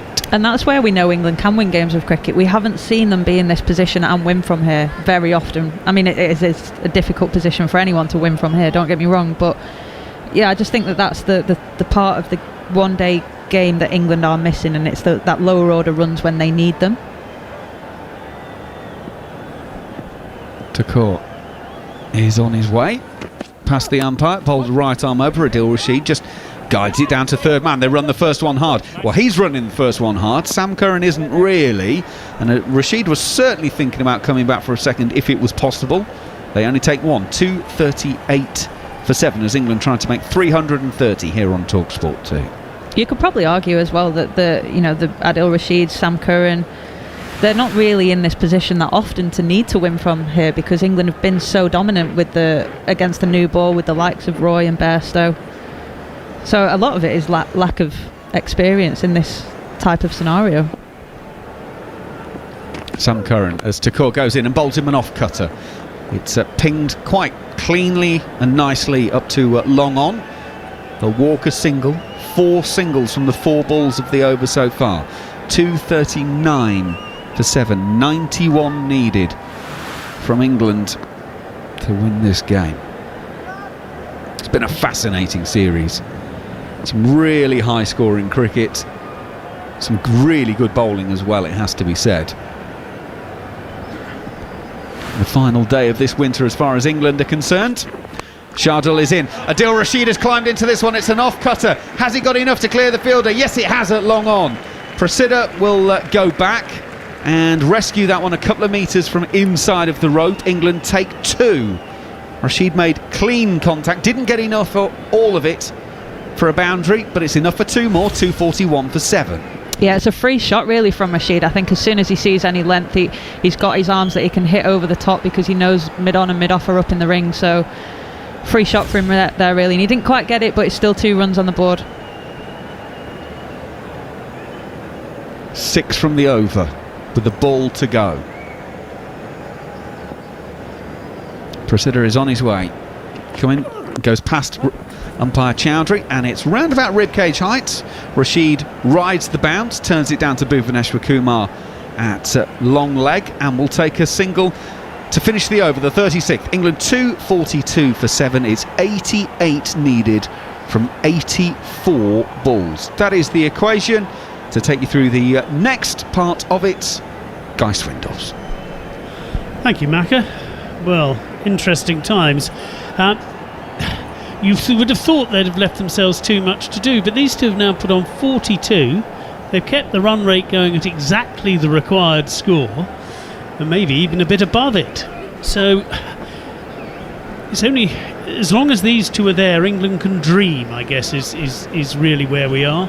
Yeah, absolutely. And you always talk about taking games deep and as deep as possible. If, like I said, if these two are still batting in 5 overs time, then you never know. The hopeful England fans out there might still be thinking we have a chance, but. And it's Hardik Pandya who's in for Natarajan. It's short, a mistimed pull shot from Adil Rashid, but it goes perfectly safely out to mid-wicket, and they go through for a single. But the run rate has never been an issue in this chase. It never has been an issue. It's only ever been that wickets column. Now, it's been a strange innings. Several batsmen have looked pretty comfortable, but the full toss has proved a desperately difficult ball for several of the England batsmen who managed to get themselves out. And it's been like that throughout this match, because England picked up some wickets as well, with not always the best ball that the bowler had delivered. In again though, and that is full, looking for the Yorker length. It's actually played out pretty nicely by Sam Curran, clipping it away off his toes. They think about trying to run for a second as he didn't power it, but they settled for 1 because it was going out to Virat Kohli. So the over starts with a couple of singles. England move on to 244 for 7. But yeah, you're absolutely right, Guy. I mean, apart from a couple of Rashid's deliveries, there was no magic balls today, was there? We've kind of seen batters get themselves out, which again I think has been a bit of a theme throughout this one-day series. You see it a lot more in 2020 cricket, obviously. Maybe that is a reflection, and that is played nicely by Adil Rashid. He's played that dab shot very well to third man. Thakur throws the ball in, but they've trotted through for a single, and it's still a runner ball in this over from Hardik Pandya. Yeah, so I think it just goes to show as well the versatility of the modern day cricketer. I mean, this Indian series that the England players have played in, they've gone from Test cricket to T20 cricket, then to 50 over cricket. And normally you see it go Test, 50 over, 2020, and you literally limit the overs as you go through the series, and your game naturally changes in training as well. So they've actually had to adapt both ways in this situation. It's made for some terrific cricket at times, and that's clever from Sam Curran. He almost persuaded Hardik Pandya to bowl it to him at leg stump. He then got himself in the right position, clipped it round. Good stop at fine leg, but not before they'd trotted through for a couple. And England move on to 247 for 7. Yeah, they'll just have a look at this piece of fielding on the boundary. I think this is Thakur down there at fine leg. He's made a diving stop. I think he's done well. Yeah, he has done well. I'm quite surprised they looked at that. Maybe they thought he slid into the boundary as the ball had got stuck underneath his body. But he did very well indeed. And it will just be a couple. But Sam Curran's dancing around on the crease certainly helped put the bowler off a bit then. Hardik Pandya will be in again to Sam Curran. This time Curran stands straight, plays it to backward point. They thought for a second about a single, but there was a very big no from Adil Rashid at the non-striker's end. So it is a dot ball, and the score remains on 247 for 7. You're right though, Guy, that almost Joss Buttler shimmy that he does when he steps outside leg stump, but then he gave himself a bit more room, and like you said, just invited Hardik Pandya to bowl on these legs and pick up a couple of runs. What can England summon up off the last ball of this over? And it's pulled away by Sam Curran for 4. Well, what a perfect way to finish the over yet again. Runs and a boundary coming off the final ball of what hadn't been a bad over really. But England will be delighted because they've got 9 more runs, taken their total to 251. That brings up the 50 partnership between Sam Curran and Adil Rashid. Sam Curran moves on to 43 from just 33 balls. Adil Rashid 17 from 16. And England are actually bringing the run rate down at the moment, the required run rate. It's fractionally over 6. They need 79 from 13 overs. If you're India and you've done the hard work, you've got the opposition 200 for 7, they're chasing 330, would you begin to start worrying at this stage? Probably not at this stage, because I think you know one more wicket pretty much kills this innings. However, they are going well, and there's still runs to play. We've still got 80 odd runs to play with here, and still 13 overs left to play as well. So there's still a lot of cricket to be had.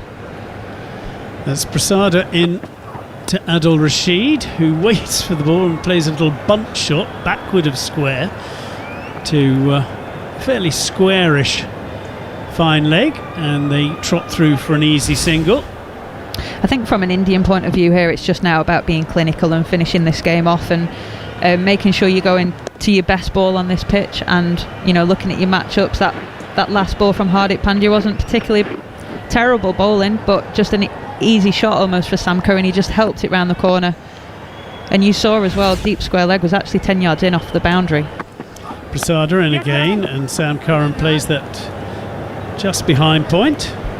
Virat Kohli's in very swiftly though, and there will be no run. Which just goes to show that your boundary riders are thinking about saving twos. They're not looking at boundaries at this point, or they're certainly not expecting too many boundaries at this point. But as we keep saying, neither of these two batsmen are mugs. They have very good records in other forms of the game. Certainly, this is now Sam Curran by some way his best ever score for England in an ODI. But he's scored runs at Test match level, scored runs at T20s. I think his highest score before today was 15. We also saw Mark Wood in that West Indies series. He had one of his best series with the bat as well. So I know he's batting at 11 for England today. So there's definitely batting still to come. And the run rate is not, like we've said, the run rate is not the pressure here. It's the wickets. Well, England just need to keep going, and that's a almost slow, loopy Yorker full, but is dug out by Sam Curran. I think it took him a bit by surprise as Thakur Prasada did take the pace off it, but it was dug out safely and they dropped through for a single. Just 2 so far from this over. Mark Wood with the pads on, who I imagine will bat ahead of Reece Topley. Adil Rashid, who really has played well since he came in, 18 from 17. Oh, and he's had a swish and a miss. At first I thought I'd heard something, but I think it was his bat hitting the ground. And I thought, commentator's curse for a second there, Jared Kimber. Might have been Rishabh Pant. It sounded like he swallowed a bug. He was so excited for a second, and then he held it back. But there was certainly a noise, wasn't there? There really was, but nobody appealed, so it wasn't the bat. But when we're watching it as we are here, you just thought for a second, oh, here we go. Anyway, it was a play and a miss. It's another dot ball. Prasada, as he has done throughout this series, bowling much better at the death than he does at the start. As far as India are concerned, just 2 runs from that over. England moved to 253 for 7 from 38. They still need another 77 from the final 12 overs with those 3 wickets in hand. The one thing we have spoken quite frequently about today has been the weather and how hard the England bowlers found it in that first innings. But just looking at Sam Curran here, his shirt is absolutely drenched, and he's not been out there that long. He's faced 36 deliveries, which just goes to show that even when it is a day-night game and the weather does, or the temperature does come down, it's still so drastically hot out there, and it does affect the players. And I think for Sam Curran, he's wanting to hit the boundaries rather than having to run them. Yeah, I can understand that. You don't want to be called through for... I think we were talking earlier about that a succession of 22-yard sprints in 40-degree heat is hard work, even if you are a professional sportsman, and obviously with the fitness that entails. This is still doing it the hard yards. And I've just had a little voice in my ear saying it's still 29 degrees out there, which obviously I think we were talking about 36, 37 earlier in the peak of the day, but it's still hot by anyone's, well, definitely by English standards.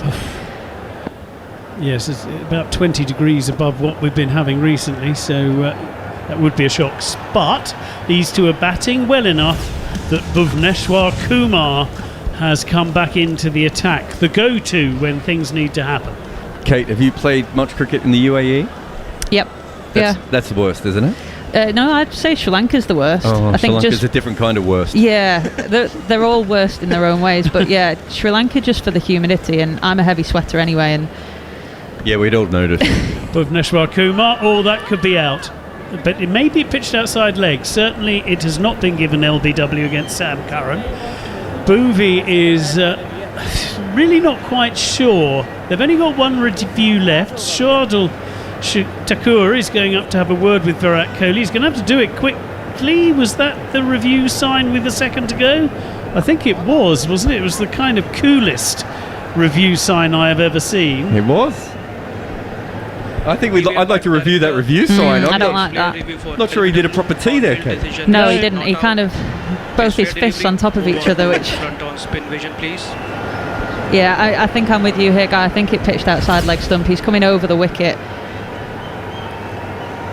Okay, can you please rock and roll as the ball passes the bat? Over the wicket to the left-hander, so naturally it's got to be an excellent ball to pitch in line and come back and hit in the pads. Keep rolling. There's certainly no inside edge. We can see that. So it's all about ball tracking and where the ball pitched. Ball tracking, please. It's pretty low too, so that's not a problem, but it's pitched well outside leg stump. Going back to on-field, Nitin, stay with your decision of not Going out. back to your question, Jared, though, the different types of weather. Perth is up there as well for some of the hottest cricket I've played in. I hate Perth. Test match debut at the WACA, that was the year that every single bit of sport around Australia was cancelled because it was 54, 55 degrees except for our test match. And we don't play a lot of test cricket, so it was a shock to the system. Bhuvneshwar Kumar, after seeing a second review burned by India, and I think possibly Virat Kohli deserved it for that rather casual review signal. The worst thing about the Wacker is everyone in Perth goes on about the Fremantle doctor coming in and making it cooler. I've never been there when there's been a cool breeze. I don't even believe there is a breeze that comes in from the ocean. When I was down at, I remember this really vividly, I was down at Fine Leg and there was a Getty photographer just behind me. There wasn't many people in the ground just for safety reasons, really. And also it was women's cricket 7 years ago, so no one used to watch it. And I asked the photographer what the temperature was.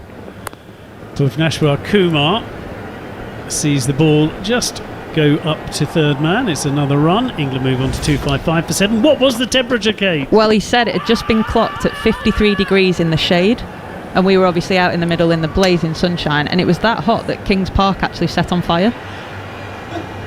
And we were just playing cricket. I'm trying to remember what year we did the Ashes test there. Might have been 10-11, and they had a tent on the side. Guy, were you in that? I missed the 10-11. I was there 6 and 7 and 2 and 3. In again, Bhuvneshwar Kumar, and that's just punched down in front of him by Sam Curran. No run. No, it's 13-14, and someone decided to put a semi-permanent sort of tent for the press on the side that had no airflow through it. And about halfway through day one, my laptop just stopped working. So I put it in the fridge, and everyone looked at me like I was crazy. By the end of day 3, every journalist had put their laptop in the fridge because you couldn't get your laptop to work all the way through the day if you didn't do it.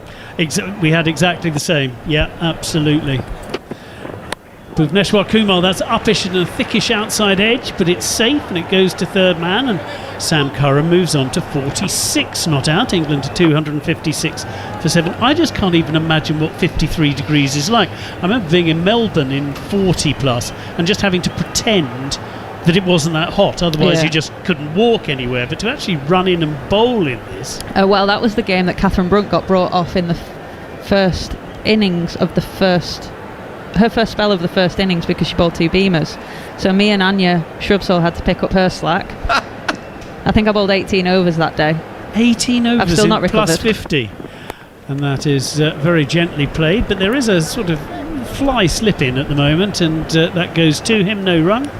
But in all seriousness, we genuinely think that we won that test match because we were more prepared for the weather, because naturally the English aren't used to that kind of heat. So we had a lot of strategies in place, and I remember our 12th and 13th worked so hard for us that for over those 4 days, and they were bringing out buckets of iced water and people were dipping their hats in them and then putting the hats back on for 10 minutes or so. So there's, I mean, you can see it now. Matt Parkinson's come on with Jake Ball. They've got towels, they've got spare gloves, they've got those tabs that they're drinking there, the electrolyte tabs to try and combat the sweat that they're losing.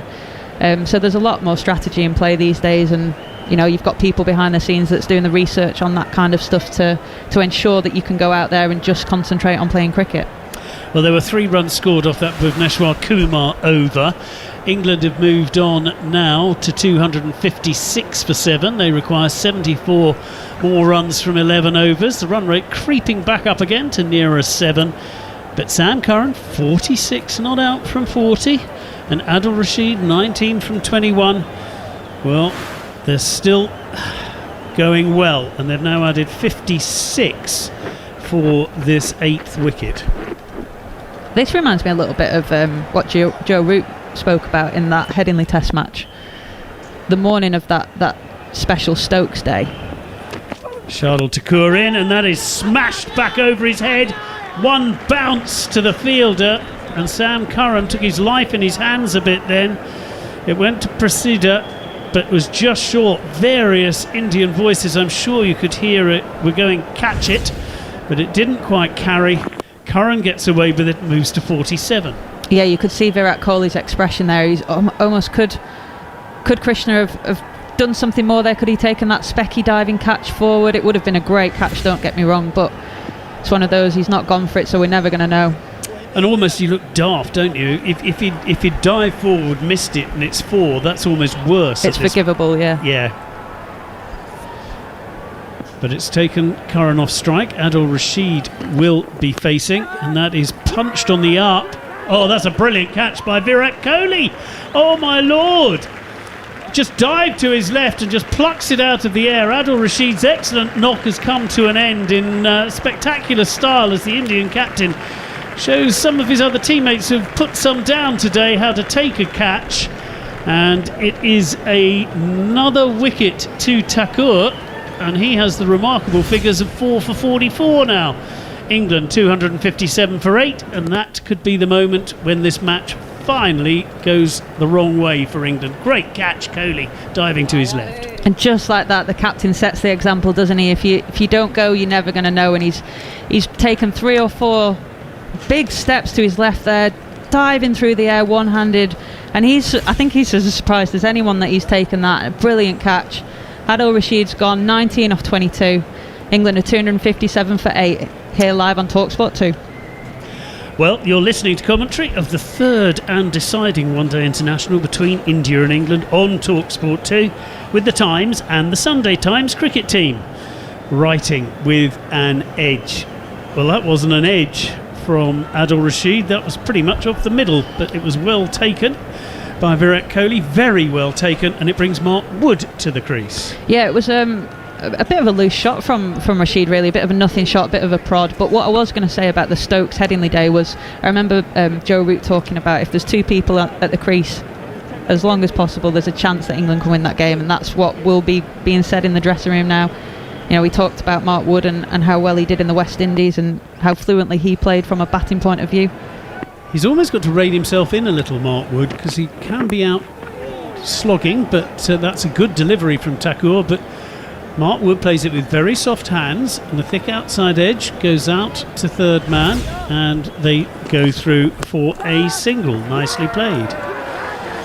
So, just what England needed. Sam Curran is back on strike. Yes, you're right, it was a bit of a bunt in the end from Adil Rashid.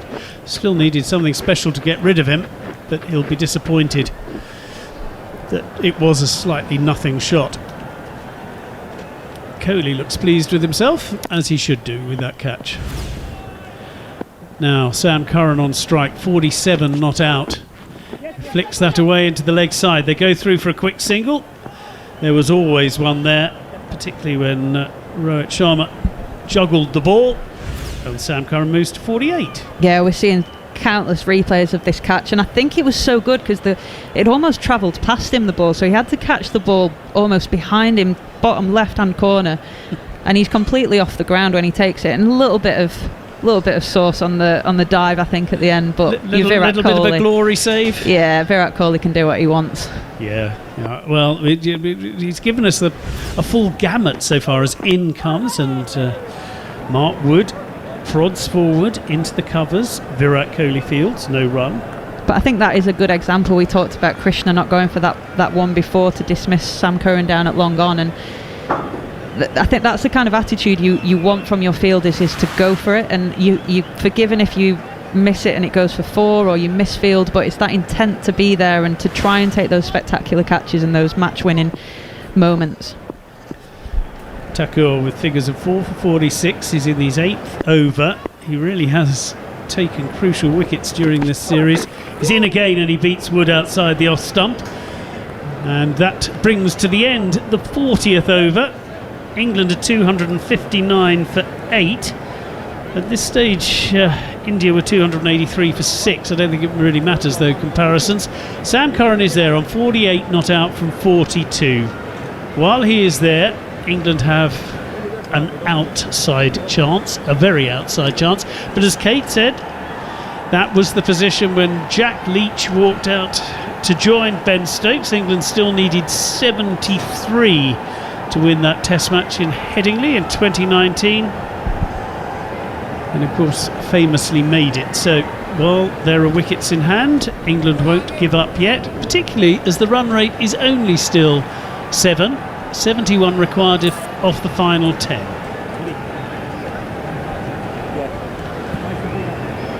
India will be happy though to just chip away, keep the pressure on England, as if that run rate begins to climb, problems. Yeah, I mean, this is India's game to lose from here. It's not a game really that England should be winning. If they do, it'll be an absolutely incredible game of cricket. Well, we're getting used to that, aren't we? 2019 with the World Cup final in Headingley, you kind of expect England now to pull off miracles, and that is shoveled away rather nicely by Sam Curran. They go for 1. Well, might have been 2, but they decide not to take on the arm. and just take the single, and England moved to 260 for 8. Sam Curran on to 49. And I think that was where England was so successful in their 50-over campaign, was that they could just win games of cricket from anywhere, and frighteningly so as well. I mean, the World Cup final was a perfect example of that. I know there's controversy around whether England actually won it. I know it went down to the draw, but you know, it was just that never say die attitude that you get from the likes of a Ben Stokes or a Mark Wood or a whoever's got the ball in their hand. In again, and that is Hardik Pandya, and that is a nice forward defensive from Mark Wood back to the bowler. No run. Yes, you've just been in New Zealand, aren't you? So I imagine you had your ear bent still about the 2019 Cricket World Cup. I think I get told every day on Twitter that we did not win that World Cup.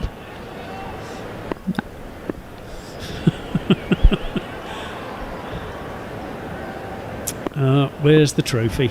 Well, that was my reply. In again, Mark Wood is hurried, but digs it out and plays it up to short mid-on. Again, there's no run. Hardik Pandya bowling nicely though, pitching it up, plenty of pace, putting pressure on, and after not bowling in the first 2 ODIs of this series, he's in his 7th over in this one. So really testing out Hardik Pandya's fitness and form as far as the bowling is concerned. We know his batting's alright. Virat Kohli does a little bit of directing in the field. Then Hardik Pandya is steaming in again, but Mark Wood, yet again, happy to let the ball come on to bat. Plays it to backward point, where there is no run. 3 successive dot balls. England remain on 260 for 8. Jared Kimber. Okay, so they said they wanted to reduce his workload, and they didn't bowl him in the first 2 games, and it now looks like he might almost bowl all of his overs. Would they not have been better off just giving him a couple of overs in the other games, or does it not work that way? We'll ask the international bowler about that in a minute, as that is jabbed away for a single. Having never been in a game where I've been rested to bowl, I can only say that... That's a good humble brag, isn't it? Did you get that, everyone? Did we cut and edit? Yeah, we got that one. That was more, I'm not in for my batting at any point. I think it was. I don't think there was much bragging No, about there's no that. bragging about that. But I think if you have a plan as a management and a science and medicine team to rest the bowler, I think you have to adhere to that as a captain, and I think... Oh, no, I get that, but if he's going to bowl 10 overs here, why not bowl him 3, 3 and 4, which is what he was doing in the T20 anyway, rather than all of them in one go? I was just wondering from that point of view. Yeah, maybe, I mean, we don't know how much they're bowling in training in between the games, so it's difficult to say, really. Hardik Pandya, final ball of the over, and that's a thickish outside edge from Sam Curran. And they can't go through for a single, so Curran will remain on 49 not out. That is the end of the 41st over. England moved to 261 for 8. They still require another 69 off the final 9 overs, and the run rate creeping up to 8 and over the required run rate. But you're not the worst batter on your podcast, are you? I mean, Alex Hartley's on your podcast, so there you go. I'm not sure that's really a claim to have. But I was going to say, in all seriousness, we do our bowling workloads based on your kind of monthly workload, and you work back from there. So he might have had a particularly high workload. I know he came back from a side strain. Yeah. So again, as a seam bowler, that's something that you really want to protect, because if you get that wrong, it can be a long time out of the game. So, and you never know, things might have changed. Few injuries. We saw. Well, I know it hasn't really necessarily affected the bowling as much, but Shreyas Iyer dislocated his shoulder and hasn't featured, so things changed as series go on, and I don't think you can necessarily predict that. You can try and plan for it, but we don't know what India's plan was going into this game had they had all their bowlers available and ready. Well, it will be the left armer Natarajan to bowl now, and there's a big edge from Mark Wood. He gets squared up, but he manages to keep the ball down. And the ball goes out to third man, and they go through for an easy single. Mark Wood moves to 3 not out from 8 deliveries, and Sam Curran on 49 not out from 44 will be facing. You kind of feel he definitely deserves a 50 for having held things together when it would have been nobody would have complained if the England tail had just subsided. But he has kept things together, first with Moeen Ali and then with Adil Rashid. Yeah, he absolutely has. He's batted well, hasn't he?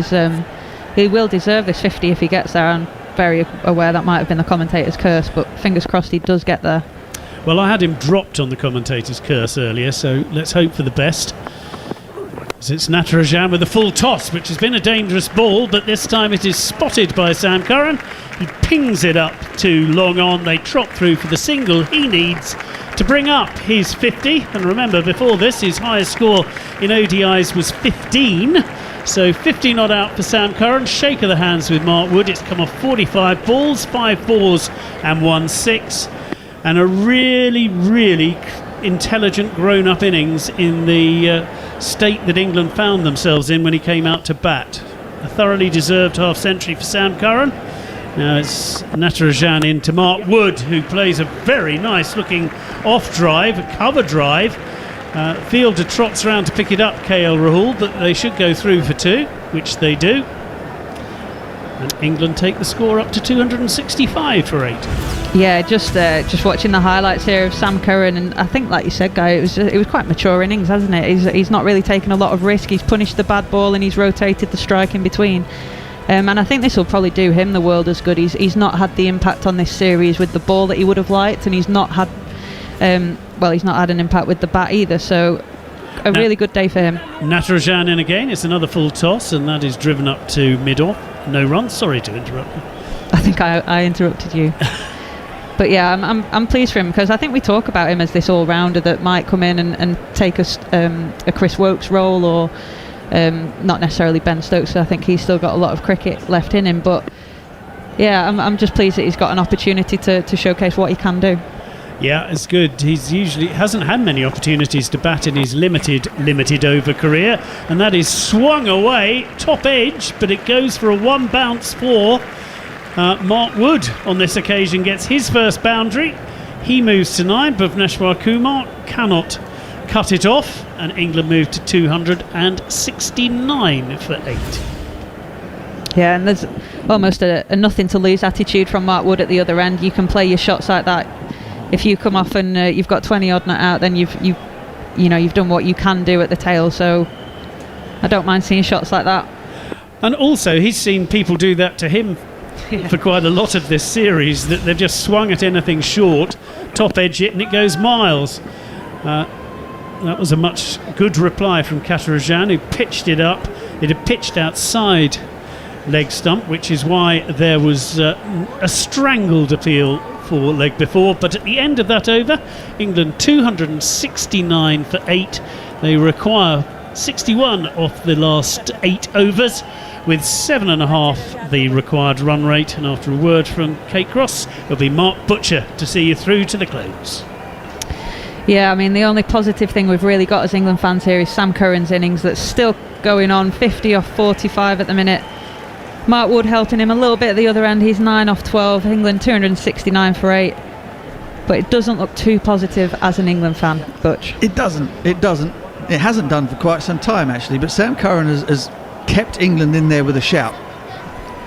Absolutely. Not over till it's over. It would be one of the great wins, one of the most extraordinary wins against their head. England were 200 for 7. A long way short. And Moeen Ali was dismissed, and truthfully I think a lot of people thought, well, that's it, the game's over. But Sam Curran has had other ideas. He allows that ball from Bhuvneshwar Kumar past to Rishabh Pant, as we look at a montage to a bit of guitar music of Sam Curran's innings on the TV. His first one-day international 50, and has been littered with glorious strokes, both off front and back foot. Not been shy on the hook shot, not been shy to drill the ball back over the bowler's head either, as Bhuvneshwar Kumar is in once more. And it doesn't matter how old the ball is, Bhuvneshwar Kumar will find a way to get it past the outside edge. Just 128 kilometres per hour, but plenty of skill, great length. He has 1 over and the 4 balls left of this one. Kohli has 2 overs from Thakur up his sleeve. Hardik has 3 left. Prasida has 3 left. Natarajan, I'm not sure we'll see him, has 2 left. So plenty of options for the Indian captain as Kumar is in once again. Curran plays a perfect forward defensive stroke to extra cover, and there's no run.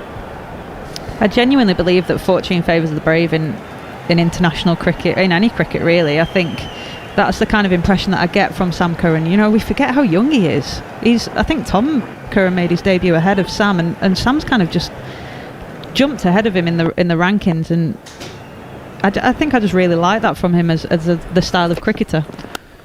Forward again, and defensively knocked it long off, and he turns down the single. Curran, not only does he have 50, but he's taking on the responsibility for the run chase himself. The rate is, as we said, it was just above 7 for this over, so England have no issue in terms of the strike rate. It hasn't got up above 2 runs a delivery.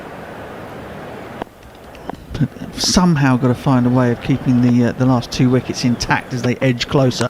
Full toss from Bhuvaneshwar Kumar. He's hit off the inside half of the bat out to deep mid-wicket. This time Sam Curran takes the single. Yeah, he's an impressive young man, really is.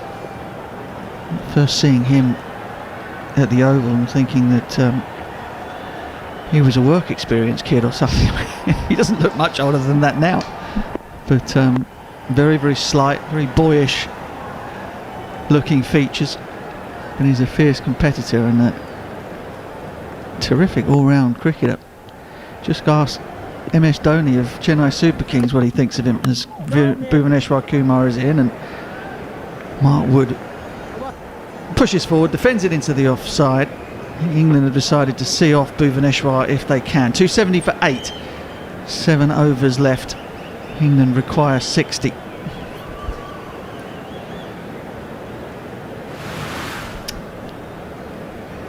Darren Gough and Gareth Batty join me in commentary. Gentlemen, England are still in there, just hanging in there. 2 very positive men. Yeah, and if that plan to see off Kumar comes off, wow, it would be seen as experience beyond the years from young Sammy Curran, who's played so well for his 50-odd so far. Do the brothers have a pop at each other in the Surrey dressing room? You don't get to see them very often nowadays, but are they? Do they go hammer and tong at one another? Oh, aye, yeah. Poor Sammy tries to cop the most of, well, used to cop the most of it. He's got filled out a little bit since. And goes, oh my goodness, he has smashed that, filled out. He's knocked it out of the park. Natarajan with a full delivery right in the slot, and Sam Curran has beasted it over long on for 6. What a shot that was. You're talking about filling out, that extra muscle. It was their cross seam from the left armour, but Sam Curran just sees it nice and early. He's warming up for his stint with the Chennai Super Kings in the IPL. A huge 6, 92 metres that one, Butch. Whoa. Yeah, he's absolutely crunched it. Head down as the ball made contact with the bat. Sailed over long on for 6. I suppose the one thing that Sam has to turn around to his brother and say is, check out my bank balance. I went for 1 point something million.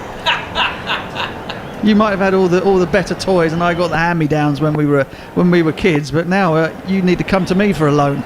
As Natarajan is in, and this time he finds the block hole. And Sam Curran jabs it out to extra cover, and there's no run. 276 for 8. Yeah, he's definitely got the better. Saying that, Tom Curran's played a blinder. He signed for Rajasthan Royals last year for his base price. They released him, so he didn't get retained, and he's ended up going ×3 to Delhi, where he probably won't play, and he's getting 3 times the pay. He's catching him up slowly. But I think Sam was a big player, wasn't he, for Chennai last year? Opened the bowling and the batting. Yeah. And we're seeing why here as Natarajan again finds the block hole. Sam Curran digs it out. It goes all the way out to long off, but again he says no, I'm taking the bowling this over. Halfway through the 44th, Sam Curran will turn down that single and keep the strike. And Mark Wood is no mug. I don't think you need to protect him to that extent, but Sammy Curran thinks that if there are boundaries to be hit, then he's the man to do it. He was dropped on 22 by Hardik Pandya. Again, Natarajan finds the block hole. This time Sam Curran accepts the single to extra cover. England 277 for 8 now. Mark Wood has 2 deliveries of this Natarajan over to negotiate. 53 to win now. It's a little bit of the MS Dhoni approach about it, isn't there? I'll see this fella. I can bang him out of the ground. If he misses again, I'll bang him. Then last 2 balls, I'll let you have a go. But then I'm going to take the majority. I'm going to take us home. We saw so many times MS Dhoni doing that, and he's taken him under his wing. Sam Curran at CSK, that is for sure. Mark Wood down the ground. There is a man back on the fence at long on, and Sam Curran accepts the single. So will Curran go for the boundary or try and wrangle the strike back? I think the inexperience is shown on these 2 Indian bowlers, Prasida and Natarajan. I mean, they've just been all over the shop, haven't they? They ain't got they're not bowled to a plan. They've just been all over the shop, leg side, offside, and they've got hit around the ground by the England batsman. Natarajan, though, having been donged out of the park in the early part of the over to Sam Curran, went for Yorkers, found them mostly for the rest of the over. Sam Curran does manage to keep the strikes, 279 for 8 now. 36 deliveries left, 51 to win for England, and all eyes on Surrey's young left-handed all-rounder. Rohit Sharma is in deep conversation with Virat Kohli. Kohli, captain of India, of course. Rohit, captain of the most successful franchise in the IPL, Mumbai Indians. Virat might be tempted to ask Rohit for the secret to his success, as the RCB have not won that title in the IPL in all of its years. I think we're in the 14th year of the IPL now. It's amazing how bad they've been actually in the IPL over the years. And that's the captain's fault, is it? Well, it's nothing to do with the captain, but it's just one of them teams where I cannot believe how bad they have been. They just try and buy all the best batsmen and then don't have anybody else to fill in with the team. So when I was involved with them briefly for an auction, it was chaos. Absolute chaos. I had no idea what they were doing. They were just lurching from thing to thing. Why did they have Gale, De Villiers and Kohli, and then they had no one else? They had no other bowlers. Well, the year I was with them, they ended up as Corey Anderson as a death bowler. Even Corey Anderson had stopped bowling by that point. It was absolute chaos. It was not run like it wasn't run like... If my amateur club was run like that, I would be sending a sternly worded email. Was the coach Vittori? That was Vittori then, yeah. He was there for a long time, wasn't he? Yeah, he was there for a long time. To be fair, they had problems well before Vittori as well. Do you remember when they had Kallis, Rahul Dravid, was it Chandrapal? That had an incredible test lineup at one stage. Didn't quite work for them. Just hoping to extend the games a little bit, perhaps. Maybe that's why we're getting 4.5 hour T20 games nowadays. That's Kohli's influence from RCB. It certainly hasn't been in winning anyway, but at the moment he's in the box seat, the pound seat to win this series against world champions England, as Sam Curran swings Thakur away off the bottom of the bat. There's a bit of confusion. Mark Wood thinks that Sam Curran wants the single. In fact, they both did, and then they both didn't. But now no harm is done and no run is scored. 279 for 8. Do we need to be turning singles down? I'm not sure we do. I think Mark Wood can take care of himself. I really do. But Sam Curran and England see it differently. Mark Wood, I think, was very keen to take the strike, despite the fact that it's Thakur that he'll be facing, who has 4 wickets in the innings and has once again been outstanding for Virat Kohli in defence of runs against this rampaging England batting lineup, which incidentally has done anything but rampage throughout this run chase. So it is Curran again on strike. Thakur again with the off cutter. This time the ball comes off the thigh pad of Sam Curran. Curran thinks about going for a single there. Why he would do there and not the previous ball, I don't know. And almost gets himself run out by the bowler following through. It's slightly chaotic out there. It doesn't look as though England know quite what the plan is at the minute. It's all part of Sammy's cunning plan. He's just putting a bit of mystique about what's going on to confuse the Indian players. This one, bang, he's going to smack it out of the ground. and prove us all a little bit wrong that there's plenty of planning going on. Well, there's one thing you know about commentating on any live sport: being wrong is very much part of the job. Sam Curran surveys the field. There are two men up inside the circle at third man. So there's no man back there. Decor is going to attack the leg stump by the looks of it. Again, it's that off cutter straight at the stumps. Curran drives it to extra cover, and they pick up a single, almost get an overthrow, but Virat Kohli was wise and came sprinting in to save that potential overthrow, keeping Mark Wood on strike. So we've had 3 deliveries this over. England could have taken a single off all 3 of them. As it is, they've almost been run out, one at each end, Curran and Wood, and they've only picked up 1. So this is the second time today we have seen I say a batter in this case, but a batter in Bouvier and Curran's case, knock back runs with a tail ender in.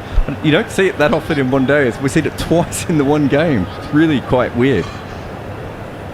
You can understand if it was Reece Topley, number 11. England have only got the 1 wicket left, but Mark Wood can handle himself, and as I said, they've got 1 batsman to come afterwards, but England see it differently. As Thakur is in to Mark Wood, who flails away with a horizontal bat through the offside. He doesn't get it out the middle of the bat. And Krunal Pandya runs around a long way to his right on the sweeper boundary, picks up left-handed and pings it in. And Mark Wood picks up 2. Where was it where we saw Mark Wood smacking sixes? Was that over in South Africa? It was at the Wanderers, yeah. Wow. I mean, he's played some unbelievable shots. Yeah, he likes to give himself a little bit of room towards the leg side so that he can flay it over the offside. And he can hit a long ball over point and over cover.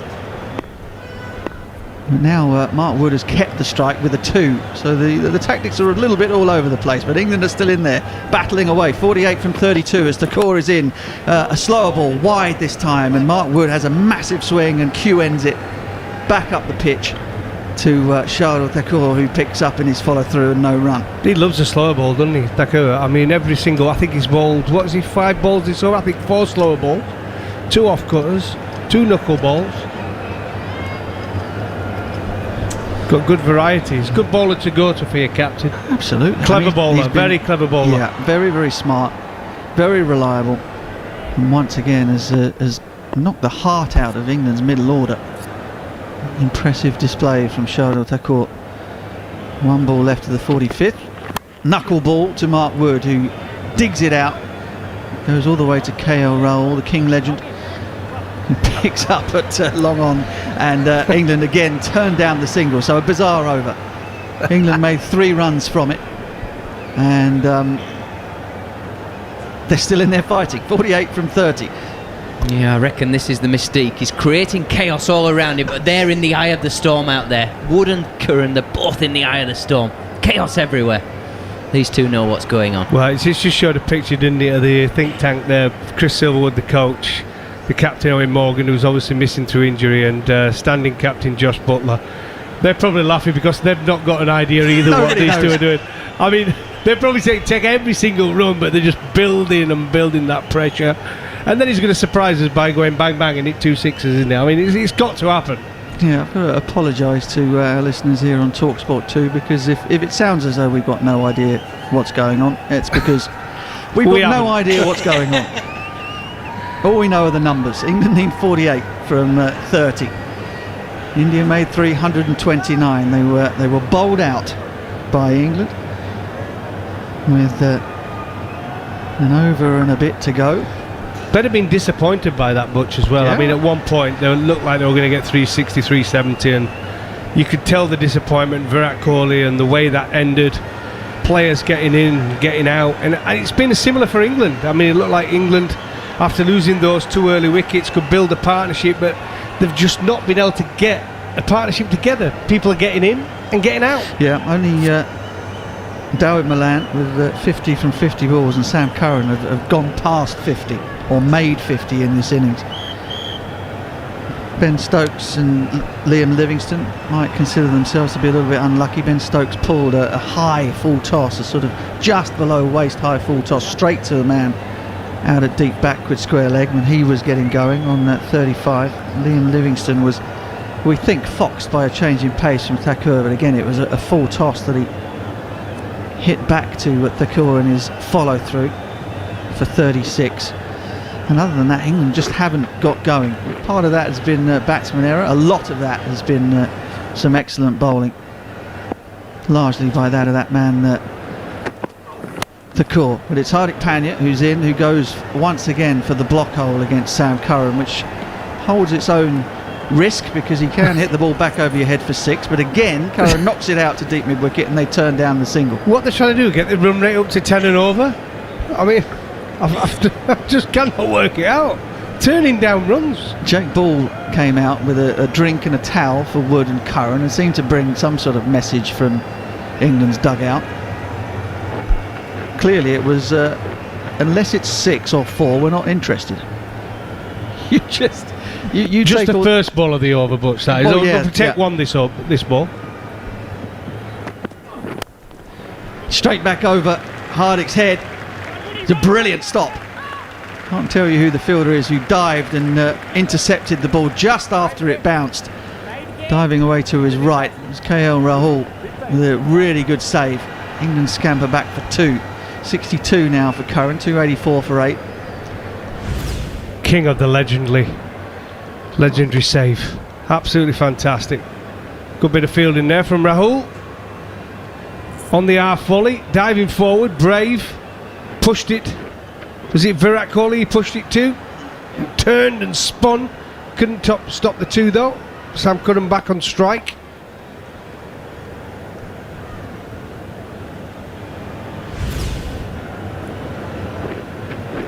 .46 from 28.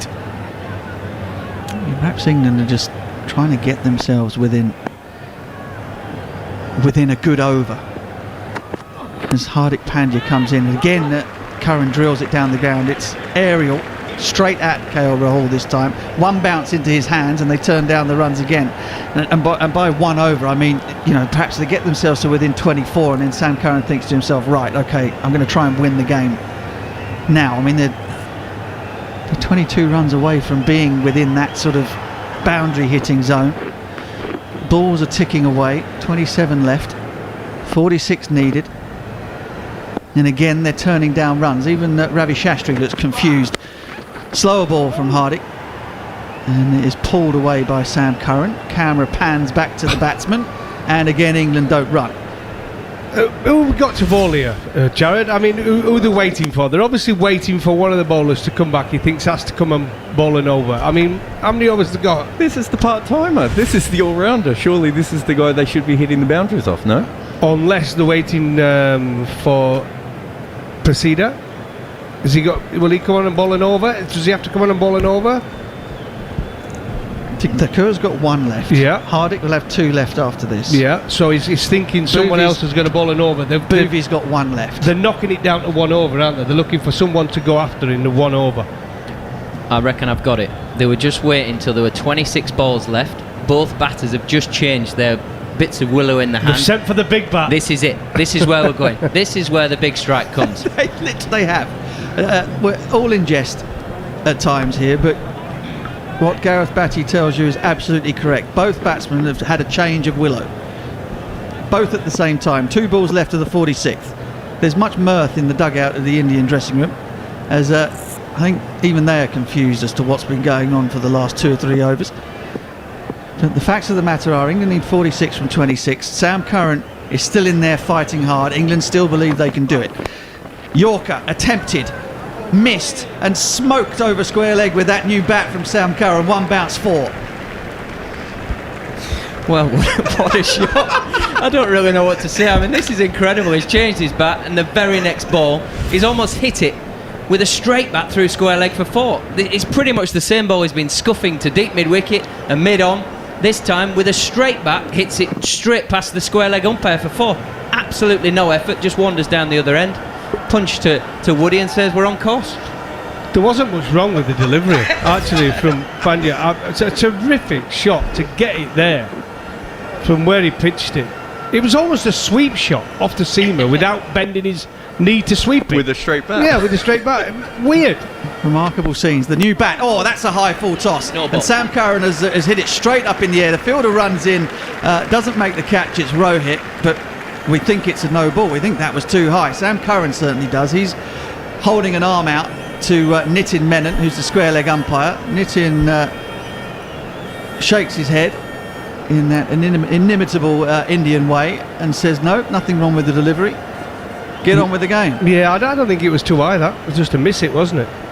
Just having a look at the bowlers, Goffey, I mean, because they're bowled 4 overs from Krunal Pandya, they can kind of go in any direction they want, so they can't be waiting for a specific matchup.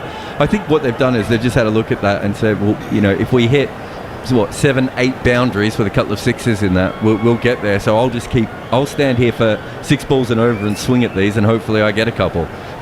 It's not the worst strategy, but it's maybe bats could talk about it more. It's a very modern way of thinking about batting, isn't it? Yeah, I mean, guys do back their striking ability now. So obviously the more balls you face, it's the same theory as why Josh Buttler would open the batting. Sorry, give him more guys. balls. Sorry, that's a no ball. That we're just seeing the replay from side on. It wasn't asked for. They didn't ask to have a look at it, but I think that's a no ball. If it had got out and they would have caught it, they would have probably gone and had a look at it. Yeah. Okay, Thakur is into Sam Curran. It's an off-cutter, slower ball. Curran advances and hits it wide of KL Rahul at long off, and Curran will come back for a second. 291 for 8 now. And the tension is rising. And the closer, often in these run chases, the closer the batting team gets, the more difficult it becomes. All the while you're miles away, it's kind of like, well, it kind of doesn't matter, but the pressure starts to build when you think you're in with a chance of winning the game. Just shows one-day cricket, well, in any form, a partnership, you put it together, no matter what the circumstances, it gives you a chance. Thakur in again into his last over. It's a full toss this time, and it's been drilled. Oh, that's been hit so hard by Sam Curran, who claps his new bat into his left hand as if to say, yep, shot boy, happy with that. And it's another 4 to Curran, who moves on to 73. England 295 now. Yeah, Thakur going for the slower ball Yorker, trying to get it in that block hole, but with pace off, so it's hard to jam out. Sammy Curran deep in the crease, hits it off the back foot, but drills it through sort of wide extra cover for 4. Wonderful strike.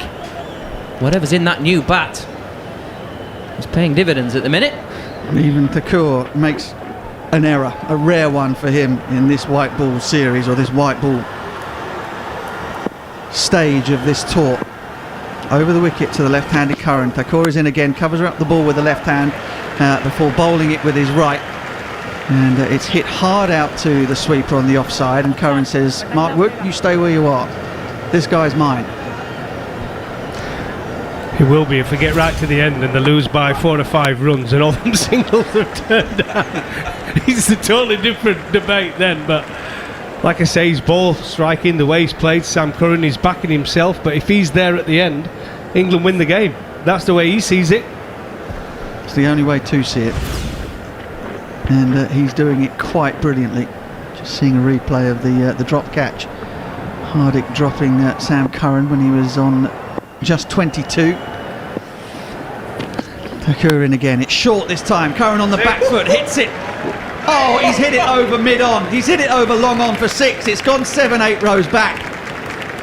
Oh, schoolboy looks cherubic face, but he's a mean striker of a cricket ball. Well, that's why he keeps turning the singles down. He backs himself to hit the big run, and Thakur now has become a little bit predictable for Sam Curran. In fact, was it the T20 where he tucked into Thakur as well his last over? He came in, didn't he? He'd bowled really well to the left-handers. Sam Curran came in and hit him for a few sixes, and he's carrying on. He really fancies him. England go past 300. And Josh Buttler, standing in for Owen Morgan, is on his feet, applauding. He's young all-rounder. 79 from 68. England need 29 from 20. The end is hoving into view. The over's gone for 12 so far. 2 balls left. Kohli looks concerned. Thakur in Again over the wicket. Again it's a short off cutter. Curran is on the back foot. He drills it past extra cover. The man on the cover sweep has gone a little bit straighter, but they come back for 2. Curran keeps the strike. And England move to 303. This is getting very, very tense. I'll tell you what, that pill that Mark Wood must have had at halfway house, because he seems to be he seems to be fine now, doesn't he? Is it just bowling in the heat he didn't want to do? Because he seems fine running between the wickets. He's certainly playing his part. That was rapid between the wickets. It was thrown to his end, but he was back home, no problem. Remember that the story that he tells, if you've not had a chance to hear Mark Wood describe the closing stages of the World Cup final, do yourself a favour and Google it, because it is very, very amusing. He talks about how the worst 2 he'd ever run, which resulted in his being run out at the end of England's real run chase in the 50 overs of the game. He's not making the same mistake twice, as he was back in a shot there. Shardul with his last ball. Again it's a slower ball. It's up in the air this time. Will there be a fielder underneath it? There isn't. 2 bounces straight into the fence. Sam Curran, you little beauty. It's gone for 4. 23 now needed from 18. That's the end of the 47th. That's the end of Shardul Thakur. He will play no further part with the ball. Sam Curran moves on to 85. And England need 23 runs to win. Just come a bit predictable, didn't it, Thakur, there to Sam Curran at the end. Every single ball, the same delivery, slow ball. Sam lined him up nicely. You can see the Indian heads are going down. The bowler's disappointed. A poor last over from him in otherwise what has been a good day with a ball for Thakur. But 307 for 8 now, chasing that target to 330.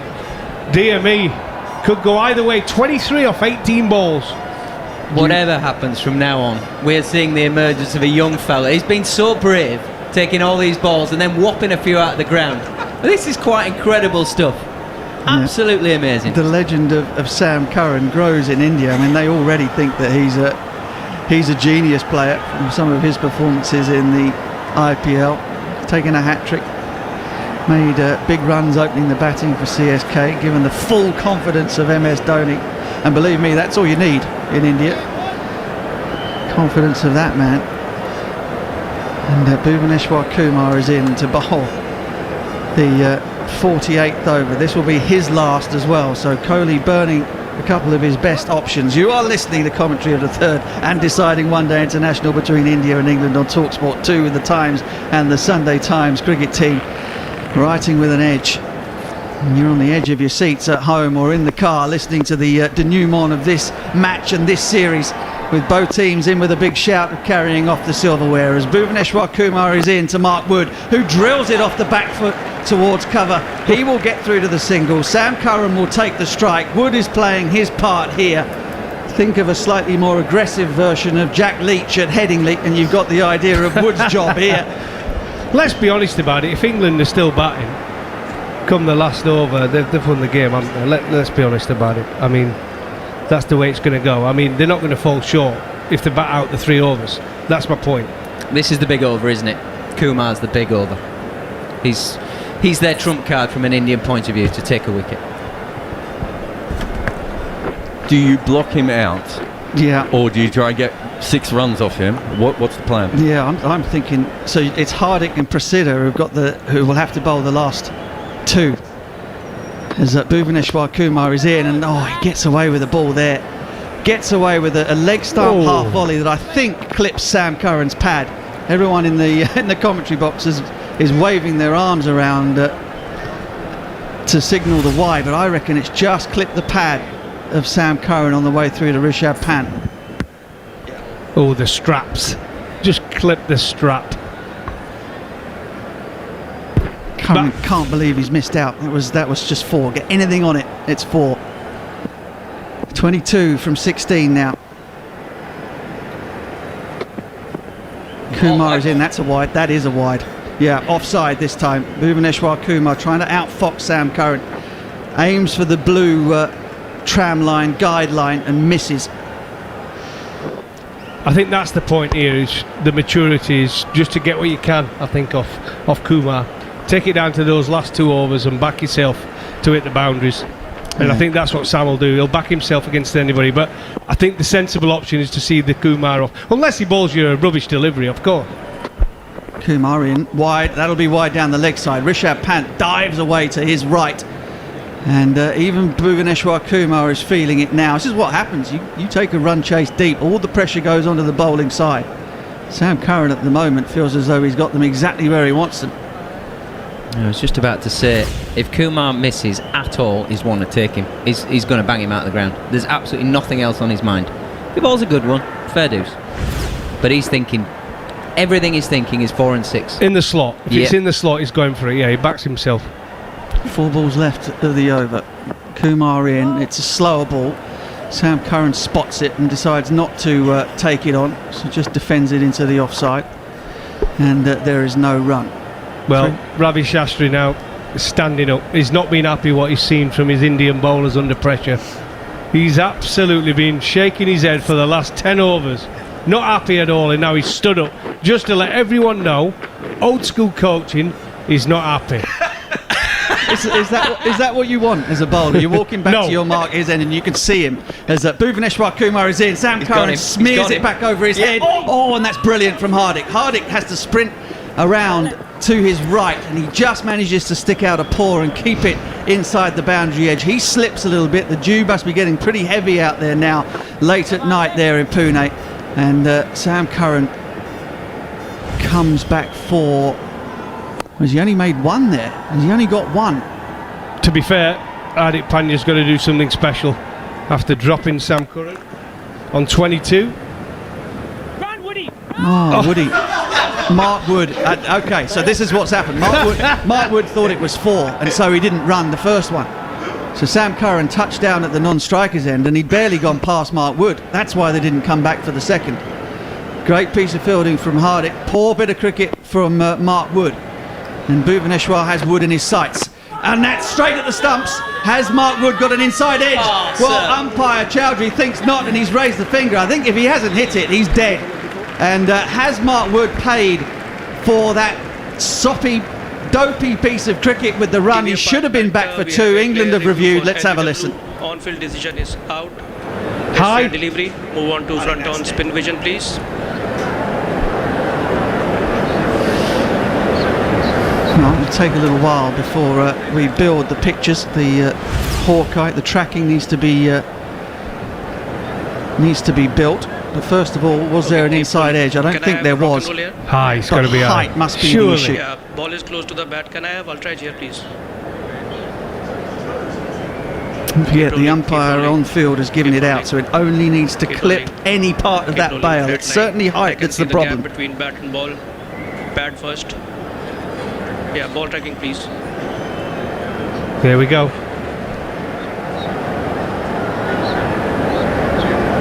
You can feel the tension, can't you? God, blimey. Ball tracking coming up. Please stand by.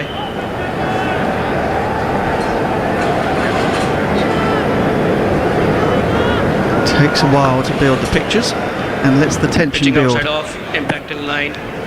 Wickets Going over the top. Going back on his on-field. Oh, by a Anil, whisker. you change your decision to not Oh, out. look at that. You're on screen signal, not out now. By a whisker. Almost went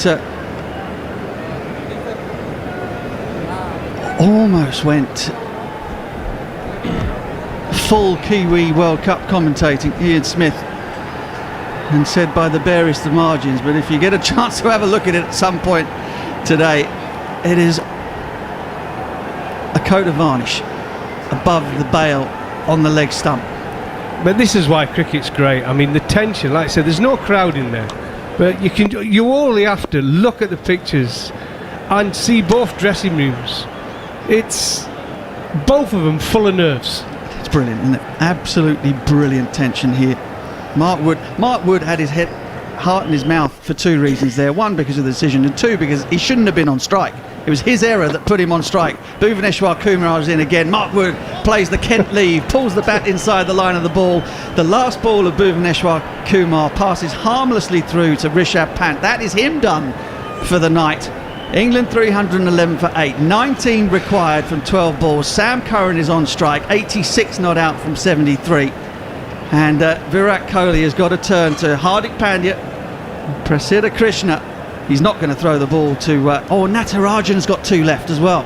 Natarajan has 2 left. I'm guessing he will be one of them. And then it's a question of, does he trust Hardik or does he trust Prasidha to bowl the other one? He's definitely going with the left armour, 100%. He'll probably bowl... I think this is the most important over now. I really do. It looks like he's going to Hardik. But I think this one's the most important. This is win or lose this over. 132 k's an hour that last ball from Kumar. I reckon my heart's going at double that right now. It's incredible. You can every single ball. It's like going up and up and up and up. But I mean, you called it, Gareth Batty. It was a little bit tongue in cheek. I know it was. Yeah. I'm sorry. I was trying to give you king legend status there. But all of that confusion at the start of the, what was it, around about 42nd, 43rd, 44th over. And Sam Curran and Mark Wood, neither of whom seemed to have any idea what they were doing in terms of turning down singles. They've got themselves to within striking distance, literal striking distance, of pulling off what would be an incredible victory. Absolutely incredible, even for this England team. I know I'm biased, but I promise you, this young fella, from when he first started at 17, he's done things like this at every stage of his career. Things you're not expecting. He just pulled it out of the bag. He just does things that you shouldn't really be allowed to do. I saw him at 15 playing against my son. I've mentioned it in the test series. Bucks under 15s versus Surrey under 15s. And he was opening the bowling and batting at 3 or 4. And I thought, who is this kid? He can't be 15. Ridiculous. Such a talent. What talent of a 23-year-old and looked like an 11-year-old. He could still play for the under 15s with the way he looked. Oh dear. Well, Owen Morgan is standing next to Josh Buttler, who's standing next to Chris Jordan, who has played a bit of a part in the game despite not being in the 11, having fielded for Mark Wood for much of England's bowling effort. All eyes are on Sam Curran. Field on the offside, 2 men up inside the circle at third man, extra cover mid-off is inside the circle, and a sweeper.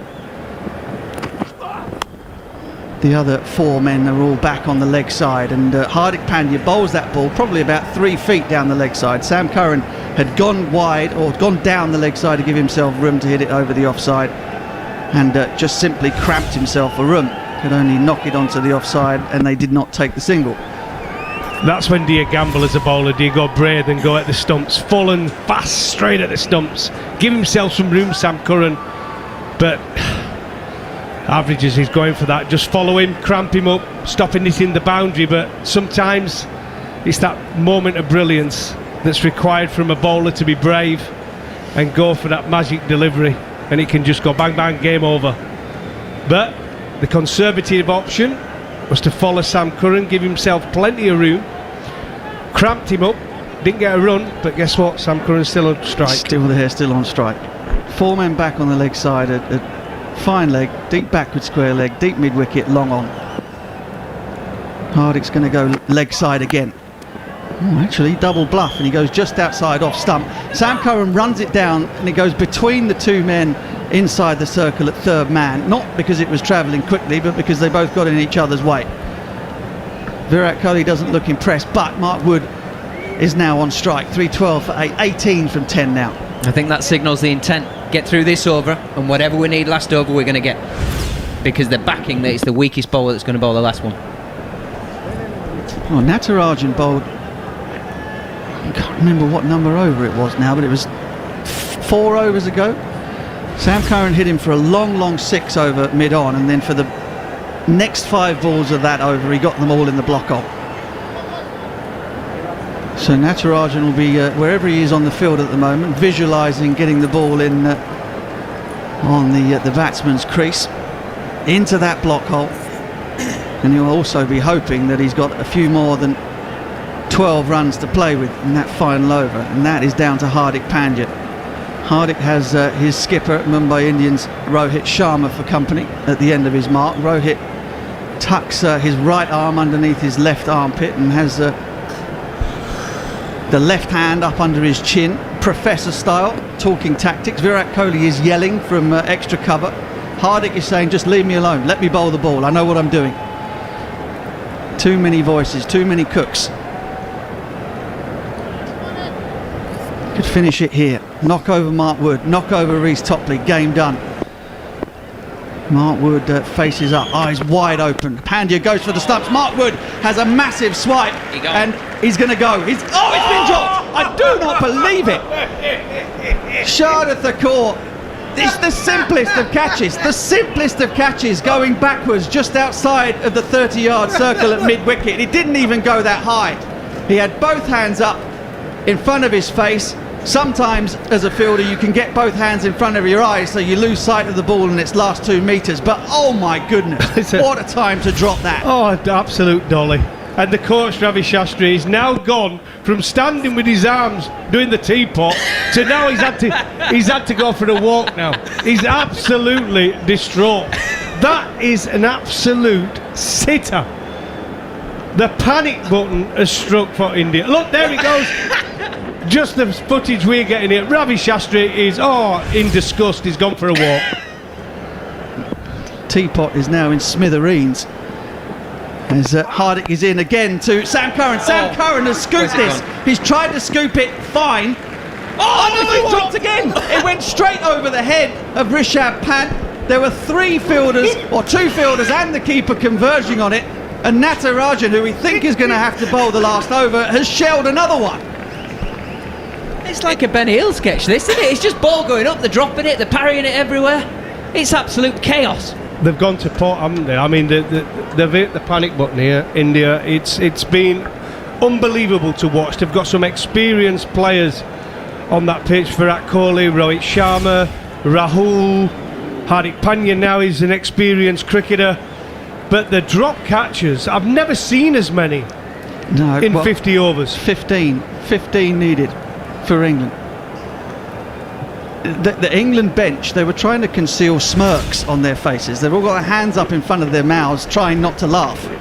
15 from 8 England require. Sam Curran is 89 from 76. He's kept the strike.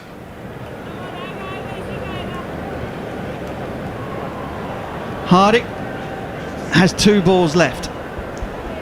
There's a lot of deep breaths being taken as the camera pans around the Indian fielders. In goes Hardik Pandya to Sam Curran. Length ball. Curran tries to get cute, get outside his off stump and knock it into the leg side, but cramps himself for room. The ball goes back up the pitch. Hardik fields. 15 from 7. Curran will be looking for a single or 6. Well, listen, that was a strange decision because, like I said, 15 of 7 deliveries now. What does he do here? Because you want Sam Curran on strike, and he can't, and he needs also a boundary. So he's now put himself in a position where, well, what do you do? I mean, the option is to go for the 6, go for the maximum, surely. Trust Mark Wood to get a single. Hardik Pandya in the deep conversation once again with Rohit Sharma. Sam Curran is muttering to Mark Wood. 15 from 7. Can you believe that this game is still alive? 200 for 7 England were when Moeen was dismissed. 200 for 7. Sam Curran knocks it into point and will keep the strike. India were happy to let him have the 1, and now it's all down to the final over. Ravi Shastri on his feet, eyes flickering back and forth. Virat Kohli trying to keep a lid on his emotions.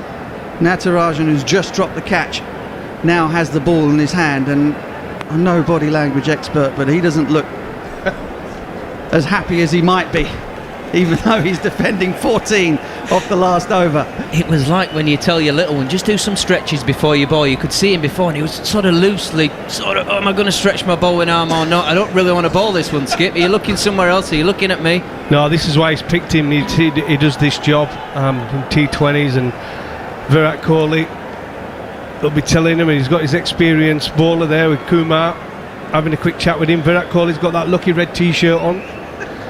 He took it off, didn't he, in the second ODI? I wanted to make sure there was a decider, perhaps, and what a decider we've had. Seen some extraordinary cricket, we really have, from India's batting, from the spin bowling of Rashid and Moeen Ali that got England back in the game, then Rishabh Pant who has been absolutely box office throughout the course of England's tour of India, going all the way back to test matches in February and March. And it all comes down to this: England, who have picked up no silverware on their travels, Chennai and Ahmedabad and now Pune, have the chance, thanks to Sam Curran, to go home with something and to inflict a third straight one-day international series loss on Virat Kohli's India. 14 from 6. Sam Curran has the strike. He's 90 not out. Mark Wood at the other end, 14 from 21. And Curran, who has set himself up to be the man that wins the game for England, now has to deliver on that plan. Natarajan has never gone for more than 13 runs in the last over of IPL innings, but he has gone for 13 twice. And Sam Curran's never got an ODI 100, and he's 10 away. So there's quite a few things could happen this over. My bet is another drop catch somewhere along the line. Right, there'll be fielders out there just thinking, please don't hit it to me, don't hit it to me. And the tension continues to build. Natarajan starts his run up, number 4 on his back, in close to the stumps, look for the Yorker. Sam Curran drills it down towards mid-on. They have to come back for 2. They're not going to make it because Sam Curran has fallen over. Mark Wood, I think, has been run out. I think has been run out at the striker's end. It was a brilliant piece of fielding from Hardik. Pick up and throw to the keeper's end. And I think that's out. I think Mark Wood has gone. What did him there, you know, Butch? Sam Curran slipped. Sam wanted 2 all day long. He went to turn, he slipped, and then Woody had to turn around halfway down the pitch and try and get back. He's not feeling so good as it is. He's been out there a while and he's gone. He's a good yard outside his crease. But the unfortunate thing here now is that Reece Topley comes to the crease and he's going to be on strike. You know, I think it's perhaps a good thing. I think England are still alive in this game because Sam Curran slipped, because had they come back for 2, I don't think Sam Curran would have made it. The throw was an absolute bullet from Hardik Pandya running round at mid-on. And I think if Sam Curran hadn't lost his footing as he tried to turn back and come back for 2, that he'd be on his way back and not Mark Wood. Yeah, and all the confusion, they got the best fielder in the best position. Absolute rocket arm from Hardik Pandya. Absolutely no chance Sam Curran's getting back there had he not have slipped. Absolutely no chance. Brilliant fielding. So every cloud has a silver lining. Mark Wood trudges off. Bad guts and all. It's been a wholehearted performance from him. Picked up 3 for 34 with the ball and has made 14 valuable runs, but that's his night over. Sam Curran is 91. England need 13 from 5, and Reece Topley, who it's always the lot of number 11, isn't it? I never batted there, but I'm guessing he hasn't enjoyed the last hour one bit, despite the fact that everybody else watching has been enjoying themselves. His highest score in professional cricket is 19, so he needs a few less than that, Topley, to actually get England over the line. He should be fine. He needs one. He needs a single. He needs bat and ball and run with your eyes closed. It should be said he is one of the worst batters in domestic cricket in England ever. Okay, well, with that bombshell, Natarajan is round the wicket at Topley. Who plays a beautiful's probably overstressing the point, but just nudges the ball out square on the offside to the sweeper, and that brings Sam Curran back on strike. Sam Curran needs 9 for 100. England need 12 for victory. There are 4 balls left, and surely now it is all up to the young southpaw from Surrey County Cricket Club. 318 for 9. Such a shame there's no crowd in to watch. This has been an absolutely belting one-day international. I tell you what, he missed a trick there. He should have bowled a shortish ball there. Absolutely, not give him the chance to get off strike. Should have bowled a short one around the rib cage to the number 11 batsman. Well, Natarajan has shown his cards. He's going to be full. If he misses, he's going back over his head and out of the ground. Comes in the current, and it's a wide delivery, and it's a really good one. Curran couldn't get underneath it.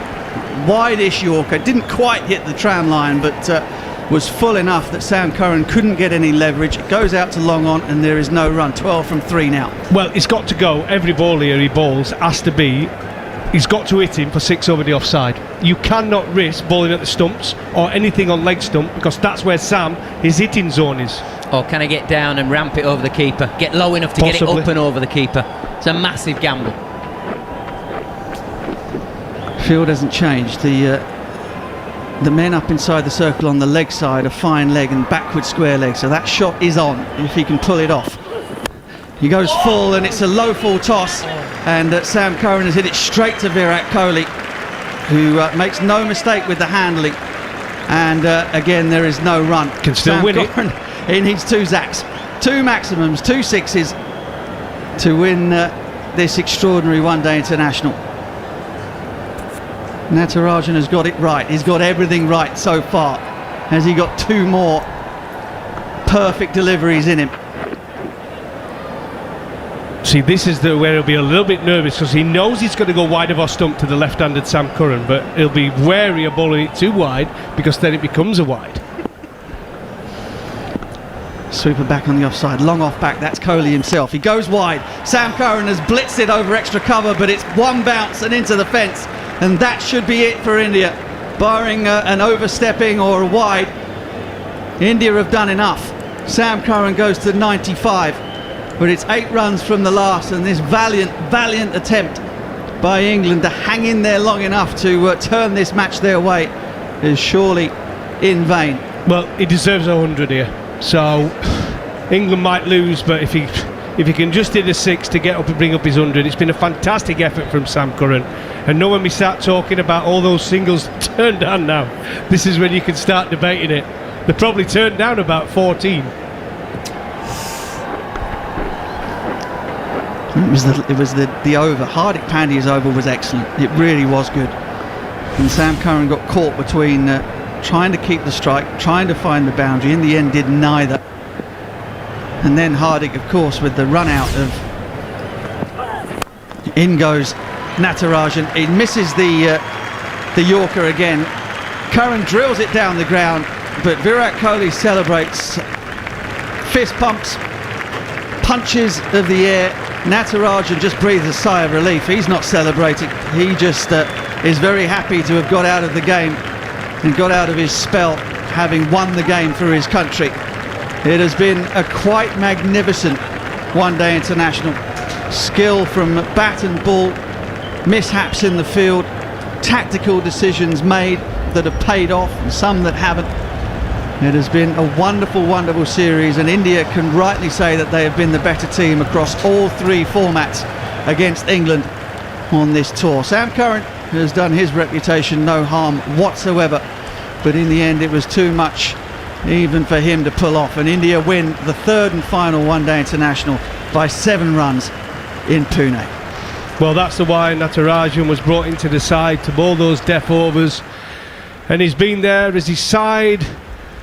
He saw them over the line by winning that game, but what a magnificent innings from Sam Curran. Absolutely outstanding. He has arrived without a doubt now in one-day cricket. He's put himself in that starting 11, whether it's to bowl at the start of the innings, which he's done so well throughout this series, and now with bat in hand, a truly magnificent innings when he all looked lost for England. So well played, Sam Curran. What a great series, but well done to India. Over the 3 games, obviously the better team, but there's been some great cricket in these last 2 one-day internationals. Thoroughly enjoyed it. Yeah, I mean, just to reiterate, what a fantastic game of cricket. With no crowd in, to have the tension that we had for half an hour, that I can't believe there's another sporting event with that sort of tension that we've witnessed today. What a magnificent spectacle for our great game. Both sides take a bow. Brilliant. Yeah, the teams will shake hands. We'll see both teams involved in very strict COVID bubbles, so there are no breaks in the protocols of social distancing.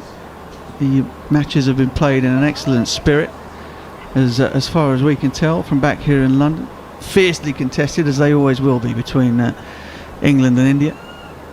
And Joss Buttler does not get the chance to loft a trophy at the end of the series. Also Owen Morgan out with that hand injury.